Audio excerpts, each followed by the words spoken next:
Amidst the rolling hills, a narrow mountain path winds through the landscape. Wei Ruo carries a bamboo basket as she walks along the trail. The early spring weather is nice, and the evening glow reflects on her fair face. Although Cloud Screen Mountain is quite far for her, there are many rare wild herbs in the mountain, making her trip worthwhile. After leaving the footpath and turning onto the official road, Wei Ruo hears a noisy crowd nearby. A fancy carriage is stopped by the roadside, surrounded by several attendants, making a big scene. Wei Ruo pauses, considers for a moment, and, thinking it's better not to get involved, she lowers her head and continues walking. However, the people notice her. A man dressed in fine clothes quickly approaches and blocks her path. "Where is the nearest clinic?" he asks urgently, with a slightly frightening expression. "There's no clinic nearby. The closest one is in the county town, about 70 or 80 miles from here," Wei Ruo replies quietly. "Then, where is the midwife? Are there any villages nearby with a midwife?" the man asks again. "No," Wei Ruo answers. The man's face darkens further. Seeing he has no more questions, Wei Ruo decides not to get involved and turns to leave. Just a few steps away, she hears a woman scream inside the carriage and anxious voices of maids. "Madam, hold on. You're going to be fine. We'll find a doctor soon." "I see the foot. What do I do?" "It's the foot. Someone's life is at risk." "Water. Bring hot water and ginseng tea." Wei Ruo frowns and stops in her tracks. It seems someone inside the carriage is giving birth, and the situation is very urgent. Should she help? Or is it better not to get involved? Getting involved might cause trouble. These people don't look easy to deal with. Just as she decides to walk away, another scream comes from inside the carriage. How can she just leave? A life is at stake, and it's a child. Wei Ruo glances back at her bamboo basket, hesitating for 2 seconds. Finally, she can't resist and turns around to go back.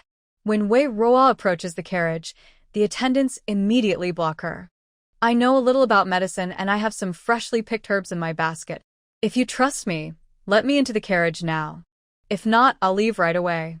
Wei Ruo clearly gives them 2 options. Hurry and answer. If they refuse her help, she'll turn around and leave immediately, saving trouble. The man's mind was blank at that moment. When he heard the maid say she saw the baby's foot, he knew that if the foot came out first during childbirth, it meant the baby was in a dangerous position, almost at the point of death. Suddenly, loud shouts and pounding sounds came from inside the carriage, hitting the man's heart like heavy blows. He had no time to think anymore. "I'll give you a chance. Save my wife and child, and you will have fame and wealth," he said. With a nod, Wei Ruo stepped quickly into the carriage. Inside, a beautiful woman was moaning in pain, covered in sweat. She tightly held the maid next to her. Wei Ruo looked down at the woman. Her water had broken, but the baby was in the wrong position, and it was a difficult birth. Fortunately, the water hadn't all drained yet, and the baby's leg hadn't fully entered the birth canal. Wei Ruo took a cloth bag from a bamboo basket. Inside were acupuncture tools and some common medicines. She took out 2 dried ginseng slices for the woman to hold in her mouth and told the maid to get some water, preferably sweet or nourishing, to feed her. Wei Ruo comforted the woman, saying, "Don't cry or scream. Save your strength. I will give you acupuncture to relieve the pain and help correct the baby's position. Stay calm and try to relax." "What? Correct the baby's position? Now? And with acupuncture?" The 2 maids looked pale with fear. Even the most experienced midwives in the capital wouldn't dare do this. Correcting the baby's position at this moment was extremely dangerous. Wei Ruo didn't waste time. She quickly washed her hands with hot water from the carriage, opened the acupuncture kit, and picked up long, thin silver needles. She carefully unbuttoned the woman's clothes and inserted the needles precisely at several points. In a short while, more than 10 silver needles were in the woman's body, easing her pain. Then, in front of the stunned maids, she gently pushed the baby's already protruding foot back inside. The maid's eyes widened in shock, almost screaming. Wei Ruo pressed her hands on the woman's belly, moving them slowly like Tai Chi, gently turning the baby inside. Seeing this, the two maids couldn't speak from their amazement. The baby inside was really moving. Time passed second by second. Outside, everyone waiting grew more anxious, as if they were being roasted over a fire. Was that girl really going to succeed? It should be fine, right? What if it doesn't work? What then? Heaven bless us. Buddha protect us. After an hour, a loud cry of the baby broke through the dark cloud hanging over everyone's heads. Everyone looked at the carriage with joy, then burst into cheers. Amid the cheers from outside, Wei Ruo finished dealing with the child's umbilical cord inside the carriage and then cleaned and stopped the bleeding of the new mother. Wiping the sweat from her forehead, Wei Ruo took a deep breath, then got out of the carriage exhausted. Just as she said it was safe to go see the lady, the handsome man eagerly boarded the carriage to meet her. After a while, at his wife's reminder, the man got off to find Wei Ruo, intending to thank her and reward her generously, only to find that the woman who had just saved his wife was gone. He had promised her wealth and honor, so why did she leave without saying a word? Walking along the path home, Wei Ruo felt a pang of pain. She had just used expensive herbs to help the woman stop bleeding and had chewed on some medicinal roots. Those cost a lot. In her heart, Wei Ruo secretly thought that next time she helped someone, she must ask for a good reward. Carrying a bamboo basket, Wei Ruo headed home. The journey normally took over an hour, but she was too exhausted from saving the woman to continue. 3 hours later, Wei Ruo arrived at a small courtyard. This was the place she had lived for 10 years. Dark tiles, gray-white walls, chromatic bricks, faintly looking worn out. The maid, Xiaomei, stood at the door like a stone statue, watching Wei Ruo from afar. When she saw Wei Ruo carrying a basket of herbs, she hurried over and, with a caring yet slightly reproachful tone, said, "Miss, why did you go up the mountain alone again? That's so dangerous." As she spoke, Xiaomei skillfully took the basket from Wei Ruo and carried it on her back. "Mimi, I didn't go near dangerous cliffs or steep slopes, really. There are many rare herbs on the mountain that are worth a lot of money. If I don't pick them, it's a waste of nature's gifts. But that's not okay. Your body isn't as strong as mine. If you want to go, you should take me with you. Your master taught me so many skills. I need to use them. Who will cook for me if I take you up the mountain? My dear Maisie, I rely on you for everything." Wei Ruo pouted playfully. Today's trip had already drained her energy after running far to gather herbs, and she had just helped deliver a baby. She was almost worn out. "It's still okay to cook your meal when I get back. If you go to the mountain alone like this, I'll be worried at home. I might even burn the rice or confuse the salt and sugar." Xiaomei stomped her foot. "I'm hungry." Wei Ruo looked up eagerly, staring at Xiaomei. "Miss, you're changing the subject again." Xiaomei felt helpless. "Don't starve me," she said. "Look how thin I am." Wei Ruo touched her stomach, making her point very clear. Just moments ago, she had been brave and calm when rescuing someone, but now, over a simple meal, she was acting cute and obedient with her maid. It was like two different people. All right. The food is already prepared and simmering on the stove. It's hot. I'll bring it out right away." Xiaomei, who had a sharp tongue but a kind heart, muttered as she turned and went into the kitchen. There was no other choice. Her young lady's longing look for food was too adorable to resist. She couldn't hold back. Wei Ruo's courtyard was full of various plants, flowers for decoration, medicinal herbs, and crops. The only space left was a stone table, where Wei Ruo liked to eat, drink tea, and enjoy the sunshine on sunny days. This was a separate courtyard belonging to the He family, where only 2 people lived, Wei Ruo and her maid, Xiaomei. Wei Ruo was a time traveler, having been reborn as a female character in a novel. In the story, she was a young lady from the Wei family, a wealthy official family, but was mistakenly taken by the He family, a merchant family. When she was 3, the He family raised her until her fortune teller said her life was cursed and would harm her parents, so she was sent to this courtyard. Only Wei Ruo's nurse and maid, Xiaomei, came with her. After that, the He family sent 5 taels of silver each month and stopped checking on her. Even during festivals, Wei Ruo never saw them again. Now, Wei Ruo was 13 years old and had lived in this village for 10 years. She loved life in the village and enjoyed interacting with the villagers. She didn't want to go back to the He family or her biological parents because, in the original story, life was very hard for her in both places. The next morning, after breakfast, Wei Ruo and Xiaomei left together. Wei Ruo's courtyard was behind a hill, and outside was vast farmland. During busy farming seasons, villagers worked hard planting rice. As Wei Ruo passed by, villagers greeted her warmly. "Ruo, today I went up the mountain and caught a rabbit. I left a rabbit leg for you. Remember to ask Xiaomei to bring it back later. Miss Ruo, I picked some water celery today and divided some for you. Ask Xiaomei to take it. Miss Ruo, the medicine you gave last time really worked. My dog, Huzi, got better after taking it." Wei Ruo greeted them and then headed to her own field. Like others, she took off her shoes and stepped barefoot into the muddy rice to plant rice. Xiaomei tried several times to persuade Wei Ruo to rest nearby and let her do the work, but Wei Ruo insisted on doing it herself because she had a special reason to personally plant the rice. Wei Ruo has a special space that appears when she travels through time. The entrance is a small red mark in her left palm, like a tiny cinnabar mole.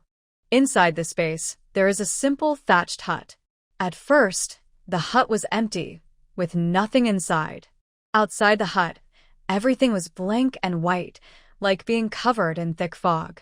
Later, Wei Ruo started decorating the hut.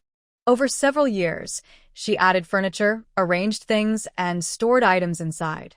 As she built up the interior, the fog outside the hut gradually receded, revealing a square patch of land about 2 meters by 2 meters. When it appeared, the land was already planted with rice.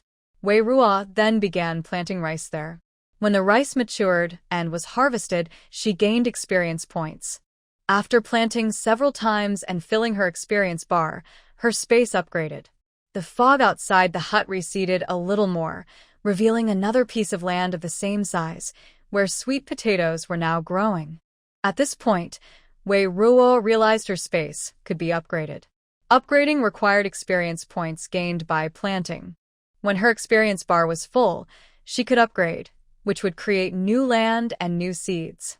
This was very similar to a popular online game called Happy Farm, where planting gives experience and, once full, players can upgrade to unlock new land and seeds. Later, Wei Ruo took out the rice seeds from her space to plant again. Harvesting also gave experience points, but only if she personally planted them. Seeds given to villagers did not grant experience. So, whether inside or outside her space, she had to do the planting herself. While she and her servant were busy working, suddenly 2 maids and a group of people appeared on the rice field ridge beside Wei Ruo. Seeing Wei Ruo barefoot in the mud, with mud on her face, the 2 maids looked at her with disgust. What kind of appearance is this? Even the maids in the mansion look better than her. One maid explained, "We are servants from the captain's household, here to bring Miss Wei back to the mansion on the orders of the master and madam." The maid from the captain's household? Xiaomei looked surprised and asked, "You must be mistaken. My lady lives in the county town and I don't know anything about the captain's household." That used to be the case, but now it's different. One of the maids said, "Our master has already investigated. When we were in Haining Prefecture, the He family and Our Lady of the military officer's household gave birth at the Guanyin Temple at the same time. Then bandits attacked the mountain and in the chaos, they swapped the babies." Another maid added, "Your adoptive parents, the He family who run a business in the county town, have agreed to let us take you." Hearing this, Xiaomei opened her mouth wide in surprise and was speechless. Wei Ruo looked at the 2 maids and was silent for a while. Just as the maids thought Wei Ruo was too surprised to know what to do, she spoke calmly, "I understand." Learning that she was not abandoned by a merchant family, but was actually the daughter of the military officer's household, her status suddenly rose significantly. Yet, her reaction was surprisingly calm. The two maids exchanged doubtful glances. Miss, you heard correctly. We are from the military officer's household. The Wei family ancestors have made great contributions. If you come with us, you will be a young lady of the official family, the maid reaffirmed, thinking Wei Ruo didn't understand what it meant to be from the military officer's household, which was why she appeared so calm. Yes, I heard, Wei Ruo said, still showing no emotion on her face. Wei Ruo was so calm because she had known this day would come long ago. What could she do if she wasn't calm? The He family, who had no real feelings for her and only wanted to climb up the social ladder by connecting with the military officer's household, was eager to gain favor. As for Wei's own family, they were officials. Once the mistake of swapping the children was known, they wouldn't let their biological daughter be left wandering outside, becoming a topic of gossip. As for Wei Ruo herself, she naturally didn't want to go to the Wei family.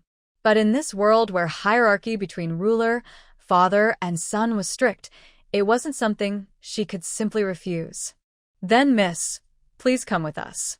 We will take you back to the military officer's household to meet your biological parents. You don't need to go to the He family. Our master has already explained everything to them. They have no objection to you returning with us, the maid urged when she saw Wei Ruo understood. This countryside was full of snakes, rats, insects, and bugs, dirty and poor, not a place for people. Wei Ruo knew very well that the He family had no objections. They had no real feelings for her and were eager to attach themselves to the military officer's household. Naturally, whatever the household decided was final. I need to go back and pack some things first. You probably don't need to bring anything. The military officer's household has everything. What could she possibly have here? It's better to throw it away and use the new items at the officer's house. I am used to my own things. Although the two maids had their opinions, they couldn't openly express dissatisfaction in front of the future master of the house. They could only go along with her wishes. Wei Ruo finished planting the seedlings and came out of the rice field. She tidied up briefly, then took Shumei back to the house to pack.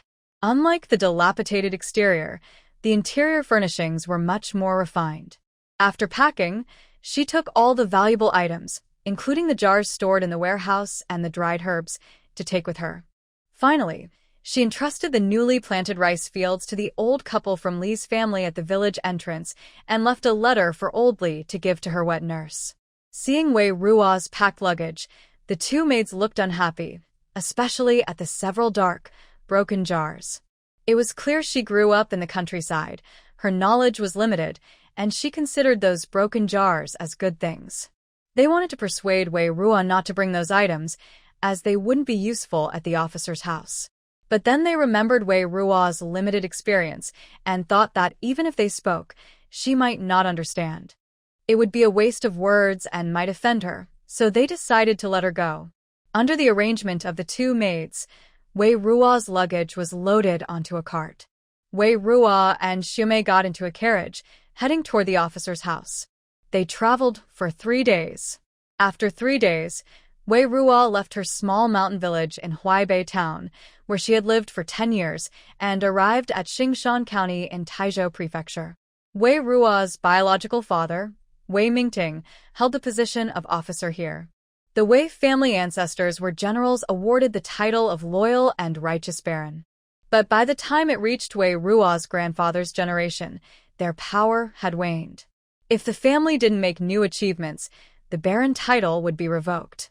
Wei's family had 3 sons in Wei Ruo's father's generation.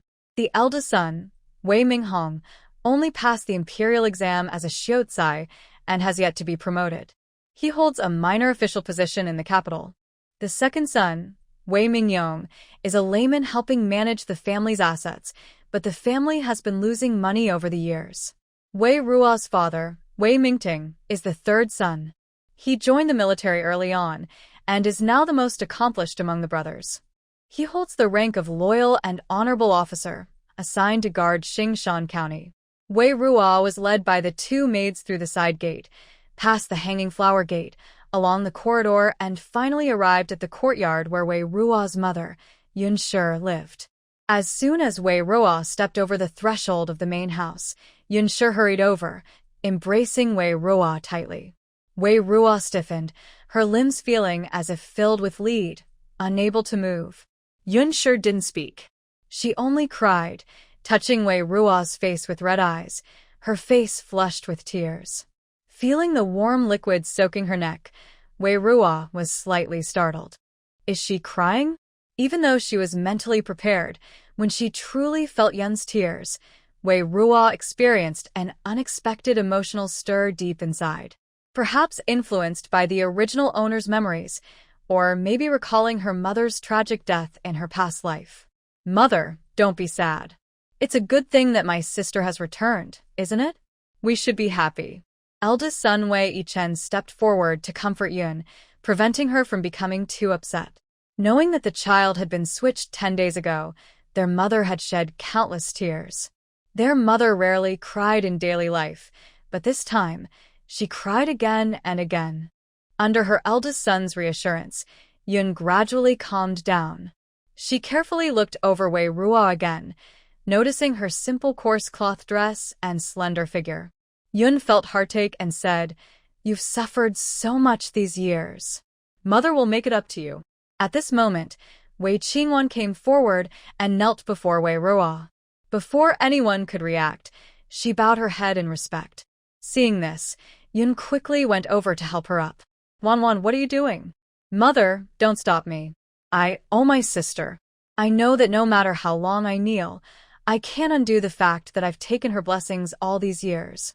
But at least, I should do something." Wei Qingwan's eyes were filled with tears, and her words were sincere. Seeing her like this, Yun also felt heartache. What fault do children have? Both kids are innocent. The fault lies with fate, or perhaps with us, the parents. Wei Yichen also looked sad, reaching out to help Wei Qingwan but then withdrawing his hand.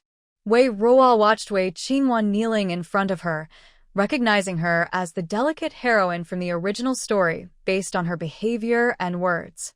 In the book, it describes her as fragile and soft, shy yet charming, tender as water, making men feel pity just by looking at her.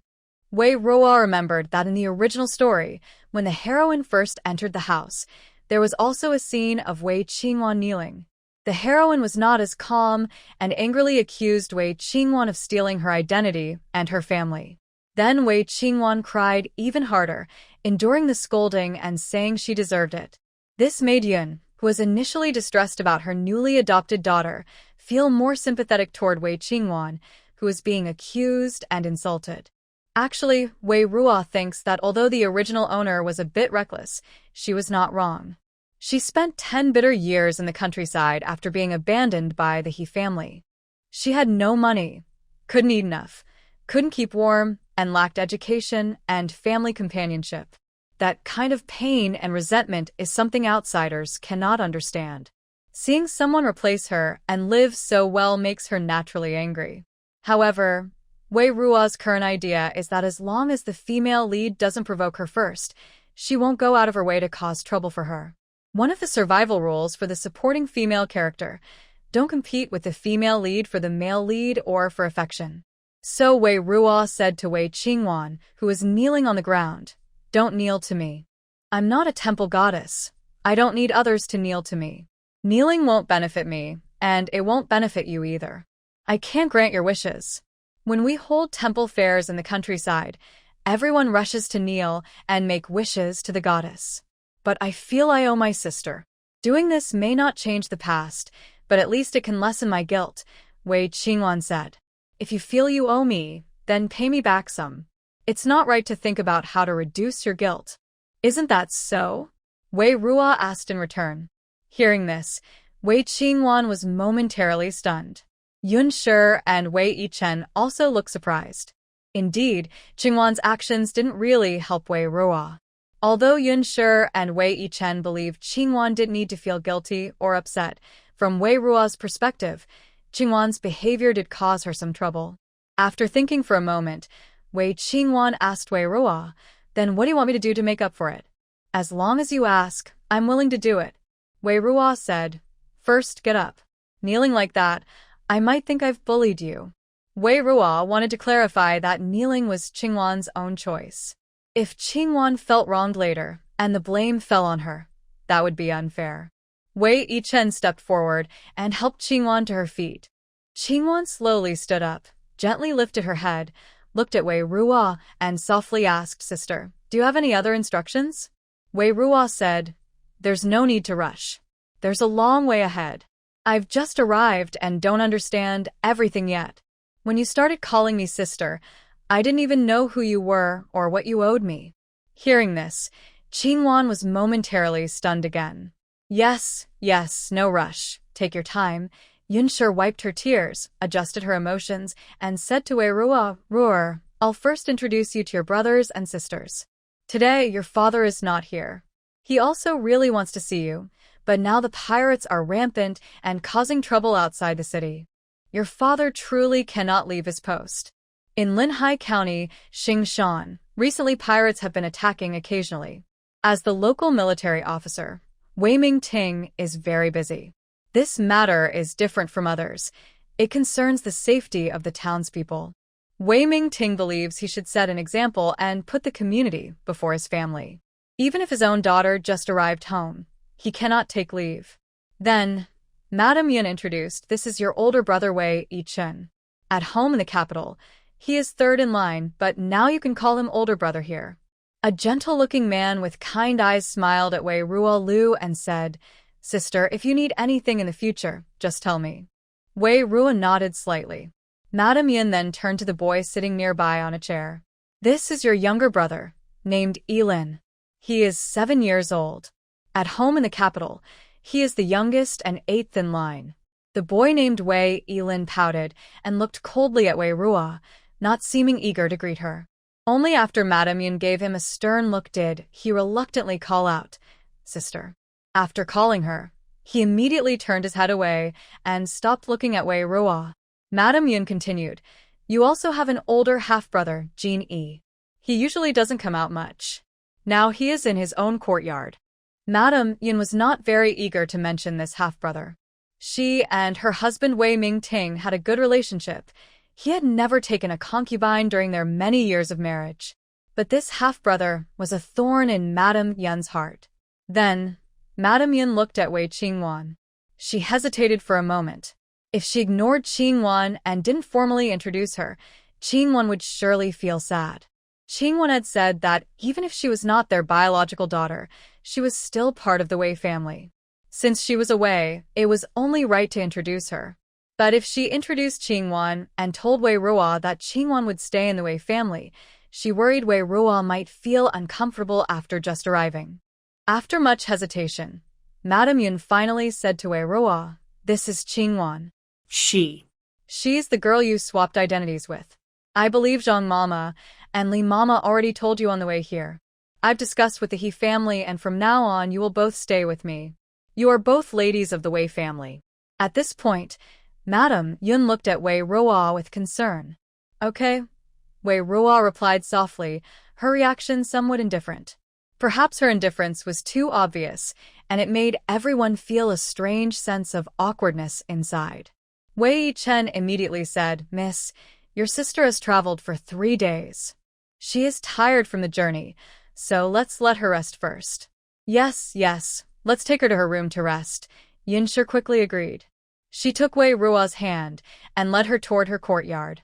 The official's residence isn't large. There are only 6 courtyards in the backyard. Usually, 5 courtyards are occupied, leaving only the most remote and small one empty. Wei Yichen kindly offered to give his own courtyard to Wei Ruo, as he prefers quiet places for studying. So, Wei Ruo was taken to the courtyard that originally belonged to Wei Yichen. The sign at the gate reads "Listening Pine Garden" in bold, strong characters, a name Wei Yichen chose. The sign hasn't been replaced yet. Inside, the courtyard is bright and spacious. The garden still reflects Wei Yichen's taste, with pine and cypress trees standing close, simple and elegant. Yunshi led Wei Ruo into the room. Although time was short, the room was decorated according to a girl's preferences. There were also many new clothes in the wardrobe. Wei Ruo and Wei Qingwan are about the same size, both 13 years old and not yet fully grown. Wei Qingwan brought some clothes over for Wei Ruo to use first. Yun Shi reminded Wei Ruo several times before leaving the room, stepping back step by step, telling her to rest first and wait for dinner to come and pick her up. After Yun Shi left, Xiaomei moved Wei Ruo's personal belongings into the room. The other items had already been moved into Listening Pine Garden by the household servants, to be sorted out tomorrow. Looking at the furnishings inside, she couldn't help but sigh. If the young lady wasn't mistaken about her identity, she's been living in such an environment since she was little. Compared to the official's residence and the countryside villa of the He family, it's like heaven and earth. And comparing the attitudes of He family's parents and Yun Shi toward Wei Ruo, Xiaomei felt unfair to Wei Ruo. With no outsiders around, Wei Ruo immediately lay down on the bed, sleeping sprawled out with no concern for her image. She prefers to be free and relaxed at home, unlike her elegant appearance outside. Xiaomei brought water over for Wei Ruo to drink. "Miss, I think the official's residence is quite good. Madam and your brother both treat you well. Maybe you shouldn't think about leaving. Having more support makes life easier." "Yes, they are kind to me, as long as I don't conflict with the main character." "Main character? Miss, who are you talking about?" "I didn't say anyone. I'm just talking nonsense." "Mei Zi, pack up your things. The more noticeable items should be kept away and not shown openly." Wei Ruo ordered. "All right, miss, you should rest for a while," Xiaomei said. Wei Ruo also felt she should sleep to regain her strength, or she wouldn't have the energy to handle things later in the evening. Just as she was about to fall asleep, Li, one of the two maids who came to pick Wei Ruo up from Hebei town, arrived. Xiaomei wanted to stop her, but Li ignored her and went straight into Wei Ruo's bedroom. Why did the young lady fall asleep so early in the afternoon? Li stood by Wei Ruo's bed, looking serious. Wei Ruo sat up and stretched lazily. "Do you need something, Li?" "Madam sent me to help the young lady get familiar with the house rules. Please tidy up and come to the courtyard when you're ready." After saying that, Li turned and headed to the courtyard to wait for Wei Ruo, moving quickly so Wei Ruo had no chance to think or refuse. Mississippi Xiaomei frowned. "Madam, you just arrived home, and she won't let you rest a bit?"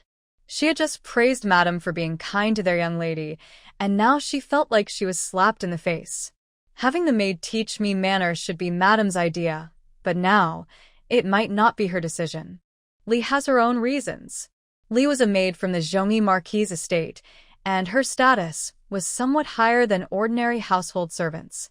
Because of this, she believed herself to be above regular maids and servants. She also had more rules to follow, and she had already shown her dissatisfaction with Wei Ruo's relaxed habits on their way here. Meanwhile, Li was the maid who raised Wei Qingwan, and her daughter Tsueha was Wei Qingwan's main maid. Wei Ruo, who knew the original story, was aware of all this. "So, what do you plan to do?" Xiaomei asked worriedly. "It's fine. I understand what she wants," Wei Ruo said as she got up and went to the courtyard. In the courtyard, Li first gave Wei Ruo some guidance on her manners. "Miss Ruo, now that you are at the marshal's estate, you can't behave like before. Every move, word, and action must be very careful. You can't be so casual or relaxed anymore, or you'll become a joke. If that happens, it will damage not only your reputation but also the reputation of the marshal's estate and even the Zhongyi Marquis' house in the capital, understand?" "I'm not used to that," Wei Ruo replied directly. "Miss Ruo, what do you mean by that?" Li's expression immediately became serious. "Am I not a lady from the marshal's estate? Why should I care about how others see me?" Wei Ruo said boldly, with an air of arrogance. "Miss Ruo, you must not speak like that outside, or people will laugh at you." "Let them laugh. What can they do to me? My grandfather is Lord Zhongyi, a very powerful man. Why should I be afraid of them?" Madame Li's eyes darkened and she slowly said, "No matter what, from now on, miss, you must learn manners from me. Remember the rules I teach you. Learn everything you can about proper speech and behavior, and try to act like a refined young lady." "Got it," Wei Ruo replied impatiently. "Today, I will start by teaching you some basic rules. That way, when you see the master tonight, you won't forget your manners. I will teach you more gradually later. Madame Li kept talking to Wei Ruo for a long time, but Wei Ruo looked around and clearly wasn't really listening. Alright, since Miss Ruer isn't interested in continuing, I will stop here for today. Madame Li finished her lesson. She also told Shumei to take good care of Wei Ruo and not let her run around. Then she left for listening Pine Garden. After Madame Li left, Shumei asked Wei Ruo curiously, Miss, why do you pretend not to know manners or have any sense? Why does Madame Li stop teaching you? Because she doesn't really want me to be outstanding. Today, she first gave me a warning, then tested me, and only after that did she start teaching me. Teaching me isn't her main goal, Wei Ruo said with a light smile. In the original story, Madame Li also taught Wei Ruo manners, but she never truly put in effort.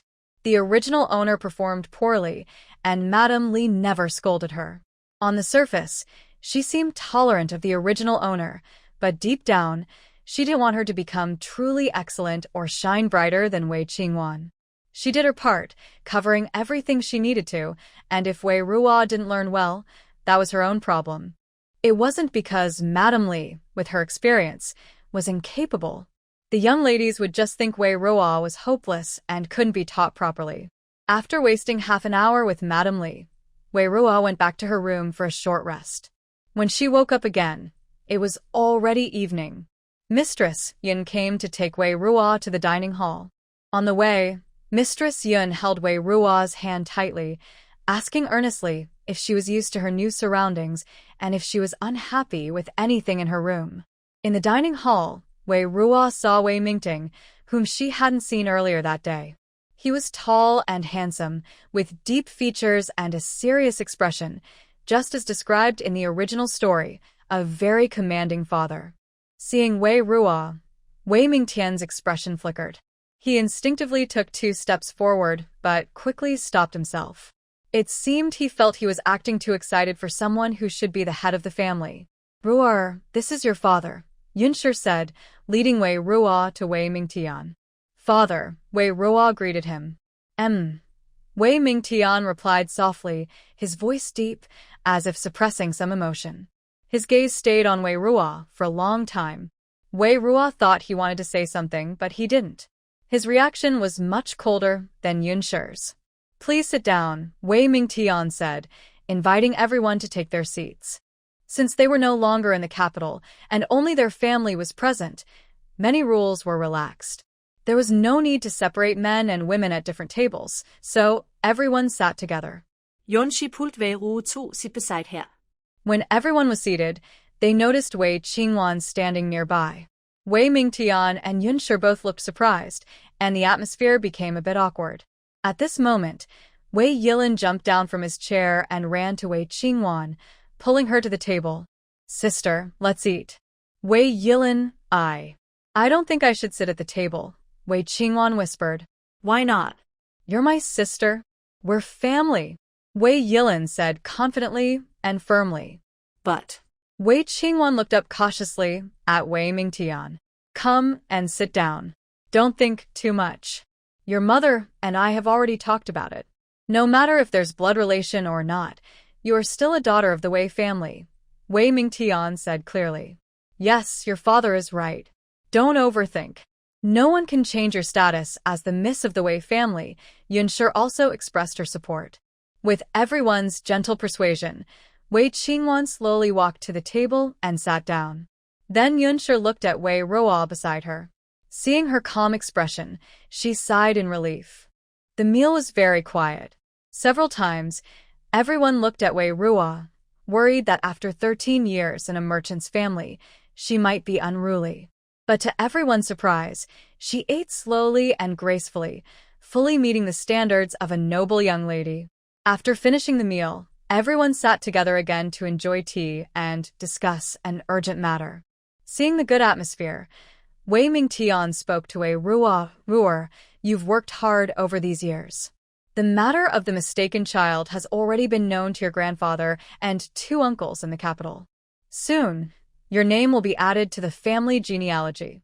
Yesterday, Wei Mingting received a letter from the capital. He plans to send a reply in the next few days, so he decided to discuss it with Wei Ruo now. Okay, Wei Ruo replied calmly, without showing the expected excitement or happiness. Wei Ming looked at Wei Ruo with a slight frown, thought for a moment, and then said, "We have decided to add your name after Qingwan's.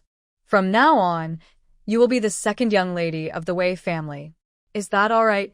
Hearing this, Wei Ruo looked up and met Wei Mingting's eyes. His eyes were clear and bright, neither sad nor happy. Wei Mingting, a military general, was always very stern. Even at home, he had a commanding presence that was stronger than most people. The children in the family were afraid of him from a young age. Even Wei Qingwan, who was previously favored, dared not look directly into his serious eyes. Before Wei Ruo could speak, Wei Qingwan suddenly stood up and knelt in front of Wei Mingting and Mrs. Yun. "Father, mother, I beg you to let Sister Ruo be the eldest daughter of the family." "Wanwan, what are you doing?" Mrs. Yun looked at her with concern. "Father, mother, over the years, I've been happy to grow up in the Wei family, to be your daughter, to serve you, and I am content. I don't want to hold the title of the eldest daughter anymore. Even if I am just a servant or a maid, I am happy. I don't mind not being the second young lady." Wei Mingting and Mrs. Yun frowned, their faces full of worry and difficulty. Wei Qingwan bowed her head again. "Please, father and mother, please understand." Her voice was loud and clear, with a crisp sound. Mrs. Yun quickly stepped forward to stop Wei Qingwan from hurting herself further. "Wanwan, don't kneel anymore. Your parents understand your feelings. I am so grateful for your love, father and mother. Foolish girl, stop saying such silly things. You are our daughter, and we are a family. That will never change." Mrs. Yun held Wei Qingwan in her arms, feeling heartbroken. Wei Yilin also jumped down from his seat and ran over to hug Wei Qingwan and Mrs. Yun. "Big sister, you will always be my big sister. You're not allowed to say those things." Wei Yilin pouted, with red eyes. Seeing this, Wei Mingting's face tightened, and a dark cloud seemed to gather over him. Wei Chen also felt moved by the scene, but did not step forward. Instead, he looked toward Wei Ruo, worried that seeing this might upset her. After a while, Mrs. Yun released Wei Qingwan and told the children to sit back in their seats. Wei Qingwan stood up with Wei Yilin supporting her. She wasn't sure if it was because she had been kneeling for a long time or if she was feeling weak, but her body wobbled and she almost fell back down. Luckily, Wei Yilin held her steady. Then, Yunshi also returned to Wei Mingtang's side. Once everyone was seated, Wei Mingtang and Yunshi's eyes returned to Wei Ruo. Wei Ruo had a faint smile on her face, and her clear voice broke the silence in the room. She asked Wei Mingtang, "Did you and mother make this decision because I was born a little later?" No. Wei Mingtang's voice was unusually uncertain when he answered. Based on the time her parents had their children, Lady Wei was born slightly earlier than Lady He. So, as Wei Ruo was the biological daughter of Lady Wei, she should have been born before Wei Qingwan. Then why? Wei Ruo continued to ask, her bright, clear eyes fixed on Wei Mingtang. Perhaps because her eyes were too clear or for some other reason, Wei Mingtang remained silent. Yunshi quickly explained to her husband, "It's like this. Wanwan has already been listed on the family genealogy. To avoid trouble, we simply put your name at the end, without making any other changes." Wei Yilin interjected, "My sister is the eldest sister, the first daughter in the family. You came later, so of course you can't take her place as the eldest daughter." The main and second branches of the Wei family had no daughters. Before Wei Ruo arrived, Wei Qingwan was the only girl in the family and the legitimate eldest daughter. Although she wasn't the eldest son or daughter, the word eldest still carried weight. In the highly status-conscious capital city, this eldest title still mattered somewhat. "Yilin, what nonsense are you talking about?" Yunshi scolded sharply, stopping her son from continuing to speak foolishly. Wei Yilin pouted, feeling wronged but stubborn. Yunshi turned to Wei Ruo and explained, "It's not about being the eldest or second daughter. It's just that, whether here at home or in the capital, that's how everyone is used to calling it.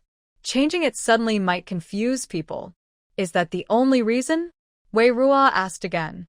Wei Ming looked serious as he said, "This was a decision I discussed carefully with your mother after weighing all the options."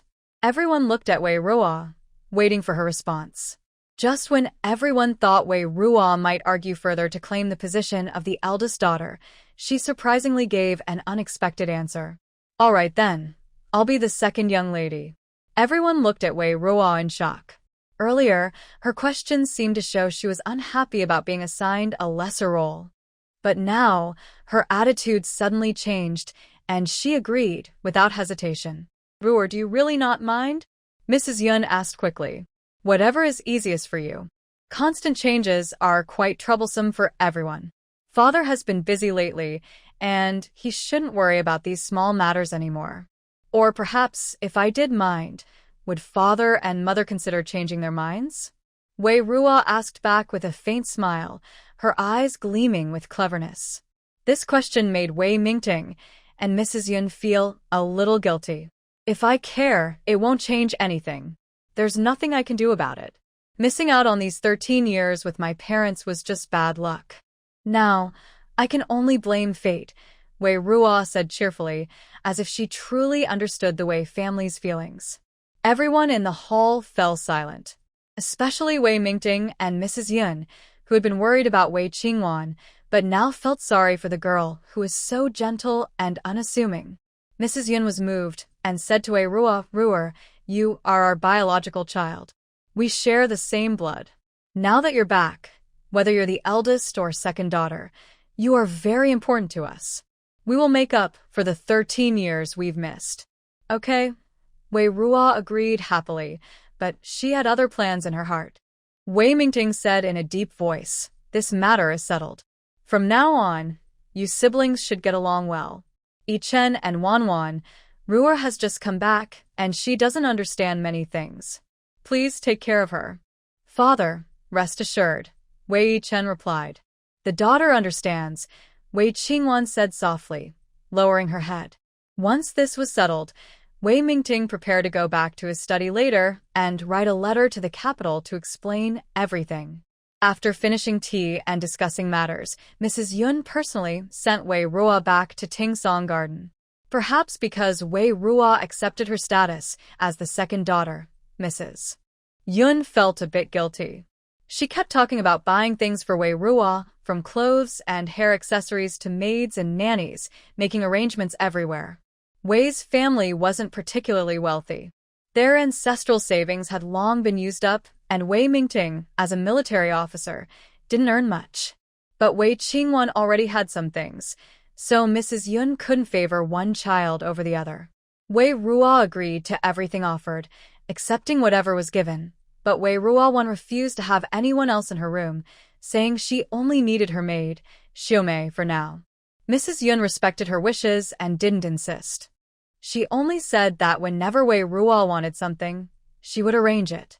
I returned to Tingsong Garden, entered the room, closed the door, and in the blink of an eye, Wei Ruo, who had been composed and aloof, suddenly broke down. Drinking this tea was too exhausting. With this effort, I could have harvested a whole batch of wheat. For some reason, Wei Ruo felt that when she was working hard and earning money happily, although tiring, it was a satisfying tiredness. But dealing with such situations felt dull, like a heavy fog weighing on her chest. Actually, Wei Ruo, who knew the original story, already knew what Wei Ming and Yunshi wanted to tell her today. The original owner had a conflict with Wei Ming over this matter. She felt that it was her own thing, and since Wei Qingwan had already taken her identity, status, and family affection for 13 years, why should she keep her position as the eldest daughter? In the end, the original owner succeeded in becoming the eldest daughter, which made others feel sorry for Wei Qingwan, who had been wronged in this matter. This caused resentment toward the original owner. In fact, the original owner's desire for the eldest daughter's position was not just about the title. She actually wanted her biological parents to value and care for her. Her way of expressing this was a bit clumsy. Past experiences made Wei Ruo believe that relying on her own efforts to earn her identity and status was better than hoping others would give it to her. Not placing her bets on others or having high expectations of people who didn't truly care about her would make her life happier. In fact, if given the chance, Wei Ruo wanted to leave the Wei family and become independent. As for the matter of the eldest and second daughters today, Wei Ming and Yun Shi might not be able to decide. The real decision-maker was the old uncle in Beijing. In the original story, the old uncle was very concerned about family lineage. When he found out Wei Qingwan was not a true member of the Wei family, he became very cold toward her. He might not agree to let Wei Qingwan, who had no blood relation, be the eldest granddaughter. So, instead of arguing with Wei Ming and Yun Shi here, it was better to leave the problem to the old uncle and let them and the old uncle settle it. Over the next 3 days, Wei Ruo's life was quite peaceful.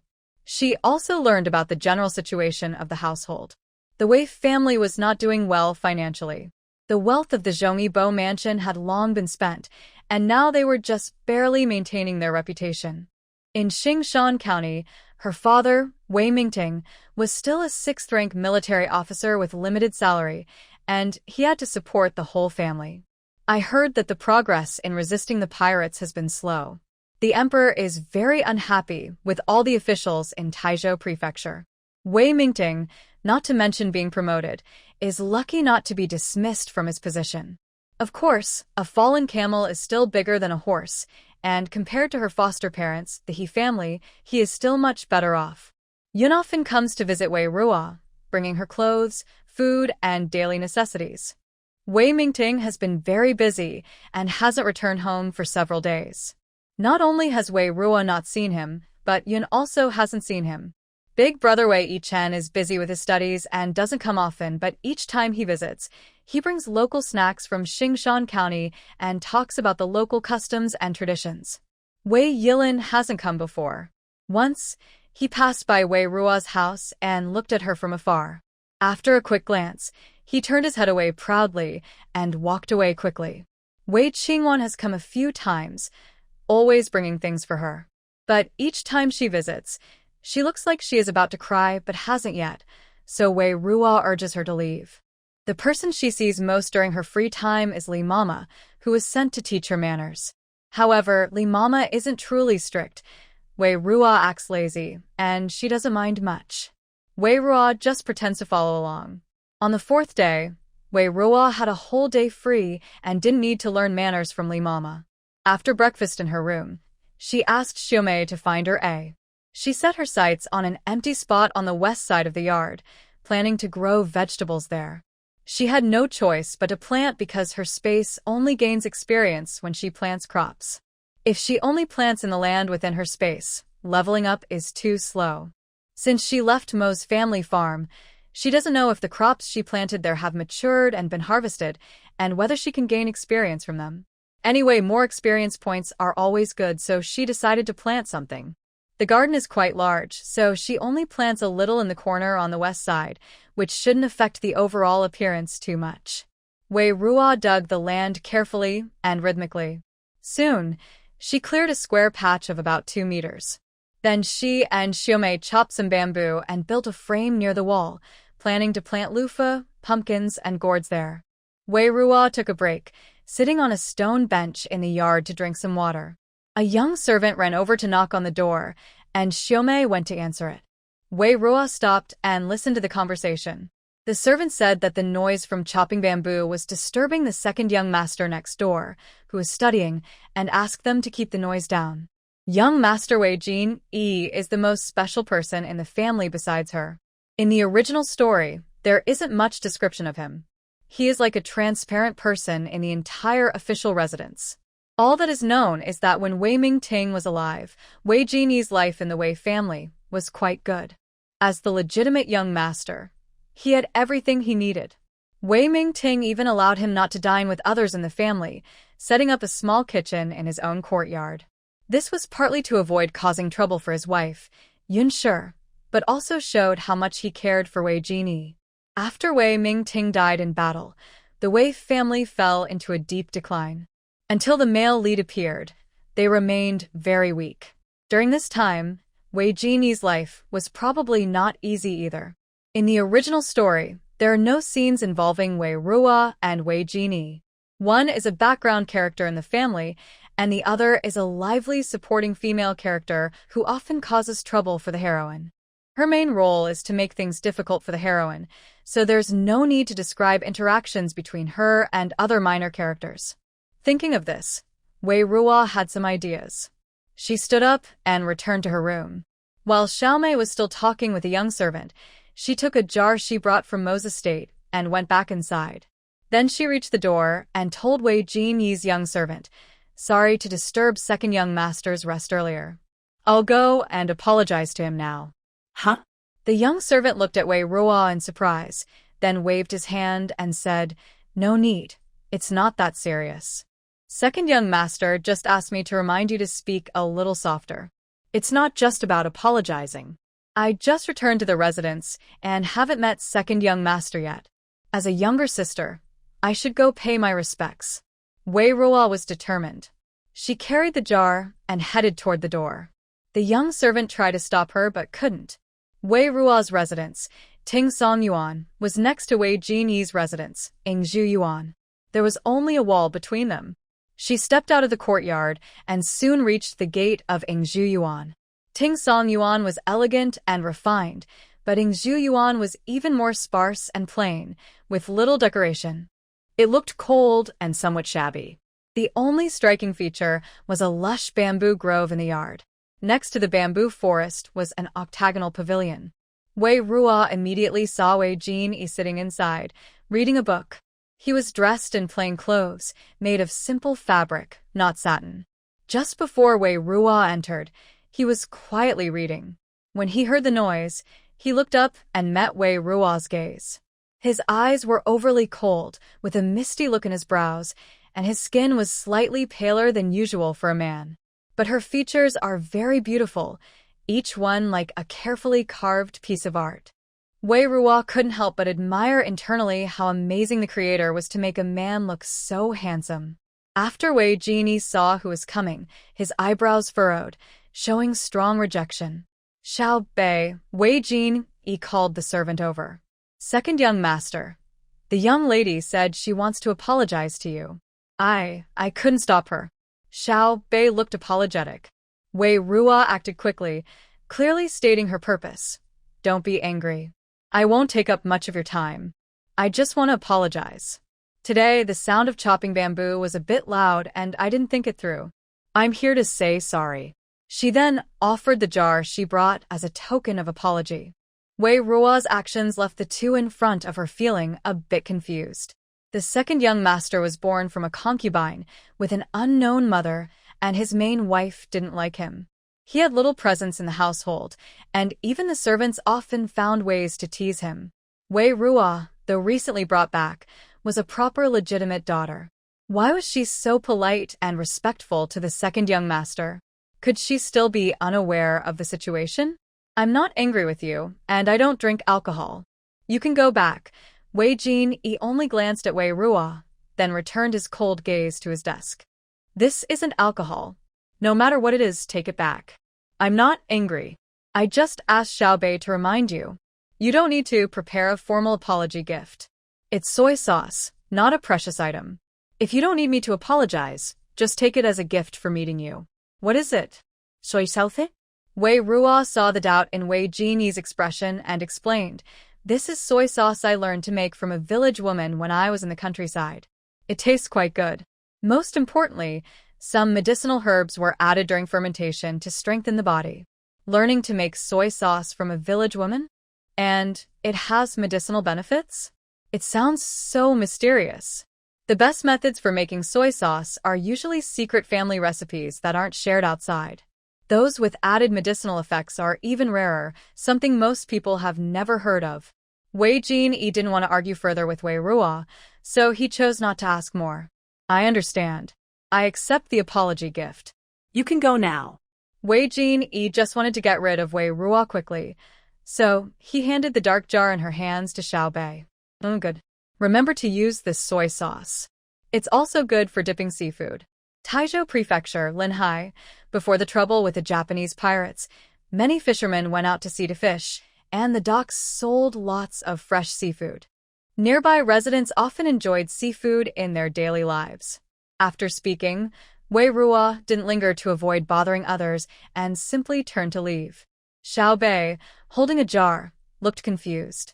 Young master, what should I do with this jar? Just put it anywhere.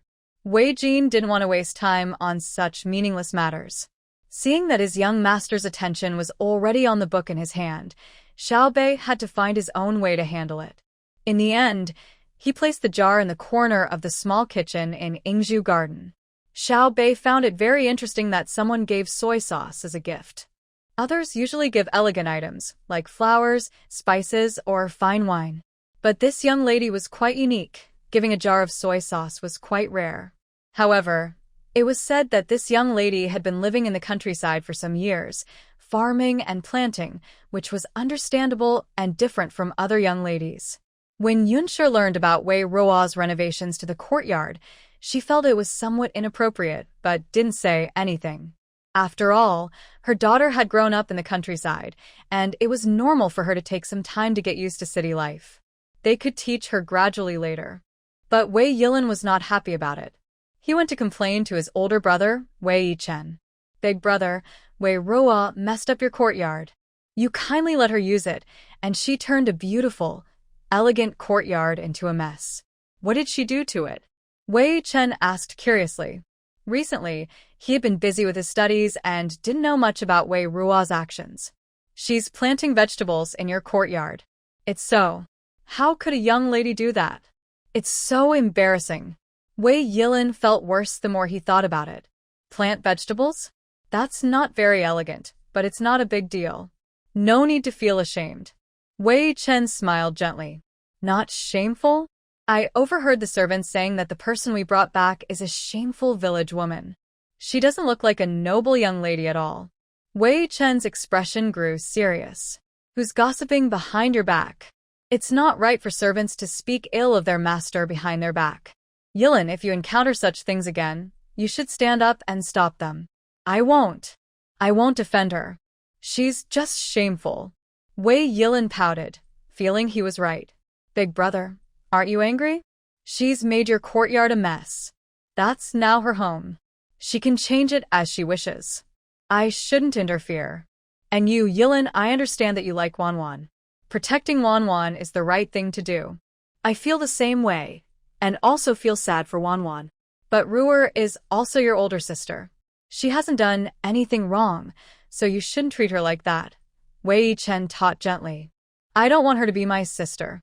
I am happy with Wanwan as my sister. Every time she comes, she makes my sister secretly cry many times. My sister tries to talk to her and gives her gifts, but she ignores her. My sister leaves without saying much, and it makes her very sad. Yilin stopped these words here. From now on, I don't care what you think inside, but you must never say it out loud, whether in front of me, our parents, or especially in front of your big sister. If you don't listen, I will take you to see Dad for punishment. Wei Yichen's strict words made Yilin reluctantly purse his lips and agree. Okay. I won't say anything anymore. Yilin obediently sat beside Wei Yichen, holding a book of the Analects and reading. Yilin is lively and active, but he behaves better only when he's near Wei Yichen. After about a cup of tea, Cui He, Wei Qingwan's personal maid, came over carrying some snacks. Young master, second young master, Miss made some osmanthus cakes. I brought them for the two young masters and also have a message for big young master. Please take care of your rest and don't tire yourself out reading. On a white porcelain plate, neatly arranged, were milky white osmanthus cakes decorated with tiny golden osmanthus flowers. These were made by Wei Qingwan herself last year when the osmanthus flowers bloomed, infused with honey. Yilin's face lit up happily. Big sister is so kind to us. We get to eat delicious osmanthus cakes. He reached out and took a piece, putting it in his mouth with satisfaction. So fragrant, so sweet. Wei Yichen didn't move. Big brother, why aren't you eating? Isn't the osmanthus cake made by big sister your favorite? Yilin, Take this plate of osmanthus cakes to Tingsong Garden and give it to Ruer, Wei Chen instructed. Why? But big sister made it herself. Yilin's face suddenly fell. Ruer has been back at the house for so many days, and you haven't spent quality time with her, Wei Chen said seriously. But why should I give her what big sister made? And why should he get along well with that peasant woman? Yilin didn't dare to say the rest in front of Wei Chen. Because it was Wanwan who made it, you should share it with Ruer. It shows your sincerity and also fulfills Wanwan's wish, Wei Chen explained. But be obedient, Wei Chen said very seriously. Okay. Although Wei Yilin was very reluctant, he didn't dare disobey Wei Chen. So, reluctantly, he carried the osmanthus cake to the pine listening garden. As soon as he entered the garden, Wei Yilin saw Wei climbing up a ladder. His dissatisfaction with Wei immediately surged again. Why are you climbing so high? If others see you like this, they'll definitely laugh at you to death. Wei looked down and saw Wei Yilin standing beside the ladder, glaring at her angrily. Climbing a ladder isn't proper? Of course it's not proper. No young lady would jump around like you. Don't look if you don't like it. Turn right when you go out. Safe travels. Wei also responded straightforwardly. This little brat clearly doesn't like her from head to toe, so she saw no need to waste her time on him. You think I want to see you? Wei Yilin said angrily. Then why are you still here? If you don't want to see me, just don't. Why bother? Wei asked back. Wei Yilin originally wanted to leave immediately, but when Wei told him to go away, his rebellious side kicked in, and he stubbornly refused to leave. This is my house. I can come whenever I want and leave whenever I want. Wei Yilin not only refused to leave, but also sat down heavily on the rattan chair in the yard that Wei had placed there. Seeing that she couldn't get Wei Yilin to leave quickly, Wei climbed down from the ladder and walked over to Wei Yilin. Wei Yilin glared at her defiantly. Do as you like. Wei was too lazy to argue with Wei Yilin. As an adult, she didn't see the need to argue with an 8-year-old. Wait, I brought you something, Wei Yilin called out to Wei as she was about to go inside. He opened the food box he brought and took out the osmanthus cake. This is osmanthus cake, made with glutinous rice flour, starch, sugar, and oil to make it soft and fluffy. Paired with delicious osmanthus honey, it tastes sweet and sticky. Wei Yilin proudly explained to Wei. Do you think I haven't eaten osmanthus cake before? Wei said, almost laughing. I don't know if you've eaten it, but you've definitely never had the kind my older sister makes herself. Her osmanthus honey is different from others, and her osmanthus cake is unique. Whenever she makes it, Dad, Mom, and my older brother all fight to eat it. Does her good osmanthus cake have anything to do with me? Being able to make osmanthus cake is just one skill. My older sister is very talented in music, calligraphy, painting, and other arts. She is truly a talented woman, recognized by the local scholars. So, what do you want to tell me? I want to tell you that my older sister is very excellent and better than you in every way. Whether or not she is my biological sister, in the eyes of our parents, my older brother, and me, she is the rightful eldest daughter of the Wei family. I hope you will understand your position in the future. Stop bullying her, don't make her angry, and accept your role as the second miss peacefully. Don't compete with my older sister. Can you do that? Wei Ruo chuckled. What are you laughing at? Wei Yilin frowned and looked serious. Say you dislike her? Well, you're quite straightforward, always telling me exactly what's on your mind. Say you're interesting, but what you say is often unreasonable. Wei Ruo commented. What's unreasonable about it? Wei Yilin argued. Go think about it yourself. This time, Wei Ruo decided not to argue anymore. She turned and headed to her room. Wei Yilin ran over and stopped her. Tell me clearly. You don't like seeing me, right? Now you're stopping me from leaving. Could it be that you actually like me as your sister but won't admit it? Silly fool. You're pretending not to like me. Wei Ruo smiled sweetly. What are you talking about? Don't say nonsense. Wei Yilin became anxious. Silly fool? That made his skin crawl. Is that so? Then why are you stopping me from leaving? Do you want to have a good chat with your sister and strengthen your bond? No, no, no. Wei Yilin hurriedly denied. If not, then go back obediently and play with the sister you like. Otherwise, I might really start to think you're trying to act cute with me. Wei Yilin froze stiffly.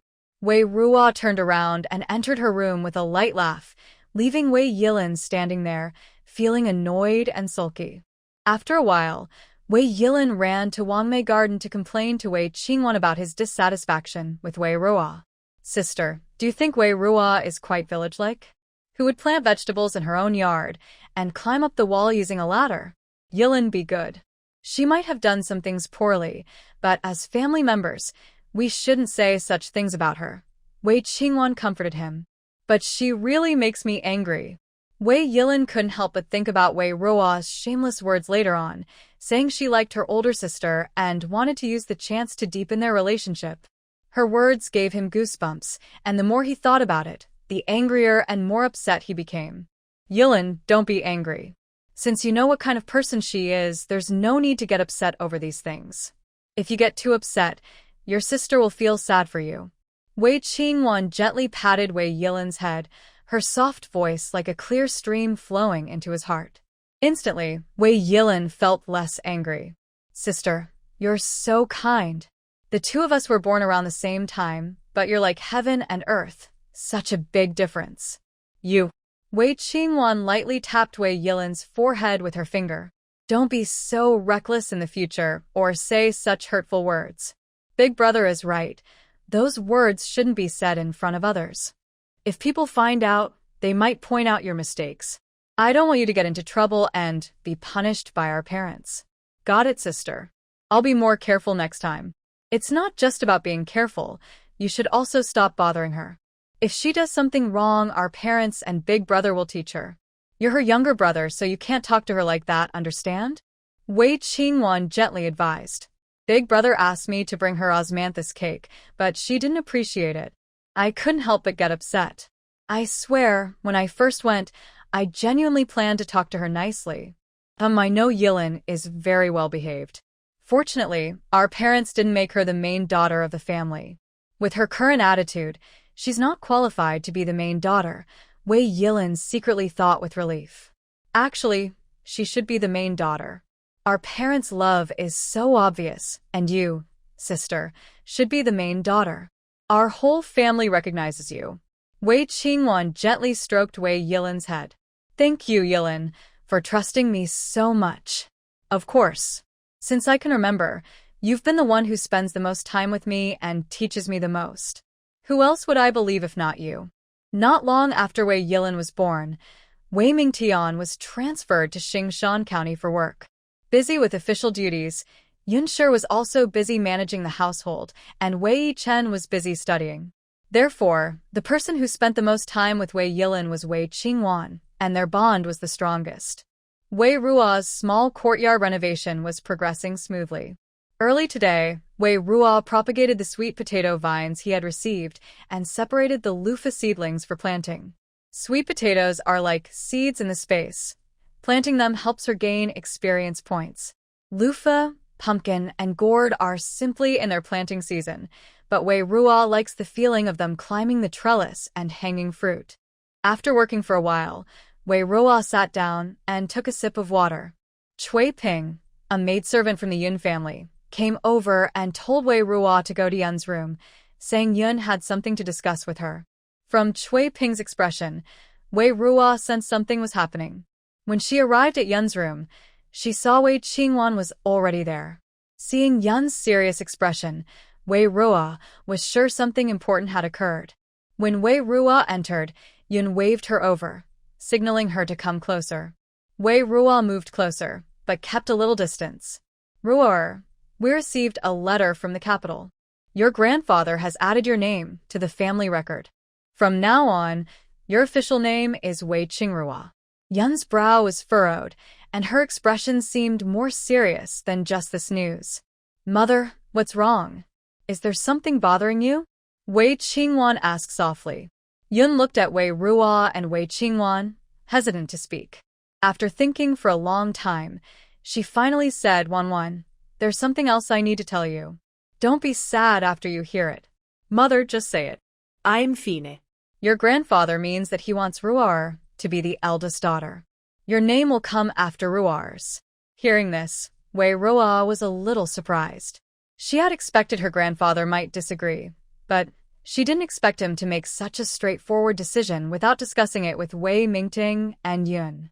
Wei Qingwan was stunned, her face turning visibly pale, and tears welled up in her eyes. Wan. Seeing her daughter like this, Yun's mood grew even heavier. Mother. Wei Qingwan threw herself into Yun's arms, tears falling like a string of pearls. Yun felt heartache and didn't know how to comfort her upset daughter. Wei Ruo spoke up to help her. Actually, being the eldest or second daughter isn't that important. Your parents love you equally, and it won't change. Yun was stunned for a moment before realizing that this was what she had told Wei Ruo a few days ago. Wei Ruo continued, and this was also what Qingwan requested herself. Now her wish has come true, so Qingwan should be happy. That was Wei Qingwan's original words. Wei Qingwan lifted her head from Yun's embrace and looked at Wei Ruo blankly, like a hurt little rabbit. Isn't it? Wei Ruo asked back. Both of them didn't know how to respond at first. Wei Ruo continued to analyze the situation and kindly advised them to stay calm. Think positively about everything. Change your perspective. Mother said that both of you are equally important in your hearts. If that's the case, then who is older or younger, or who suffers more, doesn't matter. Qingwan also fulfilled what you asked for that day. So, there's no need to feel sad. Mrs. Yun and Wei Qingwan were both stunned. They had said those words themselves. Wei Ruo was just repeating them. Wei Ruo then said to Wei Qingwan, "Actually, you called me sister the first time you saw me. I think you already accept me as your sister in your heart. So, I believe you are very eager for me to be your sister." Yes. Sister is right. Wei Qingwan replied with some difficulty. By this point, Wei Ruo had said so much that Wei Qingwan's tears, even though they reached her eyes, couldn't fall. Wei Ruo then handed her a handkerchief. "Wipe your tears." Wei Qingwan took the handkerchief, but didn't dare to use it. It was clean, but the fabric was rough and somewhat faded, looking like it had been used for a long time. After Wei Ruo's words, Mrs. Yun and Wei Qingwan stopped crying. She then talked with them for a while before telling them to go back and rest. After Wei Ruo and Wei Qingwan left, the main maid Cui Ping presented a list of gifts to Mrs. Yun. Along with a reply from Wei Ruo's grandfather, there were also some gifts from him. The letter said it was to make up for the hardships Wei Ruo had endured outside over the years. When Mrs. Yun saw the item list and thought about how Wei Qingwan had just cried so painfully, she pondered for a moment and decided to split the gifts into two parts. One part was sent to Wei Ruo's Tingsong Garden and the other to Wei Qingwan's Wongme Garden. She also specifically instructed Cui Ping to only say that the gifts were from the grandfather, without explaining the reason. Cui Ping followed the instructions. Soon, both Wei Ruo's Tingsong Garden and Wei Qingwan's Wongme Garden received 2 large boxes of gifts. Cui Ping, following Mrs. Yun's wishes, only said they were from the grandfather to his granddaughters, without saying more. Not long after, Wei Ruo received several large wooden chests sent by people Mrs. Yun had dispatched. The chests were big and heavy, but upon opening, most of the contents were bronze items. They took up space and weight, but weren't very valuable. Xiaomei, following Wei Ruo's orders, carefully placed each item into Wei Ruo's room to show respect for her grandfather. While arranging things, Xiaomei asked curiously, "Miss, isn't it said that our family is very important, a family of great achievements, very powerful? Why do these things seem not as good as your own?" "Because you can't judge everything just by appearances. The Wei family is seen as very high and mighty in the He family's eyes, but only those inside truly know how rich and noble they are. A family of great achievement isn't always wealthy and prominent. Even the richest families can face ruin." "Yes," Xiaomei nodded. "So, we must think long-term. We shouldn't focus only on the limited resources of the household. There is a wider world outside, with more wealth waiting for me," Wei Ruo said. Yes. "You're right, miss. Xiumei, having been influenced by Wei Ruo for many years, fully accepted Wei Ruo's idea of self-reliance. Then Xiumei muttered, "I wonder when Mama Su will arrive." Mama Su is Wei Ruo's nursemaid, very kind to her. In the original story, she was the only one who protected Wei Ruo until the end, even sacrificing her life for her. This time, Wei Ruo had already ended her employment with the He family early on and told her and her husband to go into business. Wei Ruo was secretly helping them with ideas. Wei Ruo initially wanted to repay her nursemaid by helping them live a good life. But the couple insisted on keeping all their assets for Wei Ruo, claiming they were only temporarily managing things for her. They handed all their earnings to Wei Ruo and only kept some wages for themselves. When they left Ma Jia, Wei Ruo left a letter at Old Li's house at the village entrance. Considering the time, her nursemaid should be on her way to Taizhou Prefecture by now. Similarly, Wei Qingwan received several large wooden boxes. When she opened them, she saw that they contained not very valuable copperware, which made Wei Qingwan feel disappointed. Li Mama, who was helping Wei Qingwan count the items sent by Yun, frowned and said, "Miss, the things sent from the capital seem to be less good than those sent during past festivals. In previous years, there were fine silks and good items, but this year, I haven't seen a single piece of fabric." Wei Qingwan lowered her head, looking sad, and whispered, "I am not the direct granddaughter of the Wei family. It's already a blessing that my grandfather allowed me to be listed in the family tree. Those silks, pearls, and jade are meant for the proper young lady of the Wei family, not for someone like me." "Miss, what are you talking about?" "The master, madam, eldest son, and second son. None of them forget that you are the young lady here. You are not an outsider. What is the use of that?" My grandfather's meaning is very clear. I am not worthy of being the eldest daughter of the Wei family. Wei Qingwan's eyes were red, and tears she hadn't finished crying inside Yun's house now kept flowing. Madame Li looked around and saw no one, then quietly approached Wei Qingwan and whispered in her ear, "Miss, please don't lose hope. Look at how the 3 old masters are only proud of our young master. Among the young masters, our eldest is the most promising. He became a scholar at 12, and in a few years, he might become a successful candidate. His future is bright. Miss, you have the love of the master and the eldest young master. In the future, you will live a life that others can't compare to. The approval of the old master isn't so important to you." Madame Li explained clearly, and Wei Qingwan listened and understood some of it, but she still felt uneasy. She lowered her head and softly spoke about her recent confusion and helplessness. "But now, the love for my parents and older brother has to be shared with my sister. I don't dislike that my sister gets some of their love, but with my current status at the camp commander's house, the only ones I can rely on are my parents and older brother. During these days, I keep telling myself not to resent heaven for being unfair, for letting me face such things. I try not to blame others or fall into despair." When Wei Qing entered the house, I often went to see her to show my kindness, hoping we could get along well in the future. But when I learned about my grandfather's arrangements and thought about how my grandfather, who used to be kind and gentle to me, suddenly changed, I felt very scared. If this eldest daughter position was gained through Wei Qing's fussing or begging, I wouldn't feel so bad. But it was Wei Qing who didn't fuss or beg, and my grandfather just gave it to her. That shows how much he values her. I am afraid that one day, my father, mother, and brother will abandon me just like my grandfather did. The thought of that makes my heart feel like it's burning." Hearing this, Madame Li quickly comforted her. "Miss, you don't need to worry about these things. They love the eldest lady because of blood ties, but they love you because of the bond you've shared over the past 10 years. That love is real and cannot be erased.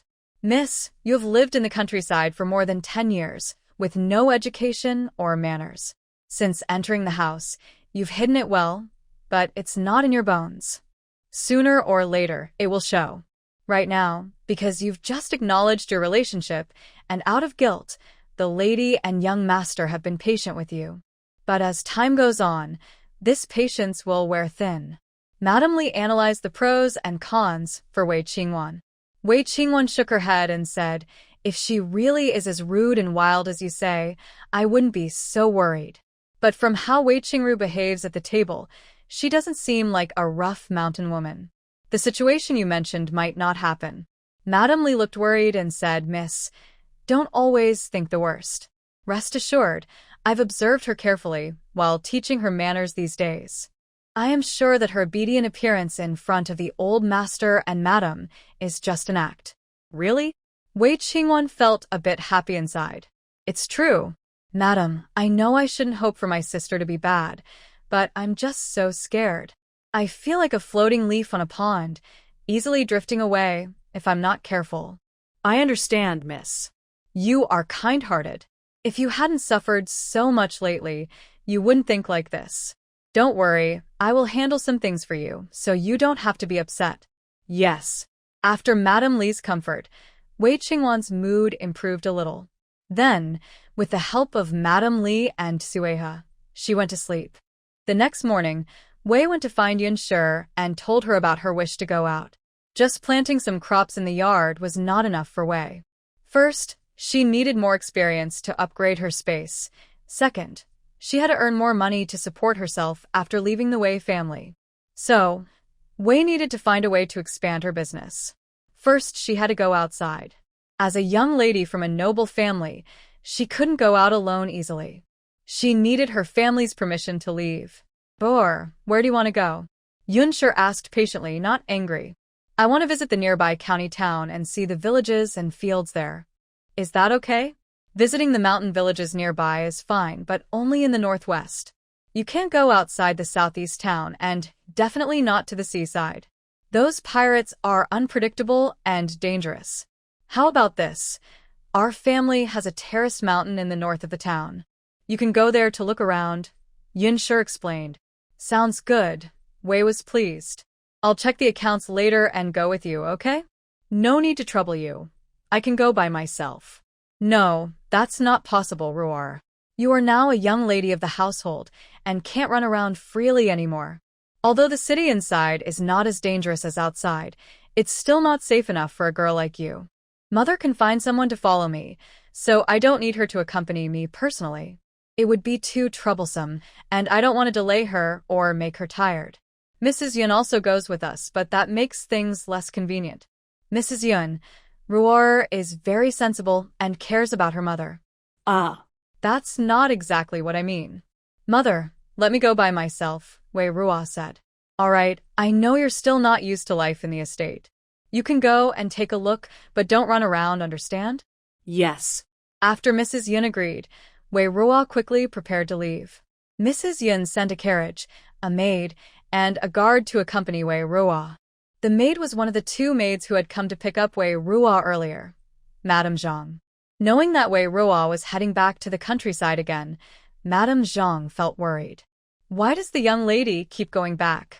Isn't enough time spent in the countryside? Now that she's back in the estate and a young lady of a noble family, she's still thinking about those rural things? If she keeps doing this, not only will she be laughed at in the capital later, but she might also become the subject of jokes among other noble ladies here in Xingshan County. Although she was very reluctant inside, since it was her lady's wish, Madame Zhang had to follow orders, smiling at Wei Ruo. Wei Ruo took the carriage out of the city. Once past the north gate, she could see the rolling hills in the distance, mostly turned into terraced fields. Xingshan County is located southeast by the sea. Outside the city, the wasteland is mostly salt-alkali land, unsuitable for farming. The residents there make a living by fishing. Now, with pirates rampant, many fishermen have fled into the city. To the northwest are hills and mountains, with many slopes and little farmland. Hardworking villagers have terraced the hills and are growing rice on the slopes. However, terraced fields require more labor than regular farmland and are more difficult to cultivate. Even with so many terraced fields, there still isn't enough food. The carriage turned and stopped in front of a small hill. Xiaomei helped Wei Ruo down. Madame Zhang pointed to the small hill in front of them and said, "Young lady, this is Manta Mountain. It belongs to our official's estate. Is the whole mountain like this?" "Yes." "Are there any other lands?" "No. The official's estate has only been in Xingshan County for 5 years, so their foundation here is still weak. But your grandfather was the loyal and righteous Earl of Jingcheng, and his family's wealth was much greater. Madame Zhang replied excitedly, though Wei Ruo knew well that the Wei family's main assets had already been mostly used up, leaving only an empty earl's estate. Wei Ming was quite capable, holding the rank of 6th-class colonel, and his small estate allowed him to buy some property. Unlike his 2 older brothers, who only inherited their ancestors' assets and let them decline. I'm going for a walk around, Wei Ruo said, then started down the mountain path. Madame Zhang felt helpless and could only follow behind. After walking for a while, Madame Zhang felt tired and began to worry. What exactly was she doing? How long would this take? Her old bones were really feeling it. Seeing Madame Zhang struggling, Wei Ruo told her to return to the carriage and rest, but she refused, worried about Wei Ruo. She didn't want this rural girl to cause trouble and end up getting involved herself. After some more walking, Wei Ruo stopped in front of an undeveloped mountain. Xiaomei, go find out which village this mountain belongs to, Wei Ruo ordered. Okay. Xiaomei ran towards the nearby fields where most workers were locals, and asking them would give Wei Ruo the answer she needed. Soon, Xiaomei returned and told Wei Ruo that the mountain was called Shaoyang Mountain, part of Yueying village, which was nearby. Because the terrain was steep, it was too costly to terrace, so it remained abandoned. The villagers there mainly gathered firewood. Did you ask if they're willing to sell? Wei Ruo asked. Of course I did, Xiaomei replied. Having worked with Wei Ruo for many years, she knew her thoughts well. The person I asked isn't from Yueying village, but he said if the price is right, the villagers would agree to sell. Over the years, due to the troubles with pirates, the people of Xingshan County have had a hard time. Yueying village is especially suffering. Other villages still have a few acres of arable land, but Yueying is mostly wild, unusable mountain. All right, I understand, Wei Ruo said. Madame Zhang listened to the conversation between the young lady and her servant and couldn't help but laugh. Miss, you're not planning to buy this Shaoyang mountain, are you? I'm just asking around to learn the situation, Wei Ruo said casually. Ask if it's possible, but the idea of buying a mountain is still just a thought for Mississippi. Let's keep it in our hearts. Our official residents only bought Mount Mantu 3 years after coming to Xingshan County. Even though life is hard for the people now, the mountain's price can't be too low. Don't even think about paying less than 1,000 taels of silver. 1,000. That's quite a lot of money, Wei Ruo murmured thoughtfully. It's good that you know, miss. If you miss the countryside, go for a walk at Mount Mantu and see your own fields. But don't try to do everything yourself like before. If the workers see, they'll laugh at you. Only the people in the residence know about the vegetable planting. It's embarrassing but kept at home. If she couldn't resist doing the same outside, she would embarrass the entire Xingshan County. Okay. This time, Wei Ruo didn't argue with the maid and directly went back to Mount Mantu. After wandering around near the foot of the mountain for a while, she returned. In the official residence, Wei Qingwan was supervising Wei Yilin copying the book Shui'er.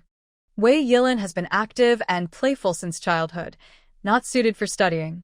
Today, he was sent home from school for fighting, and Madame Wei was very angry when she found out. She punished him by having him copy Shui'er, with Wei Qingwan supervising. Wei Yilin pouted, very unwilling, and hadn't written many characters, often looking around. Yilin, hurry up and write, or it will be dark and you won't finish. Then you won't have dinner, and will go hungry, Wei Qingwan said with concern. 3 times is too much. Sister, my good sister, you help me copy. You can imitate my handwriting. Mother won't notice, Wei Yilin begged sweetly. No, I can't. Wei Qingwan looked troubled. Sister, my good sister, you're my only good sister. Hearing only, Wei Qingwan was moved. Now, only her younger brother truly cared for her. She didn't want to lose his affection and trust. Well. All right, Wei Qingwan said. But I will only help you copy once. You have to do the other 2 yourself. No problem. Wei Yilin cheered immediately. I knew sister loves me the most. Not like that new girl, who doesn't do anything all day. Today, she even begged Mother to let her go out. She went out. Where to? Wei Qingwan asked in surprise. To the north of the city, she said she was going to see the fields. Isn't that strange? She loves farming so much that she should stay in the countryside. Why come back? Wei Yilin said dismissively. Did your mother go with her? Wei Qingwan asked. She went alone. Mother is so busy, taking care of so many things at home. She didn't have time to go with her. I see. Wei Qingwan said thoughtfully, looking a little sad. Seeing Wei Qingwan look sad, Wei Yilin quickly comforted her. Don't worry, sister. Although Mother treats her well, I believe she cares about me just as much. She definitely likes you much more than Wei Qingrua. Wei Qingwan shook her head. It's okay. She suffered a lot in the countryside these years. It's right for parents to be kind to her. I owe her a lot, so how can she expect our parents to treat me better than her? You're overthinking, sister. You're thinking too much about others, Wei Yilin said with a pout, helpless. We're family. I should think about everyone. Yilin, you're not young anymore. You should also think more about our parents. Stop causing trouble. I got it, he replied with a promise, but he didn't really take it to heart. On the way back from the north of the city, Wei Ruo looked out the carriage window at the scenery. She saw many beggars along the street, more than in other places she had visited. The street wasn't as lively as she imagined a county town to be. It was less bustling than Huai Bay town. She asked Aunt Zhang and learned that many of them were local fishermen. Because of pirate raids, they couldn't fish and lost their livelihoods, ending up like this. In recent years, bad weather, unseasonal winds, and irregular rain greatly reduced rice harvests. Farmers had poor yields, and some with weak foundations had to beg to survive. Knowing this, Wei Ruo looked again at the ragged, emaciated beggars, her mood sinking a little. Especially when their eyes met hers. She, dressed beautifully and sitting in a carriage with servants, her modern soul couldn't help but tremble slightly. Their eyes were empty, hollow, numb, without jealousy or hatred, as if they had accepted this hard life. After walking a bit further, Wei Ruo saw a seafood vendor. She asked and learned that the fishermen had gone out at night to catch seafood, risking being killed by pirates. But because everyone's life was difficult, the seafood wasn't selling well, and there was still a large basket of leftovers. Wei Ruo looked at the fresh seafood and decided to buy all of it. When she said to buy everything, Zhang Mama immediately widened her eyes and politely said, Miss, seafood isn't cheap. Nowadays, fewer people sell seafood, so the prices are higher. This big basket will cost at least 2 taels of silver. Where did Wei Ruo get the money to buy so much? She couldn't just take things without paying, or it would embarrass the marshal's office. Alternatively, she could buy on credit and have someone go to the marshal's office to get the money, but that would make the marshal's office pay for her impulsiveness. Yes, I know. I will use my own private money. Wei Ruo understood that Zhang Mama was worried. Private money? Where did she get that? Zhang Mama looked suspicious, but saw that Xiao Mei, who had gone to buy things, had already taken out 2 taels of silver and paid the seafood vendor. Without waiting for the guards to help, Xiao Mei carried the basket of seafood onto the carriage herself. After a moment of surprise, Zhang Mama guessed that the money Wei Ruo had might have been a gift from the old master in the capital a few days ago. She wondered if even that money was spent so carelessly. She didn't understand managing a household. Back at Tingsong Garden, Xiao Mei moved the basket of seafood inside. Maybe. Wei Ruo looked at the basket of seafood with shining eyes. Miss, are you craving hot pot? Xiao Mei immediately saw through Wei Ruo's idea. Yes. Mei, you really understand me. Wei Ruo hadn't even spoken yet, but Xiao Mei guessed her thoughts perfectly. Miss, I really can't guess what you're thinking about other than this. But just a look from you, and I immediately know what you want. Yes, pick some for seafood hot pot and the rest can be dried for making dried goods. The thought of spicy hot pot and seafood ingredients made Wei Ruo's mouth water just thinking about it. But miss, have you forgotten? We don't have a kitchen or a pot now, so we can't make hot pot. Isn't there a small kitchen in Ingzhu Court next door? Maybe we can borrow it, Wei Ruo suggested. Oh, yes. The small kitchen next door. Xiaomei suddenly realized something. Miss, are you doing this just to get close to second young master by sending him soy sauce? Huh? Is that so? No, I wouldn't do such a thing. Wei Ruo felt guilty. Xiaomei nodded. You really are like that, miss. Cough cough, that's not important. What's important is that we now have a place to cook hot pot. Mimi, get ready and gather the ingredients. We're going to cook hot pot next door. Then I'll go to my room and see how much of the spicy seasonings you made earlier are left. Xiaomei turned and entered the side room used as a storeroom by Wei Ruo. When she returned, she carried a white cloth bundle. In this era, there are no chili peppers and many spices are unavailable. Wei Ruo's taste buds, nourished by spicy seasonings, sometimes miss those strong flavors. So, she collected various spices available in this time. She gathered Sichuan peppercorns, cardamom, fuliutan, a type of vine, cinnamon, and mustard. She mixed these spices, experimented with different ratios, and finally created a spice blend that Wei Ruo liked best. After mixing, Wei Ruo wrapped the spice mixture in cloth portions, ready to be used whenever needed. There's only this last spice packet left. We've used this one. Next time, if you want more, you'll need to gather those spices again. Along with the spice packet, Mimi also brought some bad news. Those spices are not easy to find. Wei Ruo had to put in a lot of effort to gather them before. Wei Ruo nodded. Once things are more stable, I need to prepare not only more spices but also some medicinal herbs. Then Wei Ruo asked Xiaomei to stay in Wongme Garden to handle the ingredients while she went to knock on the door of Exiled Garden. The courtyard gate opened. The young servant, Xiaobei, looked surprised and asked, "Young lady, is there something you need? I want to borrow your small kitchen. As a thank you, I'll treat you to a seafood hot pot. My Mimi is a great cook. I promise you won't regret it."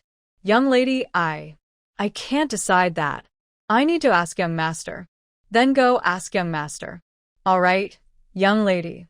Please wait a moment. I'll go ask now. Xiaobei turned and went inside the courtyard.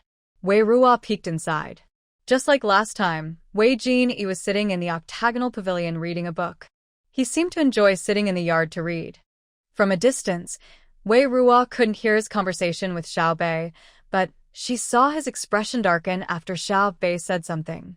Then he looked up toward a gate, his gaze meeting Wei Ruo's. Wei Ruo grinned and gave a friendly wave, also greeting Jin Yi. Her smile made his expression turn even darker. What's wrong? Was her smile not kind enough? She thought she looked pretty when she smiled. Mimi always said her smile was very beautiful. I don't know what Jin Yi said to Xiaobei. Xiaobei looked uncomfortable and said, "Miss, young master said that if you want anything to eat, just ask the big kitchen to make it. Our small kitchen is too tiny, and we don't have good ingredients, so it's not suitable. Ingredients and spices, I will bring my own. You don't need to provide them. Just give me a place to cook. The big kitchen isn't convenient, and I will need a long time to cook." Xiaobei looked hesitant and said, "But Mississippi. Please, please." "But, young master." Xiaobei looked toward Jin Yi, who couldn't make the decision. Young master told him to refuse, but he didn't want to offend Mississippi. "I'll go find your young master myself." Seeing the problem, Wei Ruo bypassed Xiaobei and went straight to the Bajiao pavilion. Second brother. Calling him second brother made Jin Yi immediately frown. "Second brother, can I borrow your small kitchen? We want to cook seafood hot pot, and you can join us. I promise it will taste very good."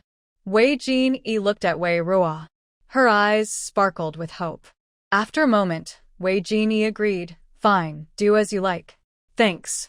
Wei Ruo happily thanked him and then ran back to Wongme Garden. Xiaobei returned to Jin Yi and whispered, "Young master, Miss is really different from others in the house." Everyone else in the house avoided their young master, but Miss was different. Last time, she brought soy sauce, and now she wanted to come to their small kitchen to cook hot pot. Let her go. With her attitude, you can't explain anything to her. Jin Yi didn't like wasting words. Wei Ruo was new to the Wei family and didn't understand many things. She acted unpredictably, and many things couldn't be explained to her quickly. Soon, Jin Yi saw Wei Ruo bringing her maid into his courtyard. They carried many bags and dishes into the small kitchen. In the small kitchen, Xiaomei was cooking, while Wei Ruo helped by stoking the fire. Once the pot was hot, she added lard. When the white lard melted, she poured in her prepared spice packet. The strong aroma of spices was overwhelming. When heated oil was stirred, the smell quickly filled the small kitchen and drifted into the courtyard. "Young master, what is that smell?" "It smells so good," Xiao Bei sniffed repeatedly, sure that it was a new scent he hadn't smelled before. "Grinding ink." Jin Yi looked expressionless. Xiao Bei quickly snapped back to attention and continued grinding for Jin Yi. Wei Ruo ran out of the kitchen and hurried over to Jin Yi, asking, "Second brother, I see the tender bamboo shoots in the yard are growing quite well. How about I pick a few to cut and cook hot pot with?" When Wei Ruo first entered Exiled Garden, she saw the tender bamboo, which hadn't sprouted yet. Today, the bamboo shoots had grown to about the length of her arm. If she didn't eat them now, they would become too old. Jin Yi was forced to put down his brush again and looked up at Wei Ruo. "Do as you like." His expression was distant and cold. He agreed only because he didn't want to talk more with Wei Ruo. "Okay, thank you, second brother. I'll bring you a plate of fragrant bamboo shoot slices later." Wei Ruo said gratefully, then ran toward the bamboo patch and plucked all the perfectly grown bamboo shoots. She quickly ran back to the small kitchen. The aroma kept wafting from the kitchen. Xiao Bei, who wasn't very focused, was grinding ink and salivating at the smell. "Wow, young master has such strong willpower. He isn't affected by the rich smell at all, and his writing remains steady." Unlike him, who wasn't hungry at first, now the smell made his stomach feel like it was raising the white flag. After a while, Wei Ruo and Xiaomei came out. Wei Ruo carried a tray with several small dishes filled with unknown seasonings, and Xiaomei held a steaming hot pot, the delicious aroma coming from it. They entered the pavilion. Xiao Bei was surprised. "Miss, what are you making?" "Hot pot with you all." "First, clear the ink and paper from the table," Wei Ruo said, pointing at the only stone table inside the pavilion. Now, the table was covered with Jin Yi's calligraphy supplies. "Take it back to eat if you want." "I don't need it," Jin Yi said coldly. "No, I said there's a portion for you too. Keeping your word is important. Otherwise, it would be unfair to you. I don't like taking advantage of others. As the saying goes, if you borrow, you should return, and borrowing again isn't difficult." She planned to borrow from the small kitchen in Exiled Garden again later. If she didn't start today, it would be hard later. "Besides, I cooked enough for 4 people. If you don't eat it, it will be wasted. These seafood were caught by fishermen risking their lives, so we should eat them well to honor their effort." "For servings?" Xiao Bei was surprised. He thought he'd get a share too. He was just a servant. Jin Yi looked at Wei Ruo, seeming to want to argue but hesitating to speak. After a while, she chose to compromise. She stood up and tidied the books, brushes, paper, and ink on the table, clearing the stone table. Xiaomei immediately placed the pot on the table. Seeing the bright red oil on top, Jin Yi frowned. Then Wei Ruo set out bowls and plates. "My special dipping sauce. Second brother must try it." The main ingredient of the sauce was her secret soy sauce, mixed with a little chopped green onion and garlic paste. It tasted sweet and fresh, perfect for dipping seafood. Jin Yi looked at the small dish in front of him, filled with unknown contents, and his eyebrows furrowed even more. Seeing that Jin Yi was slow to pick up chopsticks, Wei Ruo used clean chopsticks to pick a piece of fish and place it into the small dish in front of Jin Yi. After coating it with the sauce, she urged him to try. "Second brother, give it a try. It's really good, I'm not lying to you." Under Wei Ruo's repeated urging and hopeful gaze, Jin Yi finally picked up his chopsticks. He took a small piece, put it in his mouth, and cautiously chewed twice. After a moment, Jin Yi suddenly started coughing violently. Wei Ruo quickly poured water. Slow down, drink some water." Jin Yi drank a glass of water, but the cough didn't stop. Wei Ruo helped pat his back. After a while, Jin Yi finally recovered. His face, flushed from coughing, had a touch of red, and the rosy glow on his fair skin made him look more energetic. Jin Yi put down his chopsticks. "You all eat." This Was quite awkward. Maybe you should try again? The choking was just an accident. If you try a few more times, you'll discover how wonderful it is. No need, Jin Yi firmly refused, with a very determined attitude, leaving no room for discussion. The atmosphere immediately became a little awkward. Jin Yi didn't say more. He got up and returned to his room expressionlessly, leaving Wei Ruo, Xiaomei, and Xiaobei behind. Xiaobei, looking embarrassed, explained to Wei Ruo, "Miss, don't mind him. Our young master usually eats very lightly. He can eat many things. I was not thoughtful enough. Next time, I'll prepare something else for him," Wei Ruo said. Next time? Xiaobei's eyes widened in surprise. In the end, Wei Ruo and Xiaomei ate most of the pot until they were full and couldn't eat any more, leaving some behind. Wei Ruo rubbed her stomach, left Xiaomei to clean up the leftovers, and went back to Wongme Garden to pick up a scroll of paper, placing it among Jin Yi's collection of brushes, ink, and paper. After Wei Ruo returned home, Jin Yi just came out of the room, placing the books, ink, paper, and inkstone back on the stone table, then resumed reading and writing. Once everything was back on the table, Jin Yi noticed a piece of paper that didn't belong to him. When unfolded, the smooth, fine, pale white paper looked very different from the other papers on Jin Yi's desk. Where did this paper come from? "Oh, I think it was brought by Mississippi. She said it was a gift to apologize." "This is paper from Sihuazhai." Jin Yi's eyes grew deeper as he looked at the paper. "Sihuazhai? Isn't that the same paper the old master gave to the young master before? I remember the old master said it was a gift from a colleague, only 10 sheets in total, 5 for you and 5 for the eldest young master. I also heard that after using it, the eldest young master thought it was very good and wanted to buy more, but Sihuazhai is in Huzhou Prefecture, too far away, so he couldn't get any. How does Miss have this paper?" Xiaobei looked surprised. "Huaibei town is in Huzhou Prefecture," Jin Yi said. "Oh, right. Miss is from Huaibei town. No wonder she has this paper." "This paper isn't cheap," Jin Yi said seriously. 10 sheets of ordinary paper cost 1 coin, but Sihuazhai's paper costs 5 coins per sheet, 50 times more expensive than regular paper. Most importantly, Sihuazhai's paper is hard to buy.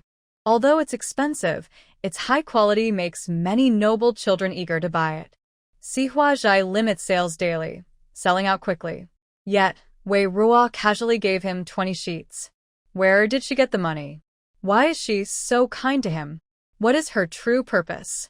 Back at Tingsong Yuan, Wei Ruo lazily lay on the bed. After eating and drinking well, blood rushed to her stomach, and her mind went blank. Perfect for daydreaming. "Miss, why do I feel like you care more about the second young master than the old master, the madam, or the eldest young master?" "I think the eldest young master treats you better. The second young master is cold and distant, not willing to talk to you.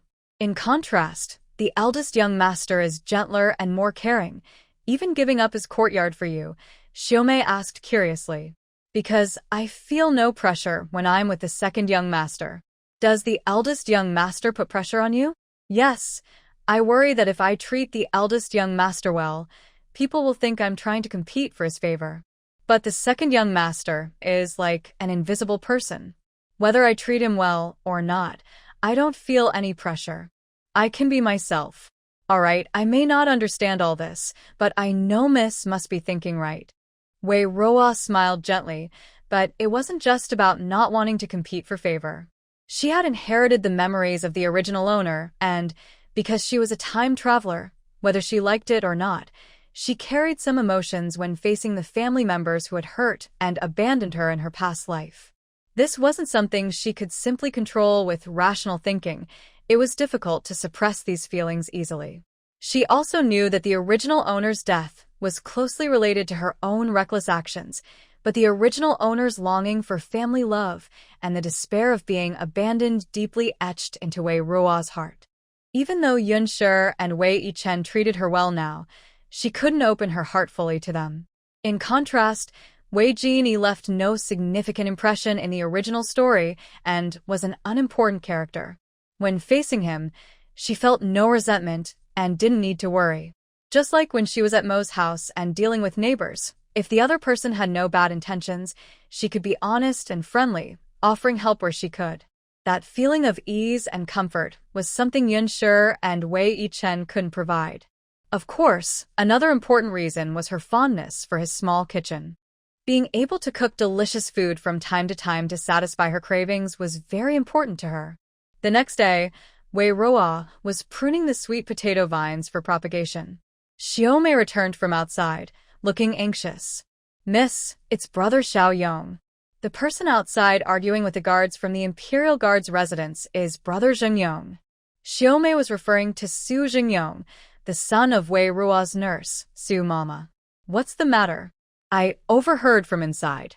Su Mama has been sending messages to the guards at the gate these past few days, trying to see Miss, but they kept stopping and turning her away." Brother Jinyong couldn't stand it anymore, so he came instead and argued with the guards. He said they were following the rules of the Imperial Guard's residence and questioned why they wouldn't deliver the letter. Xiaomei was sweating nervously. "I told you that according to the schedule, Su Mama should have arrived by now. Turns out, the letter can't get through. Don't worry, let's go see at the gate."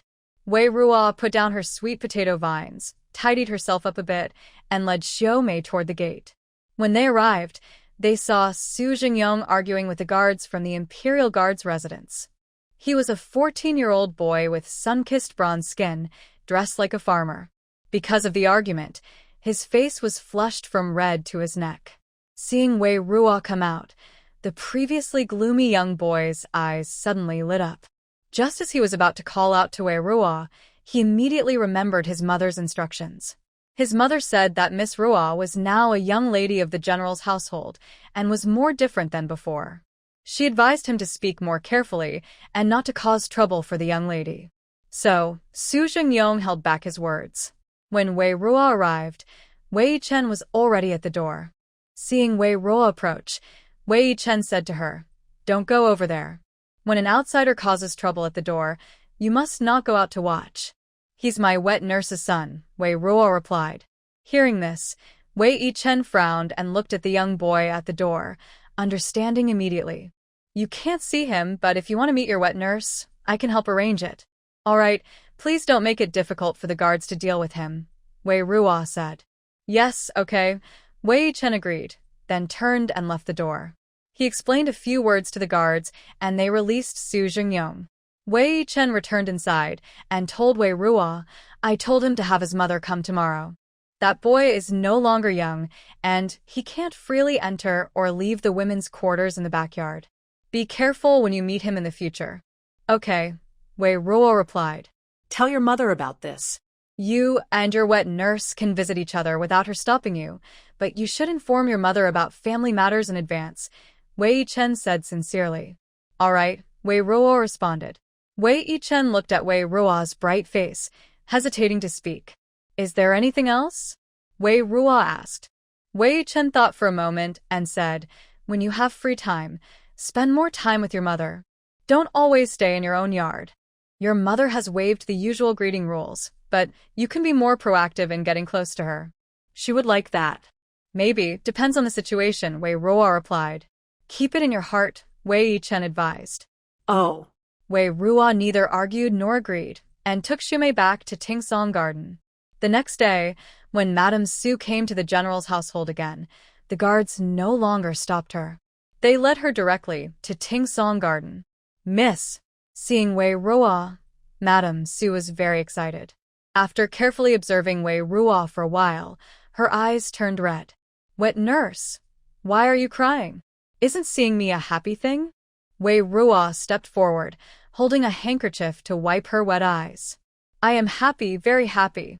I always wondered why the He family was so unkind and unfaithful. It turns out they are not my biological parents. Now, it's wonderful," Miss has found her real parents, not only the official, but also someone who loves her dearly. Miss has gone through hardships and now has happiness. I am so glad. Be happy and smile, but no crying, Wei Ruo said. Okay, I won't cry. I won't cry. Wei Ruo helped the nurse wipe away her tears and calmed her down. Look at me. I was so busy crying that I forgot the important things. Mama Su quickly opened her bag and took out a small wooden box. Inside, there were neatly arranged small silver ingots. Each small silver ingot weighs 5 taels. They are arranged in a row of 5, with 2 rows on each layer, and 2 layers in total. The total is 100 taels of silver, 16 taels per jin, over 6 jin in weight. This is the profit from the past half year. As Miss suggested, all whole amounts are made into full silver ingots, and the leftover change is kept in the account. Wei Ruo liked the heavy silver rather than the light silver notes, so every time the nurse brought the shop's earnings, she always brought heavy silver ingots. Besides silver, the nurse also brought the shop's accounts from the last 6 months. There was also a basket of dried mushrooms that had been sun-dried. Xiaoyong is worried that Miss might not be used to eating here, so before coming, he specially prepared some mushrooms you like. They are all dried, and some are fried with oil according to your old recipes, then sealed in jars. Thank you, nurse.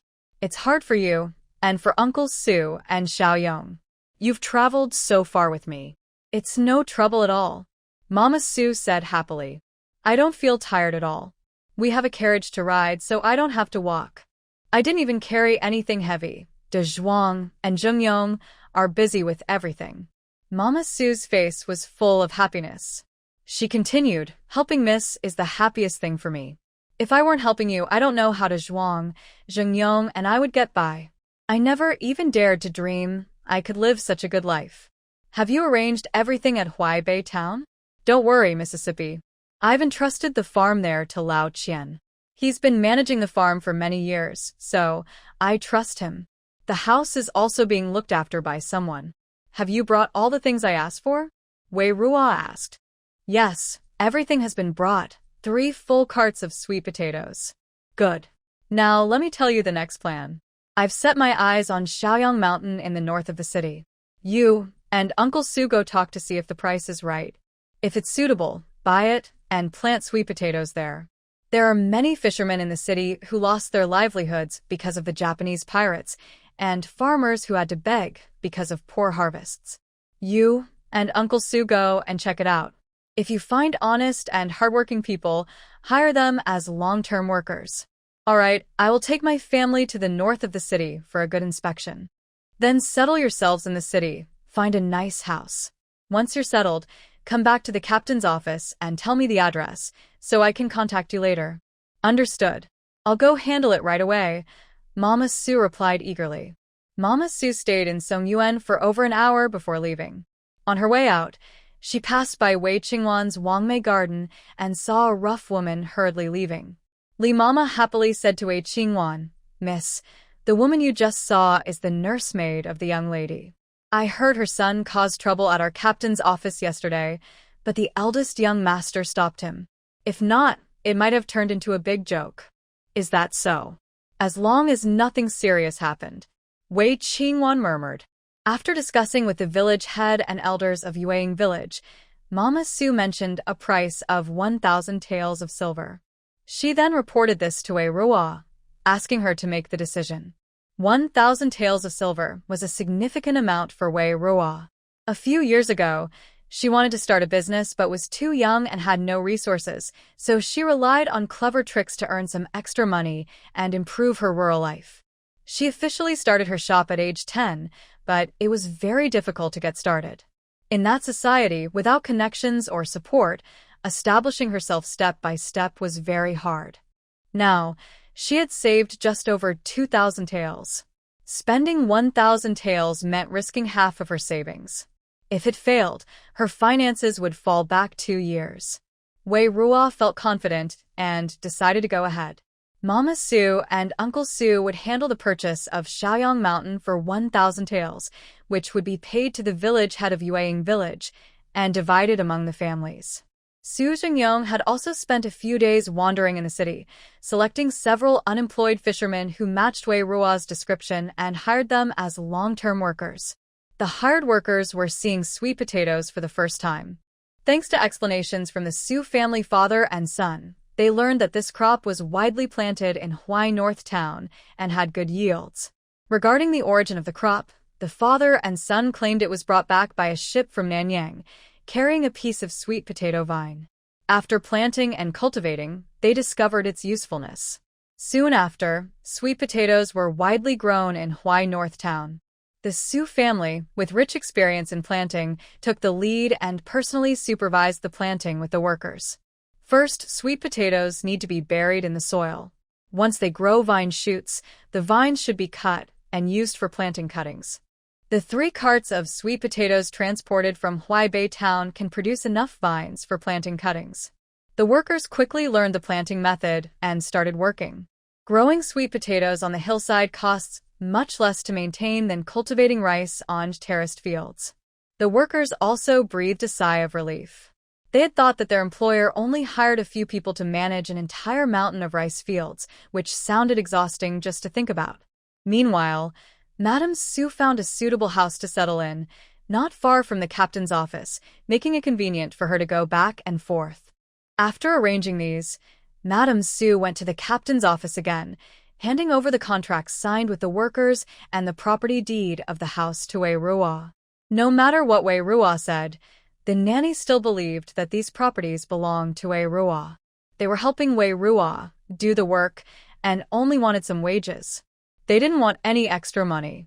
Wei Ruo also had another task for Madame Su. Nanny, please find out about the wasteland in the south of the city.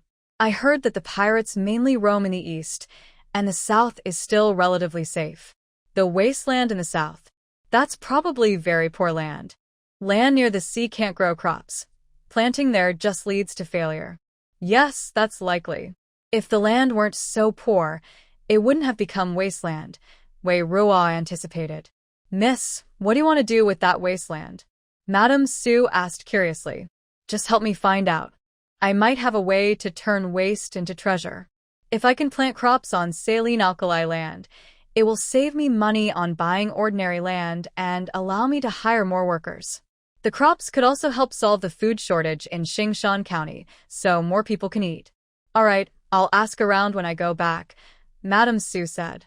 Although she thought planting crops on saline alkali land was a bit far-fetched, she trusted Wei Ruo unconditionally. Over the years, Miss Wei had repeatedly broken their understanding of what was possible, turning many things they thought impossible into reality. Perhaps because Wei Ruo and her nanny interacted too often, Madame Yin called her over and said, "Rar, it's good that you have a close relationship with your nanny, but you need to be careful. If people find out you're too close, it might harm your reputation." I understand. I will be careful, Wei Ruo replied without arguing. She had already expected such a thing to happen. As a young lady from an official family, it would be unbecoming to stay close with her former nursemaid all the time. Fortunately, the pigeon message system has been arranged, so most communication can be done through pigeons, and she won't need her nursemaid to run to the officer's residence constantly. Mrs. Yin nodded in satisfaction, then said to Wei Ruo, "Ruor, the war has been intense lately. The county magistrate's wife is organizing the ladies and young misses from various families to go to Horfa Temple in the north of the city tomorrow to pray for the soldiers. You will go with me. Do I really have to go? Can I skip it?" Wei Ruo asked. "Aren't you fond of going out? Why don't you want to go?" Mrs. Yun inquired. "I like going out, but I don't like socializing. I'm not good at those kinds of things," Wei Ruo admitted honestly.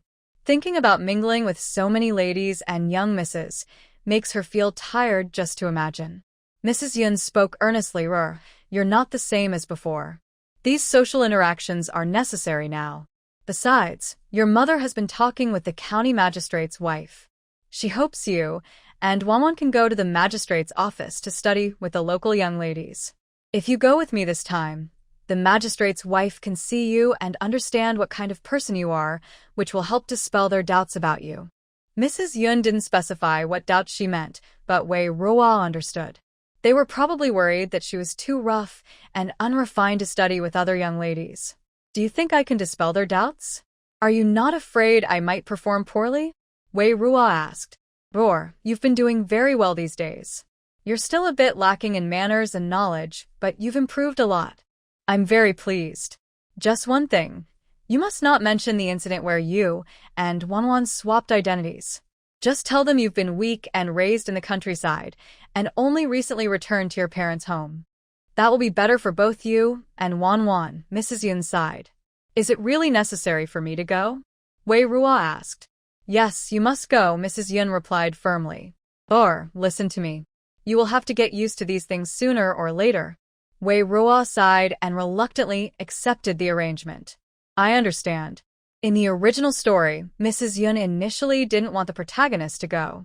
It was the protagonist who begged to go, and Mrs. Yun, exhausted by her pleading, finally took her along. Now, however, the situation has reversed. She doesn't want to go, but Mrs. Yun insists she must. Wei Ruo found this a bit amusing. Where exactly was the problem? Why did the story still seem to develop along the original plot? She remembered that in the original story, this prayer event was quite a big show.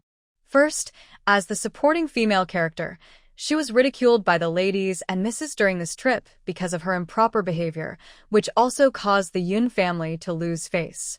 Second, as the heroine, Wei Qingwan first met the male lead at the Manhwa temple while praying. Wei thought for a moment and returned to Tingsong Garden. Xiaomei, check our luggage to see if there are any dried sweet potatoes or sweet potato chips. Xiaomei immediately went to the side room and found the dried sweet potatoes and chips, bringing back 2 small bags. Is the young lady craving something? No, my mother asked me to go to Manhwa temple tomorrow to burn incense and pray. I plan to bring some. Help me find 2 silk pouches with drawstrings. Are you worried about being hungry on the way? Xiaomei asked curiously. No, I have other plans, Wei replied with a sly smile. Since going out can't be avoided, I will go, but I shouldn't come back empty-handed. I need to have some gains. Soon, Wei Qingwan and Wongme Garden heard that Wei Ruo would also go with the Yun family to Manhwa temple. Did mother suggest taking sister along? Wei Qingwan asked Li Mamao. Yes, the lady suggested it. She said the young lady would go out sooner or later, and tomorrow is a good time. So soon? Wei Qingwan whispered, lowering her head. Don't be upset, miss. This is something that will happen sooner or later, Li Mamao advised. I know it will happen eventually, but I didn't expect it so soon. Wei Qingwan looked disappointed. Her mother asking Wei Ruo to go, and Wei Ruo pleading to go were different. When her mother took the initiative, it meant she already approved of Wei Ruo and thought she met the standards of a proper young lady. Don't worry, miss. This might not be a good thing for the young lady. If she makes a mistake or embarrasses herself in front of so many ladies, she could become the joke of Xingshan County. I don't want my sister to embarrass herself or become a joke. I just don't want. Wei Qingwan whispered. I understand your feelings, but whether the young lady makes mistakes in front of everyone isn't up to you. It's determined by her own manners. Some things will happen whether she wants them to or not. If possible, I hope she behaves well tomorrow and doesn't make any mistakes, so the Marquis family won't lose face, Wei Qingwan whispered. Miss, you're too kind-hearted, Li Mamao said helplessly. As long as mother still cares for me, I don't mind how my sister is. It won't happen. The lady's favorite is still you. After Mama Li's comforting words, Wei Qingwan felt much better. She drank some calming tea and then went to sleep. The next day, Wei Ruo dressed up as Yun's request. She wore a light yellow strapless top, a water green outer garment, and a dark green skirt. She also styled her hair in the most popular updo of the moment. Her look was fresh and lively. Having been at Wei's house for a long time, this was the first time Wei Ruo dressed properly. She wore comfortable clothes she liked, and her hair was tied in a simple bun suitable for farm work. Yun had asked her several times to change into the clothes she prepared, but Wei Ruo refused, saying that simple linen clothes were easier to move in. Yun looked at Wei Ruo's well-dressed appearance and smiled with satisfaction. You look really nice today. She then noticed the delicate food box Wei Ruo was holding and asked, "What are you carrying in that box?" "Just in case I get hungry, I brought some food," Wei Ruo answered. Hearing this, Yin slightly frowned and explained, "Roar, after we visit Fahua Temple to pray, we will eat vegetarian meals there. You won't go hungry. It's just a snack, not a full meal. If any other lady or young lady gets hungry, I can share some with them." After hearing Wei Ruo's explanation and seeing the beautiful, well-made food box she carried, something that wouldn't be embarrassing to show off, Yin didn't say anything more. She only reminded her to give the food box to her maid Cui Ping to hold when they go up the mountain later. This outing was limited to fewer people. Besides the coachmen and guards, Yin only brought Cui Ping. Wei Ruo and Wei Qingwan did not bring their maids. Wei Qingwan also arrived at the gate and immediately saw Wei Ruo, who was dressed carefully. For a moment, her eyes showed surprise, but she quickly looked away. Wei Ruo didn't pay attention to Wei Qingwan. Her mind was full of thoughts about farming and making money. She absent-mindedly got into the carriage with Yun. Sitting inside, she looked out the window, her thoughts drifting far away. Yun saw her distracted and didn't say anything. She turned to Wei Qingwan and said, "Wan, today we will walk up the mountain to pray at Fahua Temple. I'm worried you might not be able to handle the walk." "Don't worry, Mother. No matter if I can finish, I will try my best.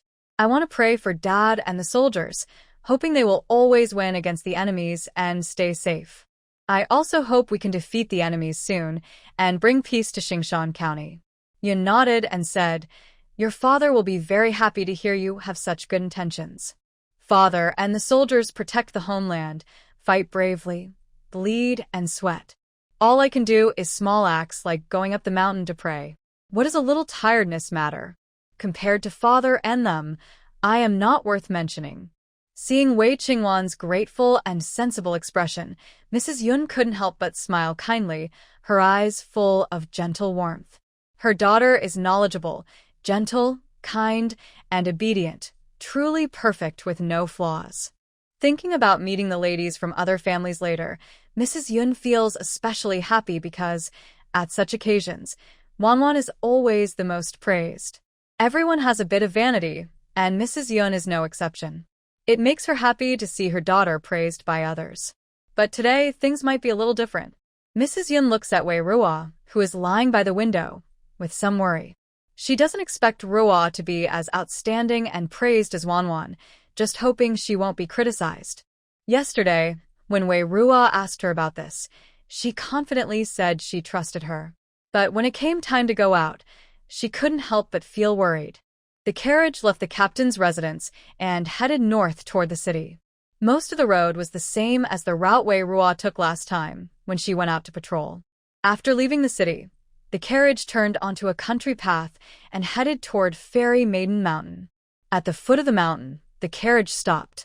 Mrs. Yun and Wei Qingwan got off, and Wei Ruo slowly followed.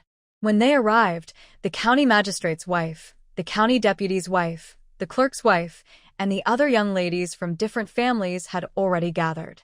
Everyone was waiting at the foot of the mountain. Seeing the Wei family arrive, everyone's eyes turned toward them, mainly because they had heard that Wei family recently had a daughter. Everyone was curious about Wei Ruo, who was just brought back to the Wei family. As soon as Wei Ruo got out of the carriage, she felt many eyes on her. She calmly allowed them to look, without shyness or hiding. She knew this was unavoidable, and she was willing to satisfy their curiosity. The ladies and young women observing Wei Ruo found her different from what they expected. Her slender figure and smooth, delicate skin even surpassed that of many young ladies raised in rich families. If they didn't know better, they wouldn't believe Wei Ruo had been living in the countryside all along. She and Wei Qingwan stood side by side, one gentle, one charming. In appearance alone, they outshone the other young ladies present today. Some were surprised, others disappointed. It seemed their plan to mock the Wei family had failed. The county magistrate's wife brought her daughter, Qian Saizong, to greet Mrs. Yun. "Madam Wei, you are truly enviable. Your two daughters are both outstanding. Do you leave no chance for others?" Mrs. Yun quickly smiled and replied, "Madam Qian, Please don't praise me too much. My daughters can't compare to Miss Ling. I heard Wanwan say that Miss Ling's poetry and essays have even been praised by Mr. Fu. Mr. Fu rarely praises anyone's poetry, so Miss Ling is truly unique. Mr. Fu is the most respected lady scholar in Xingshan County, now teaching some young ladies at the county office. Madame Qian smiled happily. She just has a little cleverness. Though she said her daughter only had a bit of cleverness, her smile was genuine, showing she was pleased by Mrs. Yun's words. Soon after, the county magistrate's wife and the chief clerk's wife came over to greet Mrs. Yun. Mrs. Yun looked around and saw several familiar ladies present. She then asked the host of today's event, the county magistrate's wife, Madame Qian, "Are we waiting for anyone?" "Yes, the wife and daughter of the Xie family from the north of the city," Madame Qian replied. The Xie family is a well-known farming and scholarly family in Taizhou Prefecture. In the past 20 years, 2 members have become successful scholars. The current Xie lady's grandfather is one of them. He now holds a government position in the capital, ranked 5th grade, and is said to be favored by the emperor. He might soon be promoted to a 4th grade official. Hearing they were waiting for the Xie family, everyone was fine with that. Soon, the Xie family's carriage arrived. 2 people got off, the lady of the Xie family and her daughter, Xiang. Unlike other young ladies who were helped by maids, Xiang jumped down on her own. Such a bold move was unique among today's young ladies. "Be careful," said Madame Xie affectionately but helplessly. Her daughter was spoiled by her father-in-law and husband. Xiang had already run ahead. Madame Xie approached and greeted Mrs. Yun and the county magistrate's wife. "Sorry to keep you waiting." Maying was a bit mischievous and got distracted by a magician along the way. She refused to leave no matter what. "It's okay. It's normal for children to be curious," Madame Qian said with a smile. Madame Xie looked at Wei Ruo. The others were familiar faces she had seen many times, but Wei Ruo was the first time she saw her today. She smiled and said, "Miss Wei is so charming and lovely. No wonder, she is the daughter of Madame Wei, following in the footsteps of Lord Wei and Madame Wei." Mrs. Yun smiled and said, "Mrs. Xie, you are too modest. This child has suffered a lot over the years. I don't expect her to be outstanding. I just hope she can live a peaceful and stable life in the future." After some polite conversation, everyone had arrived, and the county magistrate's wife announced it was time to depart. The starting point was carefully chosen. Mrs. Xie and Miss Xie led the way, followed by Mrs. Yun, Wei Ruo, and Wei Qingwan, then Mrs. Qian and Miss Qian, and finally the county deputy, the clerk, and other respected ladies from Xingshan County. Among the ladies, based on their husbands' ranks, Mrs. Yun was the highest. The county magistrate was a 7th grade official, Wei Ming was a 6th grade, and Mrs. Xie's husband was just a scholar who hadn't taken an official position yet. But Wei Mingting's situation was well known, and the Xie family was very prominent, so Mrs. Xie actually walked at the front. Today's purpose was to pray for blessings, and sincerity was most important. So, on the magistrate's suggestion, everyone decided to walk up the mountain on foot, climbing all the way from the foot to the temple, a total of 999 steps. Wei Ruo followed behind Mrs. Yun, walking at a steady pace. She matched everyone else's speed. When others stopped to rest, she also paused. She tried not to stand out or cause trouble. The fastest was Miss Xiang, who strode ahead confidently, leaving the others by at least 20 or 30 steps. Mrs. Xie called out but couldn't catch up. The rest of the group moved slowly and stopped frequently to rest along the way. After walking and resting like this for over half an hour, they finally reached the entrance of Fahua Temple. The abbot and a group of disciples were waiting at the gate to greet them. After exchanging a few words with the abbot, everyone entered the temple. Since the magistrate's wife had already arranged with the abbot that only the women in their group would be received today, the temple was quite empty, with no other visitors disturbing them. Inside the main hall, everyone burned incense and knelt to pay respects. Wei Ruo blended into the crowd and also lit a stick of incense. After listening to the sutra on a meditation mat, half a day passed. At noon, Everyone was to stay inside the temple for vegetarian meals. While waiting for the meal, they sat in the dining hall, drinking tea provided by the temple. Climbing 999 steps had exhausted them physically, and it was already noon, so everyone was feeling hungry. However, Manhwa Temple had strict meal times and only served lunch at noon. They couldn't break the rules and had to wait patiently in the dining hall. At this moment, Wei Ruo took out her prepared dried sweet potatoes and shared them with everyone to try. Seeing what Wei Ruo brought out, all the women looked curious and confused, as they had never seen this before. When they saw the item, Madame Yun became nervous. She initially thought Wei Ruo was bringing common pastries, which was fine since everyone was hungry.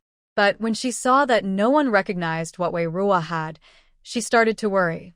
At this point, Madame Yun wanted to stop Wei Ruo, but it was too late. The items had already been distributed to the ladies and young women. Wei Qingwan looked at Wei Ruo, and then at what she was holding, feeling puzzled like everyone else. She stayed silent and sat quietly beside Madame Yun, watching everyone's reactions. "Miss Wei, what is this?" Madame Qian asked first. "This is called dried sweet potato.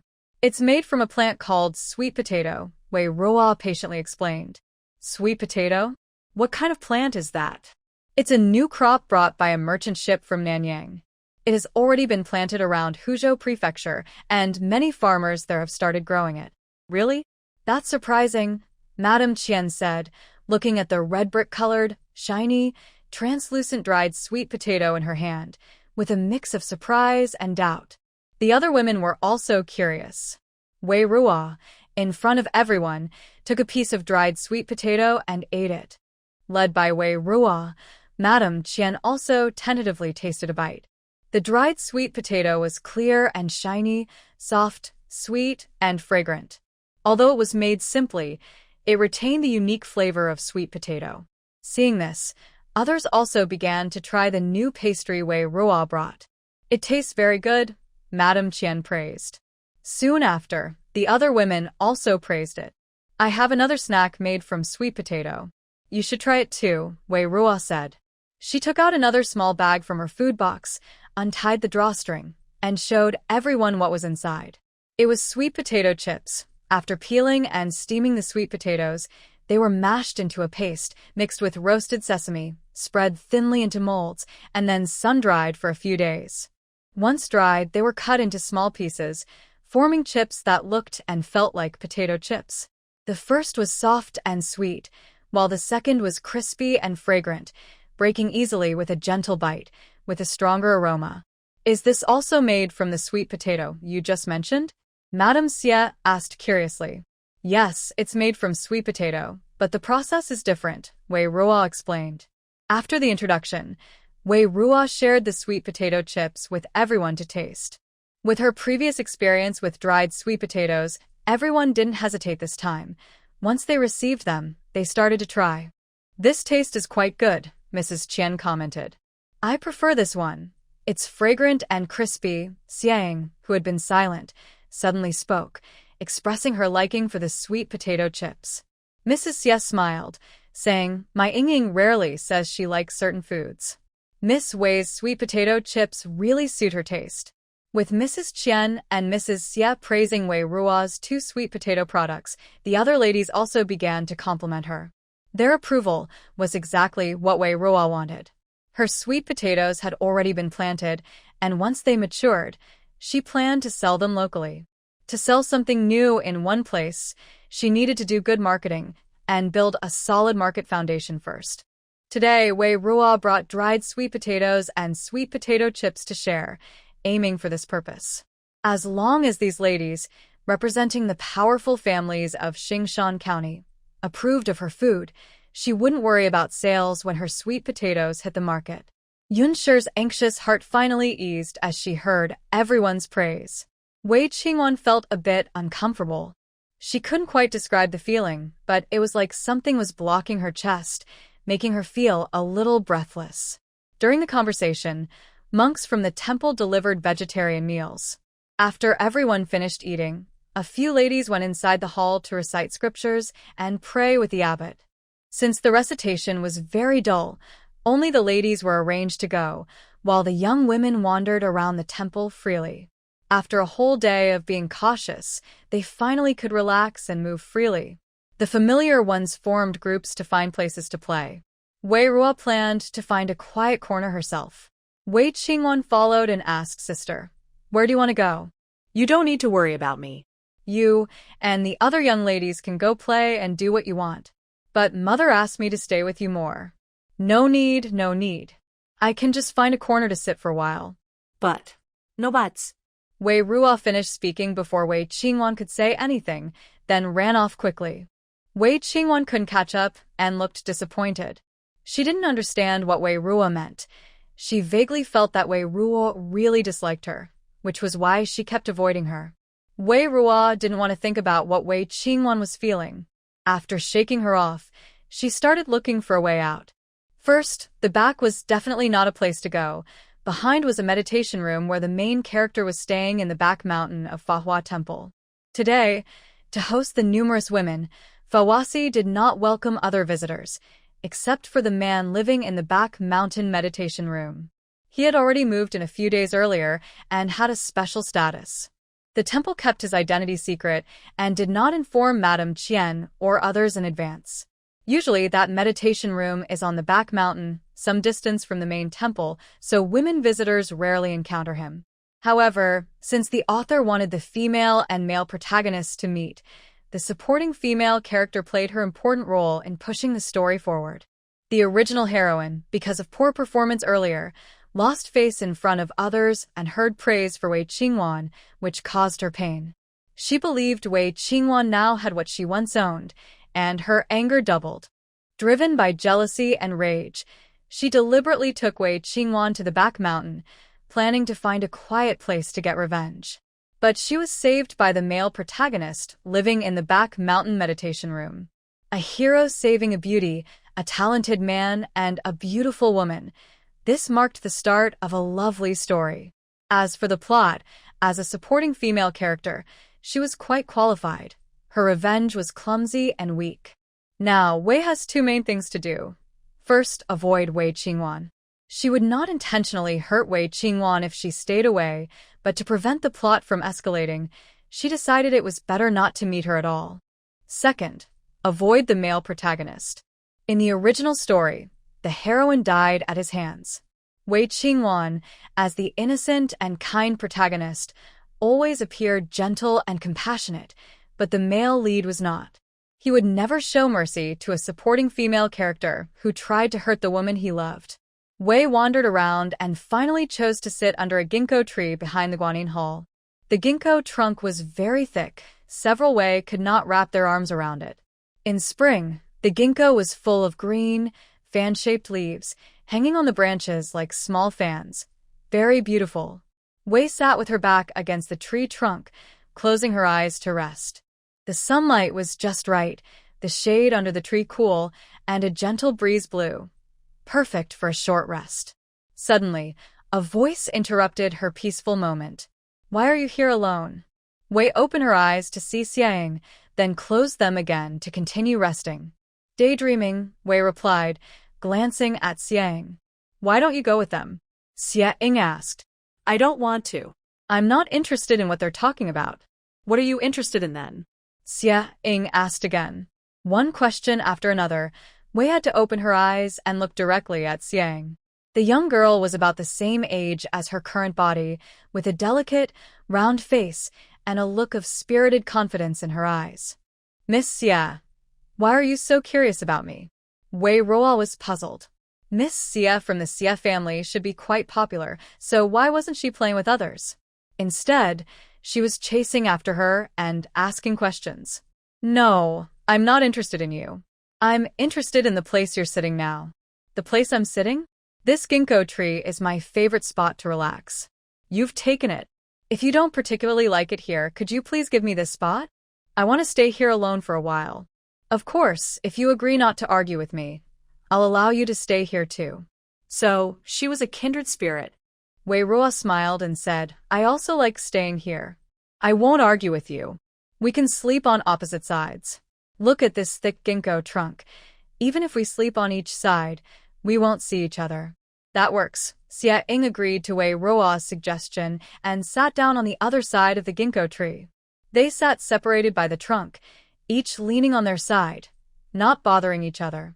Time passed unknowingly until suddenly, a burst of noise woke the two who were relaxing under the tree.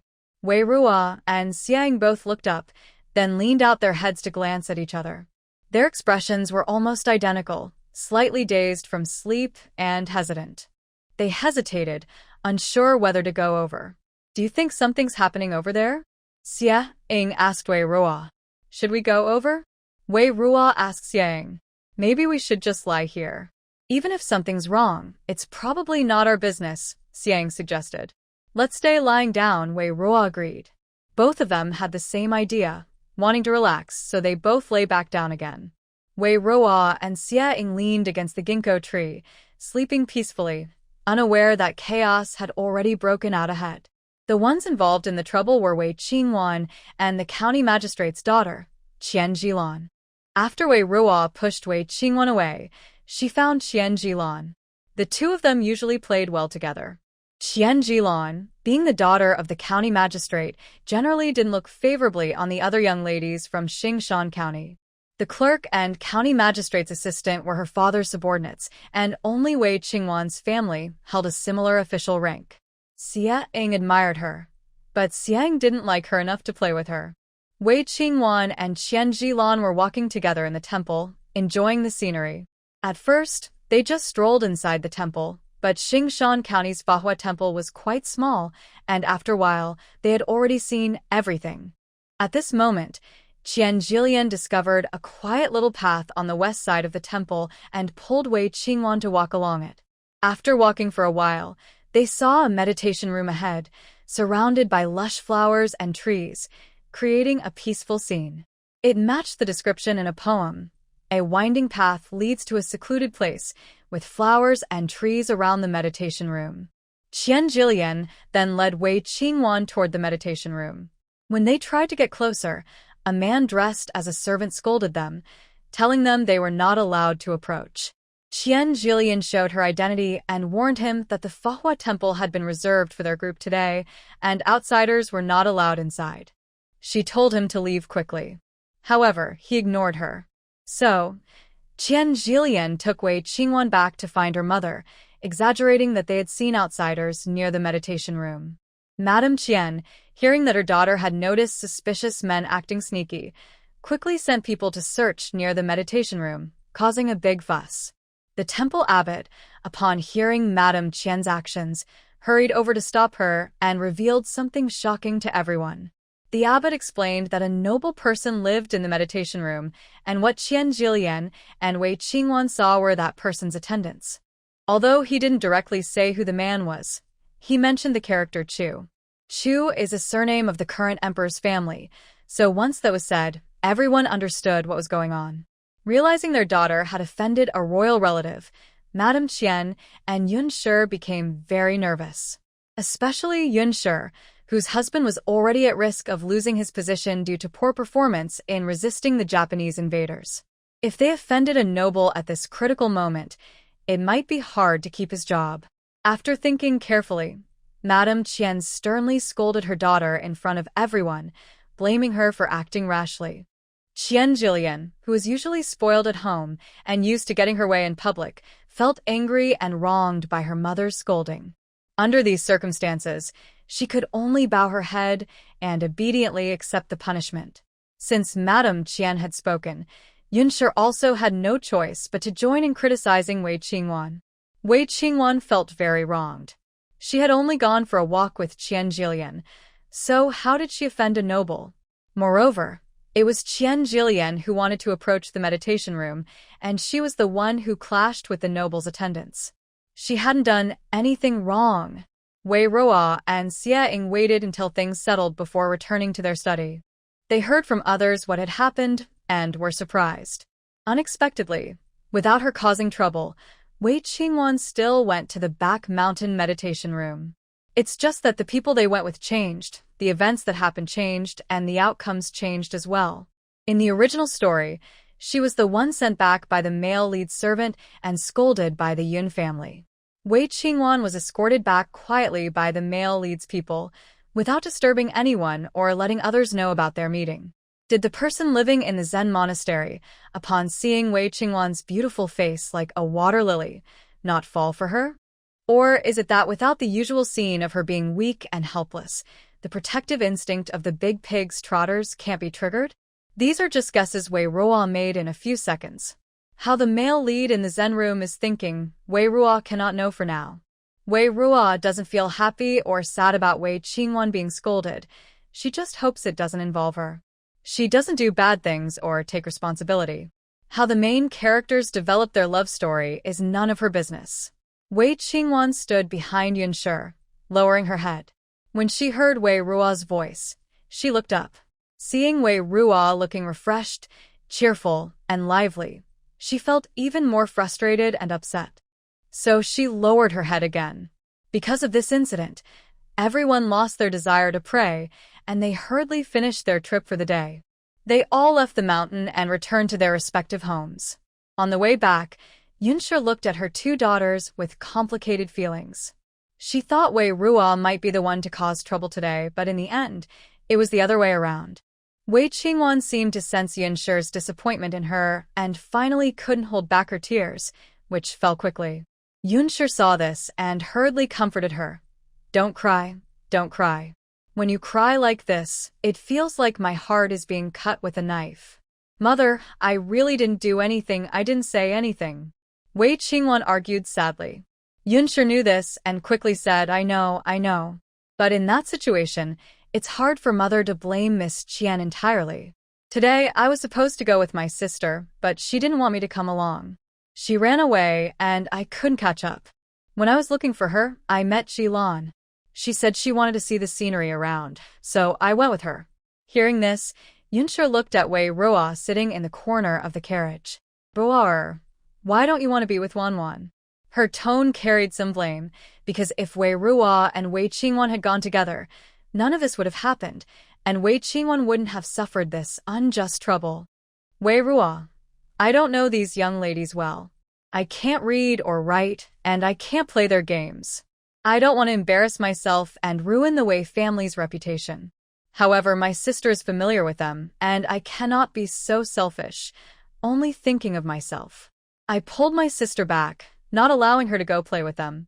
As for why my sister encountered Miss Qian, or why that incident happened, I did not expect it either. Wei Ruo sighed and said, if I had known it would turn out like this, I shouldn't have come today. Maybe if I hadn't come, my sister wouldn't have played with Miss Qian, but with someone else. I wonder who she gets along with best among them. Yunshi was surprised. Without Wei Ruo, the best playmate for Wanwan would still be Miss Qian.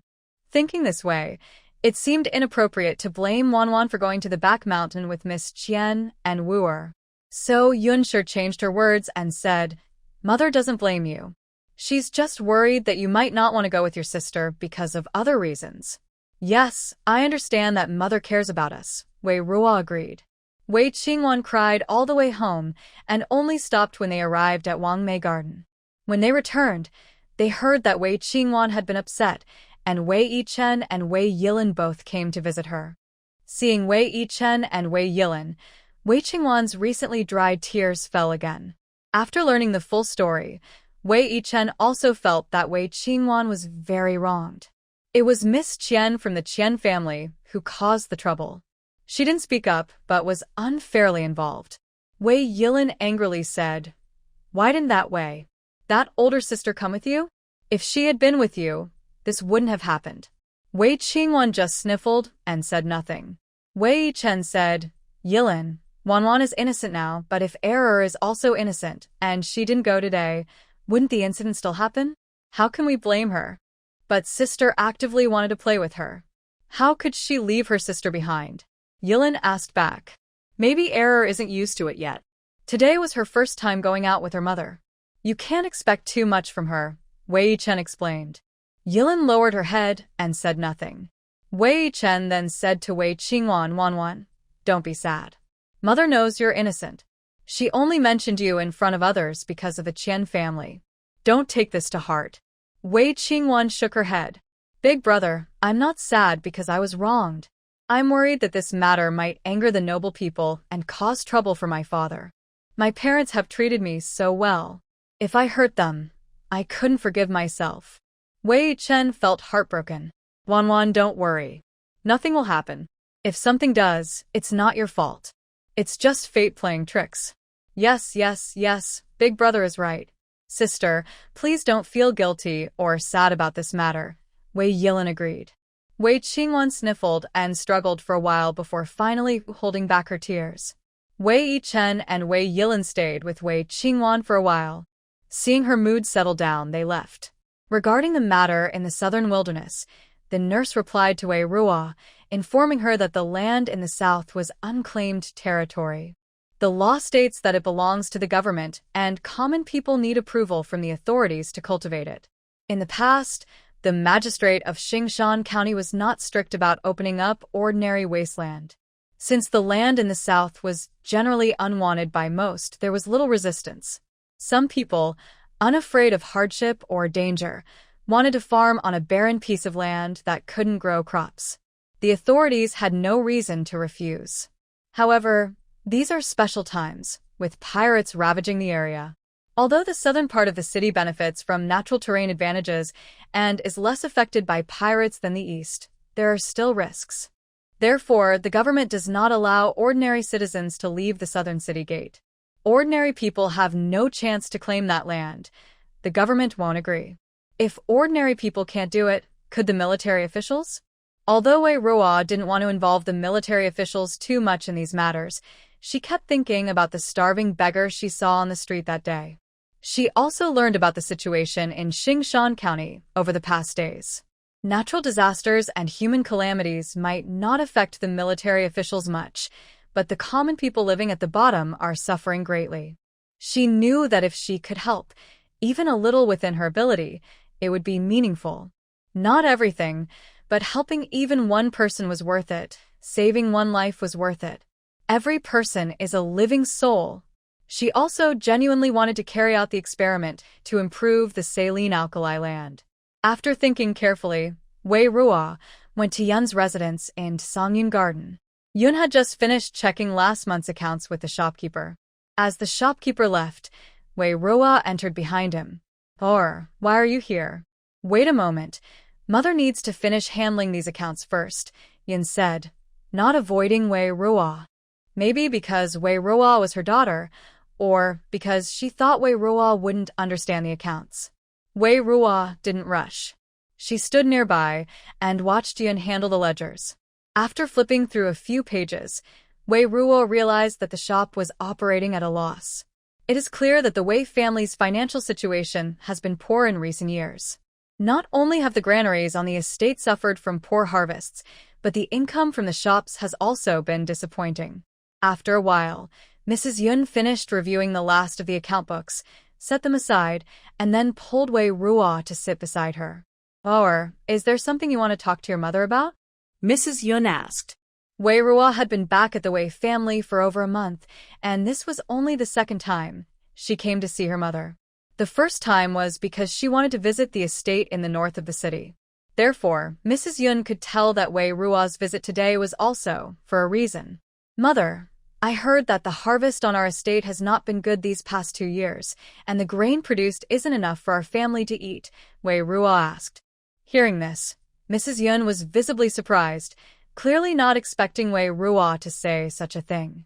She sighed softly before saying, "This isn't something you should worry about. I don't know which servant is gossiping, but I will deal with him properly. It's not just gossiping servants. I saw it myself when I went to the northern estate," Wei Ruo replied. "Oh, that's right. You should understand these things," Mrs. Yun said. Since she grew up in the countryside, Wei Ruo was most familiar with farming daily. It's understandable that she knew more than most young ladies who grew up in the city's inner courtyards. Mrs. Yun explained, "It's not just our family's problem. The entire county of Xingshan, and even the whole Taizhou prefecture, have had poor harvests these past 2 years. Our estate in Xingshan is no exception. But don't worry too much, Ruar. Our family isn't in such bad shape." Your father's salary is still coming in, and we have some savings. Life is a bit harder now, but we can manage. It's the common people who are suffering most. The recent troubles with the pirates have made things even worse. Plus, the bad weather this year has made life even more difficult. Every day is getting harder. Once she had laid out the situation clearly, Wei Ruo asked about the saline alkali land in the southern city. Mother, that piece of wasteland in the south city is still empty. If we could plant crops there, it might help many people with their food. Mrs. Yun shook her head with a smile. It's good that you think about the family, but that wasteland outside the city is so barren that even weeds can't grow properly. The soil there is really poor and nothing can survive if we plant anything. Mother, when I was at Mo's farm, an old woman there taught me a way to grow crops on poor, barren land. Maybe it could work on the southern wasteland. This different barren land situation varies. Xingshan County is near the sea, and everyone knows that farming near the sea is difficult.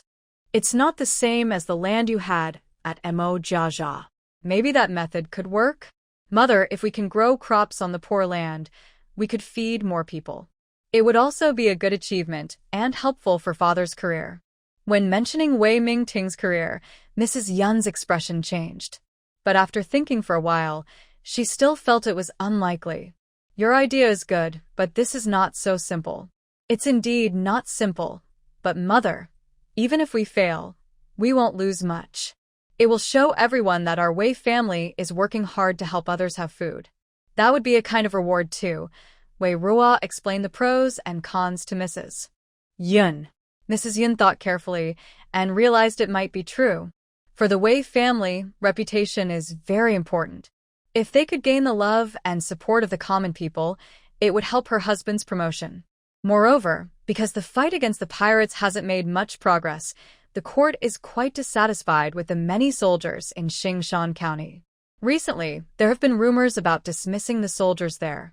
This has caused her husband to stay out late these days, working tirelessly to find a way to end the pirate problem. Mrs. Yun was somewhat moved.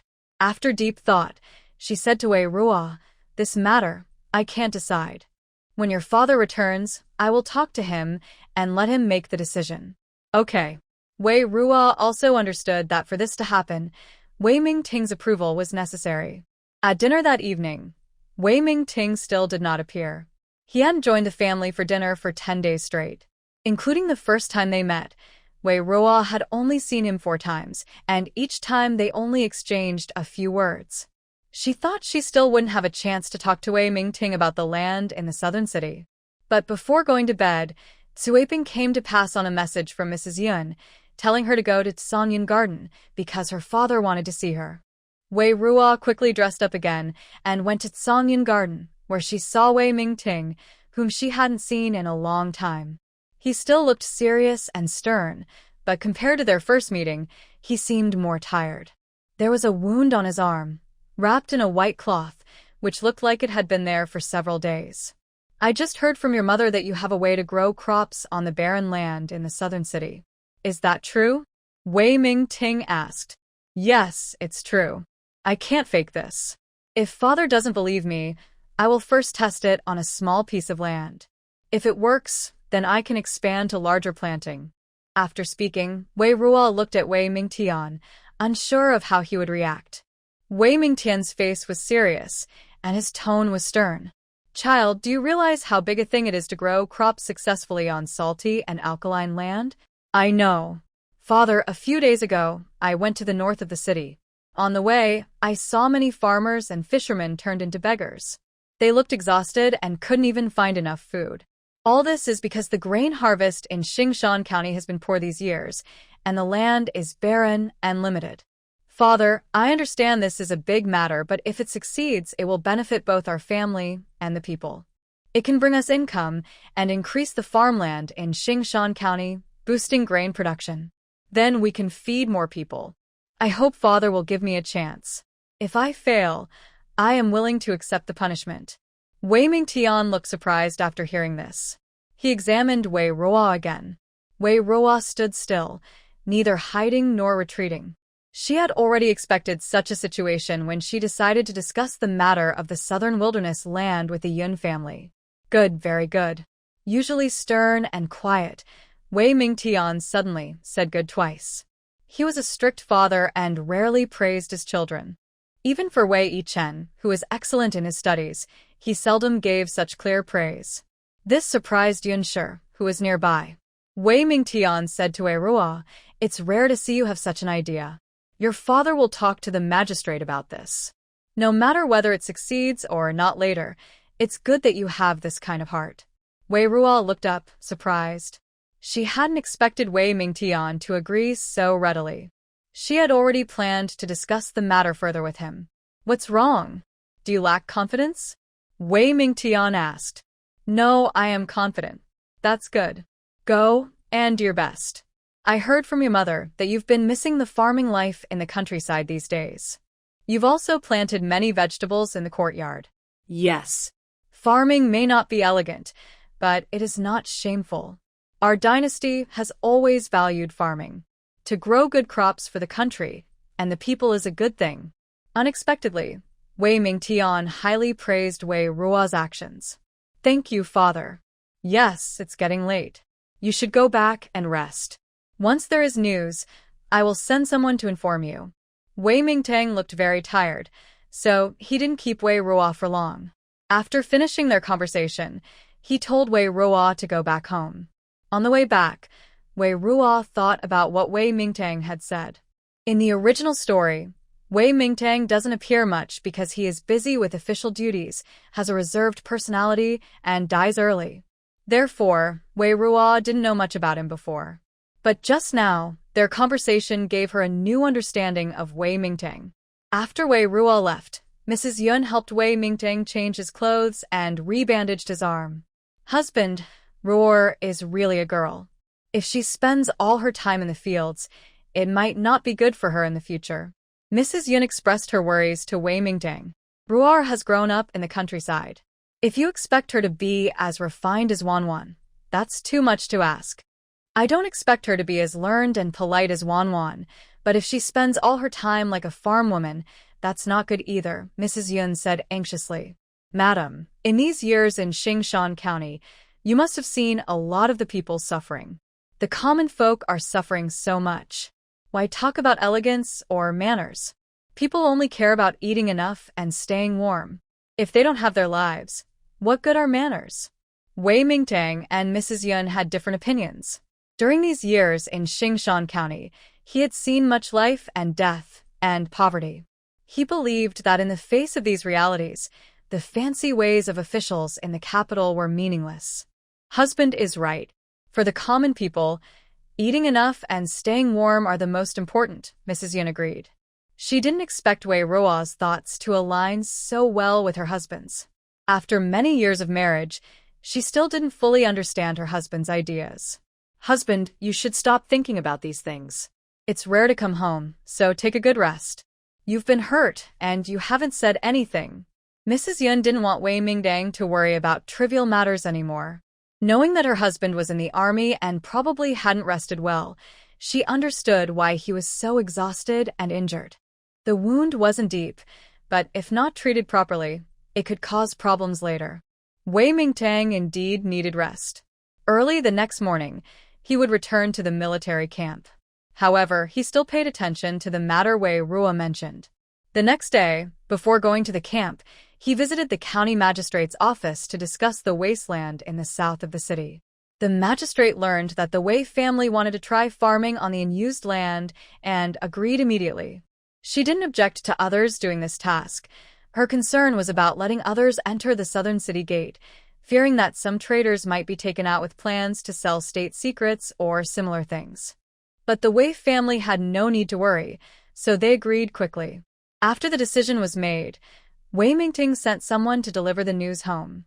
Mrs. Yun saw her husband's strong interest in this matter and had nothing more to say. She called Wei Ruo over and first shared good news. "Ruor, your father has already written about the situation in the south of the city. You can start small-scale planting there. If it works well, it will be a great achievement." Although she said this, Mrs. Yun didn't really expect Wei Ruo to succeed. Okay. Wei Ruo was very happy. She didn't expect Wei Ming to be so capable and to handle things so quickly. Your father also said you shouldn't feel too much pressure. If it doesn't work out, it's not a big loss. Yes. Wei Ruo was touched by Wei Ming's attitude. Mrs. Yun then said, But Ruor, you're already quite grown up. At this age, you should be studying. I plan to wait until you learn proper manners from Mo Li and then let you study at the county office with Wan and others. The county lady also agreed to this. Wei Ruo said, I don't want to study at the county office. I'm not on the same level as them. Forcing myself to study with them will be hard. It's better if I do things I am good at. Mrs. Yun replied, Roar, you need to change some of your old ideas. As a daughter of the Wei family, you should learn to be educated, kind, and graceful. Of course, because you've suffered in the countryside these past few years, I won't be too strict with you. I don't expect you to be as talented as Wan. Wei Ruo said, but the teacher at the county office, Mr. Fu, might be too advanced for me. If you really want me to learn there, I don't want to go. Falling behind is just an excuse Wei Ruo made for herself. Her main goal is to avoid studying with Wei Qingwan and Qian Jilan. But if I go to study with younger children, I worry it will make you sad, Mother, Mrs. Yun explained. Can I find a private teacher instead? Wei Ruo asked. This. Mrs. Yun looked hesitant. Young master, asking a female teacher to teach you is quite complicated. First, it's hard to find one. Educated women rarely go to ordinary families to teach. Second, paying for her lessons is a significant expense. The Yun family's expenses were already tight, and now they had to arrange for the eldest son to study, so there was no extra money to hire a dedicated female teacher for Wei Ruo. What if I could find a female teacher who doesn't charge money? Wei Ruo asked. Don't be silly, young master, Mrs. Yun frowned. I'm not joking. I'm serious. If I can find someone willing to teach me without asking for money, could Mother allow me to study alone without others? Young master, even if there's a female teacher willing to teach you without asking for fees, finding one is very difficult. It's normal that you don't understand some things after just returning home, but you must trust your mother. I will do my best to make the best arrangements for you, Mrs. Yun said sincerely. I understand, but I need to finish the task in the southern part of the city first. Luckily, that was a good excuse she could use. She originally just wanted to solve the food problem in Xingshan County, but unexpectedly, it also helped her avoid going to the county office to study. Mrs. Yun said for the next few days, you can focus on the work in the southern city. Later, try to have the household help with it, while you go to the county office to learn. Wei Ruo nodded, understood. Mrs. Yun sent Zhang Mama and 2 farm workers to assist Wei Ruo. Zhang Mama was very unwilling inside. The southern part of the city was desolate and dangerous. Who would go there for no reason? Besides, the young lady was eager to farm. Her old bones couldn't handle much trouble. But it was Mrs. Yun's order, so she had to obey. She thought Wei Ruo would immediately take people to the southern city, but her first order was to buy bran and straw and gather leftover rice and vegetables from the kitchen. Young miss, didn't you promise the master to plant crops on the wasteland in the southern city? Why are you collecting bran and leftover food? Are you planning to raise pigs? Zhang Mama asked suspiciously. I want a farm, Wei Ruo replied. Just follow my instructions. Also, I need sealed wooden barrels to store these things. Zhang Mama was confused by Wei Ruo's request, not understanding what she was planning. Seeing her puzzled expression, she hesitated for a while, without moving. Madam Zhang, your mother sent you here to help me, not to question me. If I cannot do it, I will explain to my parents myself, Wei Ruo said firmly, not allowing any objections. I understand, Madam Zhang replied, suppressing her dissatisfaction and nodding in agreement.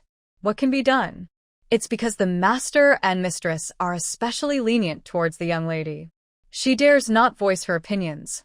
In Wongme Garden, Wei Qingwan learned about Wei Ruo's recent busy schedule and that her mother had postponed her plans to go to the county office with them for lessons. Madam, if sister keeps going to the fields every day, won't it hurt her reputation if people find out? Wei Qingwan asked Lady Li beside her. Of course, it wouldn't look good. But you don't need to worry too much. When the young lady came back from the countryside, she picked up many rural habits. It's good enough if she can learn some manners and not embarrass herself in front of others. She definitely can't be as well-mannered and educated as you. It's not quite like that. Sister has her strengths too. Last time, her dried sweet potato and chips received praise and love from everyone, Wei Qingwan murmured. That's just praise from a few ladies who were probably just hungry and complimented her casually. She can't rely on dried sweet potatoes and chips to build her reputation for a lifetime, Lady Li scoffed at Wei Ruo's recent praise. Wei Qingwan lowered her head slightly, feeling much better after hearing Lady Li's opinion of Wei Ruo. For several days, Wei Ruo was very busy, preparing for the improvement of the southern city's wasteland. She went to bed early every night and slept until dawn. That night, as usual, Wei Ruo fell asleep early. Suddenly, a loud knocking on the door woke her from her sleep. She sat up and looked toward the outer room, hearing the door open, knowing that Xiaomei had gone to answer it. After a while, Xiaomei returned. "Young lady, are you awake? What's all the noise about?" "It's Xiao Bei from Exiled Garden, knocking on the door. He said their young master is sick." "Why is he knocking on my courtyard door instead of going to see a doctor?" Wei Ruo asked in confusion. Xiao Bei said they want to find someone from the government to help find a doctor, but no one paid attention to them. They had no choice but to come to our courtyard. Exiled Garden has no status in the official's residence, so the servants tend to ignore or dismiss them. Although Wei Ruo had only recently returned to the Wei family, her status in the residence was clearly higher than Wei Jin Yi's. The servants, regardless of what they thought inside, dared not show any disrespect to her openly. It seems that Xiao Bei came to Wei Ruo because he believed she could speak more convincingly than others. "Mei, help me bring the clothes." Wei Ruo got off the bed, dressed quickly, and hurriedly headed for the door. Xiao Bei was still waiting at the gate of Songyuan. When he saw Wei Ruo approaching, he quickly knelt and begged, "Miss, please help me. Save my young master. He's burning up all over, and if it continues, it will be very bad. If you talk to the people in the house, they might agree to send a doctor for him." Xiao Bei was truly desperate. To get a doctor, he had to ask the housekeeper or the maid, but he couldn't even see the housekeeper. The master had been busy fighting the Japanese pirates and hadn't returned home for several days. After thinking hard, he could only think of Wei Ruo. She was the young lady who had brought them things twice, and was the only person in the house who might help their young master. "All right, I understand. Get up first. Take me to see your young master." Yes. "Miss, follow me." Xiao Bei led Wei Ruo quickly back to Yingyuan. When they entered the main house, Wei Ruo saw Wei Jin Yi lying unconscious on the bed. His skin, already pale, was now even more colorless, as white as paper. Wei Ruo reached out to feel Wei Jin Yi's forehead, hot to the touch. "How many days has your young master been ill?" Wei Ruo asked. "It's been 3 days. But the first 2 days weren't so serious. The young master said he was fine, just needed rest. But last night, his condition suddenly worsened, and he lost consciousness." Xiao Bei looked anxious and worried. If she had known it would be like this, she should have asked the housekeeper to call a doctor earlier. "Come on, I'll go with you to find the housekeeper." Wei Ruo stood up and headed outside. She and Wei Jin Yi weren't very close, and living in the Wei house, she didn't want to reveal her medical skills too much. It was better for the family to handle their own problems. Right now, the housekeeper of the Wei estate's backyard was Li Mama, who usually lived in the side room of Wongme Garden. Xiao Bei knocked on the door. When no one answered, Wei Ruo knocked again. After some hesitation, the people inside finally opened the door. "Miss, why are you here so late?" Cui He asked cautiously. "Where is your father or mother?" Wei Ruo directly asked Cui He, seeking Li Mama's location. In the West Wing," Cui He whispered in reply. As a servant, being allowed to live in the wing shows that Lady Li holds a very high status in the Wei family. Wei Ruo didn't bother to talk to Cui He and went straight to the wing. After knocking for a while, the door finally opened. The awakened Lady Li looked annoyed. "Miss, you can wait until tomorrow during the day. What's the point of shouting and making a fuss late at night? Life is at stake." Do you think I care if I shout or not? Second young master is unconscious. If something happens, can you take responsibility? Wei Ruo asked.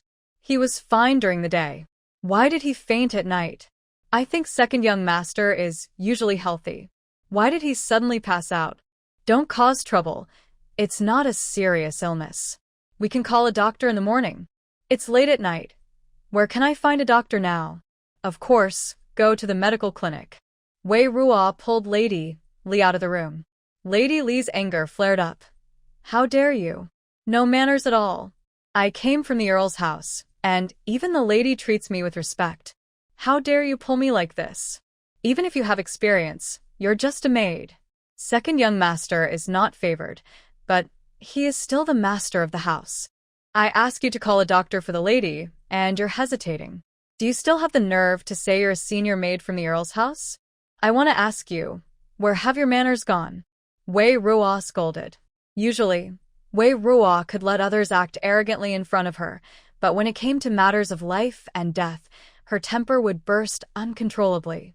This is outrageous. I refuse to call a doctor today. Let's see what you can do. Lady Li puffed out her chest proudly.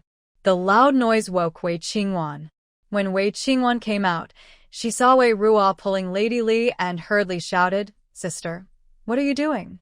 Lady Li is old. Don't pull her like that. It's dangerous. Seeing no one paying attention to her, she ran over to help and tried to pull apart Wei Ruo and Lady Li. At this moment, Lady Li was furious and didn't notice Wei Qingwan rushing over. Feeling someone pulling her, she pushed hard. Wei Qingwan was pushed to the ground. Seeing Wei Qingwan fall, Lady Li finally realized what had happened and quickly rushed over to help her. Miss, are you all right? Grandma.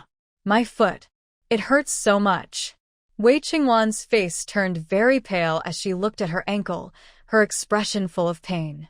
Aunt Li panicked and quickly ordered her daughter, Sueha, go find the lady. Tell her that Mrs. Leg is hurt. Also, go tell little Chi at the gate to immediately send a doctor from Baohetang. Then Aunt Li turned and sharply glared at Wei Ruo, saying, Miss, look at what you've done. Wei Ruo, with a cold face, flicked her sleeve and turned to leave. She knew this matter couldn't be easily resolved today, but the people in Exiled Garden were still sick, and they couldn't wait. Waiting until tomorrow to see a doctor might be too late. They could already be gone. Wei Ruo returned to Exiled Garden and asked Xiumei to go and bring her emergency medical kit. Xiumei hesitated for a moment, then took Wei Ruo's hand. Miss, are you going to help second young master? Yes. But, Miss, if second young master recovers, it will be even harder to explain what happened at Wongme Garden today. Aunt Li will insist that second young master isn't sick and say you're causing trouble. How will you explain to the lady? Xiumei knew that the incident just now wouldn't be easily forgotten, and their young lady was in trouble. I can't take a life as a joke. If he dies or gets seriously hurt, I can prove my innocence. But if my innocence has to be proven with blood and life, then my innocence is meaningless. Seeing Wei Ruo's firm attitude, Xiumei understood what she needed to do. I understand. I will listen to you, miss. Xiumei turned and ran to Tingsong Garden to get the medical kit for Wei Ruo. She knew her young lady was like this. She always said money was the most important, and she hated losing money or profits. But when it came to life and death, she would put money and interests aside without hesitation. Wei Ruo then instructed Xiaobei to prepare cold water and a towel. Xiaobei nodded repeatedly and quickly brought back some water. Go and lift the blanket off your young master, and also take off his clothes, Wei Ruo ordered. Take off. His clothes? Xiao bei was stund. He's already so hot. If you keep him wrapped up, won't he cook himself? Listen to me. Don't hesitate, or his life might be lost. But men and women shouldn't touch. When life is at stake, do you still care about that? Besides, he's my brother. Half-brother or not, they are still siblings. Yes, Xiaobei hurried to comply. He lifted the blanket covering Wei Jin Yi, unbuttoned his shirt, revealing his chest. Contrary to Wei Ruo's expectations, Wei Jin Yi did not look as fragile as she seemed. His muscles were firm but not overly bulky, well-shaped and balanced, strong but not overly muscular. At this moment, Xiaomei also returned with Wei Ruo's first aid kit. Take one of the bottles with the red label, pour out a pill, mix it with a bowl of water, stir well, and feed it to him, Wei Ruo instructed. Xiaomei, who had been helping Wei Ruo for many years, was now very skilled. She quickly dissolved the pill and handed the mixture to Xiao Bei. What are you standing there for? Hurry up and feed your young master, Xiaomei urged when Xiao Bei hesitated. Miss, where did you get this medicine? Xiao Bei asked. That's not your concern. Just know that it can save your young master's life. Do you think our young lady would harm him? He's already like this. Why bother with harmful tricks? Okay. Xiao Bei couldn't think much more. He carefully carried the bowl to the bed and gently fed the medicine into Wei Jin Yi's mouth with a spoon. Wei Ruo soaked a towel in cold water, wrung it out, and wiped Wei Jin Yi's upper body. Then she opened her acupuncture kit and took out thin silver needles. Seeing the needles, Xiao Bei's face paled.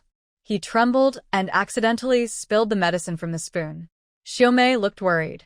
Be careful. My young lady put a lot of effort into this medicine. Don't get distracted. Focus on your task. At this point, you have no choice but to trust me, Wei Ruo said seriously. Yes. Xiao Bei responded repeatedly, forcing himself to concentrate. Wei Ruo quickly and precisely inserted the needles, finishing in a short time with more than 10 needles placed on Wei Jin Yi. Suddenly, there was a loud commotion outside the door. Someone had arrived. Mississippi's Xiaomei looked at Wei Ruo with concern. Go guard the door. I'll be done soon, Wei Ruo said. Yes. Xiaomei went to stand at the door. The visitors were Granny Zhang and Cui Ping, the head maidservant beside Yunshi. Is the young lady in there? Granny Zhang asked Xiaomei with a serious expression. Yes, Xiaomei replied. Please ask the young lady to come out. Madam is waiting for her in Wongme Garden, Granny Zhang said. Please wait a moment, Granny. The young lady still has some things to do. As soon as she's finished, she'll come out, Xiaomei said, blocking the door with her body. What are you waiting for? Avoidance won't solve the problem. If I had known it would come to this, I would have advised her to be more careful. Granny Zhang thought Wei Ruo was doing this to avoid punishment. My young lady at home is not trying to run away. Not trying to run away? Then what is she doing now? My young lady just needs some time. Please, madam, wait a moment. Xiaomei still said the same thing. Seeing this, Madame Zhang sighed. It's good that you protect your master. But right now, the madam wants to see the young lady. If you keep blocking her, she might blame you, and you may not be able to protect the young lady then. We are all servants. Just do our proper duties and don't anger the family owner. Madame Zhang looked at Xiaomei, who was only about 13 or 14 years old, and said a few more words. If the madam wants to punish me, I accept it. But for now, please, madam and sister Cui Ping, wait a little longer. My young lady will come out in a while. Xiaomei was a bit stubborn and only believed what Wei Ruo said. You haven't learned your lesson yet. If you act stubborn, you'll suffer a big loss. Never mind, I won't argue with you anymore. Seeing that she couldn't persuade her, Madame Zhang and Cui Ping stepped forward together, planning to force open the door. Xiaomei pressed her back tightly against the door. She didn't resist when they tried to break in, nor did she move an inch, just standing firm in front of the door. Inside, Wei Ruo heard the noise outside but focused entirely on giving Wei Jin Yi acupuncture. After finishing, Wei Ruo quickly packed up her acupuncture tools to avoid being seen by anyone entering. He might faint again, but if everything goes well, he will wake up early tomorrow morning. Really? Is that true? Xiao Bei looked at Wei Ruo with disbelief. Don't doubt it. I don't joke about people's lives. There are 2 more pills in that bottle. Use my method. Dissolve 1 pill in a bowl of water. After your young master wakes up, give him a bowl to drink. Then, give him another bowl tonight. Wei Ruo continued explaining. Okay, I understand. Xiao Bei hurriedly agreed. Turning to Xiao Bei, who looked blank and dazed, Wei Ruo said, What I did to your young master today, you must not tell others. Can you do that? Xiao Bei hesitated for a moment, then nodded blankly. Wei Ruo wasn't sure if he truly understood, but even if he didn't, she couldn't do anything now. Saving people was her choice, and she had to accept the consequences. Wei Ruo glanced toward the door, roughly guessing why the Yun family had sent someone to find her. Take good care of your young master here. I have other matters to deal with. After giving Xiao Bei instructions, Wei Ruo went to the door and opened it. Outside, Madame Zhang and Cui Ping looked quite disheveled. They didn't get any advantage from Xiaomei. The two of them worked hard all morning and were exhausted, but they still couldn't get past Xiaomei blocking the door. Wei Ruo first carefully looked at Xiaomei, making sure she wasn't hurt during the argument. Then she told Zhang Mama and Cui Ping, "Don't trouble my maid. I will go with you now." Mississippi's Xiaomei looked worriedly at Wei Ruo. I'm fine. You go back to Ting Song Garden first, Wei Ruo instructed. Xiaomei looked concerned, but chose to trust Wei Ruo. Zhang Mama adjusted her clothes, feeling a bit annoyed and helpless. If you had come out earlier, none of this would have happened. Why make things so complicated for everyone? When you see the lady, miss, don't act like this. Let's go. Isn't it urgent? After saying that, she went ahead of Zhang Mama and headed outside. Zhang Mama and Cui Ping quickly followed, seeming afraid Wei Ruo might run away. Wei Ruo had no intention of running. Where could she go in the Wei household? Wei Ruo was taken to Wongme Garden by Zhang Mama and Cui Ping. The garden was brightly lit. Yun Shi, who had already gone to bed, was now dressed neatly and sat seriously in the main room. Li Mama knelt in front of her. Wei Ruo approached Li Mama and faced Yun Shi calmly. Yun Shi looked at Wei Ruo and angrily asked, "Ruo, what is going on? Why did you run into Wanwan's courtyard in the middle of the night to cause trouble? You even pushed Wanwan and hurt her.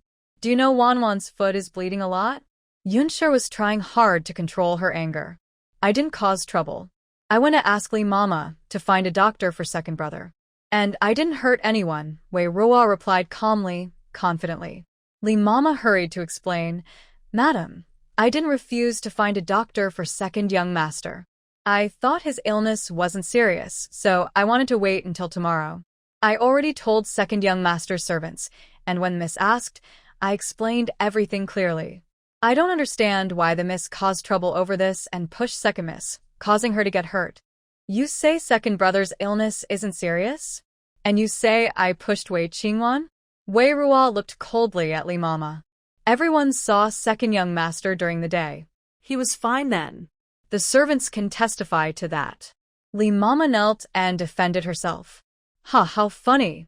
Who told you that someone who is fine during the day won't suddenly become seriously ill at night? You can easily judge if someone is seriously ill, so why don't you become a doctor? Miss, you believe that the old servant deliberately neglected second young master's illness, but what would I gain from neglecting his condition? Li Mama asked Wei Ruo.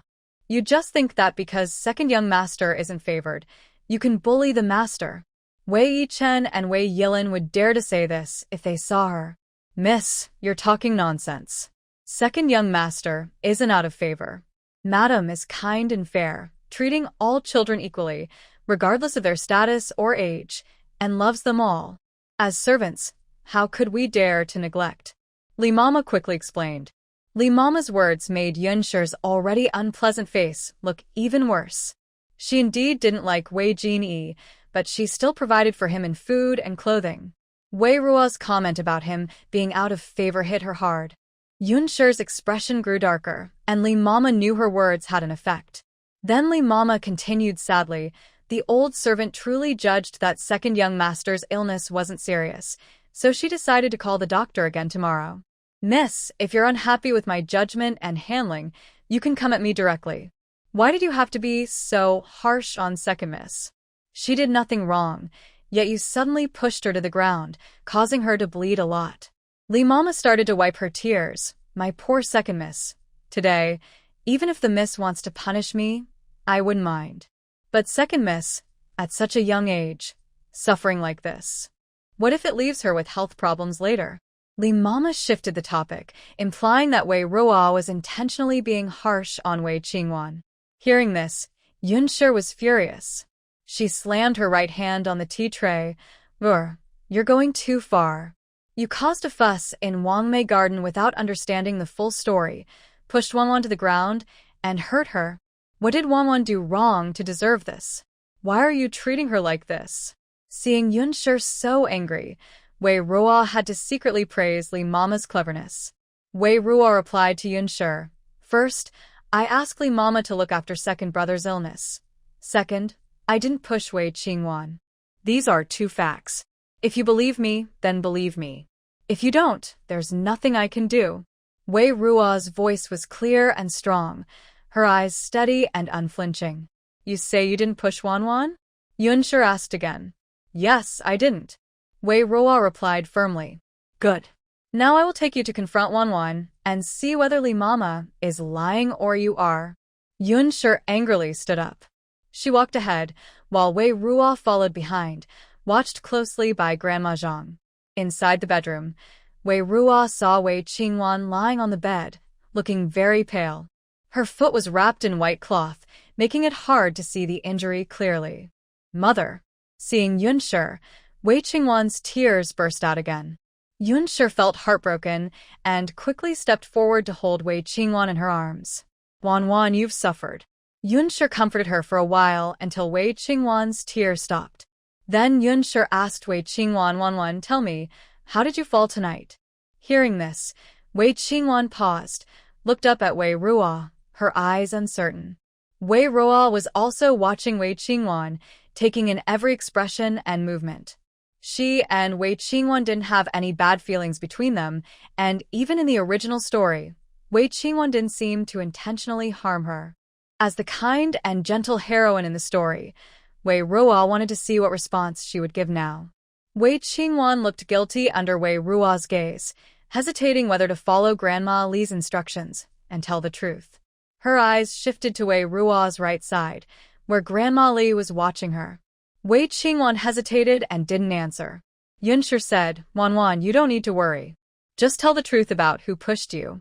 I will handle it fairly." "Yes. It was my sister." Wei Qingwan stammered out the word sister. Suddenly, everyone in the room turned their eyes back to Wei Ruo. They looked at her sternly, accusingly, and angrily. But Wei Ruo suddenly felt like laughing. Who would have thought that the kind and gentle heroine from the story would lie and falsely accuse her? Yunshi turned to question Wei Ruo. "Do you have anything to say now?" Wei Ruo replied, "Yes, I want to say Wei Qingwan falsely accused me. I didn't push her, but she said I did." Yunshi was so angry she laughed. "You're getting more and more unreasonable. I really misjudged you.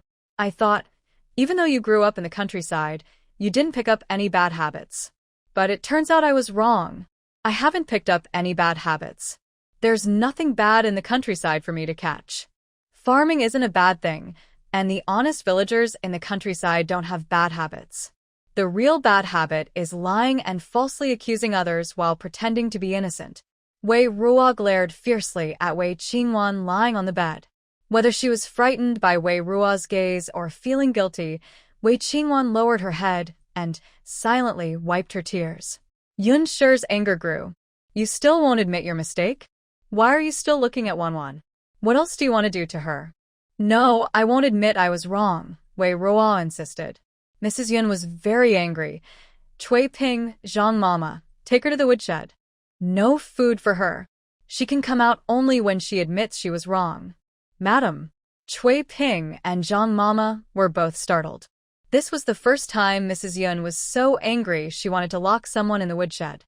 "Do as I say," Mrs. Yun commanded. "Yes." Cui Ping and Zhang Mama approached Wei Ruo. "Young Mississippi, I can walk by myself." Wei Ruo didn't say more and turned to leave. In front of the woodshed, Zhang Mama whispered to Wei Ruo, "Young miss, just admit you were wrong to the madam. Be a little soft. If you do, she might forgive you next time. I haven't done anything wrong, so why should I admit I was wrong?" Zhang Mama sighed helplessly, then closed and locked the door of the woodshed. Once the door was shut, Wei Ruo was surrounded by darkness. The air smelled of dried wood and dust. Wei Ruo found a pile of straw and sat down. The only light inside the woodshed came from a small window above, divided into several sections by wooden bars, cutting the moonlight into pieces. It was past the Grain Rain Festival, but perhaps because the weather had been cold these past few years, the nights still felt chilly. Wei Ruo curled up slightly to keep warm. She remembered how cold it was the first night she was sent to Mo's estate by the He family. Back then, nursemaid and Xiaomei were sleeping beside her, all three together. Although it was colder that night, her heart felt warm. She didn't want to return to the Wei family, but she did. She didn't want to argue with Qingwan, but somehow, she still ended up fighting. She tried hard to avoid conflicts with her family, but she still got involved. Wei Ruo leaned against the earthen wall of the woodshed, her mind drifting back to her past life. In her previous life, she had a drunken, abusive father and a submissive mother. Despite her talent and hard work, she got into the best university and learned many skills from her master, but she couldn't escape her rotten family background. Her alcoholic father came to her, demanding support money right after she graduated. She refused, and her father started hitting her. Her mother rushed to protect her, shielding her with her body, but was beaten to death by her father, who had lost all reason. In a moment of rage, Wei Ruo picked up scissors from the table and stabbed her father to death. In this life, she works hard to earn money, trying to rely on her own strength rather than others' pity to make a living in this world. However, she still couldn't change anything. When she failed to make her family happy, she faced punishment. Last life, she couldn't control her fate through studying, and this life was the same, powerless. This feeling of helplessness wrapped around her, making it hard to breathe. The doctor who hurried to the general's residence finished diagnosing Wei Qingwan and went to prepare medicine. He left Li Mama and Cui He to take care of Wei Qingwan. Wei Qingwan looked worried and carefully asked Li Mama, "Mama, if I tell a lie, will it be found out?" "No, miss, don't worry. Only heaven, earth, you and I know. No one else will find out, as long as you don't show fear," Li Mama comforted her. "But, Mama, I feel so anxious inside. I know lying is bad, but I really can't bear for you to be punished. You're the one who loves me the most. I know everything, Miss, you're kind-hearted. This time, I lied to protect my old bones. I will remember this kindness forever," Li Mama said gratefully. "But seeing my sister being punished by our mother, I feel so guilty. I don't want things to get so serious. I thought, with how much our mother loves my sister, she wouldn't lock her in the woodshed." Wei Qingwan sobbed. "Young lady, being locked in the woodshed also has some of her own fault. You saw just now, she was shouting loudly in front of the madam, showing no respect for elders or rules. Our mother is usually kind. When my brother made mistakes, she only made him copy books. She never punished anyone so harshly as to lock them in the woodshed. I thought my sister would at most be punished to copy books. But it seems the madam is serious this time, which shows she values you very much. If it were someone else, she wouldn't be so angry. But you, miss, are her precious, and she can't tolerate any mistake, not even from Wei Qingruo," Li Mama explained to Wei Qingwan. Wei Qingwan found her words very comforting. Does her mother really value her that much? Is her position in her mother's heart really so much higher than Wei Qingruo's? "Mama, when morning comes, take me to see my mother and ask her to forgive my sister. Just say I am not badly hurt and ask her not to punish her anymore," Wei Qingwan said. All right. Once dawn breaks, we will go. Miss, don't think about these things now. Rest for a while, Li Mo said. Li Mo also reminded her, "Miss, don't mention this matter again in the future. Keep it to yourself and don't bring it up anymore." Wei Qingwan nodded, biting her lip in agreement. Wei Jin Yi opened his eyes again. His head still hurt, but his body felt much lighter than before. "Young master, you are finally awake," Xiao Bei said excitedly. Wei Jin Yi responded, his throat still sore. "The young lady didn't lie to me. She really can cure you." "The young lady? She came here?" Xiao Bei hurriedly told Wei Jin Yi what had happened. Are you saying I can wake up now because she saved me? Xiao Bei's words shocked Wei Jin Yi. Wei Ruo had caused a big fuss at Wongme Garden and even opposed the lady of the house for him. Yes. Where is she now?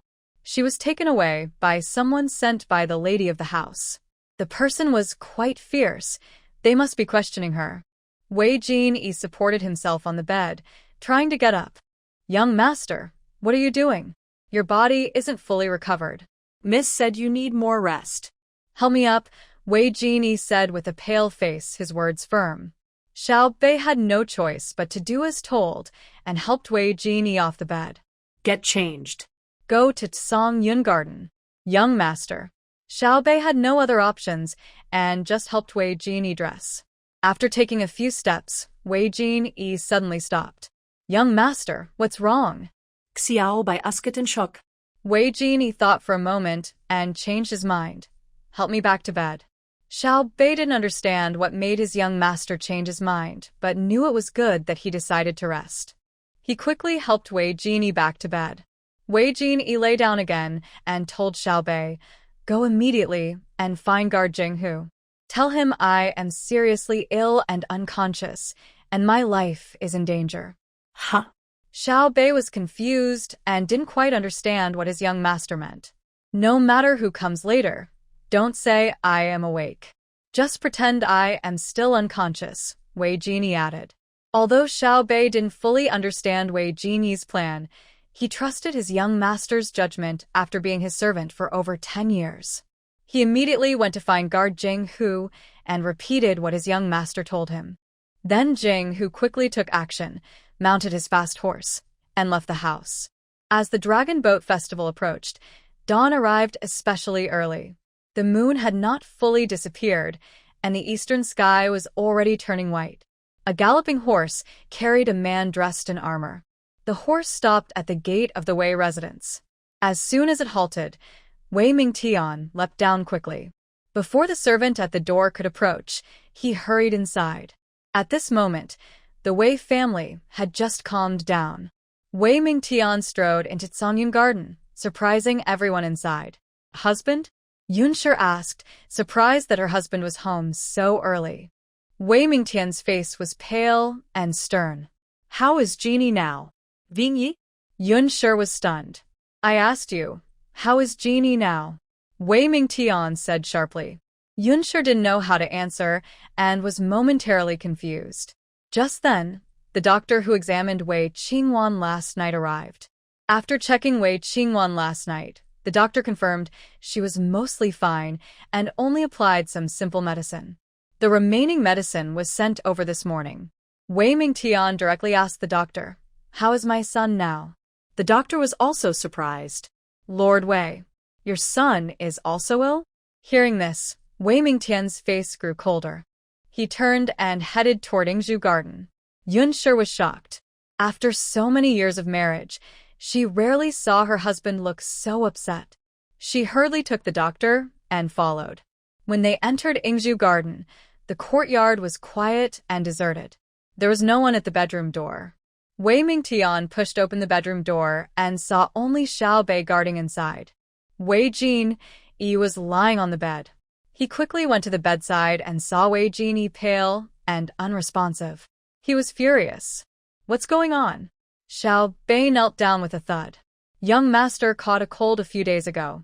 He felt unwell. I asked a doctor to see him, but young master said it was just a small illness and didn't want to bother the family. He thought a tea would help him recover. But last night, his condition worsened, and he has been unconscious ever since. Why didn't you find a doctor? I went to find the housekeeper's maid, hoping she could help call a doctor. But the servants in Wongme Garden wouldn't let me in. I had no choice but to ask. Mississippi Miss led me into Wongme Garden, and we found Lady Li. But Lady Li said the young master's illness wasn't serious enough to call a doctor. Xiao Bei knelt trembling on the ground, recounting what happened last night. Except for Wei Jin Yi being unconscious and unresponsive, everything else was true. Wei Mingting suddenly turned to look at the door. When Yunshi saw Wei Jin Yi lying unconscious on the bed, her face turned pale. He's so sick, why didn't you call a doctor? Wei Ming asked Yunshi. Yesterday, Wonwon hurt her foot. I was worried about her. I didn't pay attention to anything else. I thought Jin Yi was okay. Yunshi hurriedly explained. Wei Ming asked the doctor, "How's my daughter's injury?" The doctor, unsure of what had happened, honestly replied, "Second Mrs. Injury isn't serious. She only has some cuts on her skin, no damage to muscles or bones. There won't be any lasting problems. Please rest assured, sir." After hearing the doctor, Wei Ming's anger grew. Wonwon only has scrapes, but Jin Yi might die. You called a doctor, but only checked Wonwon's foot. Are you trying to let Jin Yi die? Yunshi was also panicked. She really didn't know Jin Yi was so seriously ill. She had heard Madame Li say that Jin Yi's illness was just an excuse Wei Ruo used to sneak into Wongme Garden. Now, seeing Jin Yi barely breathing and Wei Ming furious, Yunshi couldn't defend herself. Wei Ming ordered the doctor, "Go quickly and examine my son." Yes. Yes. The doctor was frightened by Wei Ming's commanding presence. He shakily went to the bed to check Wei Jinyi's pulse. Suddenly, he broke out in a cold sweat. This. What? Hurry up and tell me. Young master's pulse is faint and irregular. This is a very dangerous pulse. Hearing this, even the usually calm Wei Ming was panicked. Is there any way? I will write a prescription immediately. You must send someone to fetch the medicine, and when it's ready, give it to young master. Whether he survives depends on his luck. I've never seen such a severe case before. If I had seen it earlier, it might not have been so bad. The doctor trembled as he explained. Jinghu, go with the doctor. When he writes the prescription, quickly fetch the medicine. Watch the whole process, no delays. Wei Ming immediately ordered the guards outside to handle this. Understood. Jinghu received the order and quickly moved. Usually, these matters were handled by Yunshi, but today, he directly ordered the guards, showing his disappointment with Yunshi. Wei Ming also told Xiaobei, "Stay here and take care of the young master. If anything like this happens again, contact me immediately." "Yes, I understand," Xiaobei replied. Wei Ming stood quietly by the bed, looking at Wei Jinyi with a serious expression. His face was so stern that everyone in the room felt anxious and dared not make a sound. After a while, Wei Ming turned and left, and Lady Yun carefully followed behind him. Back at Wongme Garden, seeing Wei Ming filled with anger, Lady Yun knelt down. Wei Ming's anger was clear as he looked at Lady Yun kneeling before him and asked sharply, "I know you have some issues with Jin Yi. If you're upset about that, you should have come to me. You shouldn't treat him like this. I want you to take good care of him. Is this how you do it? If I had come a little later, he might have died." Lady Yun's eyes turned red as she replied, "I truly didn't know Jin Yi was so seriously ill. If I had known, I wouldn't have ignored his life." "Why didn't you know? You could tell when Wonwon had a small injury on her foot, and you even called a doctor in the middle of the night. But Jin Yi was so sick he was unconscious, and you didn't know?" The little servant around him tried to call a doctor but couldn't. Even Yue helped but still couldn't get one. "Can you tell me what's really going on?" After 20 years of marriage, Wei Ming spoke such serious words to Lady Yun for the first time. Lady Yun's body trembled, tears filling her eyes. "Husband, after so many years of marriage, don't you know what kind of person I am? I would never plot to harm my son. I admit I can't treat him as my own, but I am generous with other things. Only with you, I cannot be so forgiving." Lady Yun continued, "But so many years have passed. Even if I had some resentment, it's mostly gone now. How could I have the thought of harming him? Husband, I never wanted to hurt him. Please believe me, I was misled by a wicked servant." You are really so foolish." I know I was wrong." Lady Yun's voice trembled as she responded. Wei Ming's anger slowly faded as he listened to her crying. Looking at his wife, Wei Ming sighed. "I am busy with military affairs, and I need you to take care of the household matters. You also need to pay more attention to Jin Yi. He must be safe."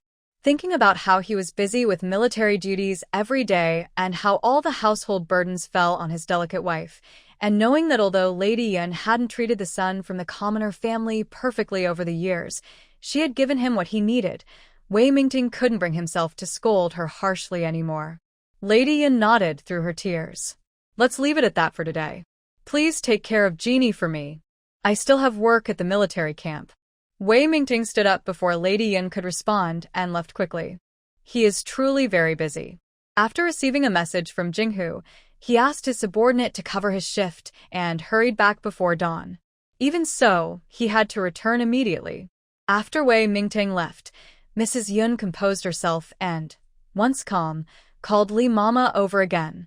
She also sent Suaping to the storeroom to bring Wei Ruo over. At this moment, Li Mama did not know what had happened.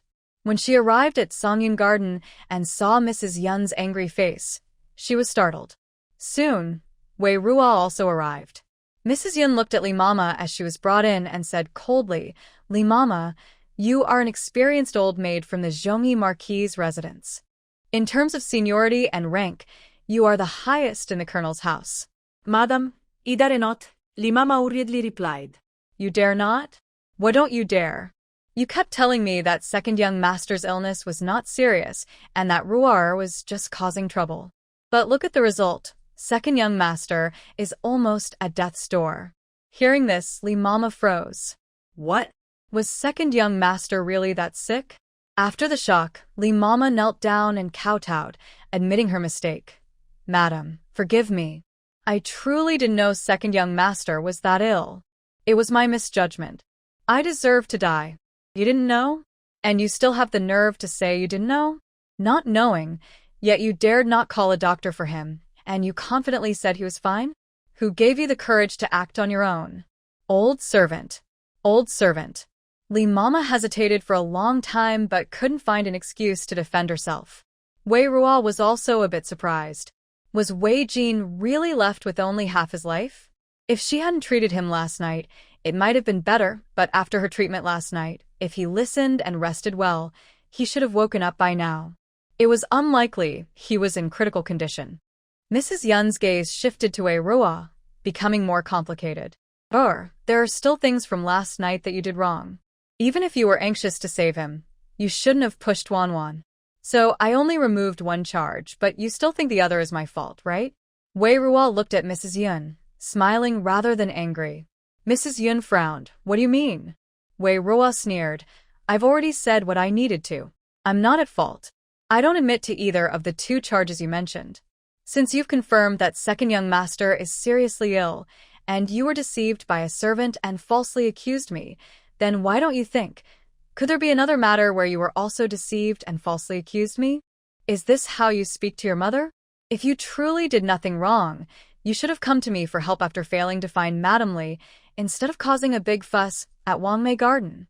If you hadn't been so reckless, no one would have been hurt, and your father wouldn't have been disturbed from his busy schedule to come here. Today, Madame Yun also feels very wronged. Because of this, she upset her husband and was scolded by him. Her husband thought she was being too harsh on the younger son. I did nothing wrong. The chaos at Wongme Garden was caused by Madame Li not doing her job properly, not by me. It wasn't me who disturbed your father, but Madame Li, who delayed the treatment of second brother's illness, and it was also my mother who refused to believe me.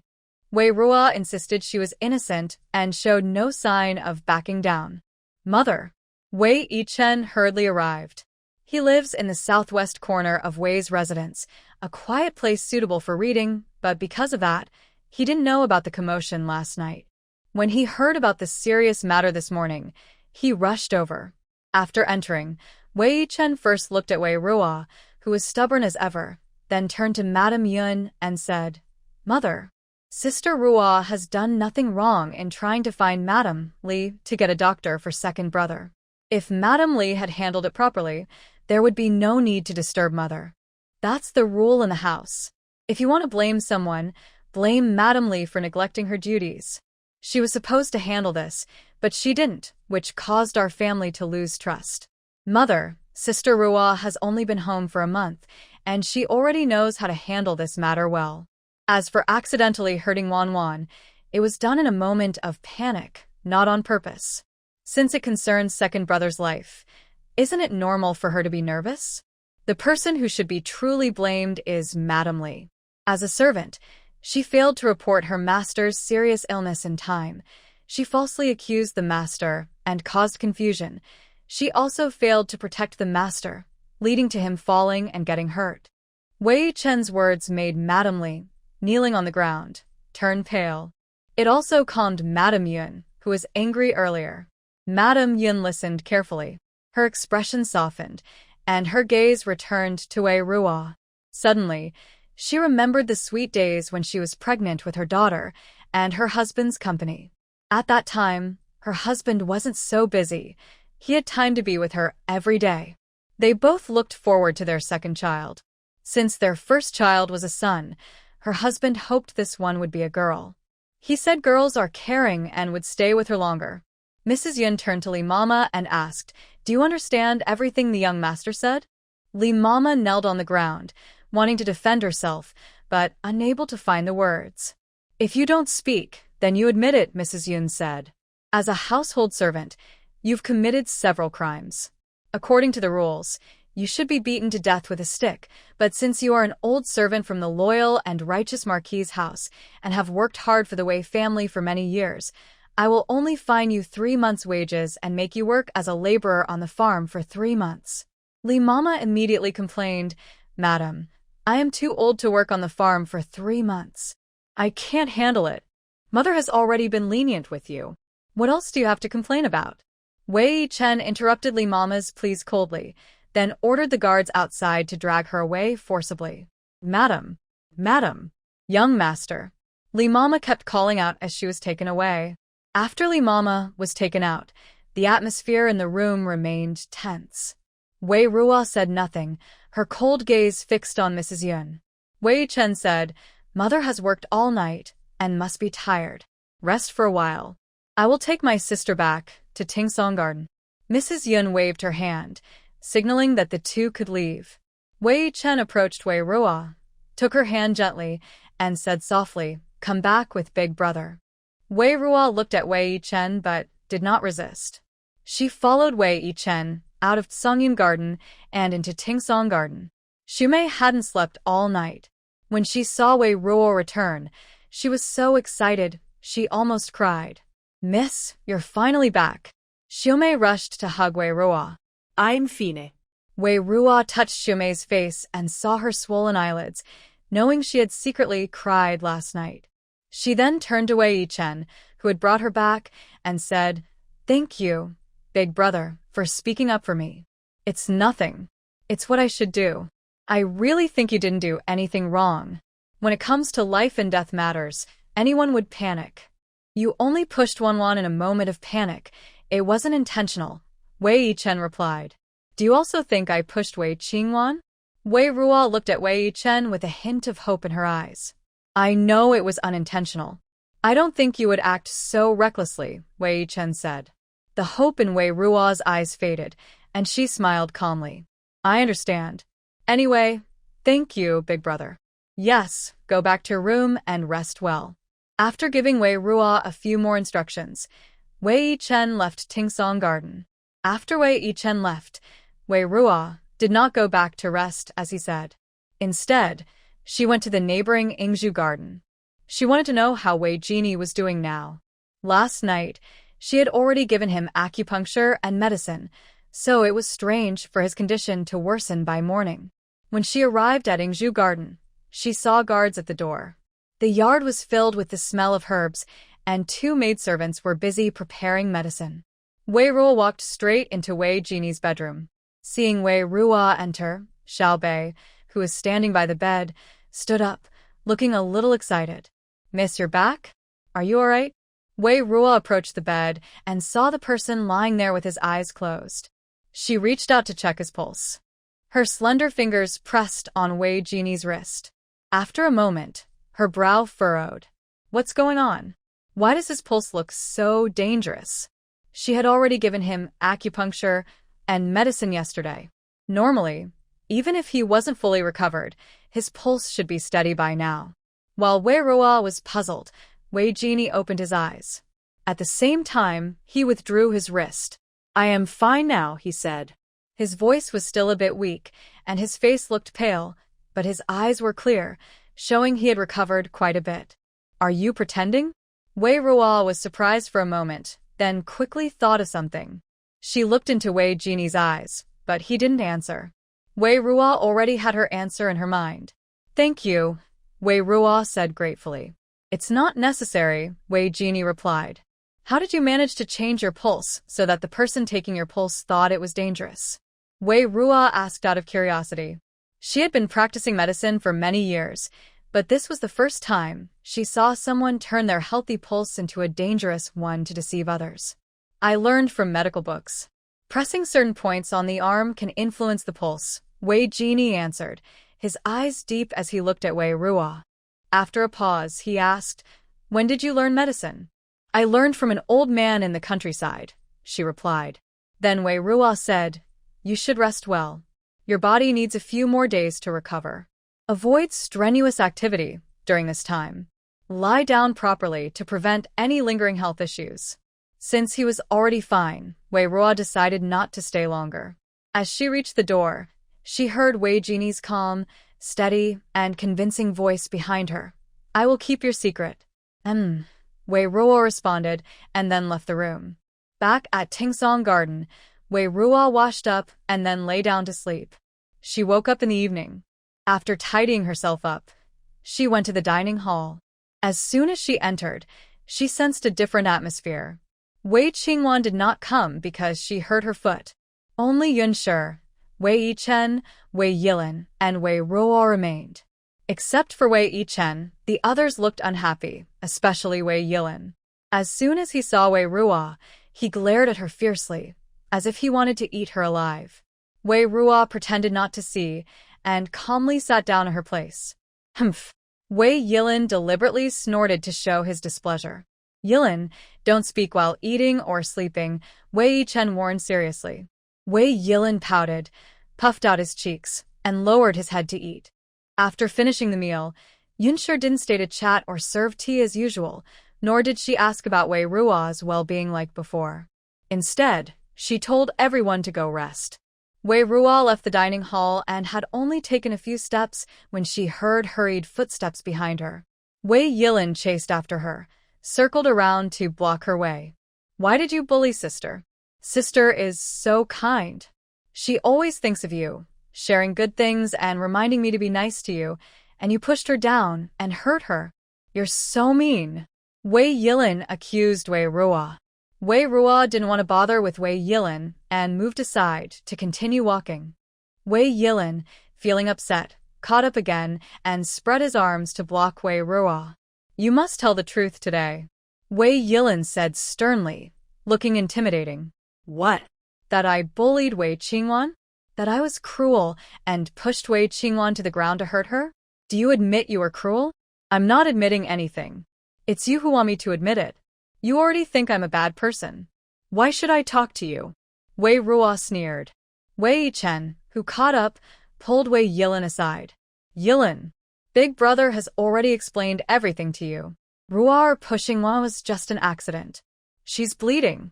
What if she's left with a scar?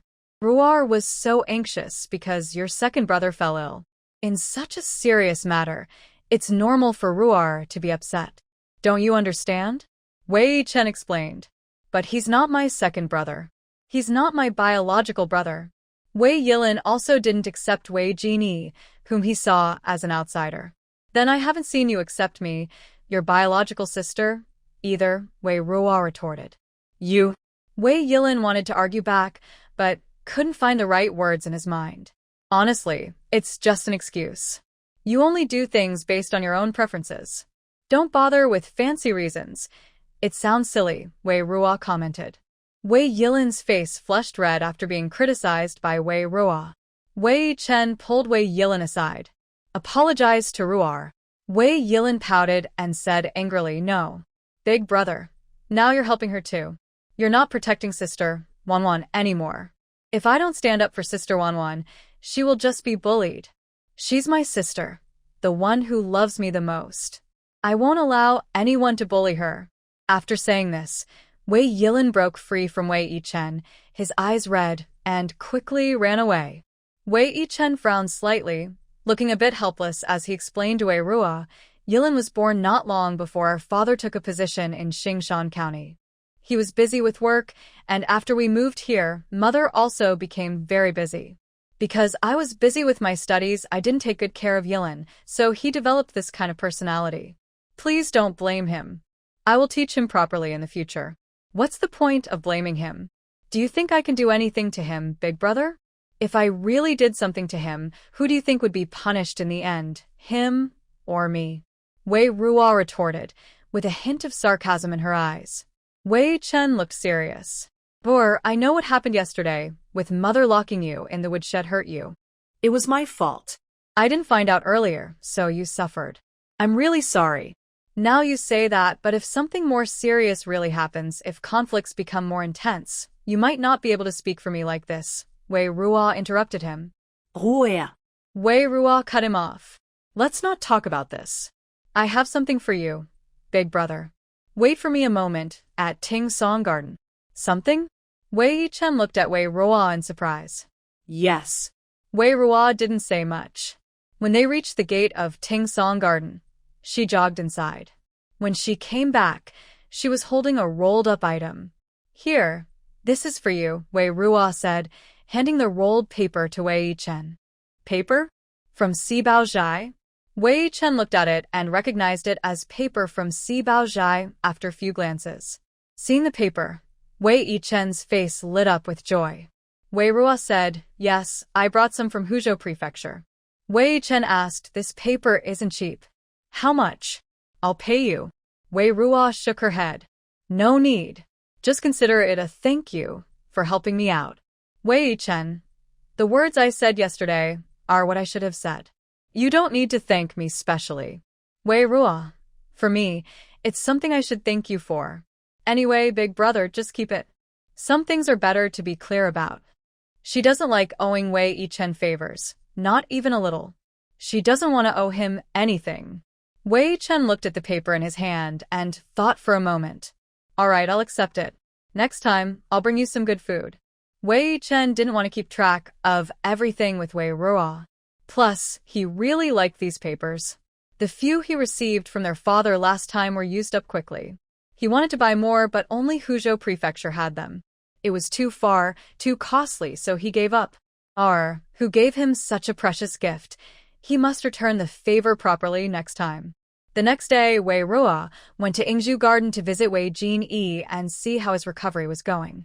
In Wei's household, Wei Jin Yi was still pretending to be sick. He must have used some trick, because the doctor they called and said he was in danger of dying. When Wei Ruo entered the room, Xiao Bei stood guard at the door. If anyone else came in, he would alert the people inside. Wei Jin Yi got out of bed and saw Wei Ruo. His expression was no longer as cold and rejecting as before. Here's something for you. Wei Ruo took out a white porcelain bottle and placed it on the bedside table. Is this the medicine you prepared?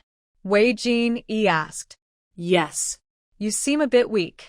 It's something you were born with, but taking this medicine regularly can help strengthen your health. If your foundation were better, you wouldn't have worsened after catching a cold. Wei Ruo didn't hide anything anymore. She already knew he was skilled in medicine. She didn't notice that when she mentioned something you were born with, Wei Jin Yi's expression changed. His cold eyes suddenly showed a hint of chill, but it quickly disappeared. After Wei Ruo finished speaking, Wei Jin Yi picked up the bottle, examined it carefully, then opened it and sniffed it close to his nose. Wei Ruo pouted her lips. Make sure to take it properly. Don't waste it. I put a lot of effort into making this medicine. Many of the ingredients are hard to find. If he dared to waste her hard-made pills, she would kill him. Humph. Wei Jin Yi stared at Wei Ruo, taking in her little expressions and tiny eyes. After a while, he said, "Thank you." This was the first time he had said that to Wei Ruo since they met. Yesterday, you said there was no need to thank me. Why are you thanking me today? It's nothing, Wei Jin Yi said, turning his gaze away. He hid the medicine bottle under his pillow. Soon, someone would come to his room, and he couldn't let them see the bottle. Then he picked up a book from the bedside table and started reading again. He looked like his old self, head down, reading or writing. His two main hobbies were these. After Wei Ruo left, Jin Yi called Xiao Bei over and handed him an envelope. Take this to Qingdong Shi Bakery. Hearing this, Xiao Bei was surprised. That wasn't just an ordinary bakery. On the surface, they sold bread, but in reality, it was a contact station. Young master, do you mean? Yes, Jin Yi said simply. As long as Xiao Bei followed his instructions, that was enough. Okay, young master. Rest well. I'll go now. Xiao Bei remembered that the young master hadn't contacted those people for a long time. For some reason, today he suddenly decided to reconnect with them. Maybe it was because he had been seriously ill. Xiao Bei left with Jin Yi's letter. Jin Yi was a man, so it was easier for him and his servants to come and go from the residence than for the women. About an hour later, Xiao Bei returned safely, bringing back several things. Jin Yi looked at the items, then took out a small wooden box and asked Xiao Bei to deliver it to Wei at the Wongme Garden next door. Seeing Xiao Bei bringing the box, he said it was a gift from his young master. Wei didn't mind and opened the box. She was surprised to see a ginseng root, at least 100 years old. She quickly closed the box, checked that no one was around, then reopened it carefully. Confirming it was 100-year-old ginseng, she asked Xiao Bei, "Did your young master tell you to give me this?" "Yes, it was a gift from the young master to the young lady," Xiao Bei replied. "Where did your young master get this?" Wei asked. "I don't know," Xiao Bei said vaguely. "Is your young master in the yard?" Wei asked. "Yes." "I'll go find him." Since Xiao Bei couldn't get any useful information, she decided to ask Jin Yi herself. In his bedroom, Jin Yi was half covered by the quilt, with his upper body leaning on a cushion, holding a book.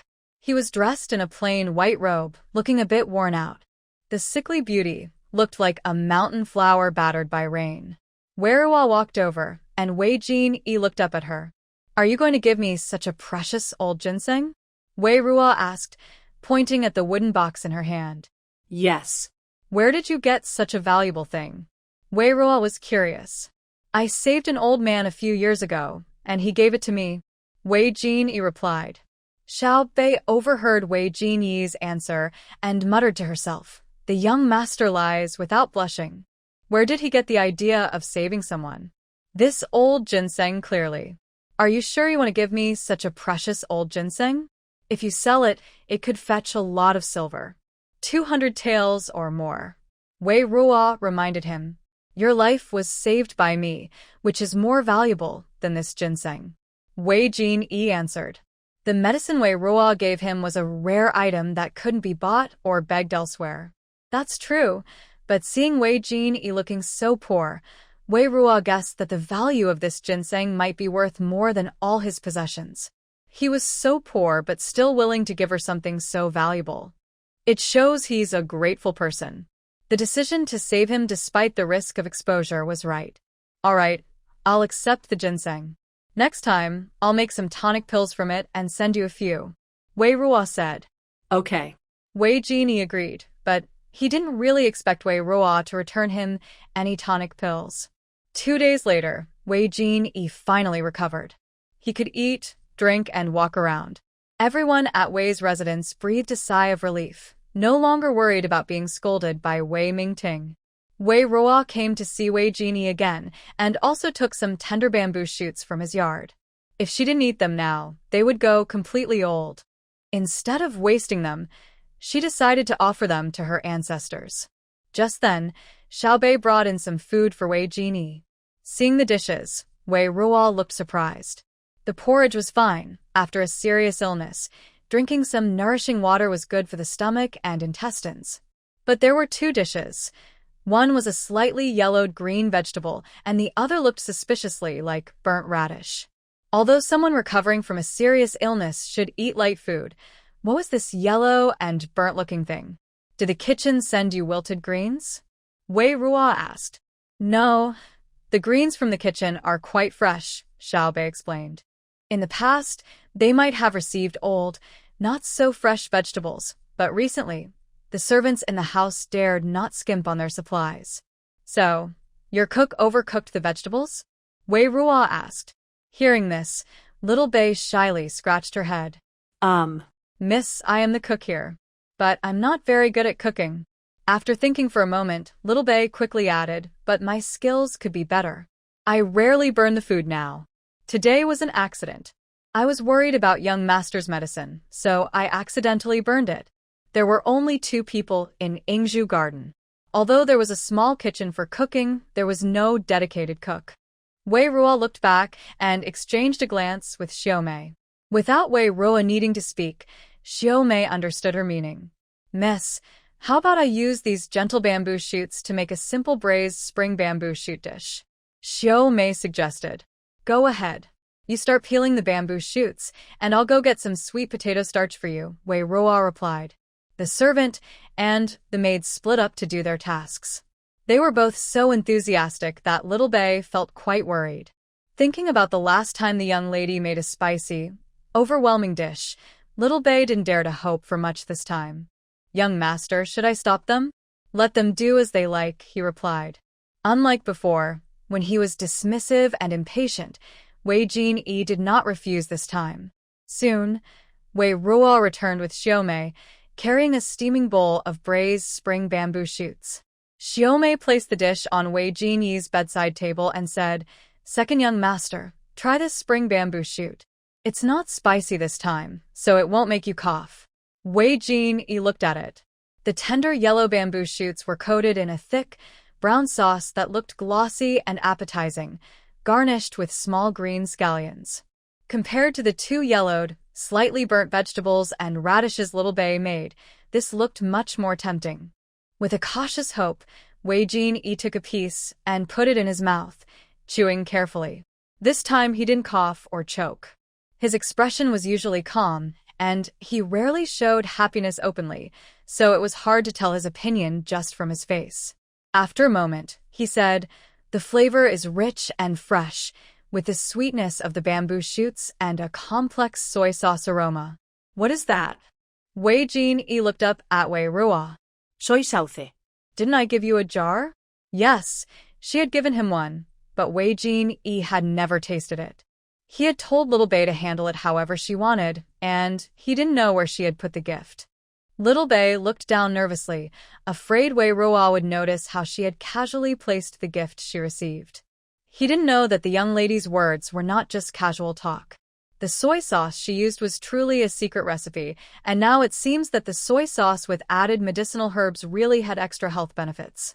Is it better than those plain vegetables like greens and radishes? Wei Ruo asked with a smile. Yes, Jin Yi replied quietly, showing little emotion.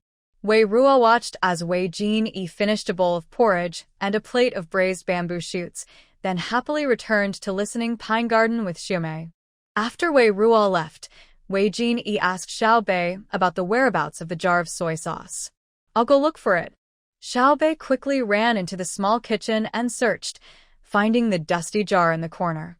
Although it was covered in dust, the jar was well sealed, so the contents should still be fine. Xiao Bei excitedly carried the soy sauce jar back to Jin Yi's room. Young master, look, the jar is still here, well preserved. Yes, well preserved. Understood, young master. I will keep it in the safest place. Even if the soy sauce wasn't so delicious, it was a gift from the young lady, and they had to treat it with care. Now, the relationship between their young master and the young lady was different. It was a life-and-death friendship. In the following days, the Wei family's estate returned to its usual calm. Wei Ruo's relationship with her family was now cooler than when she first arrived, especially with the Yun family. When Yunsha was warm and friendly to Wei Ruo before, Wei Ruo didn't respond very eagerly. Now that Yunsha was cold, Wei Ruo became even more distant. Wei Chen was a bit worried about this, but Wei Ruo didn't care. She didn't care how the others in her family treated her. She had several important tasks to handle. First, the sweet potatoes on Shaoyang Mountain had grown their vines. Sweet potato vines, also called sweet potato leaves, are a good food. They can be picked and eaten as green vegetables before the sweet potatoes are fully mature, providing extra harvest. Plus, sweet potato leaves can be sold in large quantities. If they don't sell, They stay in the ground to nourish the sweet potato tubers underground. When they first harvested the sweet potato leaves, the nanny was unsure, so Wei Ruo sent Xiaomei instead because she couldn't go out easily. After meeting with the nanny, Xiaomei and the workers picked some sweet potato vines from the field. The leaves were gathered into bunches, tied with straw, packed into baskets, and loaded onto ox carts for easy transport. During the first harvest, considering that common people did not know much about sweet potato vines and leaves, Xiaomei and Jinyong only collected 2 baskets following Wei Ruo's instructions. They then transported the baskets to the market using a cart to sell, at 2 coins per bunch. This price was set by Wei Ruo. It was affordable with a small profit margin to encourage sales. Wei Ruo usually does not set high prices for farm products, preferring to sell in large quantities. Conversely, for items only wealthy officials and noble families can afford, Wei Ruo tends to set higher prices. Selling sweet potato vines and leaves also helps promote sweet potatoes as a crop and prepares for larger future sales. On the way to the market, Jinyong went home to fry a large plate of food and brought it along. At the market, they used smaller lotus leaf wraps shaped like funnels to hold the cooked sweet potato vines and leaves, with each portion just enough for 1 bite. They also asked the laborer helping with transport to shout, 2 coins per bunch, free tasting. Due to less farmland, vegetables in Xingshan County are more expensive than elsewhere. Recent bad weather, reduced crop yields, and bandit troubles have decreased trade and the amount of vegetables brought in from outside, making local vegetables several times more expensive. The fresh green vegetables sold at 2 coins per bunch attracted many onlookers. Although they had never seen such vegetables before, they could taste the ready-made samples. Jinyong enthusiastically handed out the cooked sweet potato vines wrapped in lotus leaves to the crowd. Once people learned they were edible, tasty, and affordable, some bought them just to try. Soon, the 2 baskets of sweet potato vines were sold out. After leaving the market, Xiaomei went with Jinyong to their current home. It was a small place with a shop in front and a small house behind, enough for Jinyong's family of 3, and they were very satisfied. The location was especially good, close to the official's residence and in a busy street, so once the shop opened, it would likely attract many customers. After having lunch with the Su family in the small house, Xiaomei returned to the official's residence. She also brought back sweet potato vines and some mushrooms and vegetables for Wei Ruo, all prepared by Jinyong's family, who were worried Wei Ruo might not be used to eating at the official's residence. Later, Wei Ruo asked Xiaomei to stay outside her door and not let anyone in. She then went into her space to harvest the sweet potatoes planted on 2 plots of land inside. The growth rate of plants in the space land is different from outside. On Shaorong Mountain in the north of the city, sweet potatoes just finished growing their leaves, and the space has already yielded a harvest. I harvested 2 baskets of sweet potatoes, and my experience points in the space increased significantly. I now have less than 100 experience points needed to level up. A level up is close, and Wei Ruo is increasingly looking forward to the new seeds that will be available after the upgrade. Wei Ruo didn't take the sweet potatoes out of the space. Creating 2 baskets out of thin air would seem suspicious. She stored the sweet potatoes inside the space, where they would stay fresh as long as the environment remained dry. Since it's not convenient to sell them outside right now, she decided to keep them in the space as backup food. In case she encounters trouble or runs out of food and water, the space has ready supplies to keep her from starving. The next day, Wei Ruo personally went to the southern city gate using a document from Wei Ming. She successfully convinced the guards to let her pass. In the south of the city, Wei Ruo chose a flat piece of land that was easy to access and close to a water source as her test field. She asked the 2 workers sent by the Yun family to clear the weeds and till the soil. Then she had them carry water from a nearby small river daily to irrigate the land. Even though nothing was planted on the land, watering it every day was quite puzzling. Wei Ruo also asked the workers to prepare the land for rice planting, turning it into a rice. It was almost the Dragon Boat Festival, and other people's rice plants were already knee-high. Wei Ruo wanted to plant rice on the entire field, which made others doubt whether she truly understood farming. Both Grandma Zhang and the 2 workers found her method strange. After 2 days, Grandma Zhang couldn't help but suggest to Wei Ruo, "Miss, maybe you should plant something else. I haven't farmed in many years, but I've heard that every crop has its time. If you plant at the wrong time, it won't grow well. Don't worry, I know what I'm doing. I promise that once you finish preparing the land, planting rice will still be timely," Wei Ruo assured her. It's already June, so planting normal rice wouldn't be possible. But the rice seeds in her space are suitable for both early and late rice varieties. The early rice will flower next month, and the late rice will be sown around the 6th or 7th lunar month. She could still manage to do both. This way, she could test both soil improvement for saline alkali land and late rice planting at the same time. If it succeeds, not only can the arable land in Xingshan County be greatly increased, but it will also allow for 2 rice crops a year, boosting food production both horizontally and vertically. Then what about the fruits, vegetables, straw, and rice husks that the young lady asked us to collect earlier? Grandma Zhang asked again. Those are still stored and need a little more time.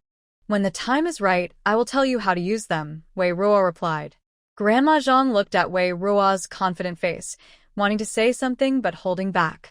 Forget it, there's no point in saying anything. The young lady doesn't seem like someone who listens to advice. And she also said that if this matter can't be done, it's her problem. When she gets punished, it will be her own fault, and it has nothing to do with her. Meanwhile, at Wongme Garden, Wei Qingwan had been resting for a few days and finally got out of bed. But her complexion didn't look good. It was even worse than Wei Jinyi's at the same time. In these days, she stayed in Wongme Garden, listening to Cuiping talk about Wei Ruo. She knew Wei Ruo hadn't been idle these days. She was always out whenever she had free time. Ignoring the maid's advice, Wei Qingwan went to the kitchen, made some osmanthus cakes, and personally delivered them to Wei Yichen. Wei Yichen had been studying hard these days and rarely paid attention to outside matters. Only when Wei Qingwan came to see him would he relax a little. "Wanwan, why did you come here in person today?" Seeing her brother Wei Yichen's face, she couldn't help but smile with tenderness and affection. "I'm here to see Big Brother. I'm worried you're working too hard, and I'm also afraid you might forget to eat while reading and end up losing weight. I don't care whether you pass the imperial exam or not. I just want my big brother to be healthy and full of energy. No worries, I will take good care of my health. I'll eat well at every meal and won't starve myself. Rest assured, little sister." "Then, big brother, do you want to try my osmanthus cake?" Yes, I want to eat it." Wei Yichen quickly reached out to take the osmanthus cake brought by Wei Qingwan. "My sister's cooking is so good. Ordinary meals can't compare to it." "Big brother, I heard that you've been going out frequently these days and even went to the wasteland in the south of the city. Is that true?" "That's true. Isn't the land there very hard to cultivate crops?" "It is quite difficult, but it's not a problem. Ruer said she has a way, so I'll let her try. If it succeeds, it will be a great achievement. If it doesn't, there's not much loss." Wei Chen's opinion was the same as Wei Mingtong's. Big sister is so good. She can go out and do what she wants freely, Wei Qingwan said with a sigh, her face showing deep envy. Wei Chen smiled and said, "So, Wanwan also wants to go out? Do you want to learn roar and go farm? But you can't, Wanwan. You can't stand the wind and sun." "Big brother, you're joking again." "I'm not joking, Wanwan. I just feel sorry for you. Bora likes doing these things and is used to it. Otherwise, I wouldn't want her to keep running outside and getting tired." Wei Chen said with a smile. "Yes, farm work is very hard. I wonder how Grandma Li is doing now." Wei Qingwan looked sad.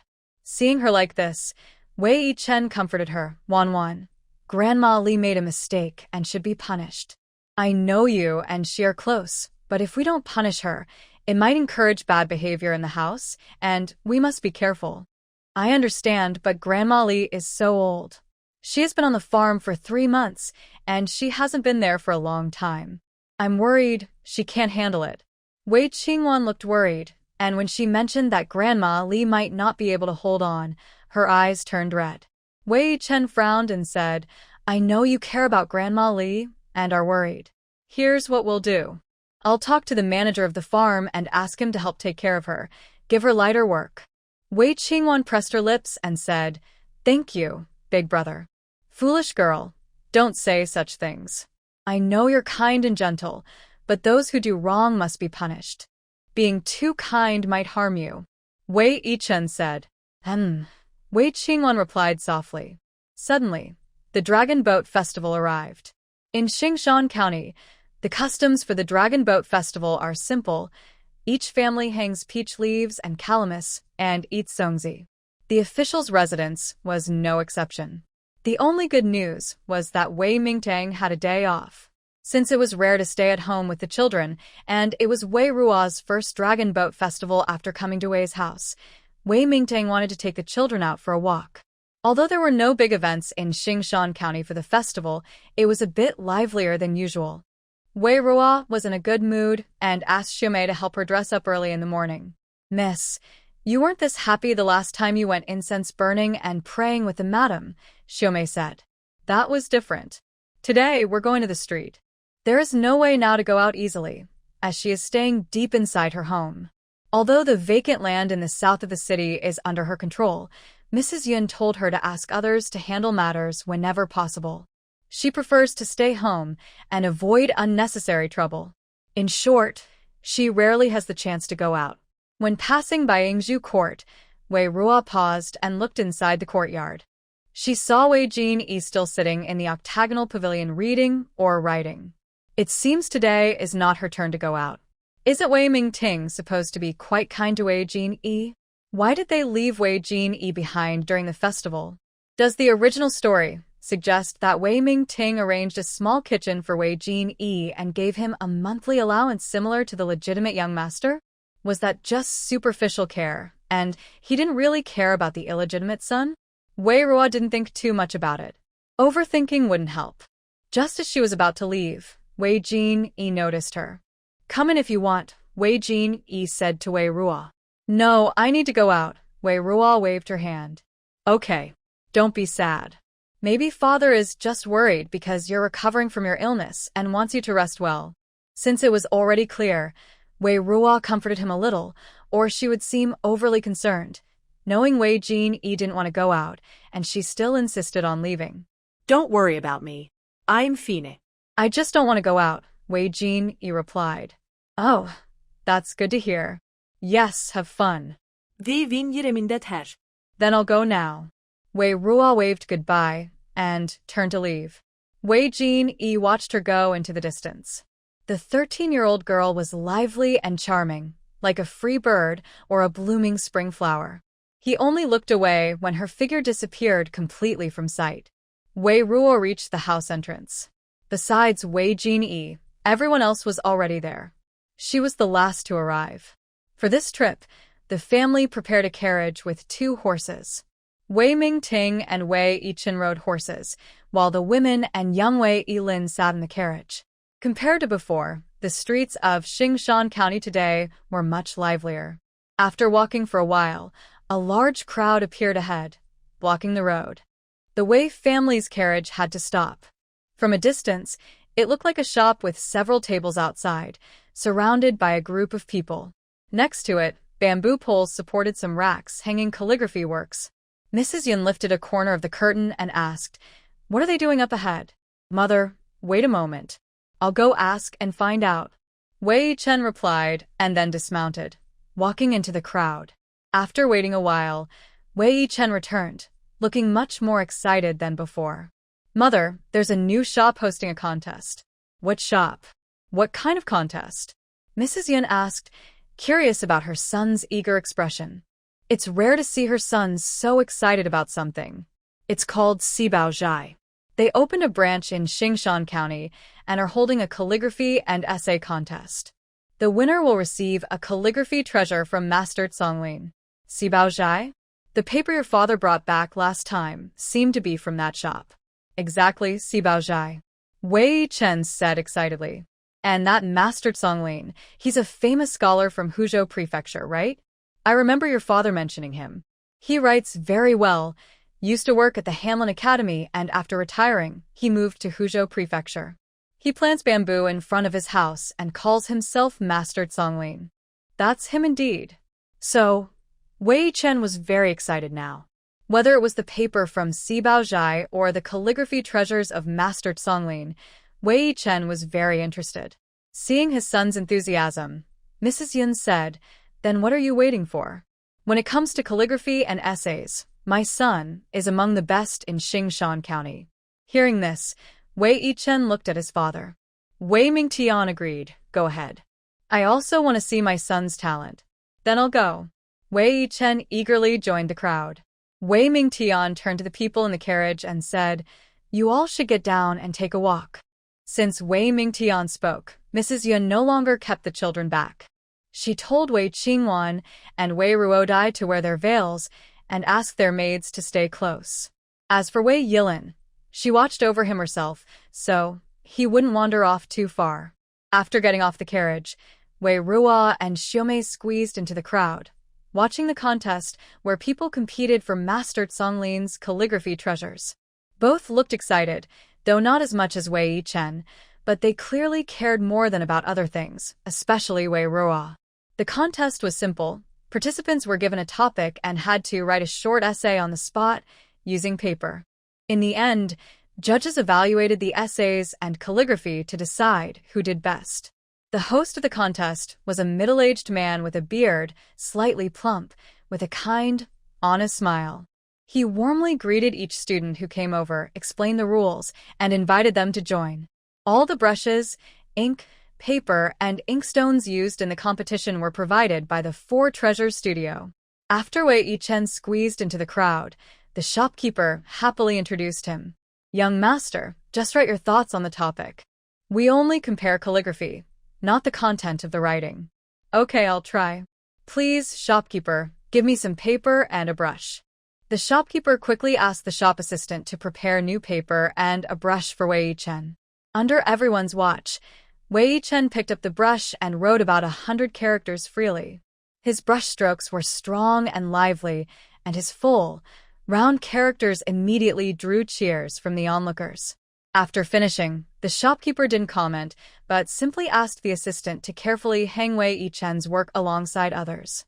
By then, many other pieces had already been displayed on the nearby shelves, works from today's participants. They were hung side by side for everyone passing by to appreciate and judge.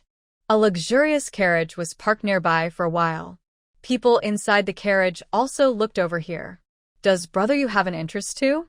Chulon asked Lu Yuhong, who had been watching the scene. Lu Yuhong shook his head quickly. "Don't tease me, Your Highness. I'm good at martial arts, riding, archery, football, fighting on the battlefield. But when it comes to calligraphy and literature, I'm definitely not good at it. I just find the shop interesting. They've come up with these new tricks for opening day, and they even used the calligraphy of Songlin Jushi as a prize. I don't even know if it's real or fake." "Indeed, they have more tricks than usual shops," Chulon commented, sounding somewhat indifferent, not as eager as Lu Yuhong. "By the way, isn't the person riding the horse over there from the loyal and righteous Marquis residence in the capital?" "He looks familiar," Lu Yuhong asked. Following Lu Yuhong's finger, Chulon saw Wei Ming. "Yes, that's him. The third son of the loyal and righteous Marquis, Wei Ming, currently a 6th rank assistant commander. Your Highness remembers well. I can't keep track of those in the capital. I don't remember much about them, let alone outside the city. The loyal and righteous Marquis' family, including the Marquis himself, are all a bunch of spineless people. Only Wei Ming is an exception. He's all brute strength, not very adaptable. If he were smarter, he would have left this place long ago," Chulon said. "No wonder the loyal and righteous Marquis' family has been declining these years. No successors. It's a pity. I even heard my father say that the Marquis' ancestors were famous founding generals." Although Lu Yuhong came from a scholarly family, he strangely admired martial artists, especially those with heroic deeds. "Let's go." Chulon suddenly lifted the curtain of the carriage and stood up. "Where to?" To compete. Huh. "Your Highness is interested?" Lu Yuhong eagerly followed. Chulon did not answer and simply walked toward the crowd. The competition was still going on. Most people had already tried, and their works were displayed for everyone to see. Among the many works, Wei Yichen's piece was the most eye-catching. It also drew the most viewers. The Yun family was right. When it comes to calligraphy and essays, Wei Yichen is definitely one of the best in Xingshan County. After he participated, others were overshadowed by him. Victory seemed certain, and Wei Qingwen was very happy for Wei Yichen. At this moment, a man in fine clothes approached. I also want to try. Everyone automatically made way for the man in fine clothes. Just from his attire and the attendants behind him, it was easy to guess that he was someone important. Wei Ming also looked over, feeling surprised. He couldn't be sure of the man's identity, but from the accessories of the attendants, he sensed something unusual. Wei Ruo immediately recognized the man. He was the seventh prince, Chu Lan. He was the main character from the original story and the one who executed himself in the story. Thinking of this, Wei Ruo instinctively moved to the edge of the crowd, keeping a distance from the two. Although she didn't know if it would help, she just naturally wanted to stay away from what she perceived as danger. Wei Ruo then looked at Wei Qingwen, who was watching Chu Lan. Chu Lan should have met Wei Qingwen at Fahua Temple, but because her minor role was absent, they missed each other. Could it be that this delayed encounter was about to happen today? Wei Qingwen's gaze, hidden behind her veil, focused on Chu Lan and did not withdraw for a long time. His tall, elegant figure, noble air, outstanding appearance, and strong presence made it hard not to notice him. Wei Qingwen was sure that this person was not from Xingshan County. His clothing and style were definitely not that of a commoner. If he were a noble from Xingshan County, the Wei family would surely know. Young master, please. The shopkeeper smiled and signaled the attendants to bring new paper. Chu Lan stepped forward and saw the paper placed before him. His usually stern face showed a hint of surprise. He gently touched the paper, and his surprise deepened. This paper was different from what he usually used. Why would such high-quality paper, not available even in the capital, be in this remote place? Where did this paper come from? Chu Lan asked the shopkeeper.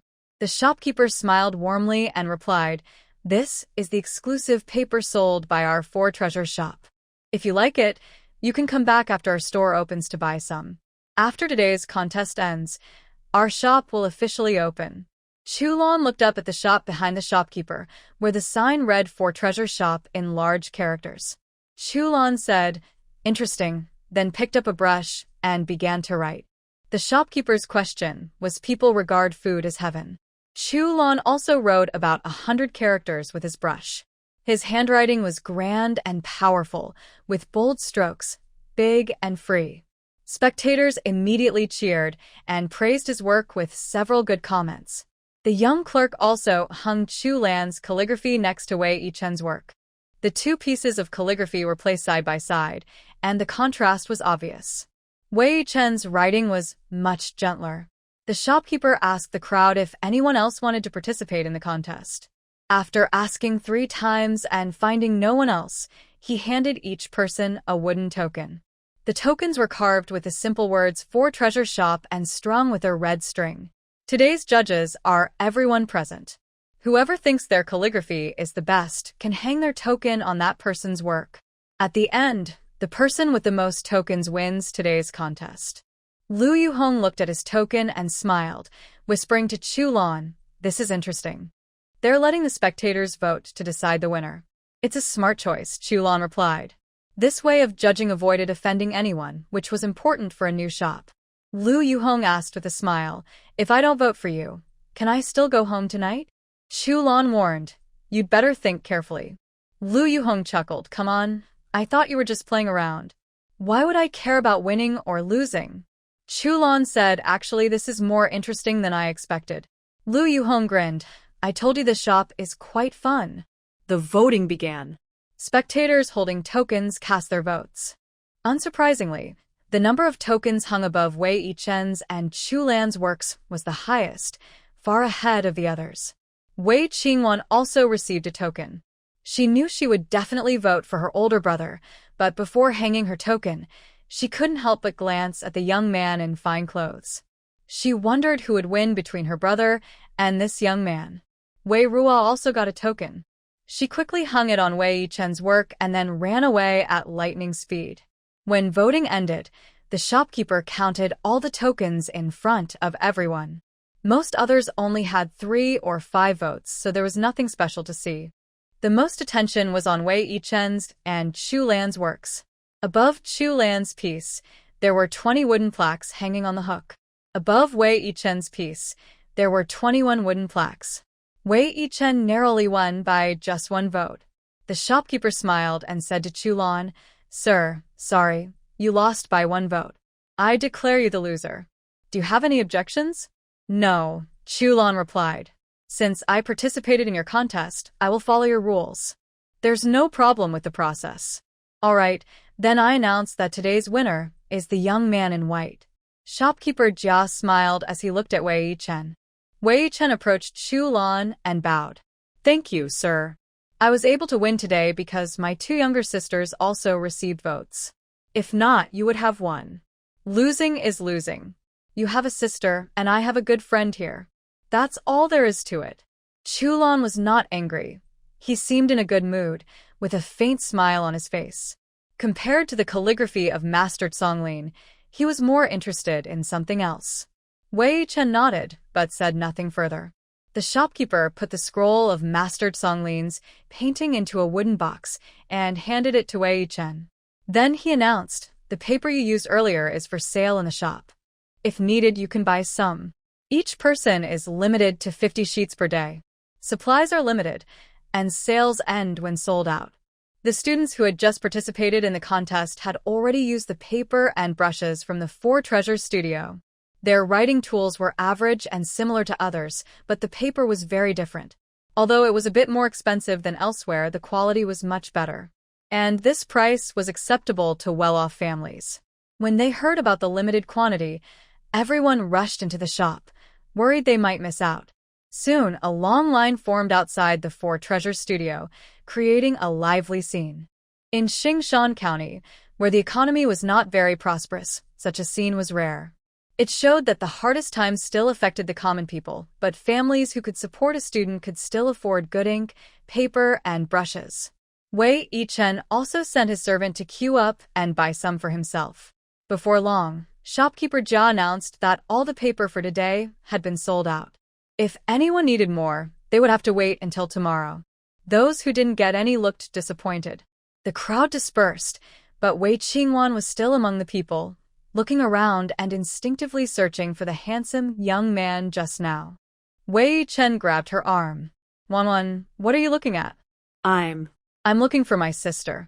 Wei Chen looked around but couldn't find Wei Ruo's figure. Wei Ruo had already left after the contest ended and was wandering in nearby shops.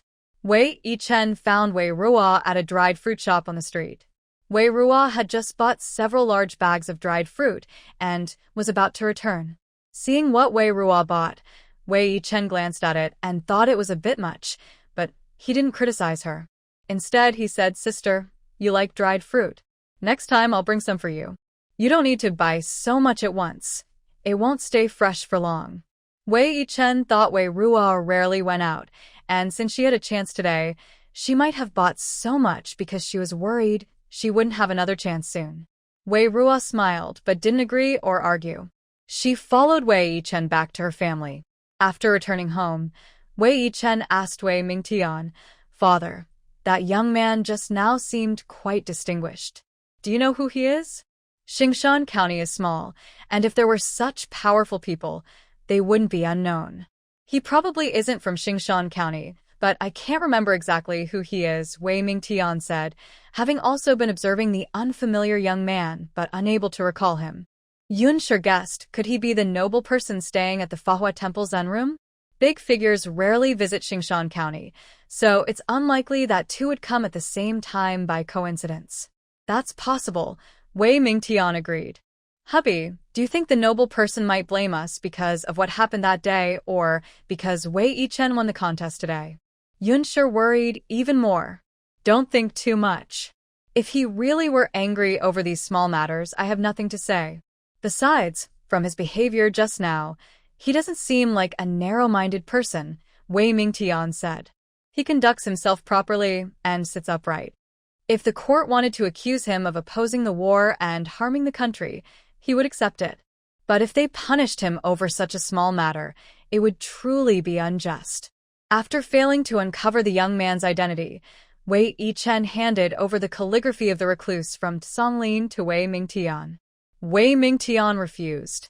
Keep it for yourself. I know you like this recluse from Songlin and have even wanted to apprentice under him. Just as Wei Ruo was about to get into the carriage, she heard this and turned to look at Wei Yichen, but she quickly looked away and got into the carriage, biting into her dried fruit. Sitting opposite Wei Ruo, Wei Qingwan gazed thoughtfully through the car window at the outside scenery, her mind repeatedly recalling the appearance of the young nobleman from earlier. She also remembered her parents' words earlier, suggesting that the young nobleman might be a distinguished guest from Fahua Temple. She worried whether she had left a bad impression on him that day. If he truly was a noble guest from Fahua Temple, he would be a member of the royal family. Why would someone from the royal family come to a small place like Xingshan County? After the contest ended, Chulan did not leave immediately. He also asked his attendants to queue up and buy some paper. Holding the paper in his hand, Chulan became more certain that these papers sold much better than those in the capital.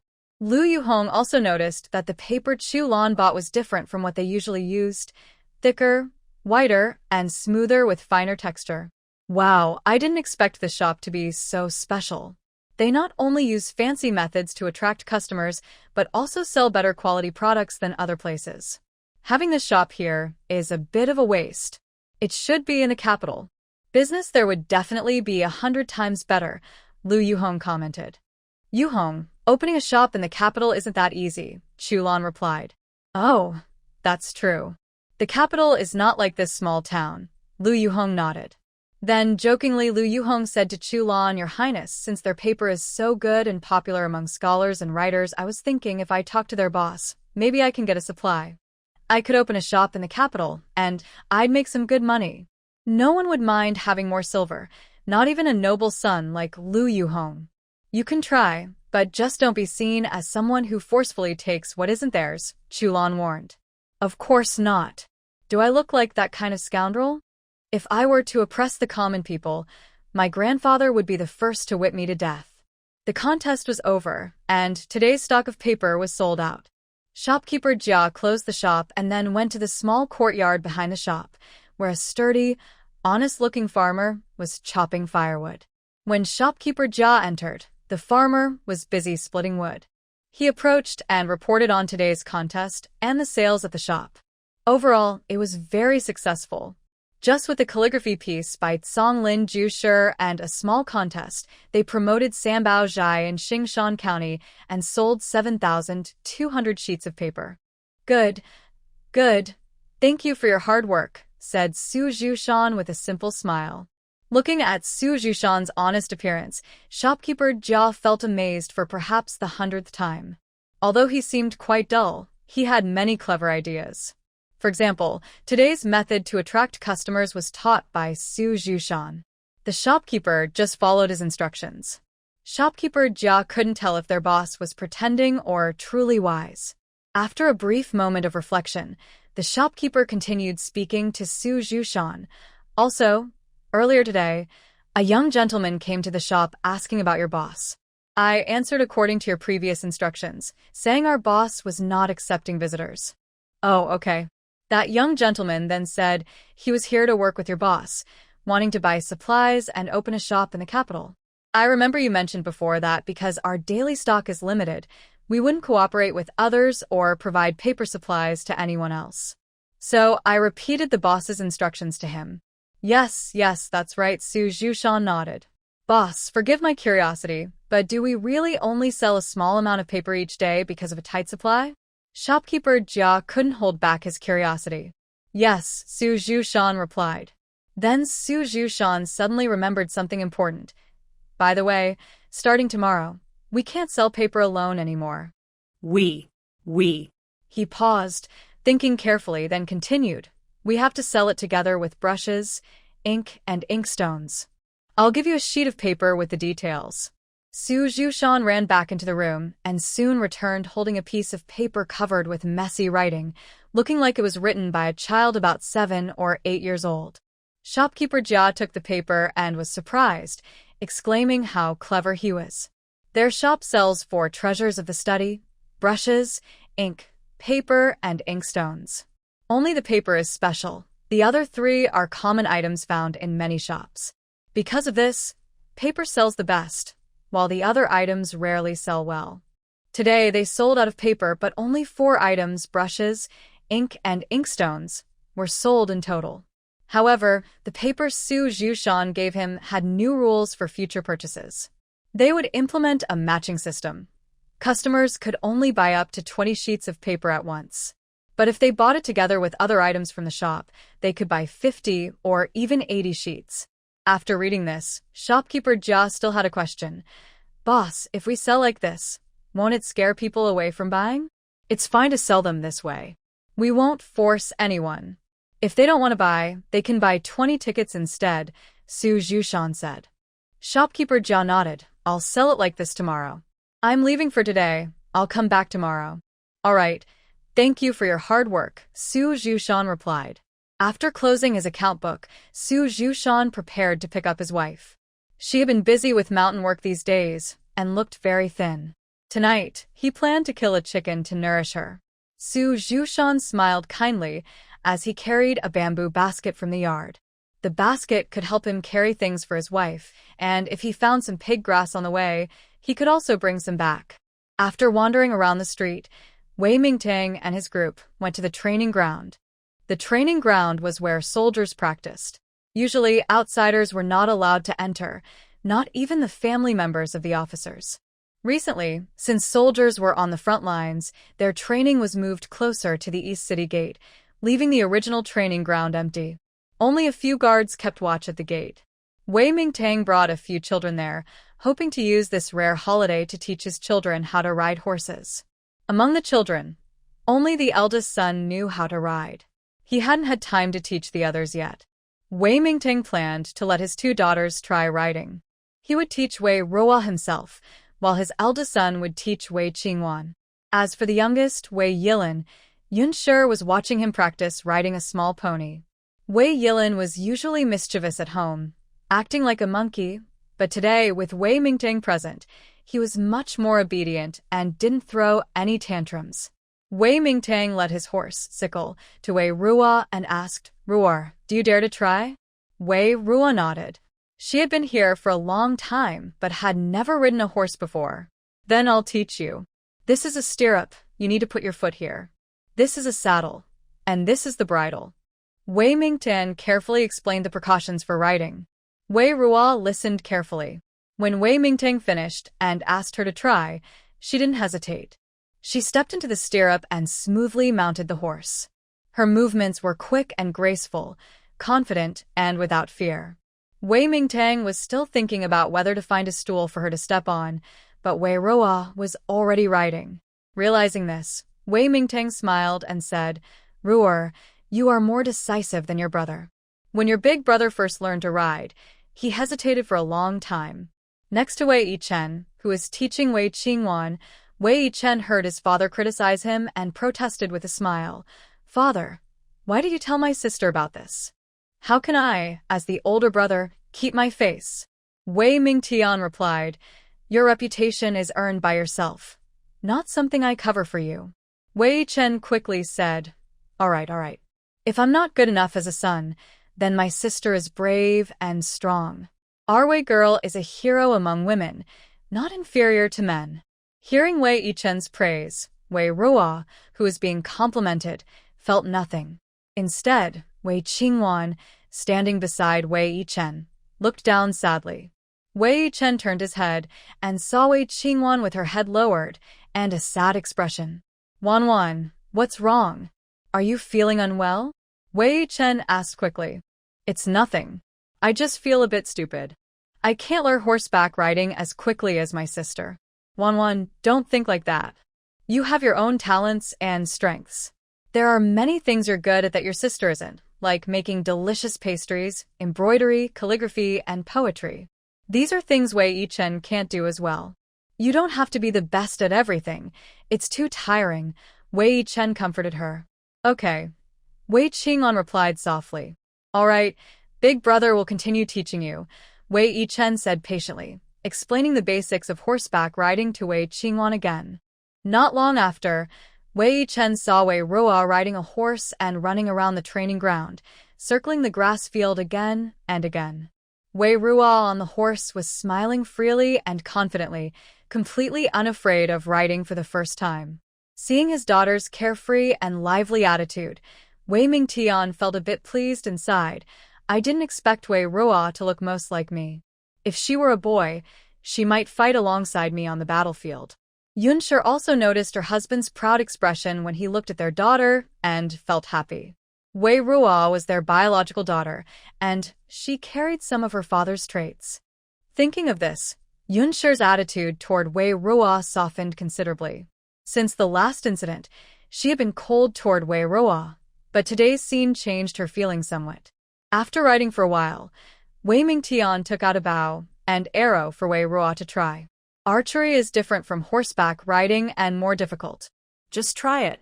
If you can't do it, don't force yourself, Wei Ming said in advance.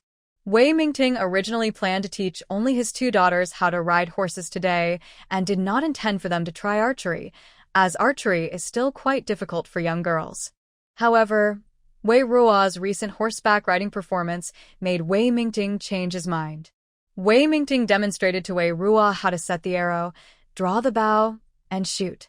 Wei Mingting seemed like a natural warrior, a born soldier. As soon as he took the bow and arrow, his presence changed completely. He exuded a kind of powerful authority and dignity. His tense muscles looked like they could unleash endless strength. The arrow he shot also proved this. It hit the center of the target perfectly. Wei Mingting handed the bow to Wei Ruo and said, "Try it too, Roar." "Okay," Wei Ruo replied, taking the bow. She copied Wei Mingting's earlier movements, took an arrow from the quiver and knocked it on the string. Wei Ruo was quick to get the hang of it and soon understood the main points of archery. She managed to shoot the arrow successfully. But her strength and accuracy were still limited. In terms of strength, Wei Mingting could draw the bow to a full moon shape, but Wei Ruo could only manage a crescent shape. As for accuracy, she couldn't even hit the center of the target. Out of 10 arrows, only 2 hit the target. Watching Wei Mingting shoot, it didn't seem too hard, but once she tried herself, she realized that hitting the mark from 100 steps away was not easy for just anyone. Wei Ruo looked annoyed as she glared at the bow and arrows in her hand. Why were these arrows so unruly? Wei Mingting saw his daughter's little expression and smiled. Ruo, don't worry. Take your time. Today is only your first day trying, and you're already doing very well. Wei Mingting wasn't just comforting Wei Ruo. He genuinely thought she was doing well. Not only young girls, but even boys might not progress this fast on their first try at archery. Not far away, Wei Qingwan, who was still learning to ride from Wei Yichen, saw Wei Mingting showing a kind smile to Wei Ruo. After thinking for a moment, Wei Qingwan said to Wei Yichen, "Big brother, I want to try archery too." "Sure, I'll take you over," Wei Yichen replied. He didn't know Wei Qingwan's thoughts, but since she said she wanted to try archery, he took her there. Today was just a day to bring her younger siblings to the practice field to have fun. Whether they learned or not didn't matter. Having fun was the most important thing. Wei Yichen and Wei Qingwan went to Wei Mingting and explained the situation. Wei Mingting then asked his subordinate to bring another set of bows. Wei Qingwan took the bow and, copying Wei Mingting's demonstration, prepared to draw the bow. Wei Qingwan used all her strength, but the bow only bent slightly, and the arrow on the bow fell to the ground because her hands trembled. Wei Yichen helped her pick up the fallen arrow and comforted her. "Wan, don't worry. Shooting arrows is hard. Dad's bow is quite stiff, so it's normal if you can't pull it back. My older brother's first time shooting was about the same as yours. I'll try again," Wei Qingwan said, drawing the bow once more. This time, she used more force, then let out a small cry, and the bow and arrow dropped to the ground. "Wan, what's wrong?" Wei Yichen quickly checked her hand. Hearing the noise, Wei Ming, who was teaching Wei Ruo, also came over to see how she was doing, his eyes full of concern. "I'm fine. It's my fault. I couldn't pull the bow properly and hurt my hand, Wei Qingwan said, feeling guilty. Wei Chen opened her hand and saw a deep red mark on her finger from pulling the bowstring. It wasn't broken skin, but the red mark was very noticeable on her fair, delicate skin. Wei Ming frowned and said to Wei Chen, go get some medicine and apply it to Wanwan. Okay, I'll go now. Wei Chen hurriedly went to find some ointment for her. Cloud Shi and Wei Iluan also arrived quickly. Seeing Wei Qingwan injured, they were very worried and concerned. Wanwan, let's see your mother. What happened? Why are you like this? Stop practicing archery. Your hands aren't made for it, Cloud Shi said hurriedly. Yeah, sister, let's do something else instead, Wei Iluan agreed. I'm sorry. I'm useless, Wei Qingwan said, lowering her head in shame. Don't say that. Whether you're useful or not doesn't matter. Riding and shooting aren't things girls should do, Cloud Shi said. Don't be afraid, sister. I'll practice riding and shooting well in the future to protect you, Wei Iluan said, patting his chest confidently. Wei Qingwan's eyes reddened. Thank you, Iluan. Then she turned to Wei Ming and Cloud Shi and said, Sorry, Mom and Dad. I'm fine, don't worry. I've been a bad daughter. It's normal for parents to care about their children. There's no such thing as being unfilial, Cloud Shi said. Wei Ming nodded in agreement. All right, don't cry. Let's go back to the carriage and rest, Cloud Shi said, pulling Wei Qingwan away. Wei Iluan followed behind, like a little bodyguard. After Wei Qingwan left, Wei Ming turned back to Wei Ruo. Suddenly, he remembered something and looked down at Wei Ruo's right hand. He noticed red marks on Wei Ruo's fingers from pulling the bowstring. Since Wei Ruo shot more often than Wei Qingwan, her red marks were more numerous and noticeable. Stop practicing for now, Wei Ming immediately called out to Wei Ruo. After Wei Ruo put down her bow, Wei Ming asked, You already have many red marks on your hand. Why didn't you tell your father? Wei Ruo glanced at her red marks and calmly replied, They're not broken skin, so it's okay. To Wei Ruo, these red marks were not really injuries. Wei Ming frowned and looked serious. For him, such injuries were nothing, but girls are different. His daughter was raised with care, so she was not like others. He always thought that girls like Wanwan should look and act normally. After a moment of silence, Wei Ming said, Your father is sorry for making you suffer. Wei Ruo looked at Wei Ming briefly, then quickly looked away, focusing on the distant target.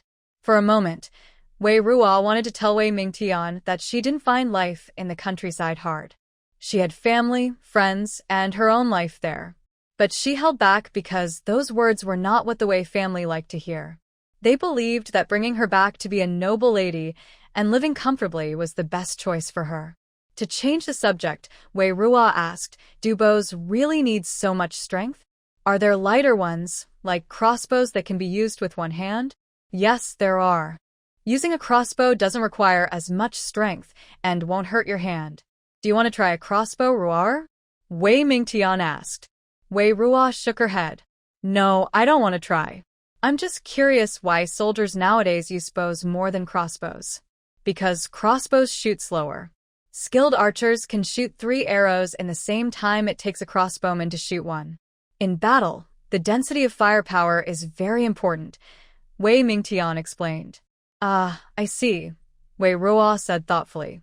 Seeing Wei Ruo interested in bows and crossbows, Wei Ming asked his attendants to bring a crossbow for demonstration. He handed the crossbow to Wei Ruo. Here, Ruo, look. This crossbow can load 1 arrow at a time. It takes longer to load the second arrow after shooting the first. Wei Ruo took it and aimed at the target, shooting 1 arrow. Under Wei Mingtian's guidance, she loaded a second arrow, which was indeed slower. For a beginner like her, the time to load the crossbow and shoot with the bow is about the same. However, for someone experienced like Wei Mingtian, drawing the arrow and shooting with the bow is much faster than reloading the crossbow. Wei Ruo looked at the crossbow in her hand, deep in thought. What's on your mind? Wei Mingtian asked curiously about his daughter's thoughts. I was thinking, it would be great if this crossbow could hold a lot of arrows at once, Wei Ruo said casually while playing with and observing the crossbow. Your idea is very interesting, Wei Ming said, then looked up at the sky. It's getting late. Let's go back to the mansion. Seeing that it was late, Wei Ming finished his plans for the day and took his wife and children home. On the way back, everything was peaceful, and they safely returned to the Wei residence. Before entering, Wei Ming specifically told Wei Ruo, "Today was your first time riding a horse and shooting arrows. Tomorrow, you might feel uncomfortable. Rest early tonight." Okay. Not long after Wei Ruo returned to Exiled Garden, she received a herbal bath pack sent by Sibling. It was ordered by Wei Ming and delivered by Yunshe, as instructed by Wei Ming. Because of ongoing wars, Wei Ming kept some medicines at home, and this herbal bath pack was for his usual use. Wei Ruo opened the pack, examined it carefully, sniffed it, and confirmed it contained herbs for relaxing muscles and promoting blood circulation. Although the formula had some flaws, it was useful. Wei Ruo had planned to prepare her own herbal bath, but since Wei Ming had arranged for this one, she decided not to bother. She used the pack directly. That night, Wei Ruo took a warm herbal bath, relaxing and soothing herself. She expected to wake up the next day with sore muscles and back pain, but when morning came, she realized it was worse. She was in pain not just in her back, but also in some awkward places. The areas that the horse's saddle and riding rubbed, her buttocks and inner thighs, were very sore. Compared to that, the pain in her arms, shoulders, back, and fingers from shooting arrows was manageable, since Wei Ruo often did farm work and had exercised her arms and shoulders. But the inner thighs and other places that don't get much exercise during daily activities were very painful. Wei Ruo regretted a little at that moment, wishing she hadn't been so careless last night. If she had known, she would have prepared her own herbal bath. That way, the soreness today could have been at least halved, and she wouldn't be so miserable now. "Mississippi, maybe you shouldn't get out of bed," Wongme said, watching Wei Ruo struggle to walk while leaning on the wall, feeling both worried and amused. "Mei, are you secretly laughing? Are you? Is there no love left?" No, miss, I really didn't laugh. I was just worried about you more than making fun of you. You slipped up and said you weren't teasing me. Miss, I didn't want to laugh either, but when I saw you walking like that for the first time, I couldn't help it. But believe me, I wasn't teasing you. I think your way of walking is quite cute. Humph. Bad Mei. You can laugh if you want, I accept that, but I can't let the others in the family see me like this, especially that brat. I can already imagine how Wei Yilin would laugh at me if he saw me like this. It's okay to embarrass myself and let my family laugh, but I can't let those who want to see me fail or laugh at me do so. After thinking for a moment, Wei Ruo said to Wongme, "I won't go to the dining hall for lunch or dinner today. Please tell my mother that I hurt my back riding yesterday so I can't move around easily. It doesn't matter whether Yunshe believes it or not. Anyway, she can't walk to the dining hall. Where will I eat later? Do you want to go next door to the second young master's small kitchen and cook something yourself? Aunt Sue brought dried mushrooms that I haven't tried yet, and the sweet potato leaves we brought back last time are still fresh," Wongme suggested.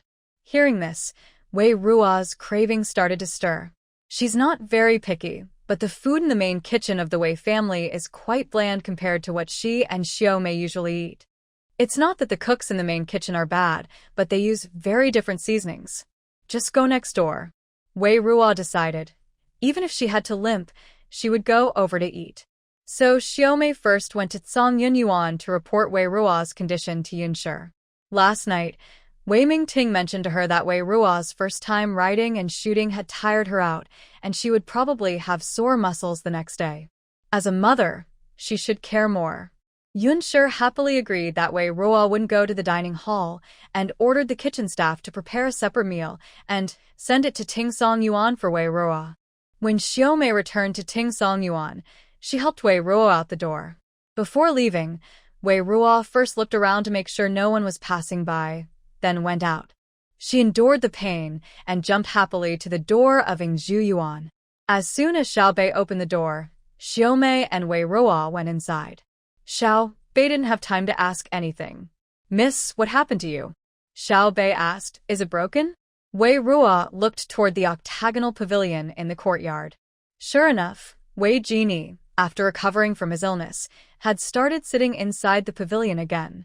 As long as the wind wasn't blowing too strongly, he would sit there reading or writing.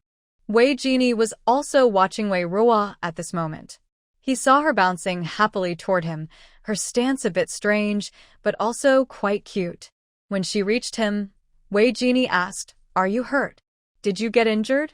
His slightly furrowed brow and serious eyes showed a hint of concern. "No, I'm not hurt. I just rode a horse yesterday," Wei Ruo replied, then sighed sadly. She paused before adding quietly, "It was my first time." Hearing this, Wei Jin Yi seemed to understand something. Looking at Wei Ruo's angry face, his normally serious expression softened into a small smile. Maybe because he rarely smiled in front of others, Wei Jin Yi covered half his face with his hand. "Wei Jin Yi, I am your lifesaver and your sister, who has shared hardships with you. How can you laugh at me now?" Wei Ruo said with a lot of resentment, calling his full name in her anger. "I wasn't joking about you," Wei Jin Yi answered. He wasn't joking, just. His lips slightly curved up. He truly had no intention of mocking her. Just looking at her angry yet slightly resentful face, he couldn't help but smile. Perhaps because he hadn't seen someone like her in a long time. Seeing Wei Jin Yi with a faint smile on his face, Wei Ruo couldn't help but think, he looks so good when he smiles. Indeed, people with high looks seem even more attractive when they smile. This was the first time Wei Ruo saw Wei Jin Yi smile. But why was his first smile because of her miserable experience? Wei Ruo sighed helplessly. "If you want to laugh, just do it. As long as you lend me your small kitchen. Mimi at home wants to cook something delicious for me." "Okay," Wei Jin Yi replied. Although he still spoke little, it was clear he was less resistant than before. Wei Jin Yi instructed Xiao Bei, "Go help out." Got it. Xiao Bei happily followed Xiaomei into the small kitchen.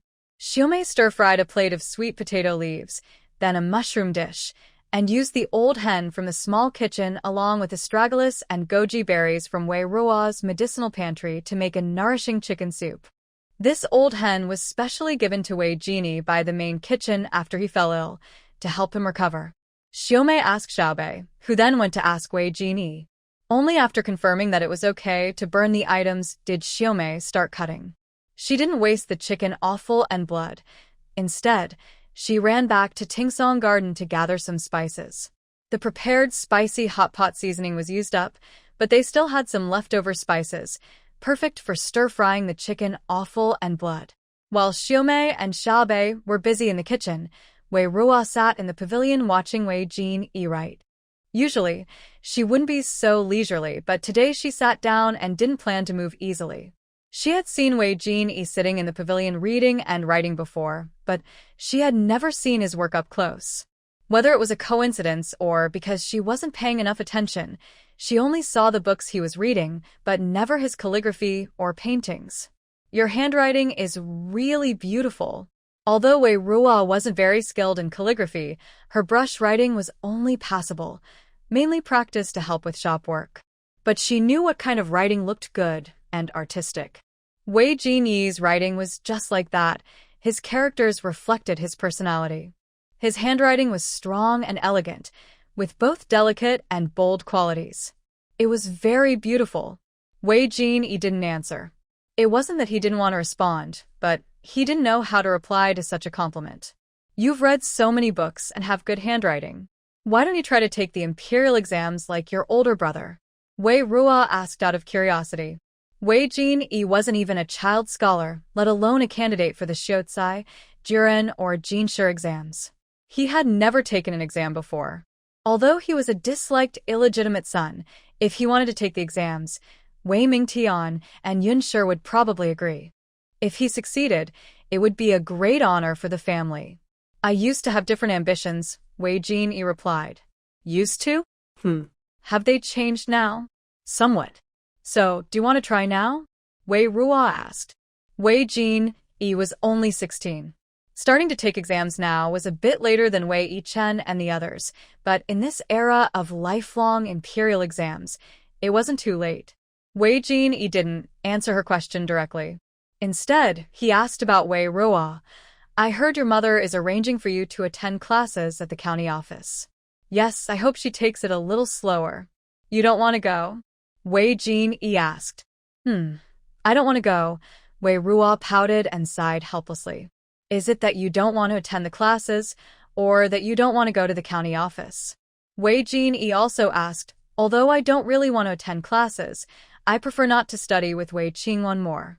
Wei Ruo replied. Probably because they share a deep bond. Wei Ruo is less guarded around Jin Yi. Some things he wouldn't tell others in the Wei family, he would tell Jin Yi.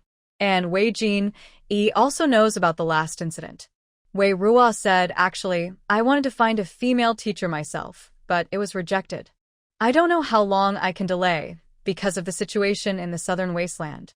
Wei Ruo has the financial ability to hire a female teacher if he wanted, and he could find a decent one. But it's tricky to do so without revealing his situation, especially since he needs the approval of the military officer's office. Currently, he hasn't thought of a good solution. Jin Yi looked at Wei Ruo, who seemed worried, and said, I can help you find a respected female teacher. Can you really find a respected female teacher? Wei Ruo looked at Jin Yi with suspicion. Respected female teachers are hard to find. Money alone isn't enough. My birth mother comes from a scholarly family, and I have some connections on her side. It shouldn't be too difficult to help you find a female teacher, Jin Yi explained. Wei Ruo doesn't know much about Jin Yi's mother, but seeing his serious expression, he knew Jin Yi was sincere and confident he could help. So Wei Ruo didn't refuse. If it's a respected female teacher, maybe I can manage to get them to agree that I don't study with Wei Qingwan. Wei Ruo suddenly had an idea. Jin Yi watched Wei Ruo's smile and clever eyes, quietly expecting how she would handle this matter next. After chatting for a while, Xiaomei and Xiaobei brought back the prepared dishes.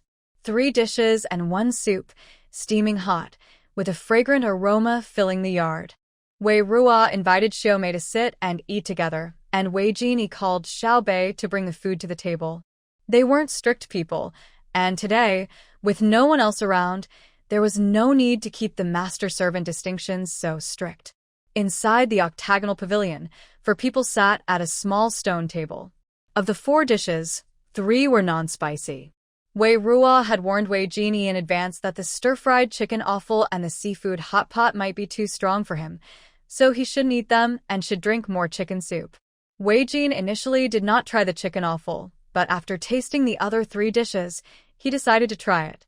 Having experienced being choked before, he ate very small bites this time, chewing slowly and carefully. It seemed he wanted to understand why this spicy flavor was so attractive to Wei Ruo. Seeing him try again, Wei Ruo looked at him curiously. Since he was not choked this time, she asked, How is it? He replied, It's unexpectedly delicious and easy to swallow. Maybe if you try it a few more times, you'll start to love this taste. Because it was inconvenient to move around, Wei Ruo spent the whole afternoon in the pavilion adding zhuyuan. Xiaomei brought some account books for her. She and Jin Yi sat on opposite sides. He looked at his, she looked at hers, without disturbing each other. They didn't speak during this time, and their company was very peaceful.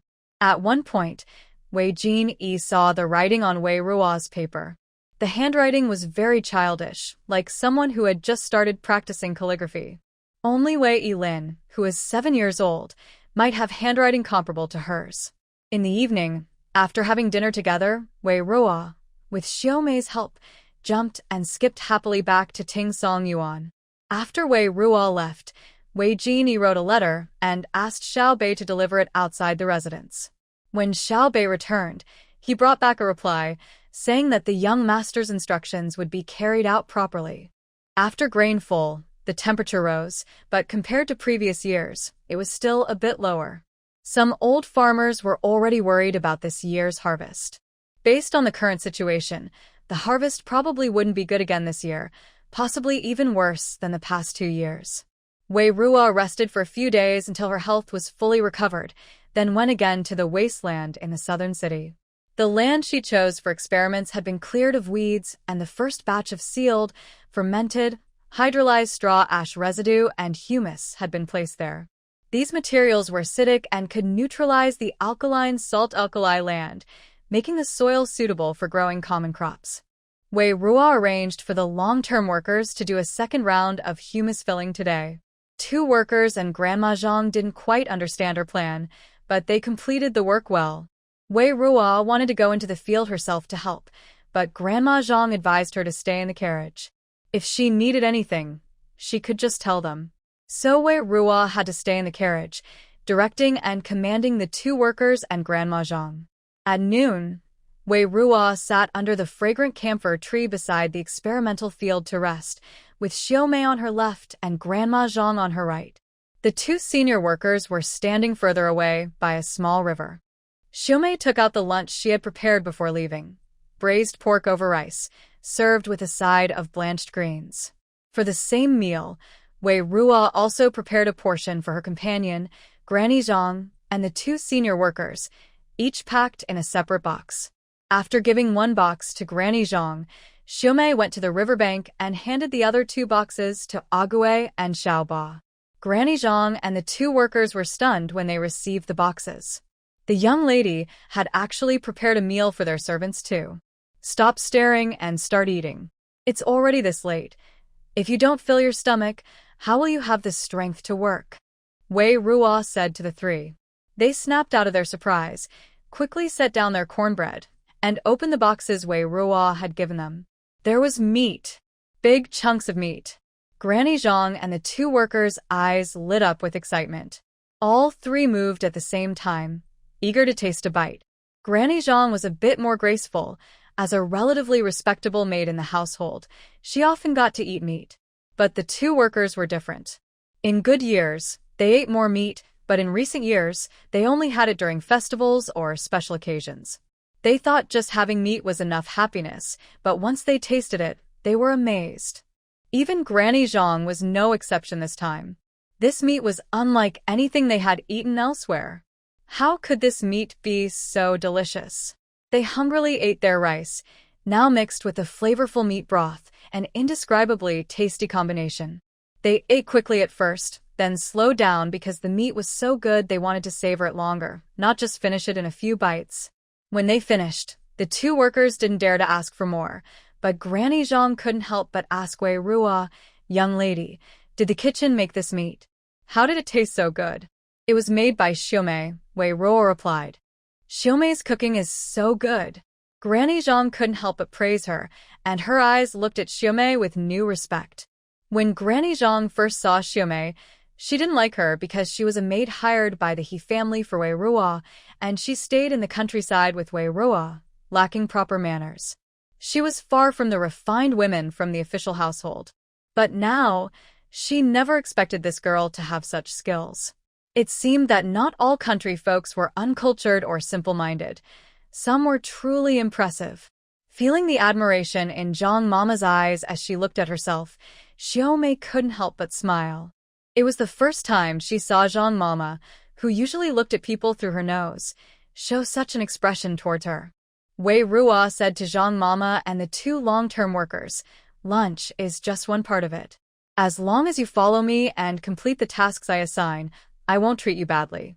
At this moment, one of the workers, a Gui, finally couldn't hold back. "Miss, do you mean you'll still give us such delicious lunches in the future?" "Not just lunch, there will be other benefits too," Wei Ruo promised. "Don't worry, miss. We will work hard for you." A Gui quickly expressed her loyalty. "Me too." Another worker, Xiaoba, quickly agreed. Although it was just a meal, it was very rare for them. Even though they didn't know what other benefits Wei Ruo mentioned, it was enough to make them work even harder for her. Zhang Mama didn't say much. She thought Wei Ruo's food was tasty, but she wasn't naive enough to change her opinion of the young lady just because of a meal. While she was thinking, Xiaomei came over and handed Zhang Mama a small cloth bag. She also gave one to a Gui and Xiaoba, with the same amount inside. The bags felt quite heavy in their hands. Zhang Mama curiously opened her cloth bag and saw the food inside. She asked, Is this the dried sweet potato that the young lady gave to the ladies and madams before? Zhang Mama had heard about this. It was said to be very popular, but she had never seen what it looked like. Yes, that's right. This stuff is easy to store and filling. You can eat it when you're hungry or take it home to share with your children, Wei Ruo said. Curious, Ague and Ba each took a piece and tasted it carefully. They didn't say anything, but judging by their expressions, they really liked and enjoyed the dried sweet potato. For people like them, who were at the bottom of society, sweets were a luxury, so their reactions were more intense than usual. Zhang Mama looked at it for a while. From the outside, it didn't look special, not as tempting as delicate pastries. But driven by curiosity, she also took a few bites. Although her reaction wasn't as strong as the two workers, she also showed she liked it. Just moments ago, Zhang Mama had been thinking she wouldn't easily change her attitude towards Wei Ruo just because of a meal, but now, because of this bag of dried sweet potato, she was starting to waver. This young lady seems quite generous to those who work for her. All three of them only ate one piece, not more. First, Wei Ruo provided enough lunch, so they were full. Second, they wanted to save some to take home to their families. After lunch, everyone continued working. This time, the two senior workers seemed to work even harder. They weren't lazy before, but they just did their duties. Now, with Wei Ruo giving them more motivation, their spirits were completely different. Not far away, a group of people left the southern city gate, just like Wei Ruo. Chulan's eyes looked over the empty southern city. He thought everything would be as bleak and deserted as he imagined, but instead, he saw a few figures in the empty land. What's going on? Chulan asked his men. Your Highness, these people are from Wei's family, a servant replied. They're trying to farm the land. If it works, after the war gets better, they'll lead the city folks here to farm. The county official, Qian, has approved this. As Chulan's follower, the servant had already checked some basic info about the place before Chulan arrived. Wei's family? Chulan was surprised. When did Wei's family start doing this? It doesn't seem like something they would do. Lu Yuhong smiled and said, Your Highness, it looks like Wei's family still has many surprises. Last time it was calligraphy, now it's farming. Chulan didn't argue with Lu Yuhong. He kept his eyes on the people working on the land and asked, Who is the person commanding over there? After a careful look, the subordinate guessed, Maybe it's the young lady from Wei's family. Just returned to the house. Just returned to the house? Chulan was a little curious. They say she's been staying in the countryside because of health issues, and recently she was brought back, the subordinate answered. Always living in the countryside, so she's good at farming? Chulan asked it. That's what they say, the subordinate replied. Lu Yuhong chuckled and said, A countess's daughter raised in the countryside, good at farming. That's quite interesting.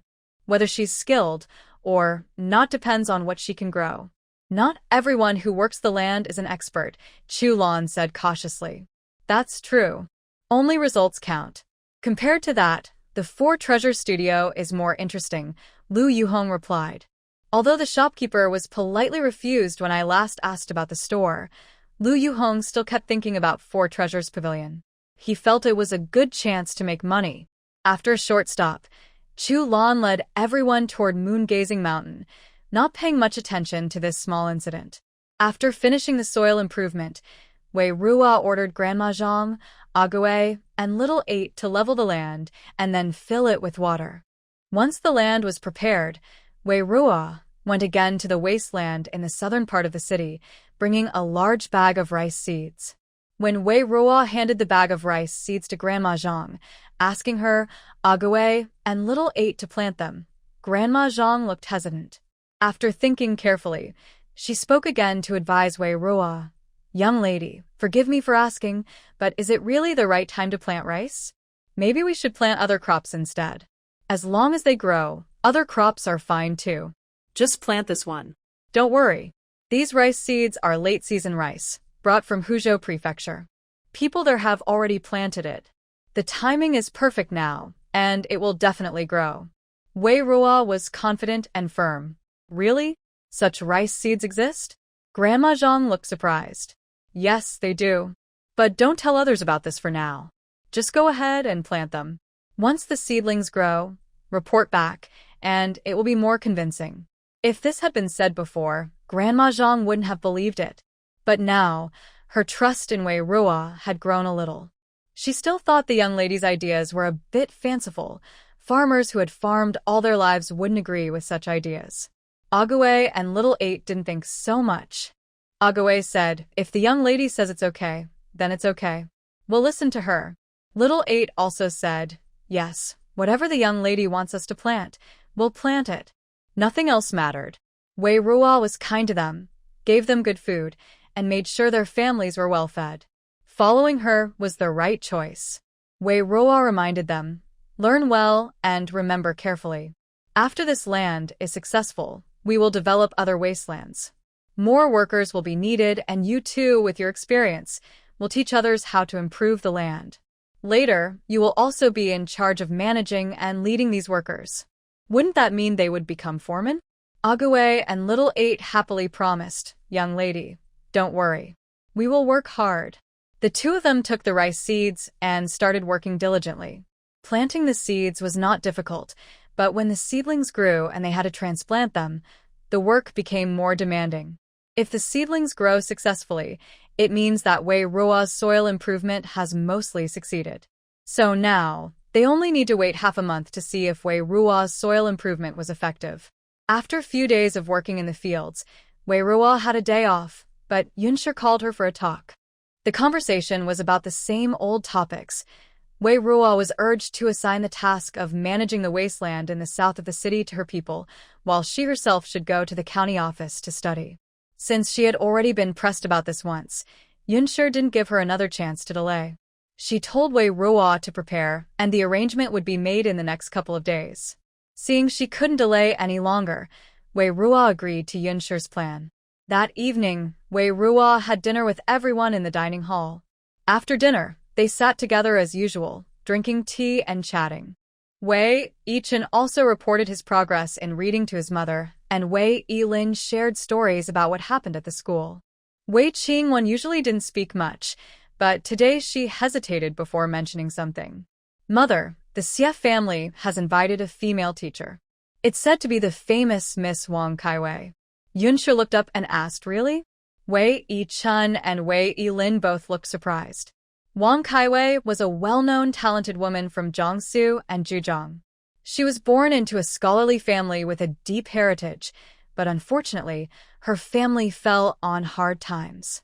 Without her maternal family's support, Wang Kaiwei still attracted many young men from noble families, but they only wanted to take her as a concubine, not marry her properly. Proud and independent, Wang Kaiwei refused to be a concubine and eventually married a poor scholar. Since life was hard, she started teaching at wealthy families' homes. Although she was now down on her luck, Wang Kaiwei was still famous for her talent and brilliance. Many families wanted to invite her as a female teacher. It said her previous employer was the Wan family from Qiantang, whose late grandfather was a high-ranking official. Now, the Xie family in the north of the city had managed to invite her. It seemed that the Xie family's rise was not just a rumor. Signs of it were already appearing. Yes, it's true. Zhilan told me. Wei Qingwen replied confidently. Zhilan also said. What else did she say? Zhilan said her mother now wants to arrange for her to go to the Xie family to study with the young lady of the house. Wei Qingwen lowered her head and spoke softly. Don't think Mrs. Qian has such intentions. If the Xie family invites Wang Kaiwei, I will find a way to let you go too, said Yun. Currently, the young lady of the Qian County family has some talent, but only compared to ordinary people. She cannot compare to the famous Wang Kaiwei. If she becomes Wang Tsaiwei's student and later returns to the capital, it would be something others would envy. Hearing this, Wei Yilin quickly said, Mother, you should talk to Mrs. Xie and let my sister go. My sister is very talented and gifted. That lady teacher would like to teach her. Wei Qingwen also looked at Yun eagerly, hoping Yun would help her talk to the Xie family and arrange for her to attend Wang's classes. I'm just worried that the Xie family might not agree, Yun murmured. Their relationship with the Xie family isn't very close. They've only met a few times, like during blessing boat events. Mother, please ask for me, or maybe we can send some gifts to the Xie family, Wei Yilin said innocently. Of course I will ask. But giving gifts isn't so easy. The gifts need to touch their hearts. Ordinary trinkets might not be appreciated by the Xie family, Yun thought deeply. In a room, 5 people were thinking about how to get the Xie family to agree to let Wei Qingwan attend classes there. Only Wei Ruo sat calmly, sipping tea. When she put down her teacup, Wei Yichen suddenly turned to look at her. Their eyes met, and Wei Ruo saw an apology in Wei Yichen's eyes. An apology? Why was he sorry? After finishing her tea, Wei Ruo left the dining hall and headed toward the listening pine courtyard. Wei Yichen followed and said to her about what just happened. Ruor, I'm sorry. Sorry for what? We only mentioned Wei Wan going to the Xie family to listen to Wang's lessons. Oh. We didn't forget about you. It's just that teacher Wang's requirements for her students are probably higher than others. I'm not qualified, right? Wei Ruo finished his unspoken words. It's not that you're unqualified. It's just that you haven't been studying much these years, so your foundation is weaker than Wei Wan's, Wei Yichen explained. Wei Ruo replied calmly. Mother will do her best to arrange for you to attend classes at the county office, Wei Yichen added. Although Madame Qian and Madame Yun are both trying to arrange their daughters to go to the Xie family, the current lady of the county office probably won't resign so quickly, since there are still young ladies from the main clerk's family and the county magistrate's family attending lessons. Even if the Qian family doesn't invite her later, the Wei family can naturally invite that lady to their home, so it won't affect Wei Ruo's studies. Okay. Wei Ruo remains calm and composed. There isn't much else to say. Ruhe. Seeing Wei Ruo so calm, Wei Yichen feels a bit uncomfortable. If there's nothing else, I will go back first. Wei Ruo doesn't want to continue this topic with Wei Yichen, so she leaves. After Wei Ruo leaves, Wei Yichen thinks for a long time, then returns to Wongme Garden and tells Madame Yun his idea. Mother, when you go to the Xie residence next time, please also ask Madame Xie if Ruar can be arranged to go there. Madame Yun hesitates and says, Yichen, if it were possible, I would naturally want both my daughters to become students of Mr. Wang. But Ruar's situation. She is not talented in music, chess, calligraphy, or painting. How can I ask Madame Xie about this? Hearing this, Wei Yichen doesn't know what to say. He knows about his younger sister Ruar. She is far behind Wanwan in music, chess, calligraphy, and painting. The county office agreed to let Ruar's younger sister go mainly because their father is a loyal and brave military officer, and they come from the Zhongyi Marquis family.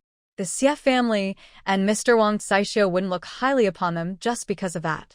But as an older brother, he hopes both sisters do well and doesn't want either side to be disappointed. Mother, why don't you ask? If the Xie family disagrees, that's their business. We just need to ask about Ruar, Wei Yichen suggests. Yichen, originally, asking the Xie family to let Wanwan attend lessons together was already a bit difficult. Asking about 2 girls, especially Ruar, might upset the Xie family. If that happens, Wanwan might not succeed either. What should we do then? Madame Yun is very worried. She thinks it's better to succeed with one than to fail with both. Son, I understand, Wei Yichen says helplessly after hearing her explanation. Madame Yun spends 3 days planning and then takes a gift to visit the Xie family. She doesn't return until late in the evening. When she comes back, she looks excited. Wei Qingwan has been waiting at home all day. She has her maid, Sueha, standing at the door. When she sees Madame Yun return, she immediately rushes to Wongme Garden. Mother, Wanwan, you're here. Perfect timing. I have good news to tell you. Mother, what is the good news? Silly child. What else could it be? Of course, the good news is that the Xie family has agreed for you to go and attend classes with Miss Xie and Mr. Wang. Really? The Xie family really agreed? Wei Qingwan's face lit up with happiness, almost disbelief. Of course, it's true. Mother. Wei Qingwan excitedly hugged Yunshi. Yunshi gently patted her back. All right, everything went smoothly. I can finally relax my mind.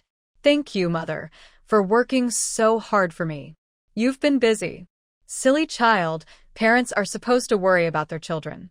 I'm happy that you have a good future. That evening, Wei Ming came home. Yunshi happily shared the good news. Husband, the Xie family has agreed for our daughter to attend classes there. Really? Absolutely. Miss Xie herself agreed, and Mr. Wang was also present at the time. Yunshi looked very happy. That's wonderful. Wei Mingting also looked pleased. It's a good thing that his daughter can learn from Mr. Wang.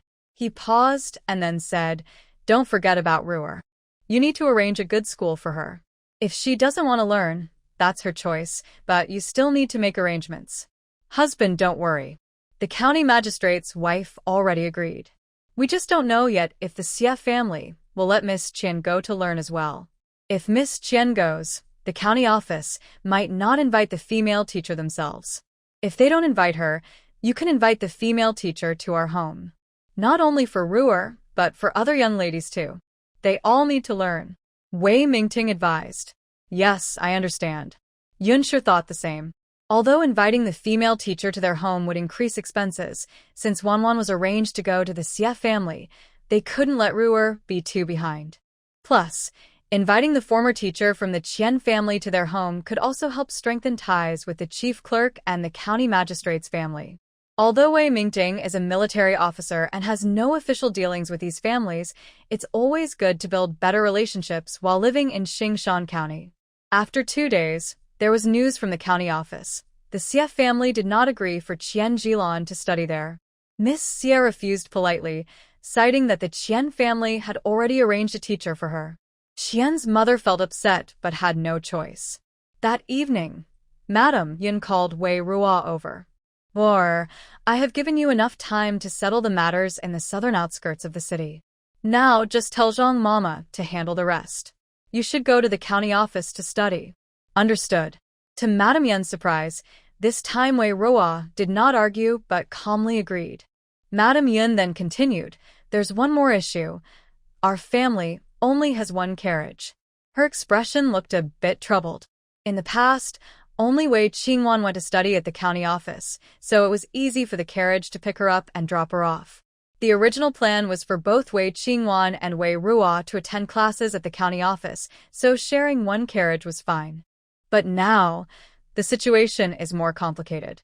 Wei Qingwan needs to go to the Xie family in the north of the city, and Wei Ruo needs to go to the Qian family at the county office. These places are not on the same route. Wei Ruo sneered and spoke first, finishing Madame Yin's thought for her. Mother, are you trying to say that because the Xie family in the north is farther away, you plan to give the carriage to Wei Qingwan, who is going to the Xie family, while I have to walk to the county office? That's not something I want either. I will buy another carriage, but it will be smaller than the one we already have. Our family isn't very well off right now. Once we are more comfortable, I will get you a better one, okay? That's pretty good. At least it's not a bullock cart, Wei Ruo said with a smile. Not switching to a bullock cart might not mean Madame Yin loved her more. Maybe she just couldn't bear to be seen as poor. There's nothing we can do about it. The Xie family is unusual, and Qingwan is going to meet the famous talented lady, Wang Kaiwei. Madame Yin frowned as she explained. Yes, you're right. I agree completely, Wei Ruo said. Do you really agree?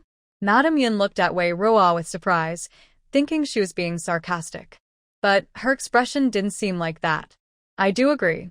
Whoever goes farther and studies with the more talented Mr. Wang will sit in the good old carriage at home, while the one who doesn't go will sit in the smaller, less fancy carriage. It's very reasonable, Wei Ruo explained. Madame Yin frowned, unsure how to respond to Wei Ruo's words. Wei Ruo continued, Mother, this decision isn't because Wei Qingwan is going to the Xie family and I am going to the county office. It's simply because the Xie family is farther away and has a higher status than our family, right? That's natural, Yunshi immediately replied. Of course I have no opinion. Mother considered the facts objectively and treated us fairly. I naturally have no objections, Wei Ruo responded. Wei Ruo's words were reasonable, polite, and sensible, but Yunshi felt strangely uneasy listening to them. Big sister, I have a gift for you. Wei Yilin excitedly ran into Wongme Garden. A gift? Yes.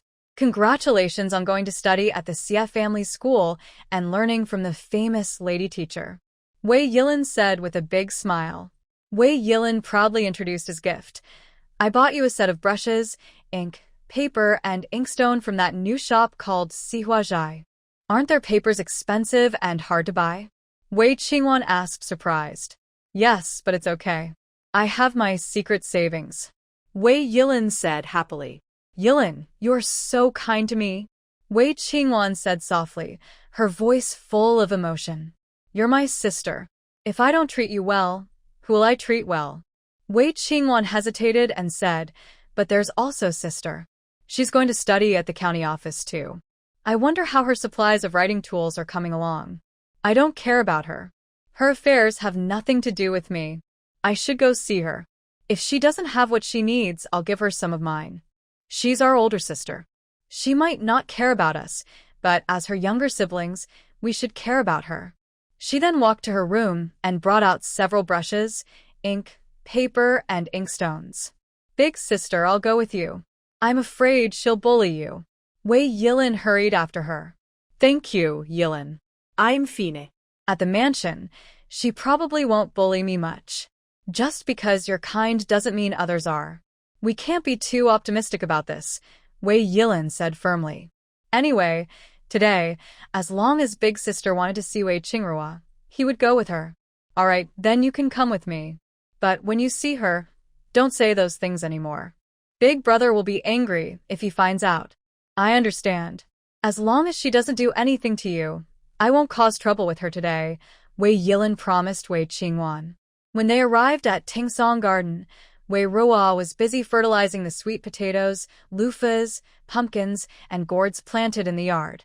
These seedlings had already grown lush and green, climbing all over half the wall. Big sister. Wei Qingwan came forward without being asked and said, Sister, you'll go to the county office to study in a few days. I prepared some brushes, ink, paper, and inkstones for you. I hope they will be useful. Wei Ruo turned her head and glanced at what Wei Qingwan was holding. I don't need your things. Take them back and keep them for yourself. Wei Qingwan paused and then said, Don't worry, sister. All these things are new and unused. I don't need them, Wei Ruo refused again. Feeling rejected, Wei Qingwan lowered her head sadly. Seeing this, Wei Yilin immediately spoke up. Sister, giving you these things is a kind gesture. Why are you acting like this? Wei Ruo smiled and asked back, What attitude are you talking about? I can't use the things you gave me, and I want you to take them back. Is that a bad attitude? There's no way you can't use what sister gave you. You're clearly trying to embarrass her. Wei Yilin accused. What? I can use or not use them myself. Do you know whether I need them or not? Wei Ruo retorted. You know very well you're about to go to school. Brushes, ink, paper, and inkstones are essentials. Wei Yilin said sternly. So? Does telling you that I can't use Wei Qingwan's gifts have any real connection to whether I need them or not? Wei Ruo asked again. You're asking knowingly. Why are you so annoying? Wei Yilin got upset. Wei Qingwan pulled Wei Yilin aside and said, Yilin, don't be angry. It's my fault. I didn't choose the right gift. Don't be mad at sister. What's wrong with sister? The problem is obviously her. Wei Yilin said, more upset. Seeing Wei Qingwan take all the blame herself, Wei Yilin became even angrier. Sister always thinks of Wei Ruo, but that hateful Wei Ruo always causes trouble for her, making things difficult. Perhaps because of the loud noise, a servant heard and went to report to Lady Yun, or maybe Lady Yun just happened to come to Wei Ruo's place. When Lady Yun entered the Tingsong Garden, she just happened to hear Wei Yilin and Wei Ruo arguing, while Wei Qingwan was trying to mediate. Lady Yun scolded sharply. What's all this noise and fuss? As soon as Lady Yun appeared, the noise stopped immediately. Her gaze swept over the three siblings in front of her. What's going on? Why are you all arguing like this? Mother. Wei Yilin pouted and looked upset. Wei Ruo looked on coldly. Wan, you explain, Lady Yin asked Wei Qingwan to clarify. Mother, Please don't be angry. It's my fault. I prepared some gifts for sister, thinking she might need them when she goes to the county office to study in a few days. But I didn't prepare well, and sister didn't like them. Yilin's temper is a bit hot, so he argued with sister. After hearing Wei Qingwan's explanation, the Yun family looked at the calligraphy and painting supplies she was holding. Then, they frowned and asked Wei Ruo, "You're going to study at the county office. Why is it a problem that Wongme gave you these supplies? Why do you say her gift isn't good?" "I didn't say her gift wasn't good. I just said I can't use these things, so my sister can take them back for herself," Wei Ruo replied calmly. Then, she looked at Wei Qingwan and said, "That's what I meant, right? Qingwan, isn't it?" "Yes." Wei Qingwan nodded.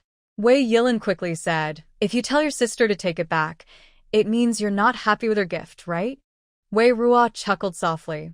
"That's two different things. Not using them is because I don't need them, not because I dislike the gift." Wei Yilin argued, "That's just making excuses. You're going to school now. How can you not need them? How can it be a waste?" Wei Ruo smiled and then called out to Xiaomei, "Xiaomei, bring out some of my calligraphy and painting supplies." "Yes, miss." Xiaomei responded from inside. Soon after, Xiaomei came out carrying a large bamboo basket. She huffed and puffed as she moved the basket in front of everyone. Yunshi, Wei Qingwan, and Wei Yilin looked at what was inside the basket, and their expressions changed. It was filled with calligraphy and painting supplies. The most eye-catching were the papers, colors, and textures clearly from Sihua Studio. Not just a few sheets, but a thick stack. There were also several ink stones, more than 10 brushes of various sizes, and over 10 ink sticks. All these items looked better than what Wei Qingwan had brought. Where did you get so many calligraphy and painting supplies?" Yunshi asked in surprise. Even the eldest son didn't have so many. "Once, when I was at Majiajia, I accidentally helped an old woman who got lost in the mountains. She has a son who deals in calligraphy and painting supplies, and she gave me a basket of these things as thanks. I don't read much, but I know these things are not cheap. So, when I left Majiajia, I brought them all here," Wei Ruo explained.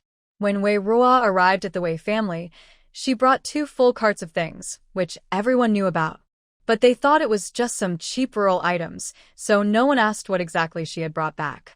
Who would have guessed that among her collection of seemingly worthless countryside goods, there was actually a basket full of treasures?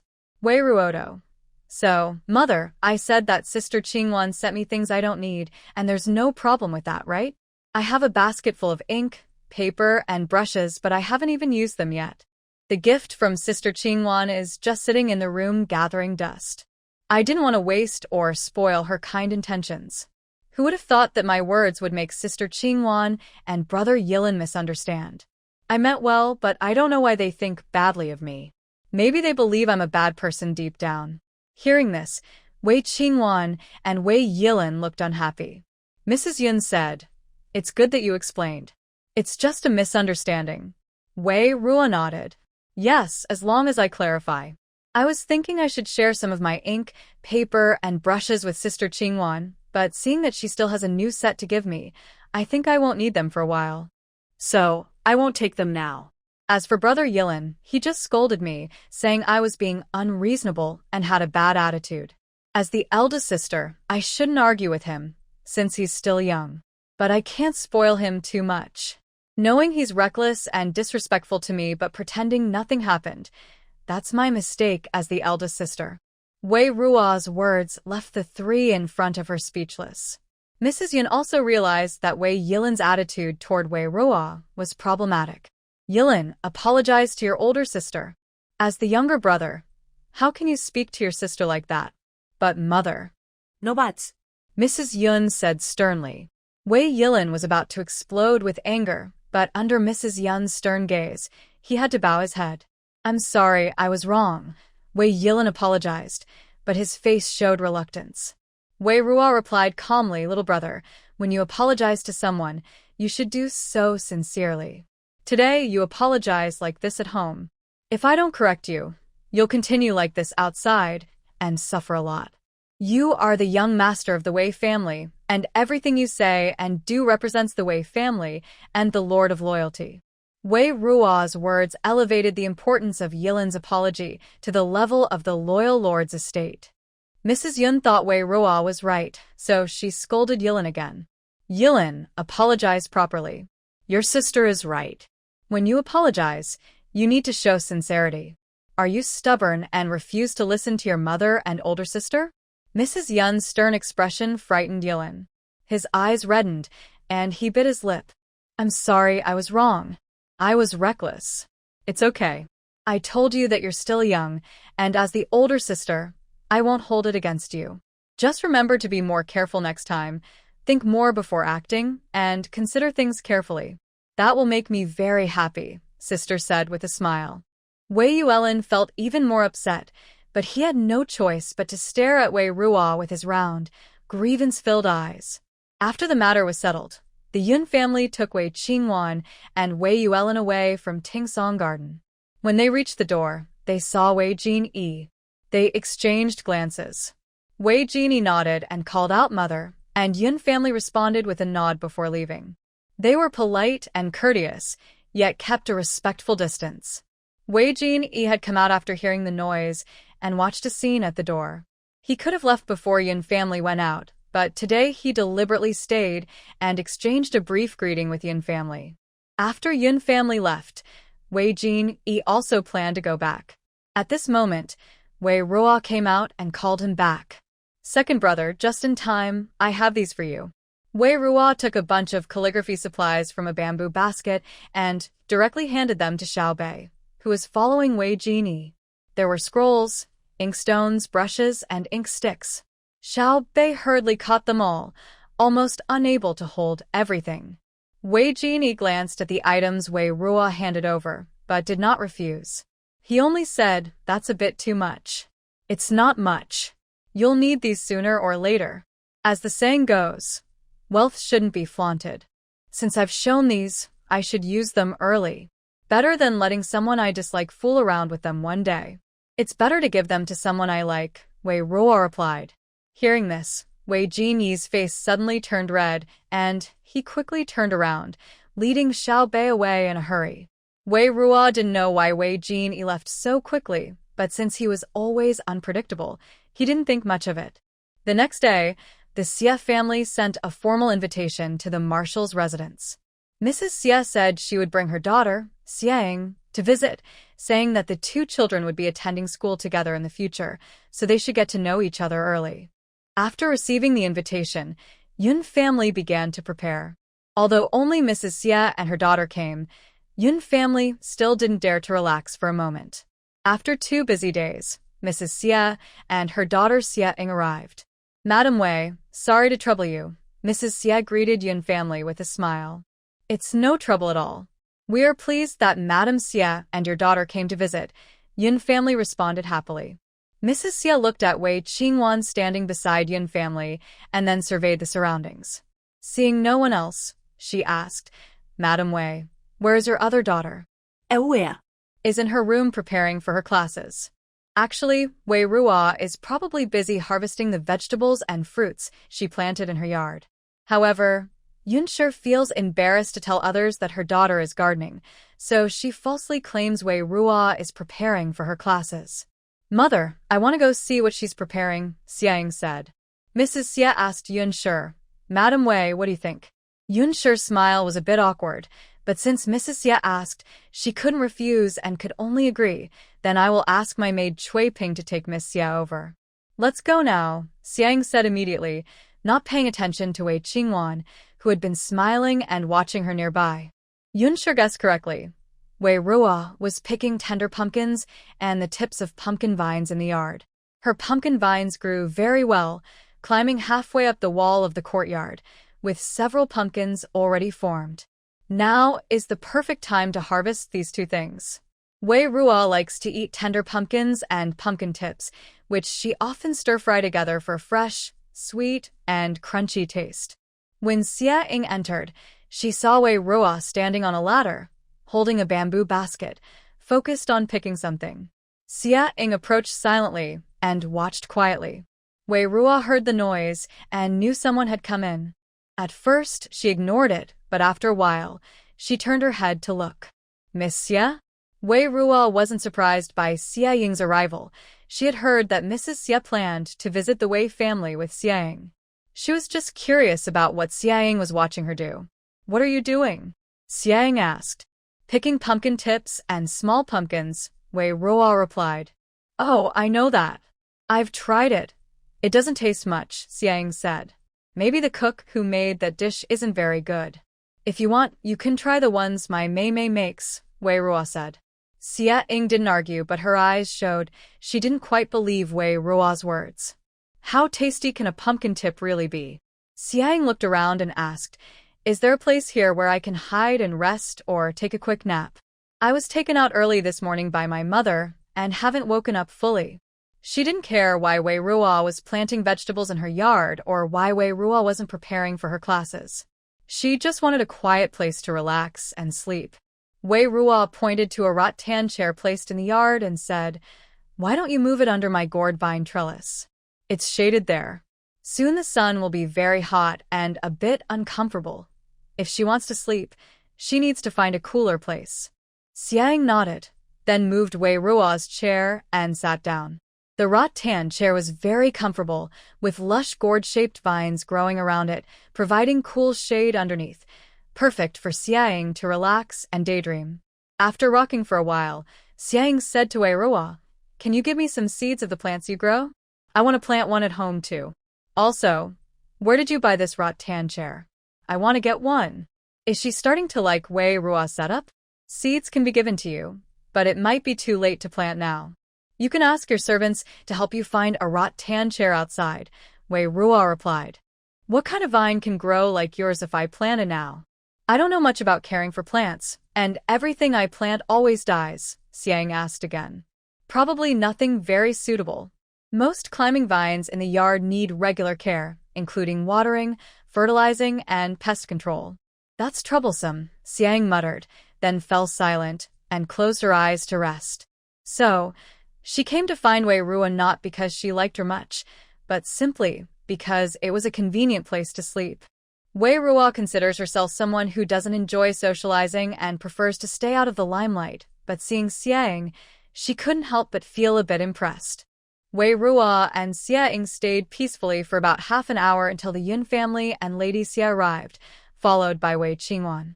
Today, Lady Xie came to visit, and Wei Qingwan accompanied her the whole time. Her gentle and obedient behavior earned her many compliments from Lady Xie, who kept saying she wished her own daughter could be as well-behaved and sensible as Wei Qingwan. Yun sure felt very proud. Her daughter was indeed very considerate. She guessed that because of this, when she suggested that her daughter study with Lady Xie's daughter, Lady Xie agreed so readily. When Lady Xie entered the Tingsong garden and saw Xie Ying sleeping in the shade, she was not surprised at all. Her daughter had this personality. She could go crazy playing all day if allowed, but if asked to be a proper young lady at home, she would be very lazy. If this personality were in another family, she would definitely be scolded. But since her beloved daughter was spoiled by the whole family, she developed this kind of nature, hard to control and difficult to manage. Lady Xie smiled apologetically and then asked Wei Ruo, "Miss Wei, did Littling bother you?" "Not at all. We got along very well," Wei Ruo replied. She liked Xie Ying's personality. She felt no pressure or burden. "That's good. In the future, when you study together, you can also get along happily, Mrs. Xie said with a smile. Hearing this, Yun and Wei Qingwan were both stunned. Yun asked cautiously, "Mrs. Xie, you just said that Ruor might study with Miss Xie in the future?" Mrs. Xie looked at Yun with some confusion. "What's wrong? Is there a problem?" "No." I was just surprised. I didn't expect Mrs. Xie to agree that Ruor also go to the Xie family to study with Mr. Wang, Yun explained nervously. Also? Mrs. Xie's expression grew more puzzled. "Mrs. Wei, wait a moment.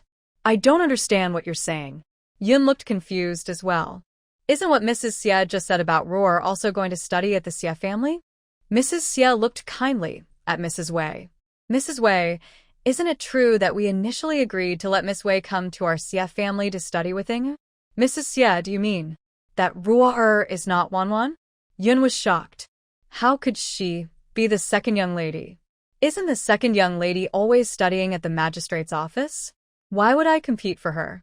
I heard that the eldest young lady just came back recently and hasn't started her studies yet, so I thought Mrs. Wei was talking about the eldest young lady without a doubt, Mrs. Xie replied.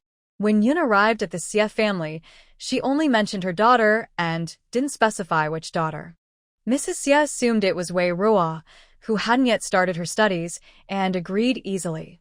She also said she thought her daughter was very good and would get along well with her. She mentioned that Mr. Wong had previously mentioned wanting her to find Miss Wei to study together. Yun was very happy and naturally thought she meant Wei Qingwan, never considering Wei Ruo at all. No matter how she thought about it, she didn't believe Wei Ruo would catch the eye of the Xie family, let alone Mr. Wong. Wei Qingwan was so shocked she couldn't speak, her face turning visibly pale. Wei Ruo sensed Wei Qingwan's resentful gaze. It was clear Wei Qingwan was surprised, even at a loss, and her anger was directed at her. But what did that have to do with her? She didn't actively cause Wei Qingwan to lose face, it was their own mistake. Mrs. Xie looked at Yun and Wei Qingwan, both stunned, and then realized what was happening. Knowing she couldn't stay much longer, Mrs. Xie called Inger over and said goodbye to Yun. Before leaving, she said to Wei Ruo, Miss Wei, we will meet again in 2 days. If you need anything regarding studying, just tell me. I will prepare it for you in advance. Thank you, madam, Wei Ruo replied politely. Shocked but now recovering, Madame Yun forced a smile to see off Madame Xie and Xiang. When she returned, she looked very tired. She gazed at Wei Ruo and Wei Qingwan, opened her mouth to speak but couldn't find the words, so she let them rest and then went back to Wongme Garden. Wei Qingwan watched Madame Yun's figure leave. Tears in her eyes could no longer be held back. She looked up at Wei Ruo beside her, her eyes full of anger and disbelief. Wei Ruo ignored her and turned back to tender pumpkin vines.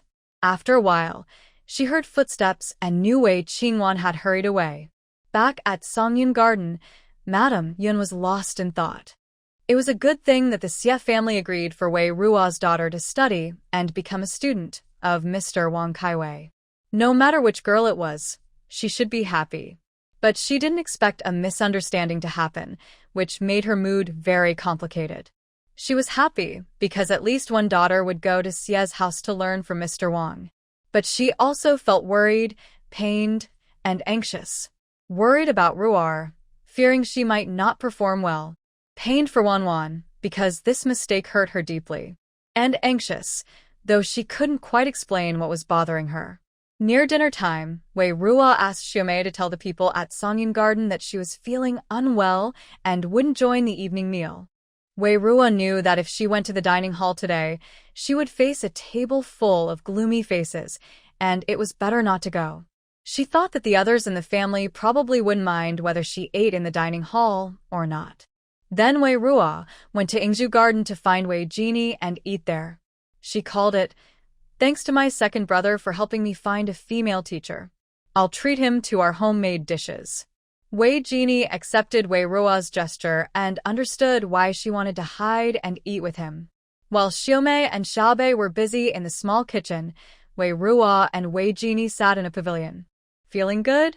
Seeing Wei Ruo's playful smile, Wei Jin Yi also couldn't help but feel happier. After some time, Wei Jin Yi noticed that Wei Ruo's behavior here was very different from how she acted at home with others, more lively, cheerful, and full of laughter. It must be good. Although this mistake wasn't something I intended to create, the result turned out quite well, so I feel happy. Wei Ruo also didn't hide her true thoughts about enjoying the show. You handled it very well. Can you tell me why you chose the Xie family? Wei Jin Yi asked. At first, he didn't know what Wei Ruo was going to do, but when she told him to recommend Mr. Wang to the Xie family, he started to understand. Because Mr. Wang is a respected woman, the Xie family would be very happy to accept him. Not only happy, but they could also help Wei Ruo pay for her education. If Mr. Wang mentions Wei Ruo to the Xie family again, and if one of her students is from the Wei family, Wei Ruo could smoothly go to study at the Xie family. Wei Ruo replied, "There are mainly two reasons. First, the Xie family in Xingshan County is one of the most influential families after the captain's office and Qian County's family. They are also a family that wouldn't mind the Wei family's reputation. Second, I have spent time with Xiang. We don't have much friendship, but I like her personality. We can keep to ourselves and live peacefully without too many complications that would trouble me. If later, my mother asks the Xie family to let Wei Qingwan go with you to study there, would you agree?" "Of course not. I was just trying to avoid her, and if she went, all my effort would be wasted. Besides, the female teacher is someone you helped me find through your connections. How can I let others take advantage of me? If she and I had no grudge, maybe, but I still remember her falsely accusing me of pushing someone last time. I don't have a chance to get back at her now, but I can't let someone who hates me take advantage of me, right? That would be a big loss for me." "I don't want to make a bad deal. And what about me?" Wei Jin Yi asked. "You? Do you think you made a bad deal with me?" Huh. Seeing Wei Jin Yi's serious face, she couldn't help but laugh for a moment. Wei Jin Yi still looked at her seriously. Cough, cough. Wei Ruo cleared her throat and seriously analyzed with Wei Jin Yi, thinking carefully, "That day I was locked in the firewood room to save you. I offended the main wife and also lost a lot of medicine. But you're quite good, bringing me ginseng and helping me find a female teacher. You're truly grateful, so I feel I didn't lose in this deal with you." Evini similet. His smile was modest, gentle, calm like water, warm like jade. "By the way, I have a question," Wei Ruo suddenly asked with a curious look. "What is the problem?" "It's just that you seem gentle and weak, usually staying at home reading or writing. But the day I took off your clothes, your body looked quite strong, with good muscles and lines." Cough, cough, cough. Wei Jin Yi started coughing violently, and his cheeks quickly turned red. The redness spread from his cheeks to behind his ears. "What's wrong?" Wei Ruo asked. "Please don't mention this again. Not in front of me, and definitely not outside," Wei Jin Yi said seriously. "Don't worry, I can keep some distance outside," Wei Ruo chuckled. Then she leaned closer to Wei Jin Yi and whispered, "I won't tell anyone that my second brother has a good physique." Boom. Wei Jin Yi's face turned completely red, like a crab boiled in hot water. Seeing his blushing face, Wei Ruo couldn't help but laugh inside. "Oh, my second brother is quite funny, so shy. Even when his sister sees his body, he's so embarrassed. What will happen when he gets married in the future?" After laughing, Wei Ruo continued with her earlier question. "You haven't told me how you managed to read and write every day and still keep your muscles." She hadn't forgotten to ask Wei Jin Yi this question. "I practice a method of strengthening the body," Wei Jin Yi replied. "You're very disciplined. Even in this small courtyard, you still keep your figure well," Wei Ruo commented. "I'm different from you all. I can't slack off," Wei Jin Yi murmured. It sounded like he was speaking to Wei Ruo, but also like he was talking to himself. Wei Qingwan cried in her room for a long time. Wei Yi-chun and Wei Yi-lin came to comfort her one after another. Unlike before, this time Wei Qingwan cried for a long time and couldn't calm down. Then Wei Ruo also arrived. Wei Yi-chun and Wei Yi-lin came out of the house and saw Wei Ruo, their expressions a bit strange. Wei Yi-lin couldn't hide his emotions and rushed over to ask Wei Ruo, "You bad girl. You took away the chance for sister to study at the Xie family. You made her cry so sadly." Wei Ruo remained calm, calmly asking Wei Yi-chun, "First, the Xie family originally chose me to accompany Miss Xie to study. It was your mistake. How is it my fault? Your logic is a bit wrong, and you're blaming me for no reason. Second, why does visiting Qingwan now turn into watching a show? Did she suffer a lot of grievances? Isn't she still able to continue studying at the county office? She has been doing so for the past few years. Why does what didn't seem unfair before now feel like an injustice? And before you misunderstood that the Xie family agreed for her to study together with Qingwan, didn't you say that the lady at the county office was very capable? Why does it become unfair when it comes to Qingwan?" Wei Ruo calmly responded to Wei Yilan's accusations with a gentle smile, looking at him clearly. That's different. Sister is more capable than you. She should have gone to the CF family from the start. Wei Yilan argued. Oh, so you all lied to me. You said you would treat me and Qingwan fairly, but that was just to fool me, right? In fact, you never really considered us equally, right? Some things happening to me are normal, but if they happen to Qingwan, she is the one who is wronged, right?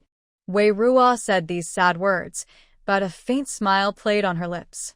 Her clear eyes shone bright, as if she understood all the thoughts of the Wei brothers. Wei Yichen and Wei Yilan were both stunned. Especially Wei Yichen, who felt guilty and dared not look into Wei Ruo's eyes. Wei Ruo smiled again. Don't feel embarrassed. I didn't ask you to treat us fairly. Just don't say one thing and do another. Whatever needs to be done, just do it. Then she looked down at Wei Yilan and said, and you, stop being double standard. You treat Wei Qingwan one way and me another. If you don't want to admit me, fine. But why do you still use your standards to judge me? I don't owe you anything. Wei Yilan said, even if you are not at fault, why are you here bothering your sister and making fun of her? Are you deliberately hurting her? What joke is there to see? She is just going to continue studying at the county office. Is going to the county office a joke? Did you secretly laugh at me before? When you and Wei Qingwan came to get me with brushes and ink, were you actually mocking me? Wei Ruo asked back. You. Wei Yilan was so stunned by Wei Ruo's retort that he couldn't find a reply. His face turned red. Wei Chen thought for a moment and then said seriously, you're right. We did handle this unfairly.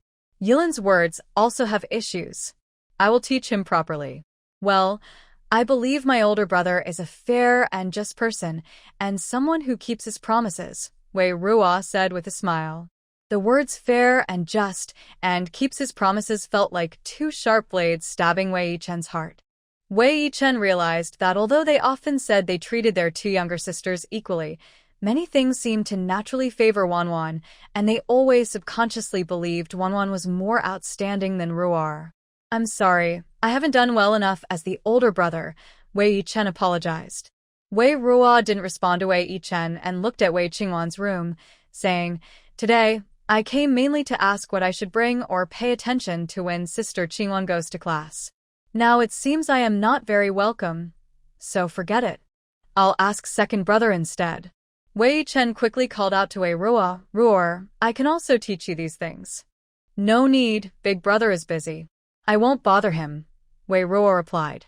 Big brother is free now. Why don't you go back with him, and he can explain everything to you. Wei Chen looked at Wei Ruo with hopeful eyes. Still, no need. I think second brother has more free time than big brother. Wei Ruo refused again. All right then.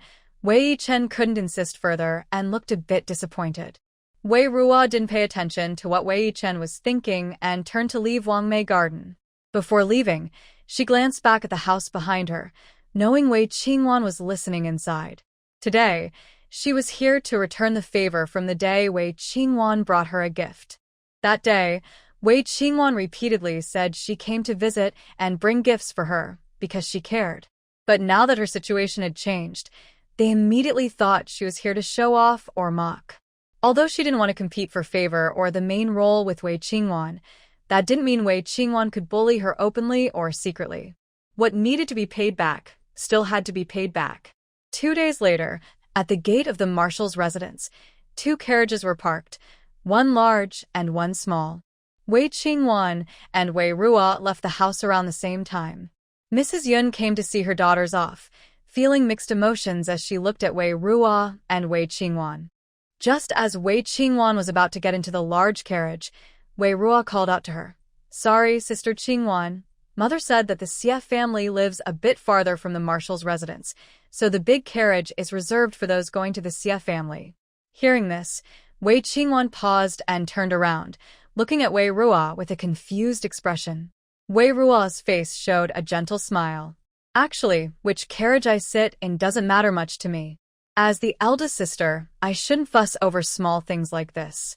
But I think what my mother said makes a lot of sense, and I can't go against her wishes. Wei Qingwan looked at Mrs. Yun again. Mrs. Yun didn't know how to speak at this moment. It's true that she said those words. But at the time, everyone thought Wanwen was going to study at the Xie family. She didn't realize Wanwen might feel wronged in this matter. If she had known Wanwen would be upset, she wouldn't have suggested changing carriages to protect Wanwen's feelings and make up for her hurt. Mother, is this your decision? Wei Qingwan asked Mrs. Yun. Yes, it's my decision, Mrs. Yun replied. Although she felt a bit uncomfortable, she couldn't deny what she had said. She then comforted Wei Qingwan, saying, Wanwen, the Xie family is very noble, and we can't let them look down on us. Your sister will sit in the big carriage, and the smaller one over there, though it's a bit smaller, was bought recently. I specifically arranged for it. Wei Qingwan's eyes were already red. She bit her lip and nodded lightly. I understand, Mother. You don't need to worry. I understand everything. Her voice trembled slightly, clearly trying to hide her feelings of sadness and frustration. Despite her sadness, she still tried to appear strong, which made Mrs. Yun feel a pang of heartache. Wei Ruo stepped forward. Mother, don't worry. Sister Qingwan is sensible. She wouldn't be upset just because she changed carriages. When I first returned to the estate, she even said she would give me everything she had. Although I didn't expect to take Sister Qingwan's things, since she said so, it shows she has that kind of heart. It's just a small matter of giving me her old carriage, and she shouldn't be sad over it. Wei Qingwan's tears welled up in her eyes, but she held back after hearing Wei Ruo's words. Wei Ruo looked at Wei Qingwan and continued, Actually, if Mother hadn't explained the situation objectively, I wouldn't mind sitting in the smaller carriage. After all, I grew up in the countryside, where we didn't even have ox carts. Just having a carriage was good enough. Whether it's big or small doesn't matter to me. Hearing this, Mrs. Yun felt a twinge in her heart. Seeing Wei Ruo's clear, bright eyes, she suddenly felt uneasy. Mrs. Yun realized her thoughts over the past 2 days might have been wrong. Wanwen was indeed a bit wronged, but not to such an extent. Over the years, Wanwen has always used the standards of the Wei family's eldest daughter. Even if she now changes to a smaller carriage, it is still better than the days you are used to have. Thinking this way, she felt it was unfair to keep blaming Wanwen for being wronged. After clarifying this, Mrs. Yun said to Wei Ruo and Wei Qingwan, All right, it's getting late. You both should get into your carriages and leave. Especially Ruo, today is your first time visiting the Xie family, so be careful about everything. Got it, Wei Ruo replied, then confidently turned and smoothly got into the large carriage. Wei Qingwan hesitated for a moment, making sure Mrs. Yun wouldn't change her mind. Then, supported by her maid Sueha, she got into the smaller, more shabby carriage. Once inside, Wei Qingwan started to cry. Miss, don't cry. Be careful not to ruin your eyes. Sueha quickly comforted her. I don't want to cry, but I can't stop the tears from falling. My heart feels so uncomfortable. Over and over, Wei Qingwan said sadly, then glanced at the worn-out carriage. I no longer have the right to ride the family's carriage. I guess it won't be long before I'm kicked out of the house. Sueha hurriedly comforted her, Miss, don't think too much. It's just that losing the chance to read books. The master, madam, and the young masters still love you as they did before. As Li Momo's daughter, Sueha shared her view. They both believed that the second young lady was loved by her family and would have a better life than the eldest daughter in the future. Who knows? My elder brother is now kind to my sister too. She's more capable than me, able to catch the attention of Mr. Wang and the Xie family, while I am nothing. But Madam is already upset with the eldest daughter. She's repeatedly defied her, and her guilt and attempts to make up for her are almost worn out, Sueha continued. You don't need to comfort me anymore. I know what my situation is now. Unlike before, after this embarrassing incident, Wei Qingwan became more pessimistic. A few words from Li Momo and Sueha wouldn't be enough to cheer her up. Meanwhile, Wei Ruo was on the large carriage. When she left, she brought many things, claiming they were her writing and painting supplies. Actually, she also packed a few account books. She planned to read the account books during her commute, so she wouldn't be too bored. When they arrived at the Xie family, Wei Ruo was taken to the school set up at the Xie family's home. The Xie family's mansion was much grander and more spacious than the Wei family's official residence.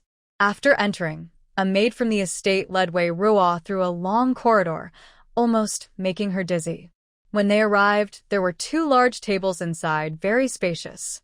Wang Kaiwei and Xie Ying were already there.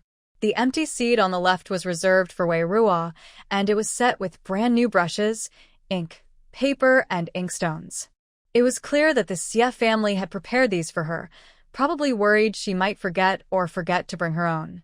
Wei Ruo glanced at the items on the table. They were all from the 4 Treasures Studio, and the ones in front of Xie Ying were the same. After Wei Ruo took her seat, Wang Kaiwei introduced herself and Xie Ying. As a talented woman known outside, Wang Kaiwei didn't have striking looks, but her face was very pleasant to look at. She had a scholarly, calm, and peaceful aura. Then Wang Kaiwei asked Xie Ying and Wei Ruo to introduce themselves. After they finished, she didn't start teaching right away. Instead, she took a few books and let the girls choose. Some of the books included women's rules, women's teachings, and the Analects for women, as well as classics like the Book of Songs, the Book of Changes, Spring and Autumn Annals, and Sun Tzu's Art of War. Wei Ruo and Xie Ying looked at the books for a while, then each chose one. Wei Ruo picked the Book of Changes, heard that if you read it well, you can predict the future. She wasn't sure if it was true and didn't believe it much, but it seemed more interesting than the other books. Xie Ying chose Sun Tzu's Art of War. Wow, the Xie family's young lady was even more impressive. Seeing their choices, Wang Kaiwei nodded with a smile. I know how to teach you now. Let's all sit down first. Request failed after observing for a while. Everyone's faces showed joy, even Chulan, who usually kept a cold attitude. County Magistrate Qian excitedly praised, Lord Wei truly raised a good daughter. She actually managed to grow crops in this barren land. This will greatly increase the farmland in Xingshan County. It really solves the urgent problem for the people here. Lu Yuhong, who came with Chulan, praised more directly. This is amazing. There are hardly any weeds nearby, yet crops are growing here. And I think these seedlings are growing better than in other parts of Xingshan County. Wei Ming listened to everyone's praise and looked at his neatly dressed daughter with happiness and pride. He said, Honestly, my daughter has achieved all this through her own hard work. As a father, I haven't done much to fulfill my responsibilities or teach her well. He was truthful in praising his daughter, so Wei Ming was not modest. However, when it came to claiming he had good guidance, he truly felt ashamed. Qian Jixian said, Lord Wei, there's no need to be modest.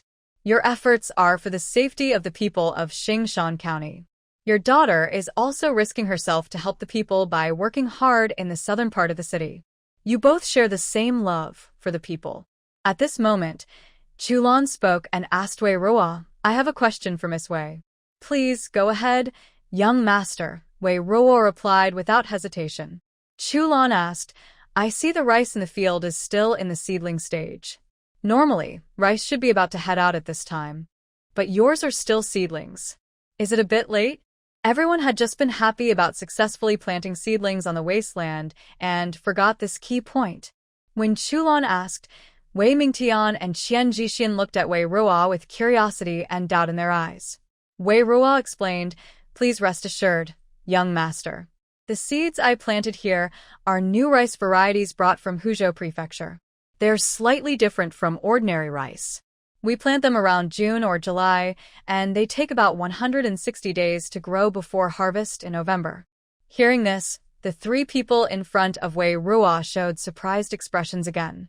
Whether it was Qian Jixian, the official and father figure, Chu Lan from the royal family, or Wei Ming, a military officer, they all knew clearly that, with limited farmland, planting rice at different times effectively expanded the usable land. But they hadn't yet seen the mature rice, and didn't dare to fully believe Wei Ruo's words. Chulan said, When Miss Wei's rice here matures, and if she can help Xingshan County increase the arable land and grain yield, I will report this to the court. Hearing this, Qian Jixian felt excited, because if it was reported, Most of the credit would go to the Wei family, though he would also get some recognition. Wei Mingtian's reaction was more indifferent, not showing much happiness, but it was clear he was looking forward to this matter. Wei Ruo was not very happy. If someone else had told her these things today, she might have felt better, but Chu Lan, she really did not want to have any connection with him. Qian Jixian then asked Chu Lan for instructions. Young master, do you think the wasteland in the south of the city can be handed over to the local government and the military officials for large-scale development? Chu Lan issued an order. He only wanted these people to know. Even their family members should not be told, so Qian Jixian immediately changed his way of addressing him. The eldest daughter of the Wei family had successfully tested planting. Whether out of personal achievement or concern for the common people's survival, Qian Jixian wanted to find ways to expand the project. Chu Lan replied, Xingshan County is under Qian Jixian's jurisdiction. How to develop the wasteland is up to him to decide, and he does not need to ask me. Qian Jixian said, Understood, Your Honor. Then Qian Jixian asked Wei Mingting and Wei Ruo, Lord Wei, Miss Wei, are you willing to take on the contract for all the wasteland in the south of the city? Wei Mingting did not answer immediately, but looked at Wei Ruo. The idea to develop the wasteland in the south of the city was proposed by his daughter. She had spent time and effort on it. If the area were expanded later, she would be the one working hard, so the decision should be given to her. Wei Ruo replied, Father, I think the size of the wasteland in the south of the city is quite large. If we hand over all of it to the military officials to develop, it might be too much for me to handle. Instead, we could let the common people farm the land. Many people in the city have lost their livelihoods, especially fishermen who cannot go out to sea because of the Woka pirates.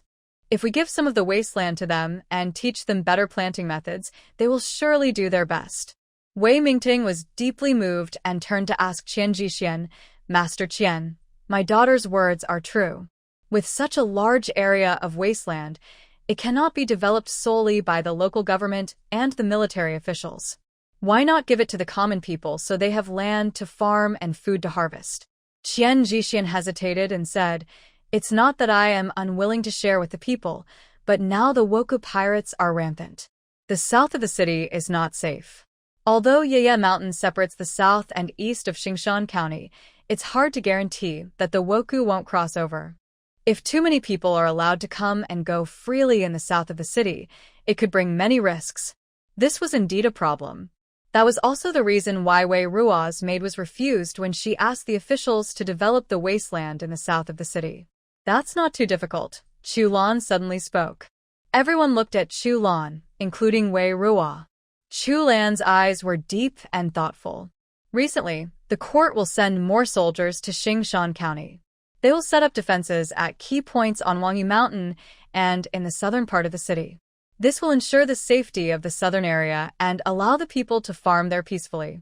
After hearing Chu Lan's words, County Magistrate Qian and Wei Mingtian looked at each other with different expressions. It was good that the court was willing to send more soldiers, but they were unsure whether Wei's family, which was struggling with the war, and County Magistrate Qian, who couldn't feed the people of Xingshan County, would be punished. Then Chu Lan looked at Wei Ruo. Miss Wei, if you want the people to cultivate this wasteland, are you willing to teach them how to improve the land?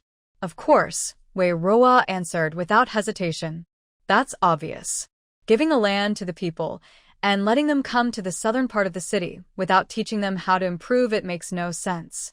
Are they just coming to stare at the scenery? Chu Lan looked pleased. As the scale expands, the need for manpower and resources will increase. To help Miss Wei better develop the land, I will send some people to assist her. Miss Wei, feel free to work hard. Thank you for your kindness, young master, but I and you are of different genders. It's proper to keep some distance, Wei Ruo quickly replied. There's no need for Miss Wei to worry about that. If I want to send someone to help her, I will definitely send a maid to assist her. I won't let her deal directly with me or other men, Chu Lan explained. Seeing that the excuse about gender differences didn't make Chu Lan change his mind, Wei Ruo looked up at Wei Mingtian, hoping he would speak up and help her refuse. Wei Mingtian seemed to understand Wei Ruo's plea for help. He turned to look at Chu Lan. Young Master AI Min is a blessing for the people, but my daughter currently has no experience in large-scale staffing. It's better for her to proceed step by step. Chu Lan interrupted. Lord Wei, there's no need to say more. Miss Wei is the most qualified to improve the wasteland south of Xingshan County. If she says it's not possible, then no one else can claim to be able to do it. Wei Ming had no choice but to agree. Since it's a kind gesture from the young master, Roar, you should accept it. The young master is kind-hearted, and this is also to ensure that the people of Xingshan County can eat well. Then I will humbly accept, Wei Ruo said, resigned. After talking with Wei Ming, County Magistrate Qian, Chu Lan, and others, Wei Ruo ordered Ague and Xiao Ba to start planting rice seedlings in preparation for transplanting. During seedling cultivation, the planting is relatively dense. When transplanting, to ensure each rice plant gets enough sunlight and nutrients from the soil, the spacing between seedlings is increased. The seedlings grown from these 2 acres of rice paddies are definitely enough to plant on another 2 acres. Father, did some of the rice seedlings die in the rice fields we planted on Manta Mountain this year? Wei Ruo asked Wei Ming. The Wei family and other families in Xingshan County mainly grow early rice, which has long passed the planting period. The growth is normal, and now the rice plants are taller than children. However, Wei Ruo heard that because of the weather, many rice plants in Xingshan County did not grow well, and some areas even lost large sections of crops. Your mother did mention that to me, Wei Ming replied. During Wei Mingtian's brief time at home, Mrs. Yun didn't usually bother him with minor household matters. But since many rice plants had died, which affected the family's harvest in autumn, she didn't hide it from Wei Ming and told him early so they could prepare. Later, the extra seedlings here can be sent to Manta Mountain in the north of the city to replace the dead ones, Wei Ruo said. Wei Ming was surprised but then smiled happily. Boer is very thoughtful. He couldn't help but feel proud of his daughter's careful mind and her consideration for the family. Wei Ruo's plan was that after sending the seedlings to Manta Mountain in the north of the city, she could also take a detour to Shaoyang Mountain. As for the seedlings, if they weren't used in Wei's own fields, they could only be given to others. The uncultivated land nearby hadn't been prepared yet, and she didn't know the situation of other families. Planting in Manta Mountain was a waste if not used. These seedlings were hard-earned by their family, and throwing them away would be a shame.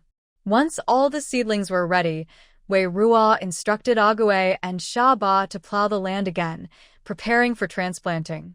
Wei Ruo then returned home, along with some seedlings prepared for planting on Manta Mountain in the north of the city. On the way back, Wei Ruo leaned against the carriage window, looking at the scenery outside. Xiaomei gently massaged Wei Ruo's shoulders and calves. Miss, should we pick some reliable people ourselves and teach them how to improve the land? Keep it a secret from others, Xiaomei asked. No need. I'll make the method public directly. That way, it will be more efficient, Wei Ruo replied. But what if the apprentices learn and then starve their master? Xiaomei asked. This isn't Majiajia. The villagers of Majiajia are on good terms with them, and the miss teaches them without worries. But they are not familiar with the locals here, and she fears some trouble if bad influences sneak in. Moreover, Miss Wei has many skills, and this one is not lacking. Some skills she keeps for herself to earn a living, but others she can share to help innocent people suffering. For example, her improved land method is not very useful to keep secret, since not all land is barren and needs her help, and she probably won't make much money from it. She also doesn't fully teach others her land improvement method because different barren lands require different approaches. Even if it's all salt-alkali land, the way to neutralize and improve it varies. The amount used and how to mix it are important. She only shares her method for the local barren land, and if someone copies it and uses it elsewhere, it won't work. Soon, news about the southern part of the city reached the Yun family, and Yun was very excited. They heard about successful land improvements and new rice seeds that could be planted late. Not only did they get praise from the elders, but they also worried about the rice yield on the terraced mountain land. Every project Wei Ruo did touched Yun's heart deeply. She praised Wei Ruo several times. Each compliment made Wei Qingwan feel a little more down. Yun didn't notice Wei Qingwan's mood change. When she got the news, she hurried to send people to Manta Mountain to replant the rice seedlings Wei Ruo had brought back. When Wei Ruo arrived at Wei's house, Yun unexpectedly went to the door to welcome her. You've worked hard these days," Yun said happily. "I'm not going back to the house yet. I'll take these seedlings directly to Manta Mountain." "Has the planting team been arranged?" Wei Ruo asked, expressionless, just routine. "Yes, they left about 15 minutes ago. They're on their way to Manta Mountain. As soon as the seedlings arrive, they can start planting," Yun replied. "Good. "I'll go with them to check on the crop growth," Wei Ruo said. "That's good, but Ruor, you should also take care of yourself and not work too hard," Yun said with concern. Wei Ruo nodded, not chatting further. After Yun approved, she immediately asked Lu Bo to head to Manta Mountain in the north of the city. To Yun, Wei Ruo said she was going to check on the crops at Manta Mountain, but in fact, she was going to visit her small Yang Mountain for a legitimate reason. Wei Ruo's true thoughts are unknown to Yunshi. She only thinks her daughter is very sensible, considerate of the family, and uses extra seedlings to fill in the lost rice fields. She also personally checks the terraced fields on the mountain. Yun sure feels very touched. Although there are some small family disagreements, her daughter is very understanding when it comes to the family's big affairs. Wei Ruo's carriage heads north. After reaching near Manta Mountain north of the city, the steward there had already received Yunshi's orders and was waiting early. Wei Ruo asks the steward to arrange for workers to replant seedlings in the empty areas, then excuses herself to take a walk with Xiaomei and leaves. Along the way, Wei Ruo notices that the rice fields here are not growing well, with large areas of dead plants. Some fields are in worse condition than Wei's family's. This is not a good sign. If this continues, the autumn harvest this year might be at risk. Earlier, the wet nurse had already written to her about the grain situation in Xingshan County, but seeing it with her own eyes, she realizes the situation is worse than she thought. Wei Ruo and Xiaomei arrive at Shaoyang Mountain. Most of the original barren mountain has now been planted with sweet potatoes, with lush green leaves and healthy growth. Every day, they pick some vine leaves to sell at the market. At 2 coins a bunch, the price is affordable, so both wealthy families and ordinary people can buy it. Therefore, 1 cart each day is not enough to sell all of it.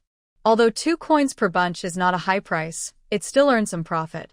For common fruits and vegetables, Wei Ruo prefers to sell at low profit but in large quantities.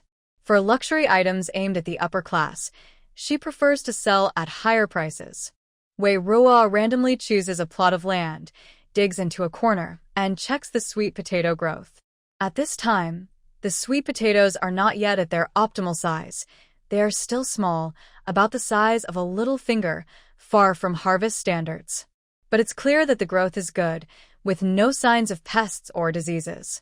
The seeds in her space are all high quality, showing excellent resistance to pests, drought, and flooding. They also grow relatively quickly compared to others. She estimates that in about a month, these sweet potatoes will be fully grown. At that time, they can be sold gradually. Some will be stored in the warehouse, and the rest will be made into dried sweet potatoes for preservation. Some of the dried sweet potatoes will be sold at the dried fruit shop. During the Dragon Boat Festival trip, Wei Ruo took the opportunity to visit several dried fruit shops. In the end, she chose one to cooperate with, planning to sell sweet potato dried strips and slices there. This way, Wei Ruo could avoid the risks of opening her own store and also benefit from the existing customer flow at the dried fruit shop to increase her sales. Wei Ruo stayed at Shaoyang Mountain until evening before returning to Wei's Mantua Mountain. The rice planting work was almost finished. After a quick look, Wei Ruo got into a carriage and headed back home. When she arrived at Wei's residence, it was already past the usual dinner time. Since Wei Ruo was late, the Wei family hadn't started their meal yet. They waited until she returned, and then Yunshi told the kitchen to prepare the dishes. After dinner, while sitting together drinking tea, Yunshi asked Wei Ruo about her day. "You're really impressive for handling the wasteland in the south of the city. I never thought you could successfully improve and grow crops. I underestimated you before," Yunshi said with emotion. Wei Ruo replied softly. Your decision to transplant the seedlings to Manhwa Mountain also helped the family a lot. This year, the seedlings in everyone's fields have suffered varying degrees of death. Our family is relatively better, but nearly half of the seedlings have died. It's not even autumn yet, and we can already see how the harvest will turn out. The townspeople are worried, and several ladies I know are also anxious about this matter. The family's farmland has been poor for years. Even wealthy families in Xingshan County might struggle to get by. Everyone is waiting for their meals, and if they have to buy grain every day, it would cost a lot of silver. Moreover, if everyone is short of grain, prices will rise. It will become very difficult to buy grain even if they want to. Wei Ruo sipped her tea silently, thinking that if she had known all the seedlings had died, she should have secretly sold the extra seedlings. She could have made quite a bit of money. Tell me more about what happened in the south of the city today, Yunshi asked, eager to hear more details. The seedlings grew well. Father and Mr. Qian both approved. Also, a young man from the capital said he would help. He will send someone over tomorrow, Wei Ruo answered casually, glossing over all the details. She didn't want to mention Chulan, but she had to. Tomorrow, his people would be at the residence, and with his status, Wei Ming would have to notify the household in advance. A noble person wants to help? Yunshi was surprised and said. Wei Qingwan also looked up at Wei Ruo. Now in Xingshan County, the only person the Wei family calls a noble person is the young man in fine clothes who was seen briefly on the street that day. Although the noble person's identity has not been fully revealed, the Wei family has guessed about him based on news from the capital. Yes, he seems quite concerned about people suffering, Wei Ruo said casually, but inside, she was very upset with Chulan and didn't want to talk about her. Wei Ruo spoke lightly, but those listening felt a wave of emotion inside. Yes, that's right. Since the noble person wants to help, Roar, you should be extra careful, Yunshi immediately advised Wei Ruo. I've been doing my best with farming, Wei Ruo replied.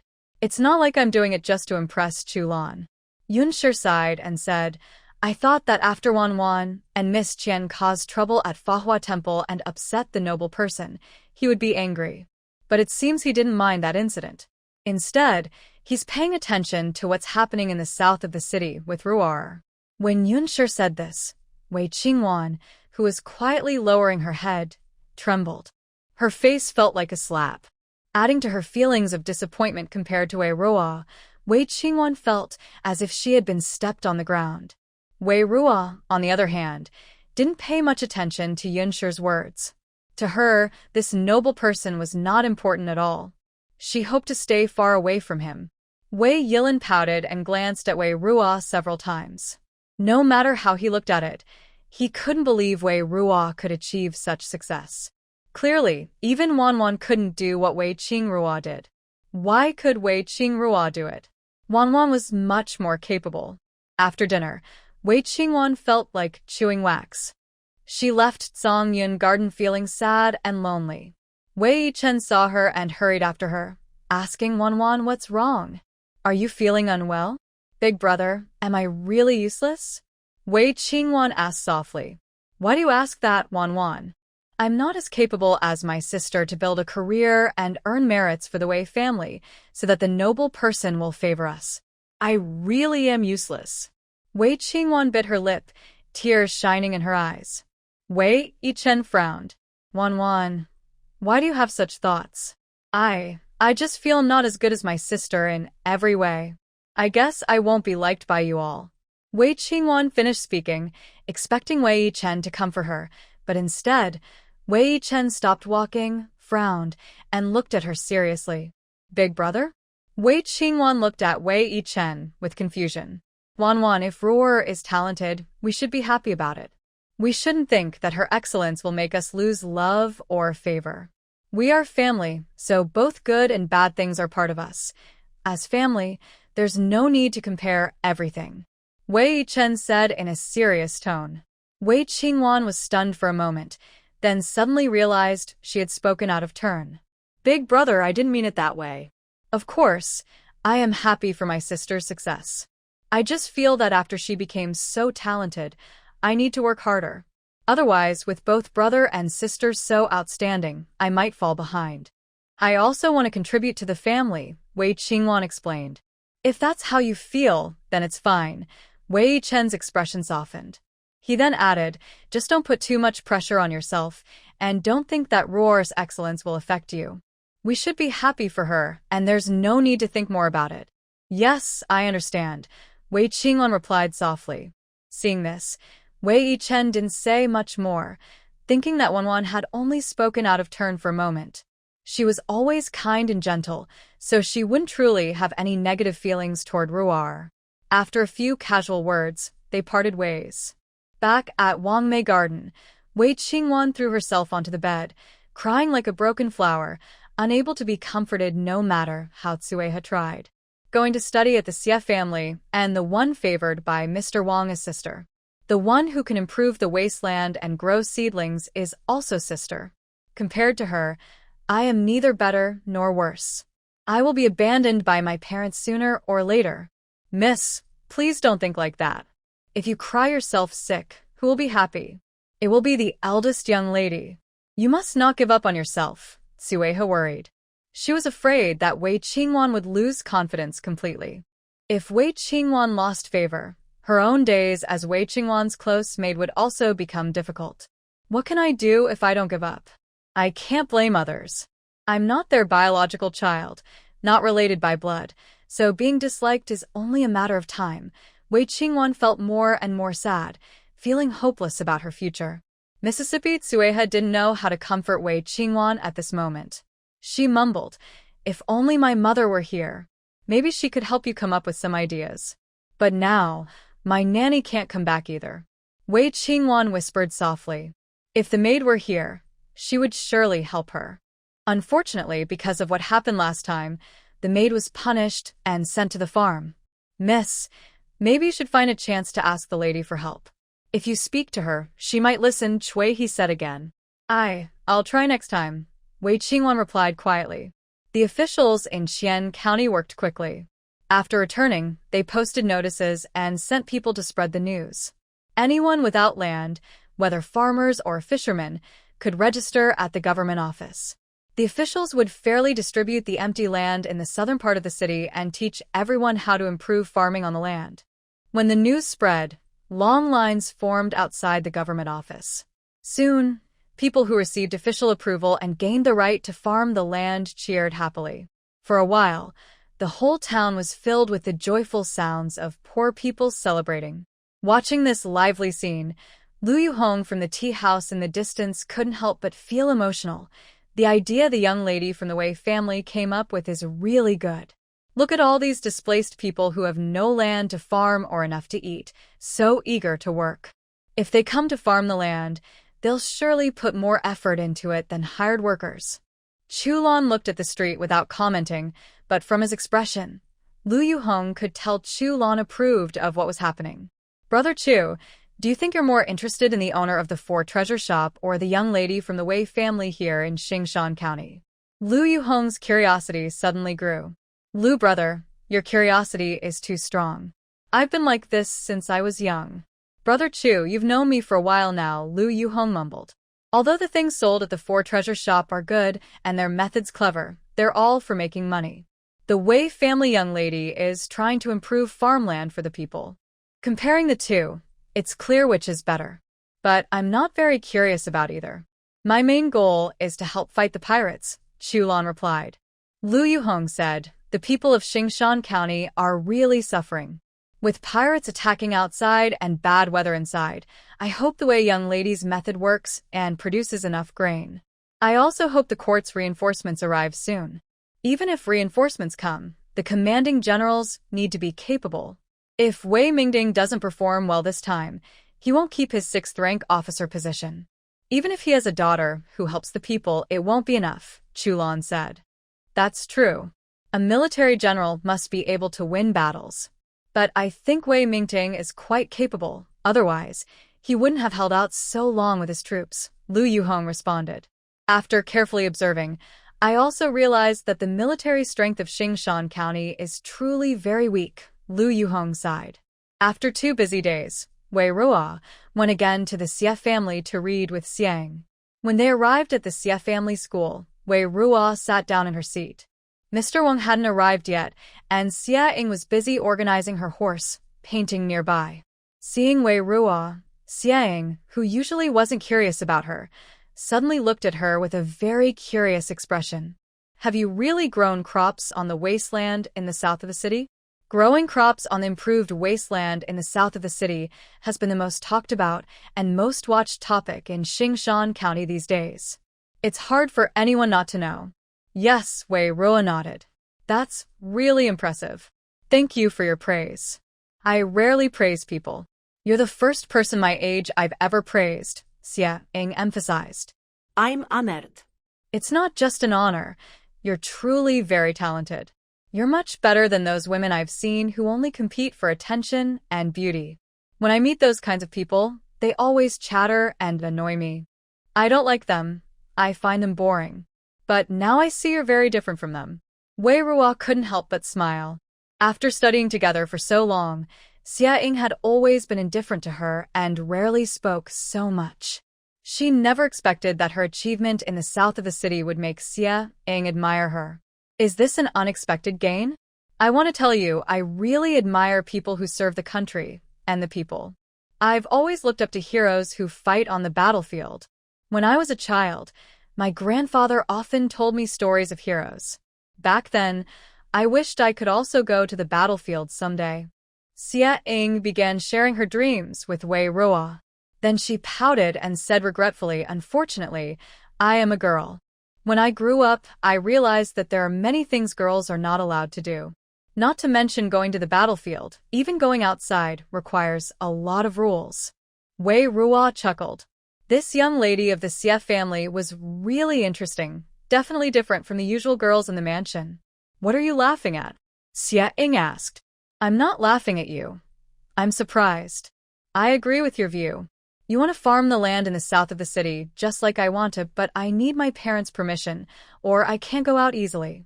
Even if they agree, I still have to bring the maid from home every time I go out. But you still achieved something great. I heard from my mother that after your success, you can help the people in the city, allowing more people to have enough food. Your contribution is just as important as the soldiers who guard the borders and protect the country. Xie Ying admires such people very much. If you like, you can also join in, Wei Ruo suggested. Can I? Xie Ying asked hesitantly. Of course, there are many empty lands in the south of the city, where we can plant crops. But isn't the southern wasteland mainly for farmers without land? Xie Ying asked. Most of the wasteland in the south is given to landless farmers and unemployed fishermen. Because their farming costs are low, the land is usually good terrain near the main road, water sources, or flat areas. The more complicated terrains are not allocated. Can crops be grown in the difficult terrains? Xie Ying asked. Yes, but rice and similar crops are not suitable because the labor and maintenance costs are too high. We can plant bamboo, mushrooms, various fruits and vegetables, or medicinal herbs. Seeing Xie Ying listening seriously, Wei Ruo already had an idea forming in his mind. He continued, if you're really interested, we can work together. Together? Xie Ying looked at Wei Ruo curiously. You're not good at farming, and I am, but I have limited freedom and time in the Wei family, and I can only command a few people. If we cooperate, we can complement each other. The money we earn will be divided based on how much effort each of us puts in. How does that sound? Although I don't like farming, I find her idea quite interesting. Xie Ying said excitedly. She was raised by her grandparents and parents, so she's never lacked money. But she's curious about earning silver coins herself. Especially now, she sees planting in a new way. So, what should we plant? Xie Ying asked. We could grow medicinal herbs because, due to wars, the demand for medicine is high and prices in the city are always high. Selling medicinal herbs can earn us silver, and if the army needs, we can sell at cost to ensure they have enough medicine. That's a great idea. We can make money and help the soldiers. Xie Ying became even more excited and eager to try. If you agree, not only will you need to talk to the county office, but also send people to work in the fields. There will be quite a lot of busy tasks, Wei Ruo reminded her. Why do I need to say? I'm not joking with you. If Xiang wants to do it, she will do it big. Just wait, I will tell my mother soon. If my mother doesn't agree, I will write a letter to my grandfather. Xia Ying responded confidently. Xia Ying was serious. Additionally, I have one condition. When we work together on these tasks, you must keep it secret. You can't tell outsiders or anyone in my family, Wei Ruo said. Why? Outsiders can be kept quiet, but why not my own family? Xia Ying asked suspiciously. If my family finds out, what if my sister also wants to join? Wei Ruo asked. No, I don't like her. She's too troublesome. It's like she'll fall over at the slightest breeze, and she always looks at me with a fragile, weak expression. Before, I just ignored her, and she looked so wronged, as if I had beaten her. Xia Ying firmly refused. But if people find out, my family will give me orders, and I won't be able to refuse. Wei Ruo explained further. It's better to keep it secret, to keep some mystery. When I tell my mother later, I will ask her to keep it confidential. Xia Ying said. All right, first get your family's approval, then we can discuss how to proceed. Wei Ruo said. Working with Xia Ying has many benefits for Wei Ruo. First, Xia Ying's personality suits her well. Second, Xia Ying has the background and ability, making her a good partner. Third, and most importantly, she can avoid the Wei family. Previously, developing the southern wilderness land required connections with the government, so she had to use the Wei family to establish contact with officials. Now, she can bypass the Wei family through Xia Ying to cultivate a piece of land, which can also bring her extra income. Xia Ying is usually lazy, but once she sets her mind to something, she doesn't like to delay. During lunch break, she went to talk to Madame Xia about her ideas. Madame Xia thought it was a good thing. The achievements of the eldest lady of the Wei family were well known, and it was beneficial and harmless for her daughter to do meaningful work with her. Moreover, this wasn't a big matter for the Xia family. She didn't even need to take silver from her dowry. Just using some silver from her own dowry to buy things for her daughter was enough. Seeing Madame Xia agree, Xia Ying was very happy. Thank you, mother. Xia Ying hugged Madame Xia and kissed her on the cheek. You little mischievous monkey, I already told you. Since you want to do it, you should learn from Miss Wei's example. Work hard and achieve something. No quitting halfway when things get tough, Mrs. Xia advised. Mrs. Xia wasn't worried about money. She just hoped her daughter would develop good habits. Mom, don't worry. I've never run away from a challenge. I really dislike quitting when things get difficult, Xia Ying replied. You say that now, but last year in the capital, I took you to see the flower boats.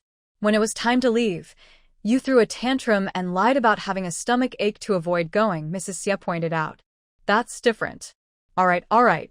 This time, I choose to believe you. Also, your brother will come to Xingshan County soon. If you have any problems, you can ask him for help, Mrs. Xia said with a smile. Huh. Why is my brother coming here? Isn't he preparing for the imperial exams? Shouldn't he be busy studying at the academy in the capital? Xia Ying asked. I'm not exactly sure about that. Anyway, your grandfather and father both agree, so it must be for an important matter, Mrs. Xia replied. Oh, okay. Never mind those things. I'll go tell Wei Qingru that my mom agreed to our medicinal field project. I want to start right away, Xia Ying said excitedly. She hurried back to the school, found Wei Ruo, and shared the news. Wei Ruo, my mom agreed. When can we start? Xia Ying asked eagerly. Right away, Wei Ruo said, liking her straightforward, no delay approach. Then tell me what we need to do, how to plan, what to buy, and how many people we need. Xia Ying sat next to Wei Ruo. Wei Ruo took out paper and pen, explaining as she marked important points.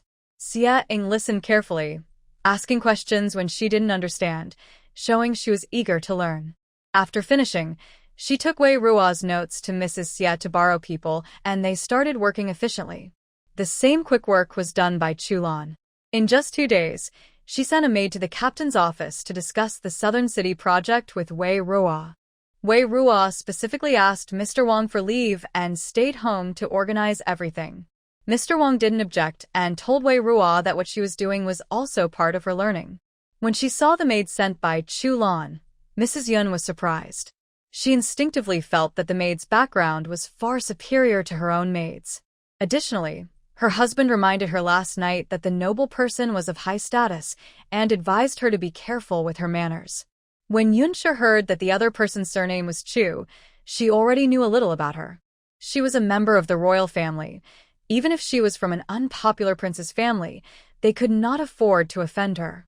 Yunsha respectfully led the maid sent by Chulan to the listening pine courtyard, then reminded Wei Ruo of a few words before leaving promptly, so as not to delay Wei Ruo's important conversation with the maid.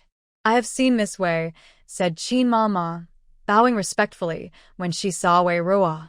Her demeanor was very serious and commanding. Wei Ruo knew that the maid sent by Chulan was probably from the palace, so she was different from ordinary maids. Although the Duke of Loyalty's residence was a noble estate, even at its peak, it could not compare to palace rules, especially since it was now fallen into decline. "No need for formalities," Wei Ruo said. "Your young master sent you to assist me. Please don't worry about other formalities. Just convey my message and ensure your people complete their tasks properly. Miss Wei, please rest assured. The young master has already instructed me. I will do my best to support you wholeheartedly. If you need anything related to the reclamation of the southern wilderness, just tell me, and I will arrange for people to handle it," Qin Mama replied. Although Qin Mama was very strict with herself, she had no airs or complaints about Wei Ruo. She understood her role clearly. Her master was highly regarded, and she would not criticize her for minor mistakes. While Qin Mama was discussing matters with Wei Ruo, Wei Qingwan suddenly entered the listening pine courtyard. "Big sister," Wei Qingwan came over and sweetly called out. Wei Ruo's expression sharpened as she looked at Wei Qingwan. As the saying goes, nothing happens without a reason. After the mix-up at the Shu family school, Wei Qingwan hadn't come to the listening pine courtyard again. Today, what wind blew her here? "Big sister, I brought some osmanthus cakes for you," Wei Qingwan said, holding a delicate food box. When she opened it, there was her specialty, the osmanthus cake. "Wait a moment. I need to finish talking with Qin Mama first," Wei Ruo said, not wanting to chat much with Wei Qingwan. She was afraid that after a few words, Wei Qingwan might say something unpleasant that would make her lose her temper in front of others. Wei Qingwan nodded slightly but did not leave, just waiting nearby. At this moment, Qin Mama spoke. She looked at Wei Qingwan carefully and asked, "Is this the second young lady of the house?" Seeing Mammy Qin scrutinize her, Wei Qingwan looked shy and lowered her head softly, replying yes. Unexpectedly, Mammy Qin immediately said, "Please, Miss Second, go aside. I need to speak privately with the young lady about an important matter, and it's not convenient for outsiders to listen." Wei Qingwan was surprised, then quickly changed her tone. "I see. Then I won't disturb you. I'll wait over there for my sister. Miss Second, your timing isn't good. I came to the mansion today for something, and the marshal's residence should know about it. I don't understand why you came now, neither too early nor too late, but just at this moment," Mammy Qin said bluntly. What Mammy Qin said matched what Wei Ruo was thinking. Wei Qingwan's actions today were indeed strange. Because Chulan's status was special, he had a maid with him, and everyone in the marshal's house was very serious about it. The Yun family had already warned their people to be careful. Even the Exiled garden received the message. Wei Qingwan couldn't have been unaware. She clearly knew, but still chose this time to meet Wei Ruo. If she had no other intentions, Wei Ruo wouldn't believe it. But if she did have other plans, that would be a bit too foolish. Mammy Qin was indeed close to Chulan, but she was just a maid. Could she really think that if she behaved a little better in front of Mammy Qin would go back and praise Chulan? Did she think Mammy Qin was a matchmaker? If it were just village gossip, that might make sense. But Mammy Qin was from the palace. Palace maids followed strict rules. They wouldn't do something so nonsensical. Wei Ruo remembered that in the original story, Wei Qingwan, although beautiful and delicate, wasn't stupid. Could it be that without her as a supporting character, or if she didn't fall in love with Chulan at the planned time, she lost her mind? People say love makes one blind, but no one says not loving makes you blind too. After hearing Mammy Chin, Wei Qingwan's face turned pale. She hurriedly explained, "Mammy, please don't be angry. I didn't mean to eavesdrop on my sister's conversation. I didn't know that Mammy and my sister's talk shouldn't be known to outsiders. I was just worried that my sister might not be well taken care of, so I brought some of my homemade cakes to see how she was. Forgive me for speaking frankly, but the young lady is the legitimate sister of Miss Second. Miss Second telling me, an outsider, that you're worried about the young lady's hospitality. Are you trying to tell others something?" Mammy Chin, who was from the palace, was very clever and perceptive. She immediately understood the hidden meaning behind Wei Qingwan's words. Wei Qingwan was suddenly overwhelmed with shame and anger. She hurriedly explained, "Madam, you misunderstood. I didn't mean anything else. It was my poor choice of words that caused the misunderstanding." Madam Chin said, "As a young lady from a noble family, you should be careful with your words in front of others. Speak cautiously and act wisely. If the second young lady often makes such mistakes, I think she needs to read more books and learn more manners." Wei Qingwan's face turned pale and then pale again under Madam Chin's words, but she couldn't argue back. She could only lower her head and, looking embarrassed, say goodbye to Wei Ruo. "I won't bother my sister and Madam anymore." She put down the osmanthus cake and hurriedly left. After Wei Qingwan left, Wei Ruo continued to discuss the work in the southern city with Madam Chin.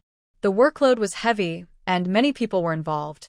To avoid overhearing Wei Ruo's instructions, she asked Wei Ruo for paper and pen to write everything down. "That's all for now. Farming can't be done the same everywhere. It depends on the land and the season. Future plans will change based on the weather and the condition of the fields," Wei Ruo said. "I understand. I also grew up on a farm. From now on, if the young lady has any instructions, just contact me at any time. If there are any problems or difficulties in developing the southern city, I will report to the young lady immediately," Madam Chin replied. "Good, then thank you for your hard work, madam." Although Wei Ruo didn't like Chu Lan getting involved in this matter, she still appreciated the attitude of the maid sent by him. After sending Madam Chin away, Wei Ruo went to Wongme Garden. When she entered, she saw Wei Qingwan also there, lowering her head and talking to Mrs. Yun.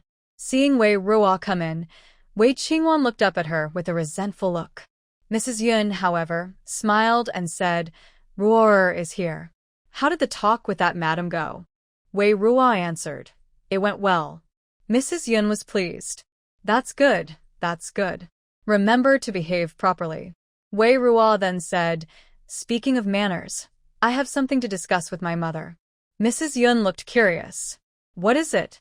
Wei Ruo said, "Today, I was talking with Madam Chin when, for some reason, Sister Qingwan came to find me and interrupted my conversation with Madam Chin." Hearing this, Mrs. Yun looked at Wei Qingwan with confusion. Wei Qingwan quickly explained, "It's my fault. I made some osmanthus cakes and wanted to give them to my sister to try." Wei Ruo chuckled softly. "If Sister Qingwan wants to bring me some osmanthus cakes to taste, she can come anytime. Why did she specifically choose when Madam Chin was here?" Wei Qingwan explained, "Sister, don't be angry. When I was making osmanthus cake, I got so absorbed in it that I forgot the time. I wanted to let you taste it quickly, but I forgot that you were talking with Madam Chin at that moment. If you forgot, you should have seen Madam Chin when you entered Wongme Garden. Why didn't you avoid her and come back later? Why did you suddenly interrupt our conversation?" Wei Ruo asked sharply. I didn't think much about it. I just thought I could give some to Madam Chin to try." Wei Qingwan said sadly. "Qingwan, you can say that in front of us and we might believe you. But if you say outside, others might think our Wei family has no manners. Today, Madam Chin came to discuss important matters with me. The matter is known in the household, and Mother even specifically reminded me. Yet you appeared at this time. People might think our young lady has no courtesy." Wei Qingwan's eyes filled with tears as Wei Ruo scolded her. She looked at Mistress Yun with a distressed expression. "Mother, I didn't mean to. I really didn't do it on purpose. This isn't such a big deal. Since Wongme knows she was wrong, don't blame her anymore." Mistress Yun spoke up for Wei Qingwan. Mother, you don't know the whole story. Today, because of Qingwan's reckless actions, she made Madame Qin very angry, Wei Ruo said. Hearing that Madame Qin was angry, Mistress Yun's expression changed.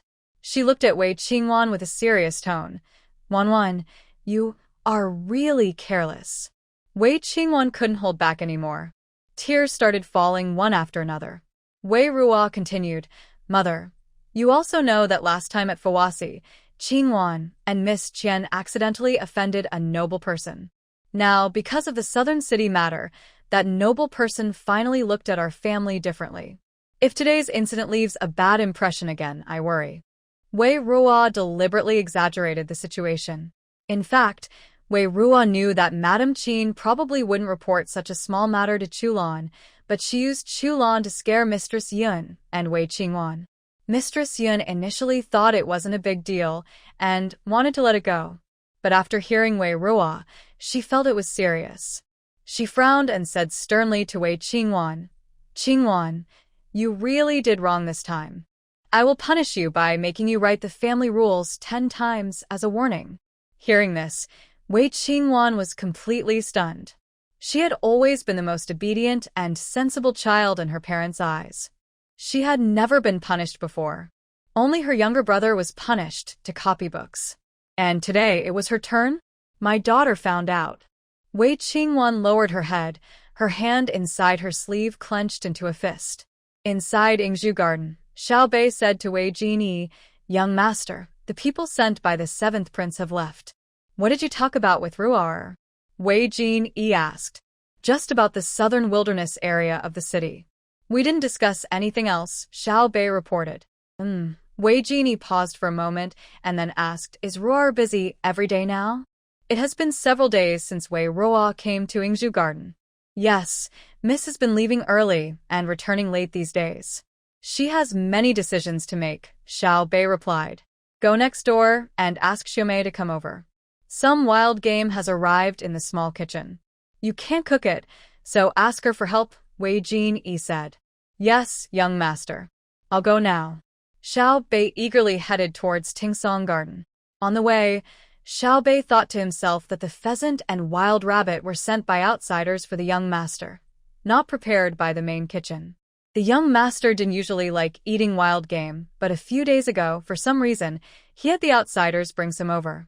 And they've been delivered for 2 days now, but the young master hadn't let him touch them. At first, he was confused, but now he understood they probably wanted Xiaomei to come and cook when she was free. After all, Xiaomei's cooking was better than his, so she wouldn't waste the ingredients. When they reached the gate, Xiao Bei stood at the door and relayed Wei Jin Yi's instructions to Xiaomei. Then I need to ask my lady. Xiaomei, you ask her. I'll wait here at the door. Okay. Xiaomei turned and went inside, returning shortly after. My lady agreed, but she said that she was supposed to make some snacks for me this afternoon. Your young master called me away, so her snacks are gone. Ask your young master what he plans to use to compensate my lady for her snacks. Then I'll go ask my young master. Xiao Bei hurried back to Exiled Garden to find Wei Jin Yi. After hearing Xiao Bei's report, Wei Jin Yi said the prepared pheasant and wild rabbit can be offered to her as a replacement for her snacks. So Xiao Bei went to Tingsong Garden again to report. All right, then I'll go with you.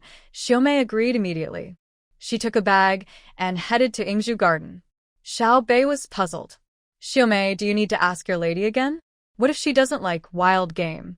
Xiaomei looked at the slow-witted Xiao Bei and smiled, saying, Don't worry, my lady will definitely like it. Xiaomei went to the small kitchen at Exiled Garden and started working busily. The rabbit meat was cooked in a braised style.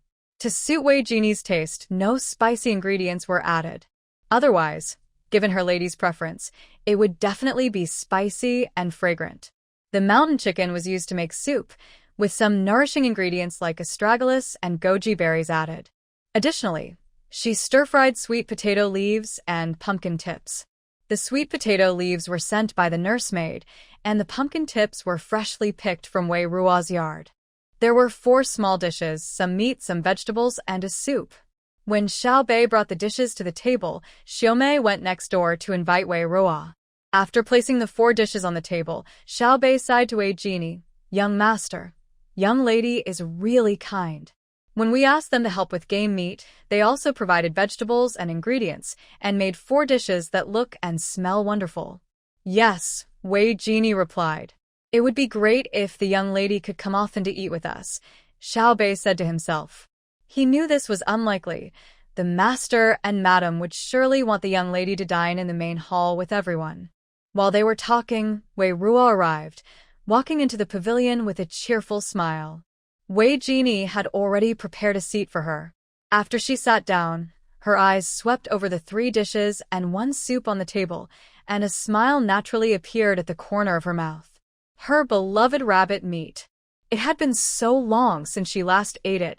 Wei Jin Yi noticed Wei Ruo's excited little expression and also couldn't help but show a faint smile, then took a rabbit leg and placed it into Wei Ruo's bowl. "I caused you to miss out on some snacks. Consider this rabbit meat as an apology," Wei Jin Yi said. "Then I won't be polite," Wei Ruo said, lifting her chin and smiling at Wei Jin Yi, then without hesitation, picked up her chopsticks to eat. In truth, both of them understood each other well. One was deliberately preparing game meat like mountain chicken and rabbit to invite the other to eat, and the other was using the excuse of missing snacks to come over and borrow food. Only Xiao Bei was clueless. After enjoying the meal, Wei Ruo sat on a nearby rattan chair to rest. "Second brother, when did you get an extra rattan chair here?" "I didn't see it before," Wei Ruo asked. "Recently bought it. It looked good, so I got it," Wei Jin Yi replied. "That's nice. When you're tired from reading, you can lie down and rest." "Yes," Wei Jin Yi agreed. Seeing Wei Ruo sway lazily on the chair, he knew that getting the chair was a good decision. "How has your reading at the Xie family been these days?" Wei Jin Yi asked. "That's very good. The lady you found is truly impressive. I initially thought I wouldn't be able to listen much, but her teaching was quite interesting. I learned some skills in making incense, which is quite similar to my work in medicine." "That's good to hear," Wei Jin Yi replied, his face remaining calm and expressionless as always. "And have you been feeling better these days?" Wei Ruo asked casually. "Yes, your medicine is very helpful. I feel much healthier," Wei Jin Yi said. "That's good," Wei Ruo responded in exactly the same tone as Wei Jin Yi. Then he lay back on the bamboo chair, relaxed and carefree. Most of the time, their interactions were quiet. Wei Jin Yi didn't talk much, and Wei Ruo sometimes said a few words to him, sometimes just stayed quietly, relaxing. After a few busy days, Wei Ruo finally managed to delegate most of the current work on the southern wasteland of the city.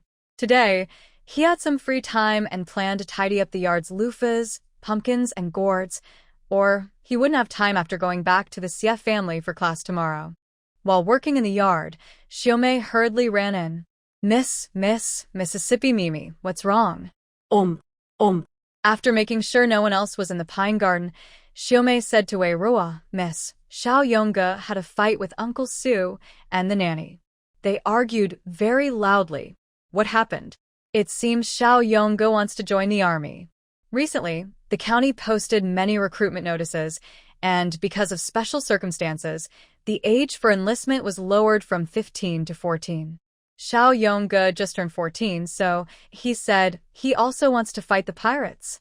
"Where is he now?" Wei Ruo asked quickly. "He's at home by Uncle Su. Uncle Su doesn't mind, but the nanny disagrees." When she cried, Uncle Su tied Xiao Yonggu up. "Come on, go call Zhang Mama." Wei Ruo immediately decided to go out. He now had an excuse in the southern city and could go out almost any time, but he needed to bring Zhang Mama with him. Although Zhang Mama initially didn't think much of Wei Ruo and found him somewhat shabby, after spending time with him, her attitude had changed greatly. Once she recognized Wei Ruo's abilities, she began to sincerely obey him. When Wei Ruo suddenly came to find her, Zhang Mama didn't think there was a problem. Without hesitation, she prepared the carriage and set out with Wei Ruo. The car had just left when Wei Ruo asked it to go to the street. After parking the carriage at the corner, Wei Ruo told Madame Zhang to buy some pens, ink, paper, and inkstones from Sihuazhai. Now that Wei Ruo was studying, buying these items was a normal thing. Neither Madame Zhang nor the coachman accompanying her found it unusual. Wei Ruo put on her veil and got out of the carriage. Instead of looking at the shop's goods, she directly entered the backyard through the back door. Inside the yard, Jinyong was sitting on the ground, with colorful ropes, his hands behind his back. He looked stubborn and said, "Father, a good man should have ambitions beyond the home. Now that enemies are attacking and people are suffering, I, as a man, must fight on the front line." Su Zhushan replied, "I don't care about that. If you make your mother sad and upset, that's not acceptable." Su Zhushan wasn't against his son joining the army. He just didn't want his wife to be upset. "Father, my mother is old-fashioned. You are a man. You should understand my thoughts." Su Zhengyong atge. "It's no use. If you want to go, you first need to find a way to make your mother not worry about you," Su Zhushan said firmly, with no room for discussion. While the father and son were arguing, Wei Ruo entered. Seeing Wei Ruo, Su Jinyong's eyes lit up, as if he saw a savior, "Miss Ruo." When Su Zhushan saw his son call out to Wei Ruo, he turned around and saw her. His stern expression softened immediately. "Miss, why are you here? I heard you and Xiao Yong had a fight, so I came to see how you are." "Oh, it's this naughty boy who's not obedient. A few whips and he'll be fine. It's not worth you coming all this way." Su Jinyong, feeling wronged, could only protest with his eyes. Hearing the voices, Su's mother came out of the house. When she saw Wei Ruo, her mood improved. She hurried over and hugged Wei Ruo. "Miss." Although they weren't far apart, Su's mother hadn't seen Wei Ruo in many days. She had heard from Xiaomei that Wei Ruo had been locked in the firewood room at the marshal's residence, which made her realize that Wei Ruo's life there wasn't as good as she had initially thought. She worried that Wei Ruo wasn't eating well or sleeping well at the marshal's residence, and she often tried to send things to her. But she never managed to see Wei Ruo in person, which made her uneasy. Su's mother carefully looked at Wei Ruo for a while, relieved to see she was not thin or sick. "Grandmother won't cry anymore. We will talk about Xiao Yong's matter slowly," Wei Ruo said. "Young sister Ruo, please help me tell my mother." "She listens to you the most," Su Jinyong quickly said. "Young man, how many times have I told you not to call her that?" "No disrespect." Su's mother was tired of correcting her son's way of addressing Wei Ruo. "I don't care whether she's from the He family or the Wei family. She's my sister." "Ruo, sister," said it herself. Su Zhengyong insist. "Yes, that's right. Brother Yong is correct." Wei Ruo agreed with the way he called her. Brother Yong is a year older than her. When the wet nurse gave birth to him, she was hired by the He family to help with the household. During the time she stayed at the Mo family farm, the wet nurse spent most of her time taking care of Wei Ruo, while her own biological brother, Yong, was left at home. Later, Wei Ruo grew older and wanted the wet nurse to visit more often. She also asked her to bring Su Jinyong to stay with them for a few days because she wanted a playmate her own age. At that time, Wei Ruo and Brother Yong were both young children, with no distinction between boys and girls, playing together in the farm. Over time, Wei Ruo and Su Jinyong became familiar with each other, and they started calling each other brother and sister. No matter how many times Su Zhushan and Su's mother corrected them, they refused to change. "Mei, please untie Brother Yong's rope, so we can sit down and talk carefully," Wei Ruo quickly signaled to Xiaomei. While Su's mother and Uncle Su didn't notice, Xiaomei hurriedly untied Su Jinyong's rope. "Thank you, Mei Zi." Su Jinyong happily grinned at Xiaomei. "Don't thank me yet," Xiaomei said with a scolding look. Freed, Su Jinyong jumped over to Wei Ruo and complained, "Ruo, tell me, isn't a good man supposed to fear nothing, fight on the battlefield and achieve great things? That kind of man is indeed a good man, but being a good man isn't only about that," Wei Ruo replied. "Didn't I ask you to study before?" "I can't do it, Ruo. I'm not cut out for studying. I'm already doing well knowing so many characters. If you want me to write fancy stuff, I really can't do it," Su Jinyong said with a sad face. Wei Ruo also knew his lively personality and understood he wasn't suited for studying. But studying was still the best way for an ordinary person to change their social class in this era. You little brat, if you go to fight in the army, those pirates are so fierce. Your mother would worry about you all day long at home. Suzushan Scolet. Jinyong, are you worried that Xiao Yongge might get hurt, so you don't agree with him going to join the army? Wei Ruo asked the nursemaid. The nursemaid shook her head. It's not that I'm afraid he'll get hurt in battle. Most of the common people can live peacefully because there are soldiers guarding the city gates. If my son doesn't go, others will go. If everyone's sons don't go, then everyone will suffer. She sighed and said, if he's really fighting in the war and bleeding and sweating for the country, I'd accept it. I'm just worried about his temper. If he joins the army, he might get into trouble for breaking rules before even fighting. Su Jinyong has a strong personality. The day he went to the captain's office to see Wei Ruo, he argued with the guards there. His temper makes his mother worried about him joining the army. Wei Ruo thought the problem wasn't impossible to solve. She turned to Su Jinyong and said, Xiao Yongge, you heard what Jinyong said. She doesn't completely oppose you joining the army, but there's a condition. You need to control your temper and not easily argue with others. As long as others don't bother me, I won't start fights with them. My mom just worries too much, Su Jinyong said casually. Xiao Yongge, even though I'm not very strict myself, the army is different from other places. It has strict rules that must be followed. You can't just say you will obey. You must definitely obey orders and management, Wei Ruo said seriously. Su Jinyong scratched his head, unsure. He knew his temper and he often argued with people. Xiao Yongge, if you want to go, swear to me. After you join the army, and as long as your safety is guaranteed, you must control your temper, not fight with others and obey orders. If you don't, I will be struck by lightning, Wei Ruo warned. No way. I can't swear a vow to you. I won't swear one to you either, Su Jinyong firmly refused. Then he said, if that's the case, I'd rather not go. I'll just be a useless man for the rest of my life. Suddenly, his face looked sad. I want to join the army, not just to defend our country. I also want to succeed and make a name for myself. I want to bring you out and live with us. I know we're just ordinary people. No matter how much money we make in business, we can't compete with officials, and I can't bring you home. But if I earn military honors and become a higher official than the Wei family, I'll have a way to let you leave that place and live with us. Su Jinyong wiped away his tears and looked sadly at a corner of the wall. You're my sister. I should take care of you and protect you, not stay useless in this small house. You asked me to go to school, so I went, but I am not good enough. I can't read well, but I have strength. You also had the master teach me martial arts. I believe I can handle the battlefield without problems. Hearing this, Su Jushan and Su's mother fell silent. Wei Ruo's heart was also hit hard.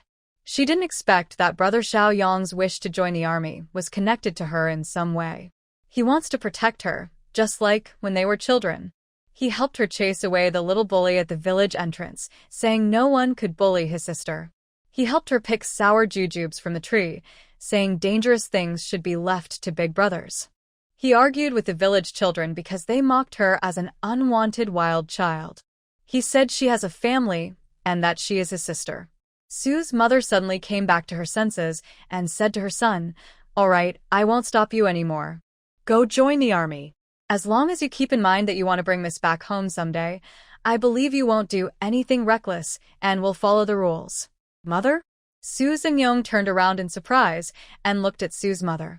Remember, joining the army isn't just about defending the country or gaining fame and fortune. It's also for our family. Your mother worries about you, and your sister is waiting for you to achieve something so you can bring her home, Su's mother reminded him. Mother, don't worry. I remember everything clearly in my heart. Suzengiong permit family. Then he looked at his father. Su Jushan didn't really have any objections. As long as his wife was fine with it, he was fine too. And he thought his son's idea was good, so he supported it. Wei Ruo quietly turned her eyes away, not wanting her grandmother and others to see her red eyes. Really, she wasn't the type to cry easily, so why were her eyes red now? At such a moment, she should be smiling happily. Why are her eyes so red? She couldn't help it. After returning from Sihuajai, Wei Ruo pulled Xiaomei into her small storage room. Miss, what are you looking for? Xiaomei wanted to help but didn't know where to start. I'm not sure exactly what materials I need. I can only see if there's anything useful. Brother Xiaoyong is going to join the army, so I need to make some self-defense items for him. Although she supports Xiaoyong's ambitions, she still worries about his safety. So, she wants to prepare some useful items for him before he joins the army. That's right. I'll help Miss find something sturdy. Xiaomei understood Wei Ruo's idea and immediately started looking for materials. While searching, Wei Ruo suddenly stopped. Xiaomei, Miss, what's wrong? Wei Ruo, I just thought of that crossbow. Xiaomei, crossbow? Wei Ruo, Xiaoyong is joining the army to defend the city against the pirates. If I can improve some of the weapons used by the soldiers, it might help protect Xiaoyong in a way. Xiaomei, of course. Wei Ruo, keep helping me look for any hard objects among what I brought. I'll go back to my room. Back in her room, Wei Ruo took out paper and a pen and started sketching. If she could make a detachable quiver like a magazine that could be attached to the crossbow, then after firing one, she could replace it with another. This could increase the crossbow's firing rate. Xiaomei didn't find anything useful in the storage room. When she returned to her room, she saw Wei Ruo drawing her plans. Miss, what is this? A bow and crossbow? Yes. It's a bow and crossbow. I played with one last time at the training ground, but it wasn't very good. I thought if I could improve it, it would be more powerful. I wasn't interested in the Wei family's affairs, so I didn't do anything. Now that Xiaoyong is going to join the army, I thought of this. If we can't make good armor for now, let's make better weapons. Attacking is the best defense. That's great. As long as we're strong enough, the enemies won't be able to hurt Xiaoyong. Xiaomei said happily. Yes, I also plan to have Xiaoyong take the final design to earn some credit. When Xiaoyong first joined the army, he could only be a low-ranking soldier. Having a small achievement might not get him promoted, but it would leave a good impression on the officers. Miss, this idea is good, but Xiaoyong doesn't seem to be someone who can set up such clever devices. If others ask around, he'll be exposed. Foolish Mimi, I didn't tell him it was his own design. Just say it's made by a master. He'll be happy to have it. As for which master, with so many mountains and forests, or just say it's an old wandering expert. Someone who travels around and leaves plans behind, then disappears. Still, Mrs. Clever. Mei, I need to find a skilled carpenter to help me practice. Just drawing isn't enough. I need to draw and practice at the same time. Perhaps Uncle Su can help. I remember he used to be a carpenter, Xiaomei suggested. Okay, once I finish this draft, I'll ask Uncle Su, Wei Ruo said. Wei Ruo was very focused on this project. She locked herself in her room until evening, when Yun's family sent someone to remind her to eat. Only then did she come out. She handed the drawings to Xiaomei, asking her to immediately send them to Sibling for Uncle Su.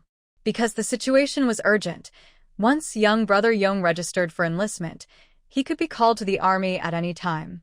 She couldn't afford to delay. When Xiaomei returned, she brought back Uncle Su's response. Uncle Su had never tried to make something like this before, so he couldn't guarantee success. However, he would try overnight based on Wei Ruo's drawings. Whether it worked or not, he promised to send a reply by carrier pigeon early the next morning.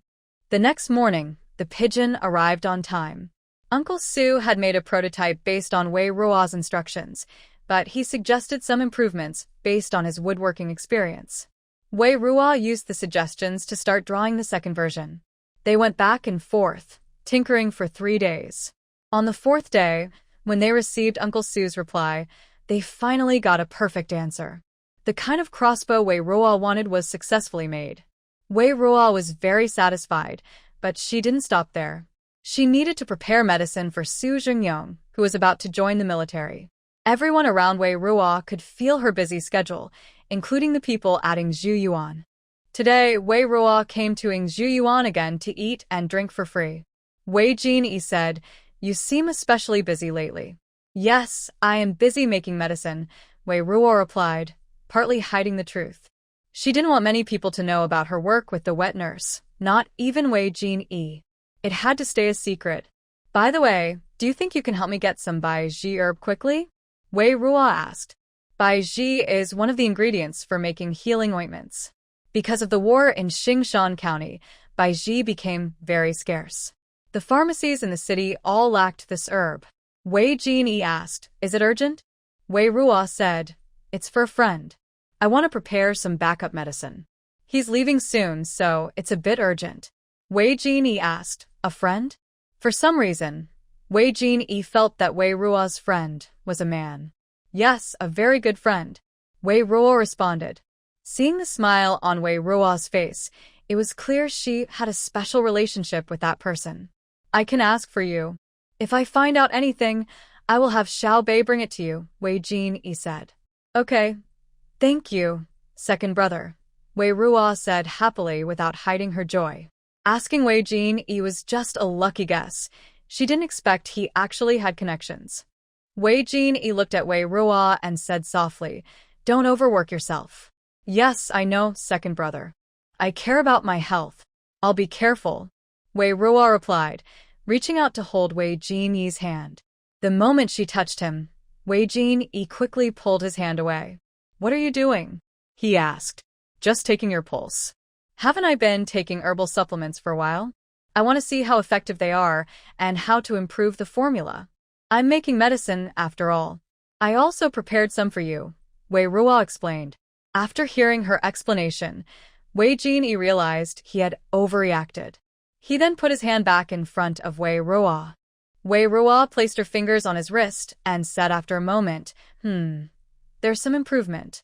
I'll prepare 20 more pills for you. Keep taking care of yourself." Okay. In Jing City, at the Duke of Loyalty's residence. After several days, news from Xingshan County finally reached Jing City. The old master received the letter and praised it several times with good. The old master was 68 years old, thin and frail, with white hair and a white beard.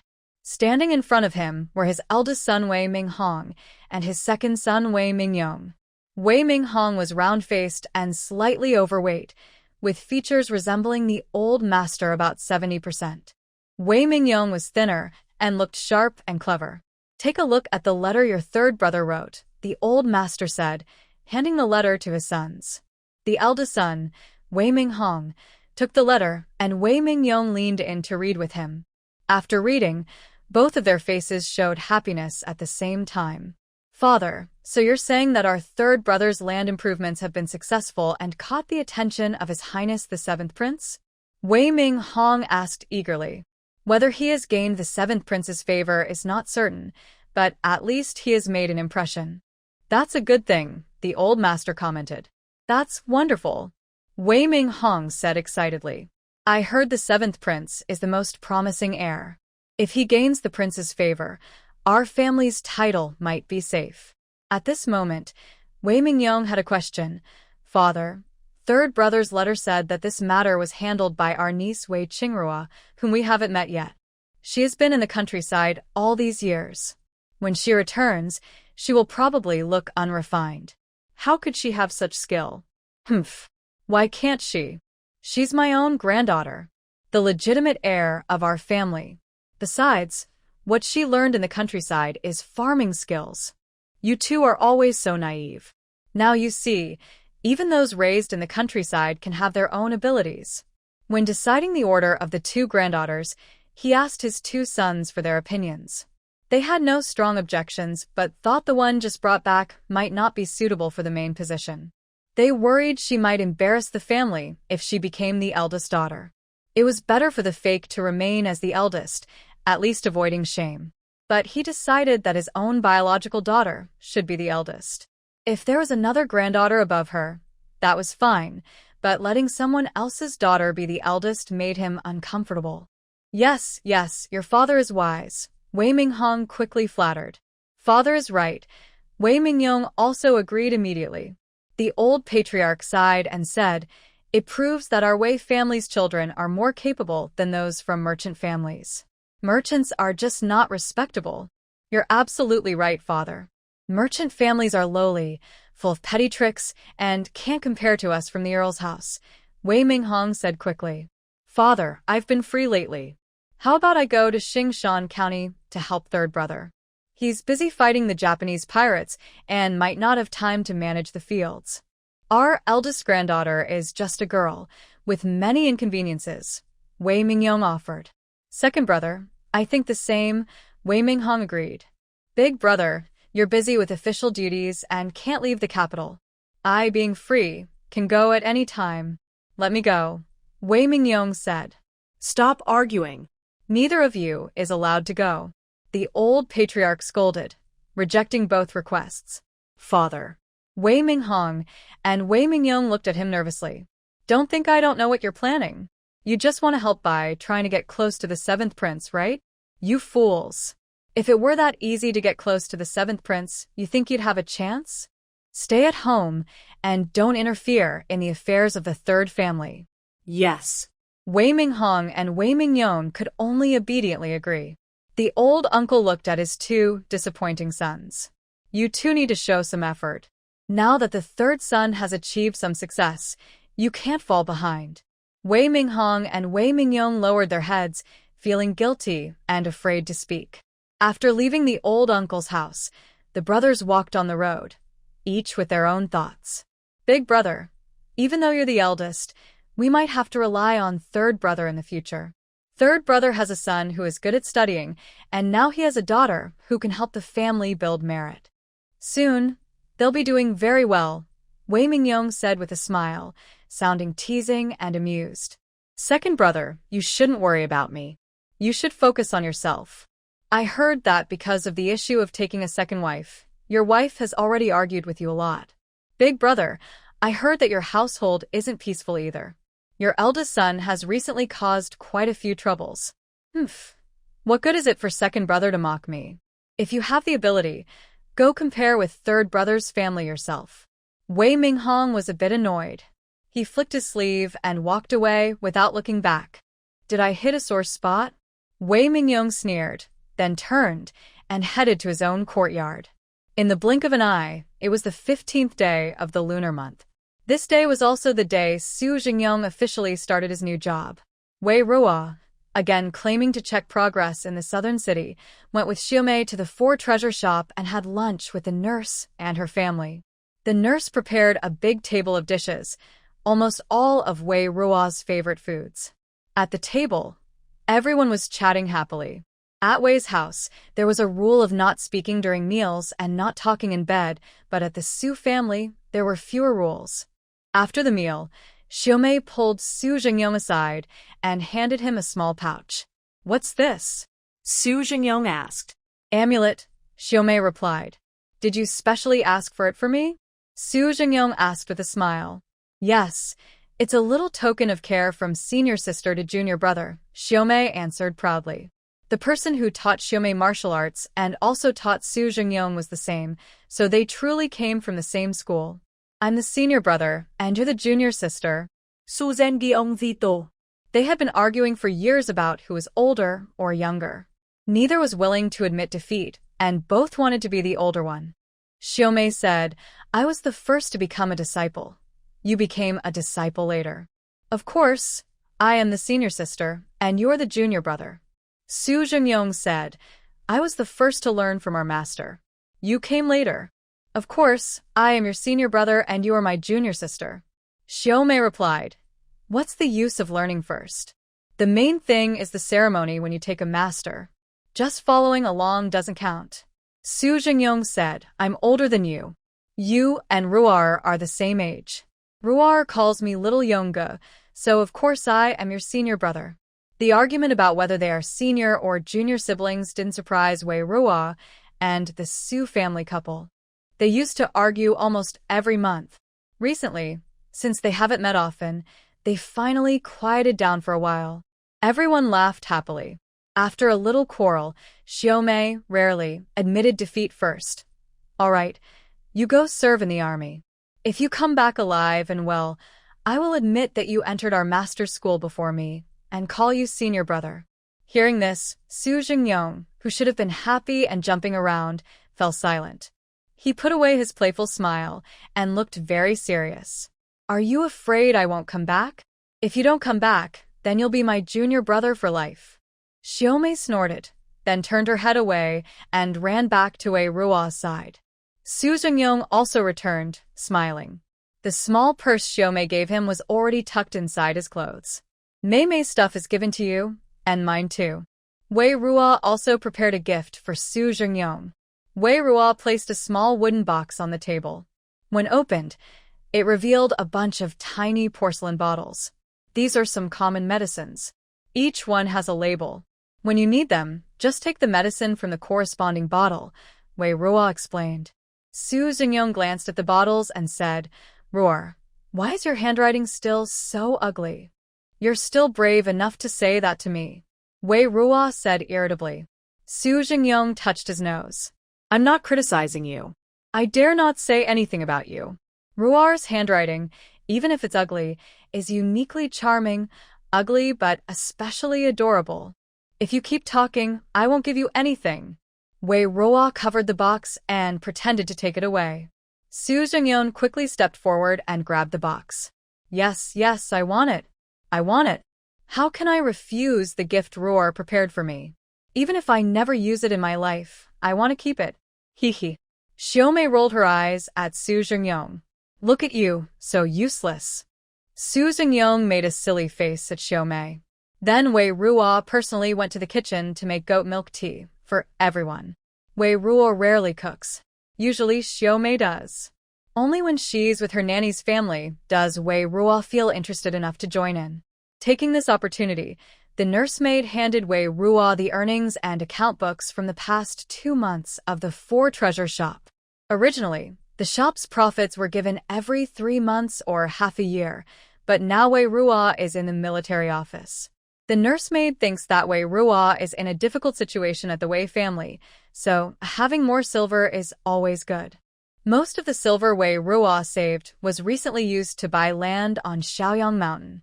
Miss, here is a total of 300 taels of silver. This is the profit from the 4 treasure shop in Huzhou over the past 3 months, plus the earnings from the 2 months since the shop opened here, and the profits from selling sweet potato vine leaves and dried sweet potatoes from last year's stock, the nursemaid said as she handed the silver to Wei Ruo. The profits from both shops come faster than from just one. The 4 treasure shop in Xingshan County earns slightly less than the one in Huzhou, showing that Xingshan County is indeed poorer. The profits from selling sweet potato leaves and dried sweet potatoes from stock are much less than the first 2. But Wei Ruo doesn't mind earning less. As long as there is profit, she doesn't complain about small gains. Moreover, this is to prepare for the large harvest of sweet potatoes later. After this day, Su Jinyong went to join the army. Since then, Wei Ruo has temporarily lost contact with the Su family and Wei Ruo herself. In the past few days, besides attending classes at the Xie family, Wei Ruo has been planning her next money-making steps. Work in the southern part of the city is going very smoothly. The development of Shaoyang Mountain under the nursemaid's management is progressing as Wei Ruo expected, with no problems.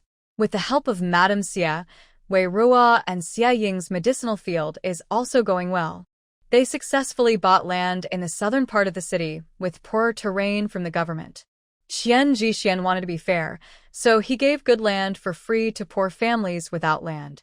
For the land with worse terrain, people could buy it at a low price, much lower than the land in the north of the city suitable for planting. For example, the land Wei Ruo and Xiang bought together cost only 5 taels of silver for 10 acres. So, the cost of land alone isn't high.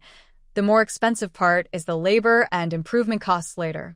But with Madame Xie's strong backing, they don't need to worry about this. Wei Ruo only learned about Madame Xie's wealthy merchant family after partnering with Xiang. Madame Xie's dowry included 128 carts of goods and many land and shop properties, mostly in prosperous areas, earning a very good income each year. Although Madame Xie was born into a merchant family, she is highly valued in her husband's family. When Lady Xie first married into the family, the Xie family had not yet become successful, and their financial situation was poor. Fortunately, Lady Xie used her dowry to support the household, helping the family survive the hardest times. Now that the Xie family is thriving, no one questions Lady Xie's background, and her husband has never considered taking a concubine. Wei Ruo naturally cannot betray the trust of Lady Xie and her daughter. She arranged the entire planting process carefully, from sowing to maintenance, pest control, and disease prevention, sharing all her knowledge. Xie Ying is also very enthusiastic. Every day, as soon as she sees Wei Ruo, she wants to discuss the medicinal field. Her enthusiasm is so strong that Wei Ruo sometimes misses the days when Xie Ying was indifferent to her. In the past, you ignored me, but now you want to be inseparable from me. The medicinal field is doing very well, attracting many people's curiosity. Some families even want to learn from the Xie family. Since land in the south of the city is cheap, and now the county government promotes land improvement techniques, others can learn from the Xie family and start planting too. Who wouldn't want more land and more grain? The Yun family also has this idea. After all, the improved farming techniques were developed by their son, and it's only fair that others don't take all the benefits. During a time of poor grain harvests, buying more land or industries could help ease the pressure. So, during a casual chat after dinner, Yunshi shared this idea with Wei Ruo. Ruo, I heard that the Xie family bought some farmland outside the city. Maybe our family should buy some too. Wei Ruo calmly sipped her tea and replied, that's fine. If mother wants to buy land, she just needs to register with the county office. My point is, I hope you can take charge of improving the land. You're best at turning barren land into productive fields. The officials also learned the techniques from you, Yunshi explained. Mother, I should not refuse your suggestion, but recently my teacher has assigned me a lot of homework. My remaining free time is spent discussing work with the county officials and Aunt Jean. I really don't have much time, Wei Ruo replied. In the past, Yunshi urged Wei Ruo to go to school and not bother with the fields. Now, the situation has reversed. She wants Wei Ruo to work on the fields, but Wei Ruo is busy with her studies. Wei Ruo then sighed and said, studying is really exhausting. Mr. Wang's lessons are long and deep. Since I am new to this, it's very hard to keep up. Most of my mental energy is focused on this now. If I truly had no strength, I would have spoken up today to help my mother. Wei Ruo's sincere and reasonable words made it hard to find fault with him. Yunshi was momentarily at a loss for how to respond to Wei Ruo. While Yunshi was still thinking, Wei Chen spoke first. Mother, I should focus on my studies. If you want to buy the wasteland in the south of the city to improve farming, just hire people to do it. Now that we have officials helping us, there's no problem asking them for advice. Since it was said so clearly, Yunshi could only nod. Yi Chen is right. You should really focus on your studies. Then Yunshi changed the subject and asked Wei Yichen, how is your apprenticeship going? This matter had been troubling the Wei family for more than half a year. A few years ago, Wei Yichen had been studying at a local academy, but last year, the teacher told him there was nothing more to teach. He said if he wanted to improve further before the imperial exams, he needed to go to a better academy or find a more famous master. Xingshan County is remote. There's nothing nearby, and even farther away, there's nothing either.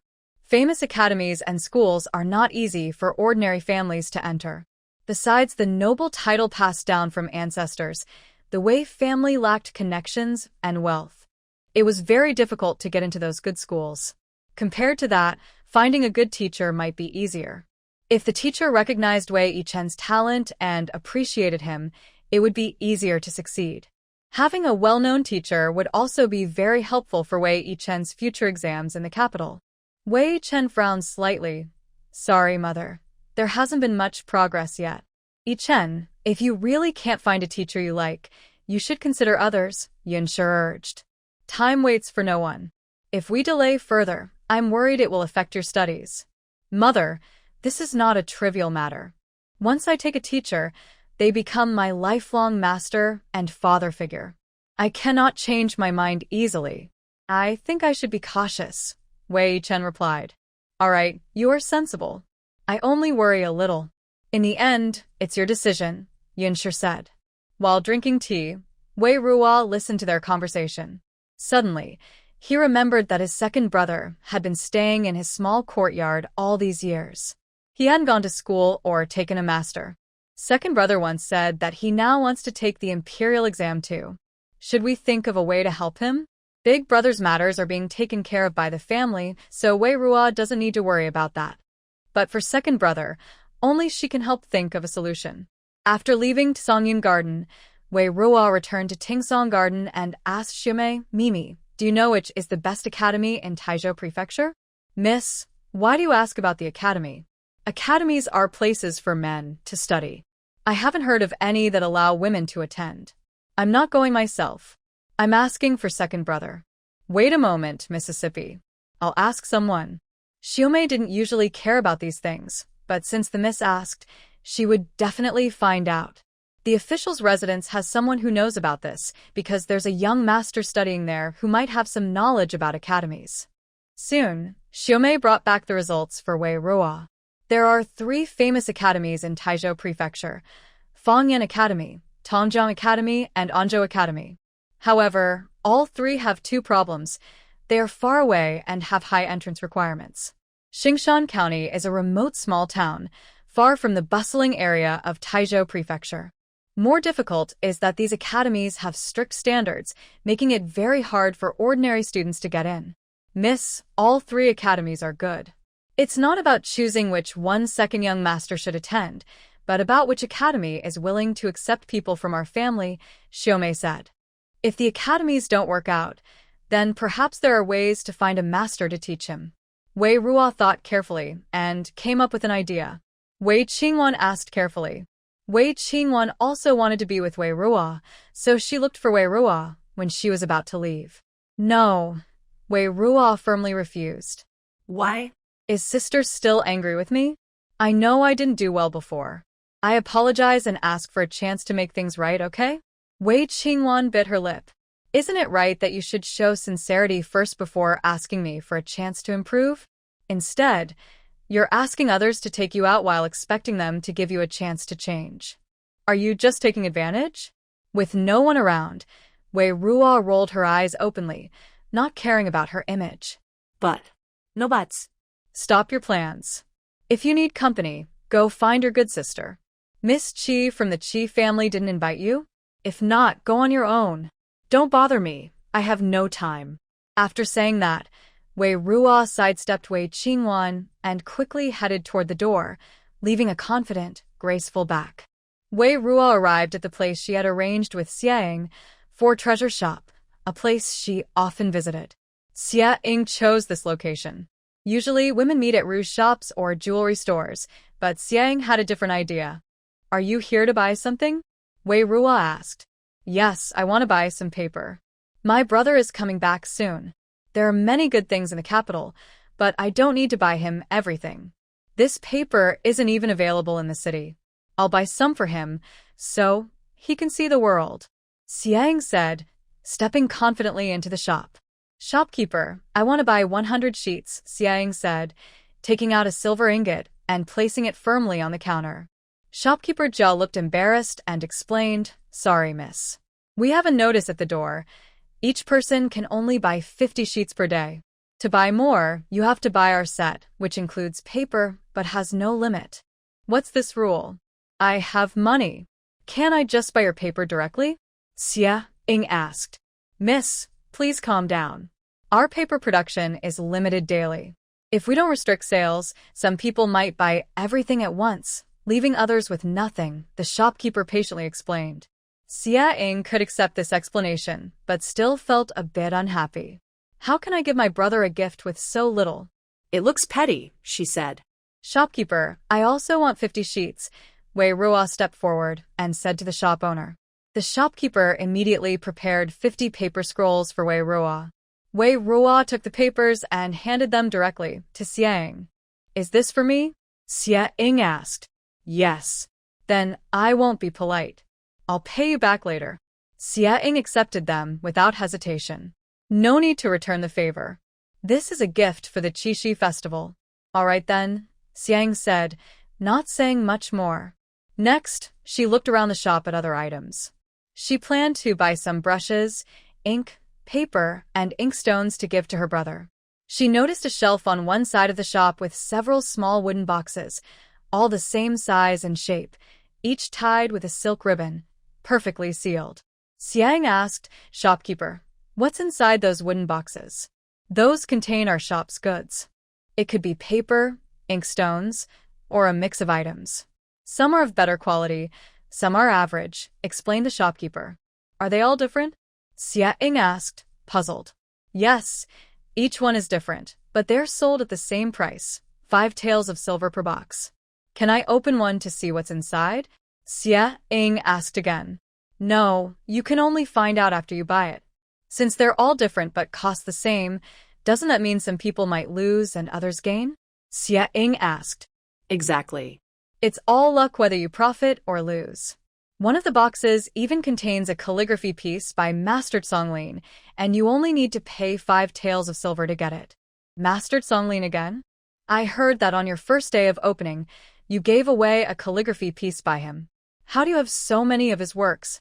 My mother said Master Songlin doesn't usually like to give his paintings and calligraphy to others. Rest assured, the calligraphy pieces by Master Songlin in our shop are authentic. Our owner, Mr. He, is a close friend of Master Songlin, so he has obtained many of his works. Shopkeeper Jia only recently learned that his boss was a man called Mr. He, not the simple farmer who lived in the back courtyard. This explanation made more sense to him. Otherwise, he would doubt his own ability to judge people. If I want to buy a calligraphy piece directly from Master Songlin, how much would it cost? Xiang asked. Her brother liked paintings and calligraphy, and giving him a piece by Master Songlin would surely make him happy. This calligraphy cannot be bought directly. It's all based on luck. Shopkeeper Jia explained, "Additionally, for this time's purchase of our store's mystery boxes, we will record all customers. Later, our boss, Mr. Hiu, will randomly select one lucky customer to write a recommendation letter for the recluse Songlin." This recommendation letter didn't attract Xiang much because her brother was studying at a school in the capital and didn't need to seek a teacher.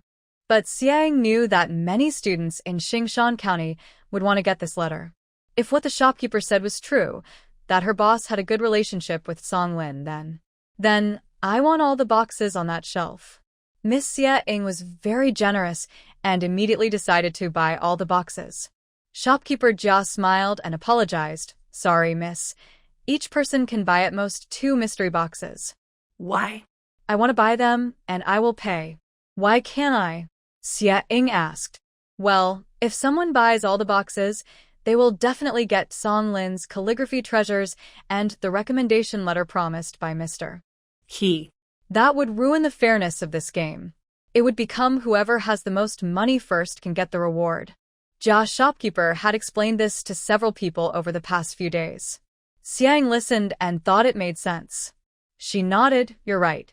If that's the case, it wouldn't be fun anymore." "Exactly. Thank you for understanding, miss." "All right, I'll buy 2, Xiang said. "Okay, you can pick freely from these on the shelf," Jia's shopkeeper replied. Xiang went to the shelf, picked up one box, weighed it, then looked at another. She wasn't particularly fond of Songlin's calligraphy treasures, but because of the mystery box game, she developed a competitive spirit.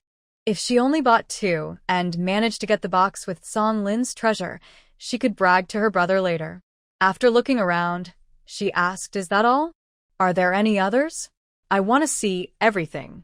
"No, we started this activity on the first day of the Lunar New Year, and now only a few boxes are left," Jia's shopkeeper answered. "I should have come earlier to pick," Xiang muttered, then chose the heaviest and the lightest mystery boxes among the remaining ones. As for how she chose, she didn't really know. It's all about luck. "Shopkeeper, I'll buy 1 too." Wei took out some silver and gave it to the shopkeeper. Then she chose the nearest box. Seeing this, Xiang leaned close to Wei's ear and whispered, "Everyone can buy 2. Buying an extra 1 gives you a better chance. If you don't have enough silver, I can lend you some. No need to feel embarrassed. We are still working together to farm the land, right? When the time comes, we can deduct it from your share." Wei appreciated Xiang's kindness. She whispered back, probably worried she might feel shy. "No need, it's fine. I have enough silver. I just don't want to buy two, Wei explained. Xiaoying asked, really? Wei nodded, really. Xiaoying agreed. All right then. Wei and Xie paid the silver, and the shopkeeper took out a register book to record their names. Wei wrote her older brother Wei Jin Yi's name, and Xiaoying wrote her brother Xie Ju's name. After buying their things, they headed west toward the city. There was a private estate belonging to the Xie family, with beautiful gardens, pavilions, rockeries, and ponds. In Xingshan County, which wasn't very big, the Xie estate was definitely one of the best. They first traveled part of the way by carriage. When they were close, Xiaoying suggested they get off and walk because the scenery along the way was nice and suitable for walking. Wei agreed, and she noticed some motherwort herbs growing by the roadside. She planned to pick some. Seeing Wei picking herbs as she walked, Xiaoying asked, "What are you doing with that plant?" "It's motherwort. It's very good for women," Wei explained. "Most people here probably don't recognize it since they haven't picked it. Many common folks don't know much about medicinal herbs. Even if they see them, they often think they are just ordinary weeds." "Motherwort? Good for women?" How? Xiaoying asked curiously. Well, Wei felt a bit embarrassed. There were two guards a few steps behind them. She leaned close to Xiaoying and whispered, "It's used for irregular menstrual cycles and menstrual pain." Xiaoying's face suddenly turned red. You know about that?" "I need to grow herbs, so I naturally need to know what each herb is used for," Wei replied. "That's true. But how much do you know about that?" Xiaoying asked, curious. Wei and Xiaoying were both 13 years old, not far from their coming of age. Her mother had mentioned some things to her, but very vaguely. She didn't understand much. I think I know a little about it. Having lived twice and studying medicine, it's hard not to understand things. Is it very scary? No, you don't need to worry. As long as you take good care of yourself, there won't be any problems. When the time comes, I will teach you how to make a convenient and useful menstrual pad, Wei Ruo said. How can you talk about that? When mentioning menstrual pads, even the usually carefree Xiaoying couldn't help feeling a bit shy. We're all girls. There's nothing wrong with talking about these things. It's normal, and it will happen eventually. Knowing more about it is better than damaging your health out of ignorance. People often fear things because they don't understand them well. We should learn about them rationally and objectively, not avoid them blindly, Wei Ruo explained. Wei Ruo's words surprised Xiaoying. Strange, you're the same age as me, but sometimes you talk so differently, Xiaoying said curiously, with a hint of admiration. She rarely admired peers, and Wei Ruo was the first. There's gold in books.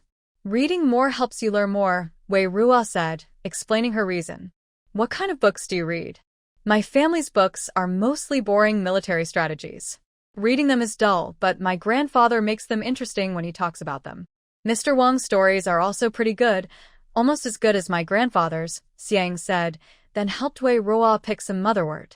They picked and chatted happily, laughing as they gathered a large bunch of motherwort. At that moment, Xiaomei approached quietly and whispered to Wei Ruo, "Miss, there's someone sneaking around in the woods over there. They've been following us for a long time. They don't seem like a good person." Wei Ruo and the others reached the side of the small courtyard, near a stream on one side and a mountain on the other. The path was lined with bushes and weeds. They searched for motherwort among the plants. The suspicious person Xiaomei mentioned was very close to the wooded area beside the path. Xiaoying also looked over, but the bushes blocked her view. She could only see a shadow moving faintly, not clear enough to recognize the person's face. This person is just wandering off the main path into the woods for no reason.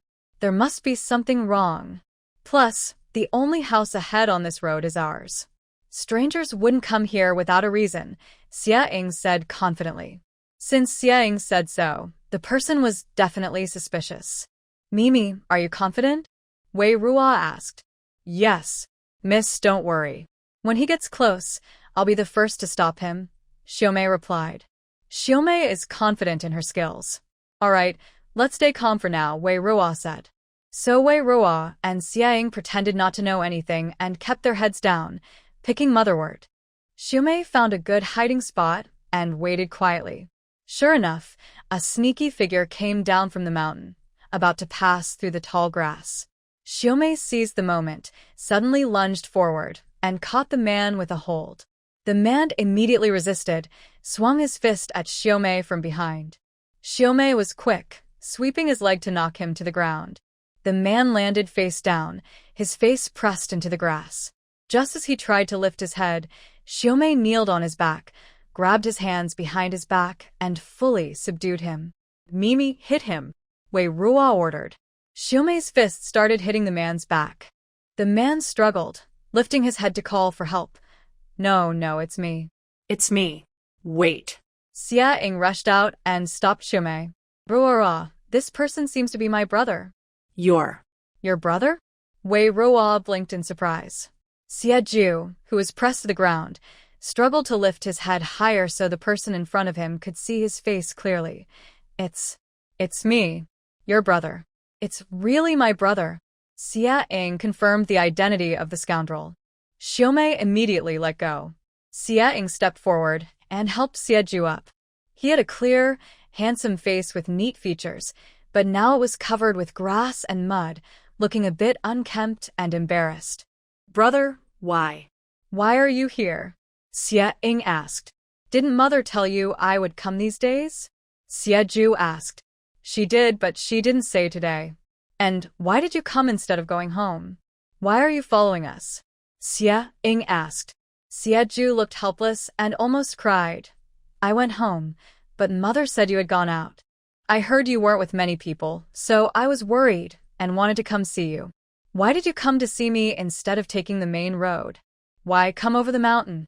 I knew you were coming to the guest house, so I came early. When you weren't here yet, I saw a beautiful yellow flower blooming on the mountain, and I thought of picking it for you. I was going to come back after picking it, but then he was hit hard by the fact that his sister had a very skilled maid by her side. Wei Ruo saw several yellow lily-shaped flowers falling on the ground in front of Xia Ju. They were likely the flowers Xia Ju had just picked to give to his sister, probably edible daylilies. If there are many, they can be picked, dried, and used for stir-fry or soup, which is very good. Xia Ju's gaze fell on Wei Ruo.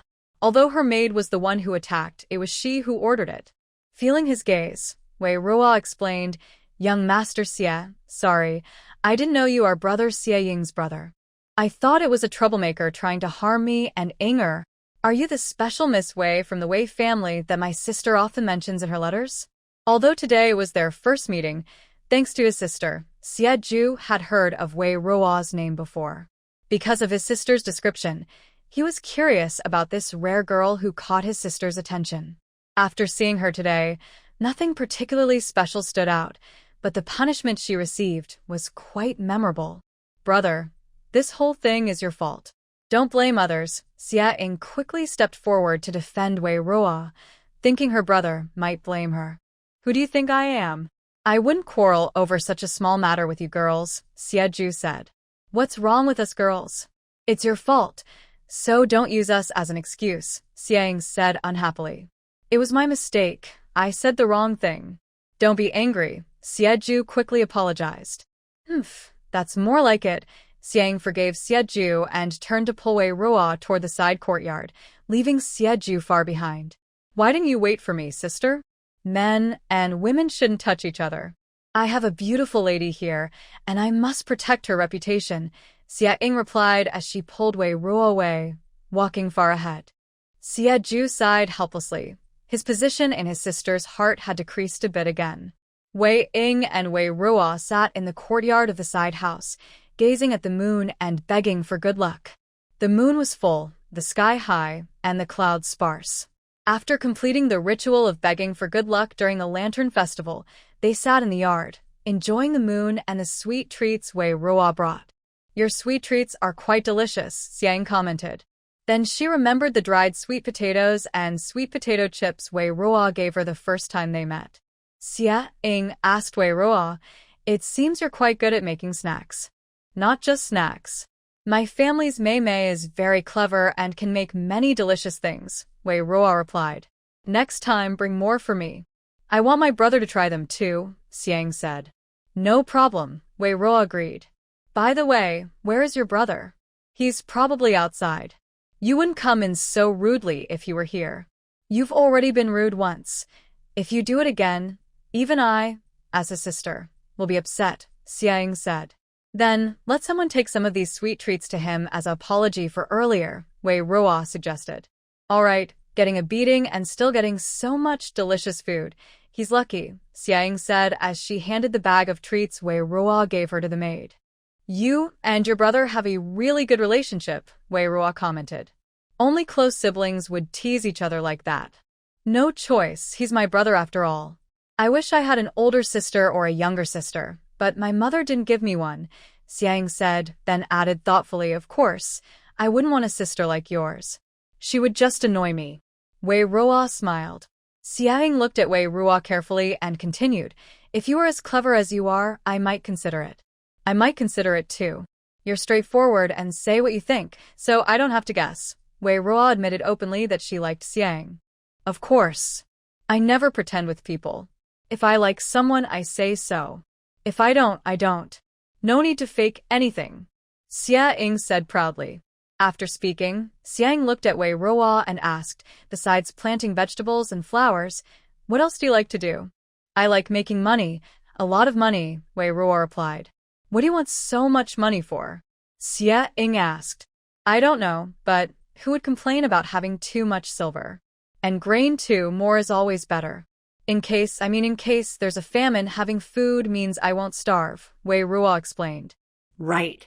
I heard from my mother that the harvest in Xingshan County will probably be poor this year. Many families are already trying to buy grain from outside, Xiaoying said with some helplessness. Buying grain from outside will definitely be expensive. Ordinary people can't afford it, Wei Ruo commented. Usually, common folks work hard all year hoping for a good harvest in the fall, saving enough grain for the next year and trading any extra for silver or other goods. If there's not enough grain, they won't have silver to buy anything. Or, it's good that you opened up wasteland in the south of the city. If that batch of rice can grow well, things will be much better, Xiaoying sighed. The wasteland in the southern city can't be ready in time for this year's late rice. We can only plant seasonal vegetables like rapeseed and broad beans. The grain supply is still far from enough. You should remind your mother to try and bring more grain to Xingshan County, if possible, Wei Ruo said. Okay, I'll tell my mother when I go back, Xiaoying replied promptly. Seeing that Xiaoying was still looking at him, Wei Ruo asked, what are you looking at me for? Xiaoying asked, Wei Ruo, are we good friends now? Probably, Wei Ruo answered. What do you mean probably? Either yes or no. Hurry up, I'm giving you a chance. Be my good sister, do you agree or not? Xiaoying said seriously and in a commanding tone. If I say I won't agree, will I not be able to leave this courtyard today? Wei Ruo asked. Of course. Outside, there are my family members and my brother guarding. Without my approval, you can't leave.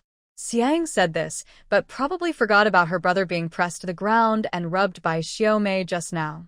Sighing playfully, Wei Ruo said, Fate is like this, heavens will can't be against. I'll agree then. You little rascal, just say yes. Why do you look so reluctant?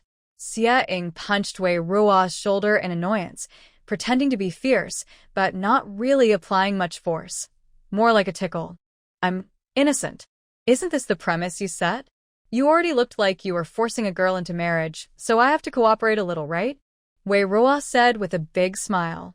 You little rascal, using all sorts of words.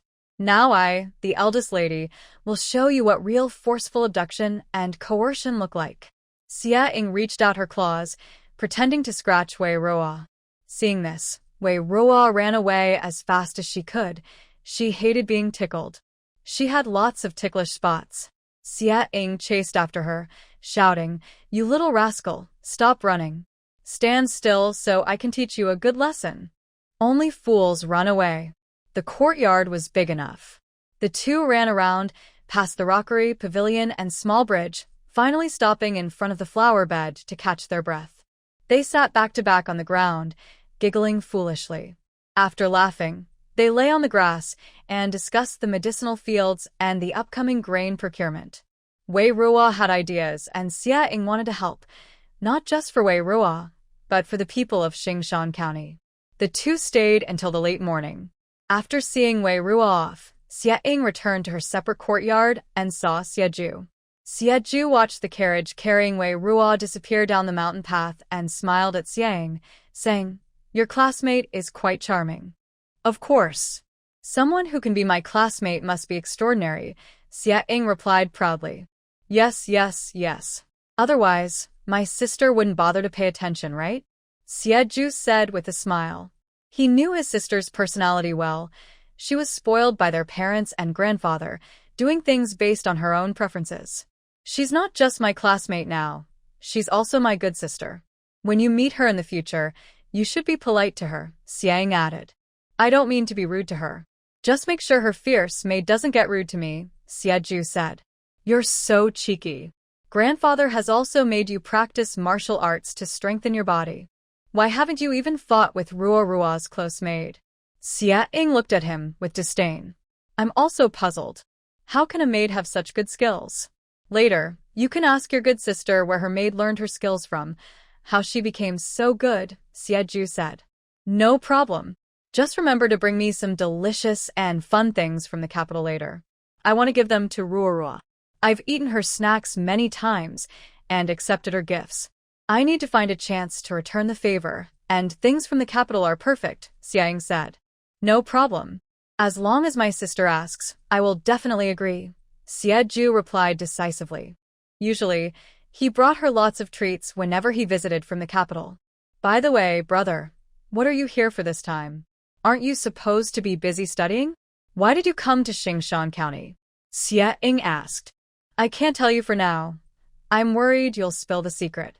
Anyway, I have an important reason for coming," Xie Ju said seriously. In fact, he had received news that a big battle was about to happen between the Japanese pirates near the east coast and Xingshan County. He was worried about his mother and sister and came specifically to check on them. In case the county's defenses failed, he wanted to be ready to evacuate his family quickly. Since there was no confirmed news yet, he couldn't act rashly. The Xie family was a respected family in Xingshan County. If they caused too much trouble, the court would hold them accountable. Knowing it was an important matter, Xia Ying didn't press further. "Take care of yourself and don't make my mother and me worry," she said. "Don't worry. Let's go. I have a gift for you." Xia Ying excitedly pulled Xie Ju to the carriage. Then she carefully carried out 2 wooden boxes she bought from Sibling. The 2 boxes were stacked so high that they covered her face completely. Seeing this, Xie Ju quickly took the boxes from her. "What did you buy?" Xie Ju asked. "Open and see." "I'm not really sure what's inside," Xia Ying said. "You're not sure? Weren't you the one who bought it?" Xie Ju asked. "That's because you don't understand. It's called a blind box." Xia Ying proudly explained the origin of the boxes. After hearing her, Xie Ju became curious. "I've heard of Lin the Hermit. He was once appreciated by the emperor in the Hanlin Academy. After retiring, he secluded himself in the mountains. Why is he friends with a merchant who sells brushes, ink, paper, and inkstones?" "Forget about that for now. "Just open them and see," Xia Ying urged. Xie Ju was afraid his sister's little fists might come swinging if he didn't do as she said, so he hurriedly opened both boxes. Inside, there were some writing supplies: brushes, ink, paper, and inkstones. Nothing special about these. They could be found elsewhere. Xie Ju's own supplies were even better. But the paper was a bit different. Xie Ju couldn't help but examine it closely. "This paper is smooth, white, and tough. Very special," he said as he gently touched it and commented. "How is it? Never seen anything like this? Not in the capital, right?" Xia Ying's face was full of pride and happiness. "Really haven't," Xie Ju admitted. "Look, there are an extra 100 sheets of this paper. I knew you'd like it, so I bought more. The shop is strange. They won't sell more than 50 sheets per person per day. Half of these were given to me by Ruo," Xia Ying said. "Ha ha. Thank you, Ying. "My sister loves me the most," Xie Ju said with a smile. "Too bad I didn't get a calligraphy piece from Lin the Hermit," Xiang looked at the contents of the boxes, which were just ordinary brushes, ink, paper, and inkstones. With my sister's thoughtfulness, who cares about Lin's calligraphy? I love any gift from my sister, Xie said. The next morning, Wei Ruo carried the wooden box she bought from Sibling yesterday afternoon into Yingyuan. Xiao Bei saw Wei Ruo carrying the heavy box and quickly stepped forward to help. Wei Ruo handed the box to Xiao Bei and said, "This is for your young master." "Miss, you're so thoughtful." Xiao Bei happily carried the box into the Bajiao pavilion. Jin Yi had already heard Wei Ruo and Xiao Bei's conversation. He glanced lightly at the wooden box brought by Wei Ruo and asked, "Is this the blind box from Sibling? Second brother, have you also heard about the blind boxes?" Wei Ruo asked. "Just a little," Jin Yi replied. Xiao Bei added, "Miss, Madam has bought 7 or 8 boxes for the young master. Even if we don't know much, we've heard the news." "I see," Wei Ruo said, not surprised at all. That day, she overheard Yun Shi and Wei Yichen talking, so she naturally knew they would be interested in the Lin Ju master's calligraphy. "Ruo, do you also want to get the calligraphy of the Lin Ju master?" Jin Yi asked. "It doesn't matter much about the master's calligraphy. The recommendation letter is more important. Once I get the letter, second brother can then become the master's disciple," Wei Ruo answered. "Do you want me to become the master's disciple?" Jin Yi asked. "Recently, second brother, aren't you planning to take the imperial exams? Even if you don't really learn much, having a master can still help you," Wei Ruo said. "Does second brother dislike becoming a disciple?" Wei Ruo asked. Jin Yi looked at Wei Ruo, seeing her happy and lively expression and also noticing the hope in her eyes. "If there is a suitable master, I can become a disciple, but I won't force it." "Don't worry too much, so you won't be disappointed," Jin Yi replied. "Then second brother, open it quickly. I'm curious to see how lucky I am," Wei Ruo said eagerly. She truly didn't know what was inside the blind box she randomly picked. The boxes, once assembled, had no special markings to identify them. Even Wei Ruo, the planner, didn't know which box contained the calligraphy of the Lin Ju master. Under Wei Ruo's curious gaze, Jin Yi opened the box. Inside were the 4 treasures of the study from Sibling, all 4 items. Wei Ruo looked at it and said, "Not bad, I really have good luck. I got paper, which is useful, and this inkstone is one of the more expensive ones. Not bad, not bad." Xiao Bei couldn't help but say, "Miss, you're happy just with paper. If you really got the box with the Lin Ju master's calligraphy, how happy would you be? Be content. Things like this, which depend entirely on luck, shouldn't be demanded too much. If your luck runs out, there's nothing left elsewhere. It's better to save some," Wei Ruo said. "You're right," Jin Yi said with a faint smile. "These things are also quite good. Anyway, I registered your second brother's name, and maybe he will be chosen later," Wei Ruo said happily. "There's no need to worry too much. Even if he gets the letter, it doesn't mean he will definitely become a disciple. The shop might be exaggerating." Jin also didn't want Wei Ruo to have too high hopes to avoid disappointment if things didn't work out. "Second brother, don't worry. I checked, and that shop is quite reliable.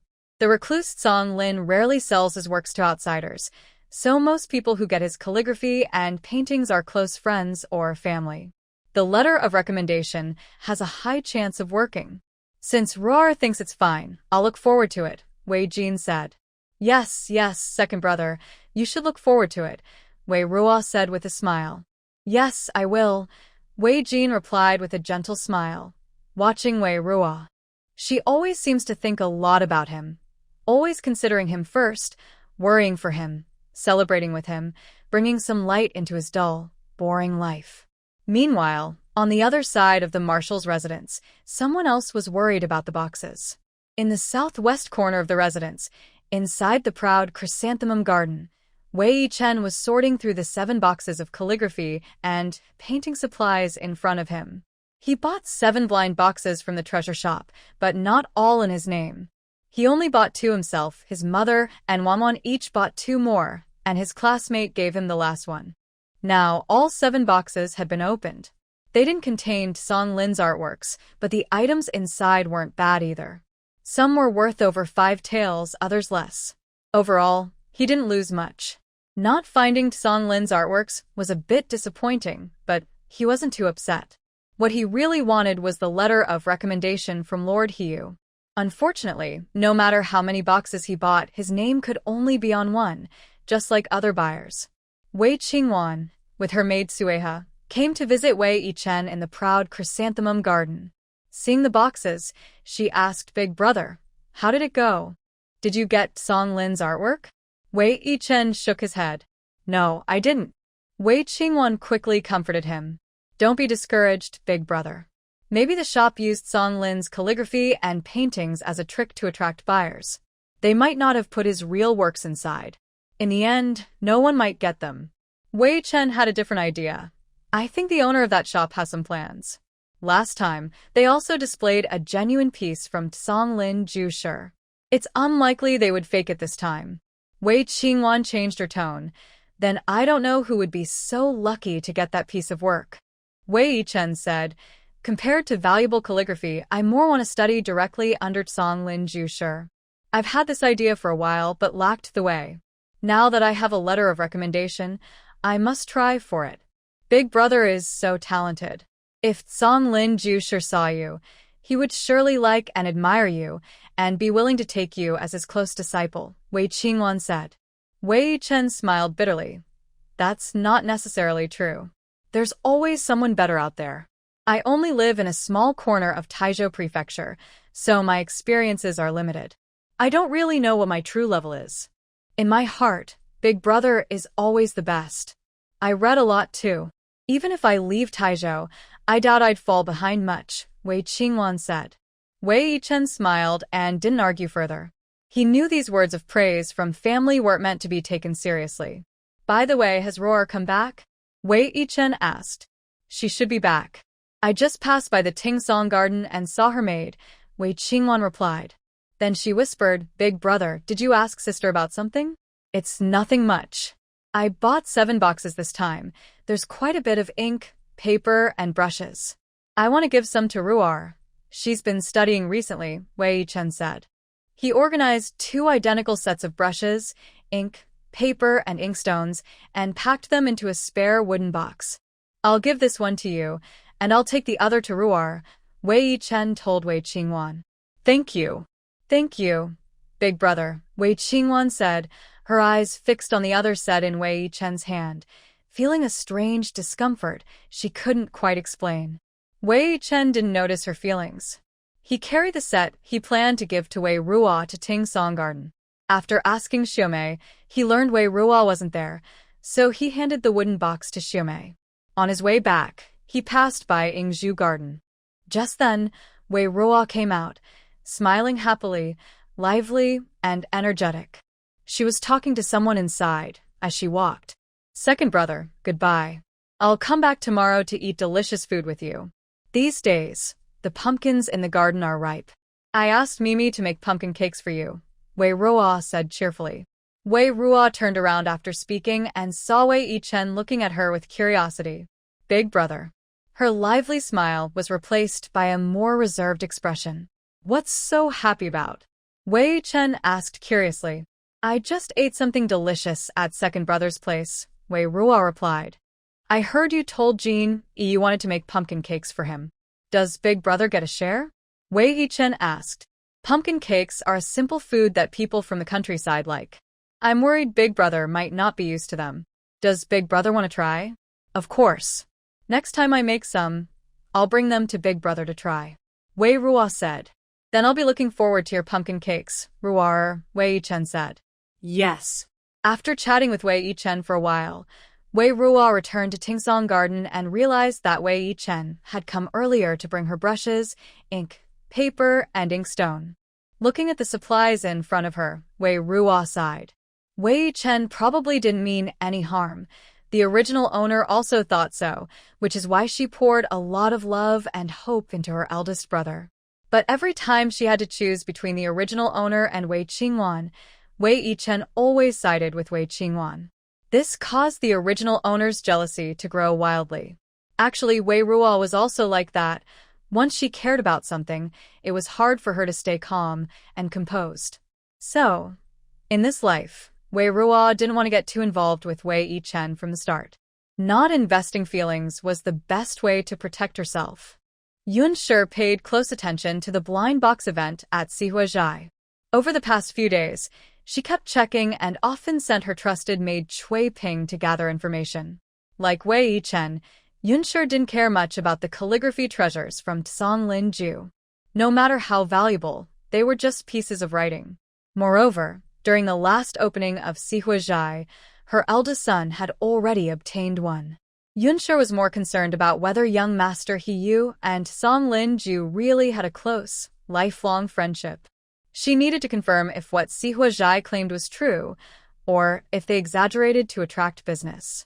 So she repeatedly sent people to inquire. After many investigations, she learned that both of Songlin Ju's calligraphy treasures were genuine, and he rarely sold his works publicly. Most of his treasures belonged to close friends and family. This shows that Sihuazhai's claim that their boss, young Master He Yu, is a close friend of Songlin Ju and can help write recommendation letters is not an exaggeration. The Yun family specifically sent someone to the Four Treasures shop to try to communicate with the shopkeeper, hoping he could help with an introduction. However, he politely refused, saying that their boss would not see anyone. Disappointed but not willing to give up, the Yun family decided to go there in person. The shop's blind boxes had already been sold out. At the entrance, a notice was posted stating that tomorrow morning, young Master He would contact one person on the registration list and give them a letter of recommendation. There weren't many customers inside the shop at this time. Some came in one after another to ask about the blind boxes, but they were all told that they were sold out and that the results would be announced soon. The Yun family led their maid and servant into the shop. Shopkeeper Jia greeted them with a smile. Those who had sharp eyes could tell that people who brought several servants with them were usually from wealthy families they couldn't afford to offend. "Shopkeeper, I want to see your boss, young Master He Yu," Yun family said directly.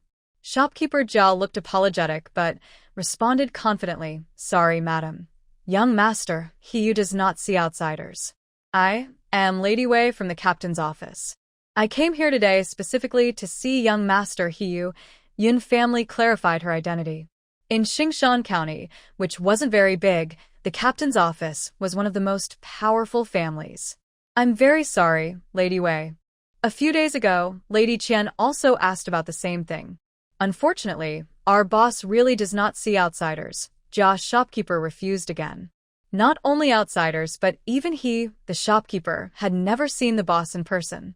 All information was passed through Mr. Su. When Yun family heard that Lady Qian had also come personally, she knew that many others shared her interest. Frowning, Yun family thought for a moment and then said, "Shopkeeper Jia, if young Master He could help me by writing an extra letter of recommendation for my son, I promise to give your shop a generous reward." Business owners mainly care about profit. As long as the price is right, the shopkeeper would probably agree. Shopkeeper Jia smiled and said, "Lady Wei, I'm really sorry. My son has already said that there is only this one letter of recommendation. Any more would be useless and not valuable." He kept a friendly face but secretly thought, "This isn't like harvesting sweet potatoes. You can dig up a new one after each harvest." Even if the letter of recommendation was written, it would only be useful if Mr. Songlin recognized it. No matter how good a friendship is, if too many letters of recommendation are sent, it would only annoy Mr. Songlin or even cause trouble, possibly leading to a falling out with their son. Master Jia continued, "Madam Wei, rest assured. The results will be available tomorrow. Once we have the outcome, I will deliver the letter to your residence. If you do not receive the letter, then it means it is not meant to be." "Thank you for your trouble," Yun Shi said, accepting the situation. The next morning, the staff from the Four Treasures shop delivered a letter to the captain's residence. The guards, upon hearing it was from the Four Treasures shop, did not dare to delay. They quickly invited the visitors inside. However, Master Jia politely declined, saying he was just there to deliver the letter. After handing it to the guards, he left. The guards then took the letter to the backyard and handed it over to the housekeeper, Madame Zhang. Currently, the most senior housekeeper in the rear courtyard of the captain's residence is Madame Zhang. Madame Zhang received the letter and hurriedly took it to Wongme Garden to give to Yunshi. Seeing the letter, Yunshi's heart lifted with joy. She quickly called Wei Yichen over. "Yichen, come and see. Someone from the Four Treasures shop sent us a letter." "Really?" Wei Yichen's face lit up with happiness. Stop guessing. "Just open it and see for yourself." "Of course. This good news is something you should see in person." Yunshi urged Wei Yichen to open the letter. Okay. Wei Yichen opened the letter, but the happiness on his face gradually faded. "What's wrong?" Yunshi asked, puzzled. Why was her son's expression like that? "Mother, the person who received the recommendation letter is not me." Not you? "Then who else could it be?" Yunshi stood up and moved beside Wei Yichen. Her gaze fell on the letter, but when she saw the words Wei Jin Yi, her face suddenly turned pale. How could it be Jin Yi? Yunshi froze, hardly believing what she saw. Although this matter was likely just a matter of luck, who would have thought that the letter from the Four Treasure shop was delivered to their captain's residence, and the lucky person was the second young master, who usually had little presence in the household. Yunshi didn't even know that Wei Jin Yi had gone out to buy a blind box from the Four Treasure shop. She was momentarily unable to accept this. Just a moment ago, she thought her son was lucky to get the recommendation letter. Now she was told she had made a mistake. When the letter arrived at Wei's residence, she never considered the second possibility. Wei Yichen looked at the name on the letter, unsure of what to say. His mood was as heavy as a falling cloud. After a while, Wei Yichen, feeling somewhat calmer, returned the letter to Yunshi. "Mother, take this letter to second brother." "But Yichen." Yunshi hesitated. "Mother, if it belongs to second brother, it should go to him." "I am happy for him too," Wei Yichen said. Master Yun felt mixed emotions, but this is the opportunity you've always dreamed of. "I know. I really want to get this letter of recommendation. Maybe with it, I can finally fulfill my long-standing wish to study under Master Songlin. But if this opportunity isn't mine, I can't dwell on it," Wei Yichen said. "But Yichen, this is a matter of luck. Even if it's about luck, it only shows that my second brother's luck is better than mine. His luck is his own. But Yichen, it's just a letter of recommendation. If the person being recommended doesn't have enough skill, Master Songlin might not accept him. Compared to Jin Yi, who hasn't gone to school, your recognition from several teachers gives you a better chance," Master Yun said. Wei Yichen shook his head. "My second brother hasn't been to school, but he likes reading. Since he also left his name at the Four Treasures study, it shows he wants this opportunity too. A gentleman doesn't take what others desire, especially not his own brother. Mother, don't entertain other thoughts. Just send the letter to my second brother," Wei Yichen said firmly. Seeing his determined face, Master Yun had to suppress the sudden idea that had just appeared in her mind. "I understand. Don't worry, I will think of other ways for you," she assured her son confidently. After talking with her eldest son, Master Yun handed the letter to Sibling, asking her to deliver it to Exiled Garden for Wei Jin Yi. Then she returned alone to her room, lying on the bed feeling exhausted. Her fluctuating mood made her feel very tired. At Exiled Garden, Xiaobei handed the letter just received from Sibling to Wei Jin Yi, who was sitting inside the octagonal pavilion writing. After reading the letter, Wei Jin Yi's expression was calm. It really turned out that Rorua was right. "Young master, is the recommendation letter that the eldest lady mentioned true?" Xiao by Usket and Surprise.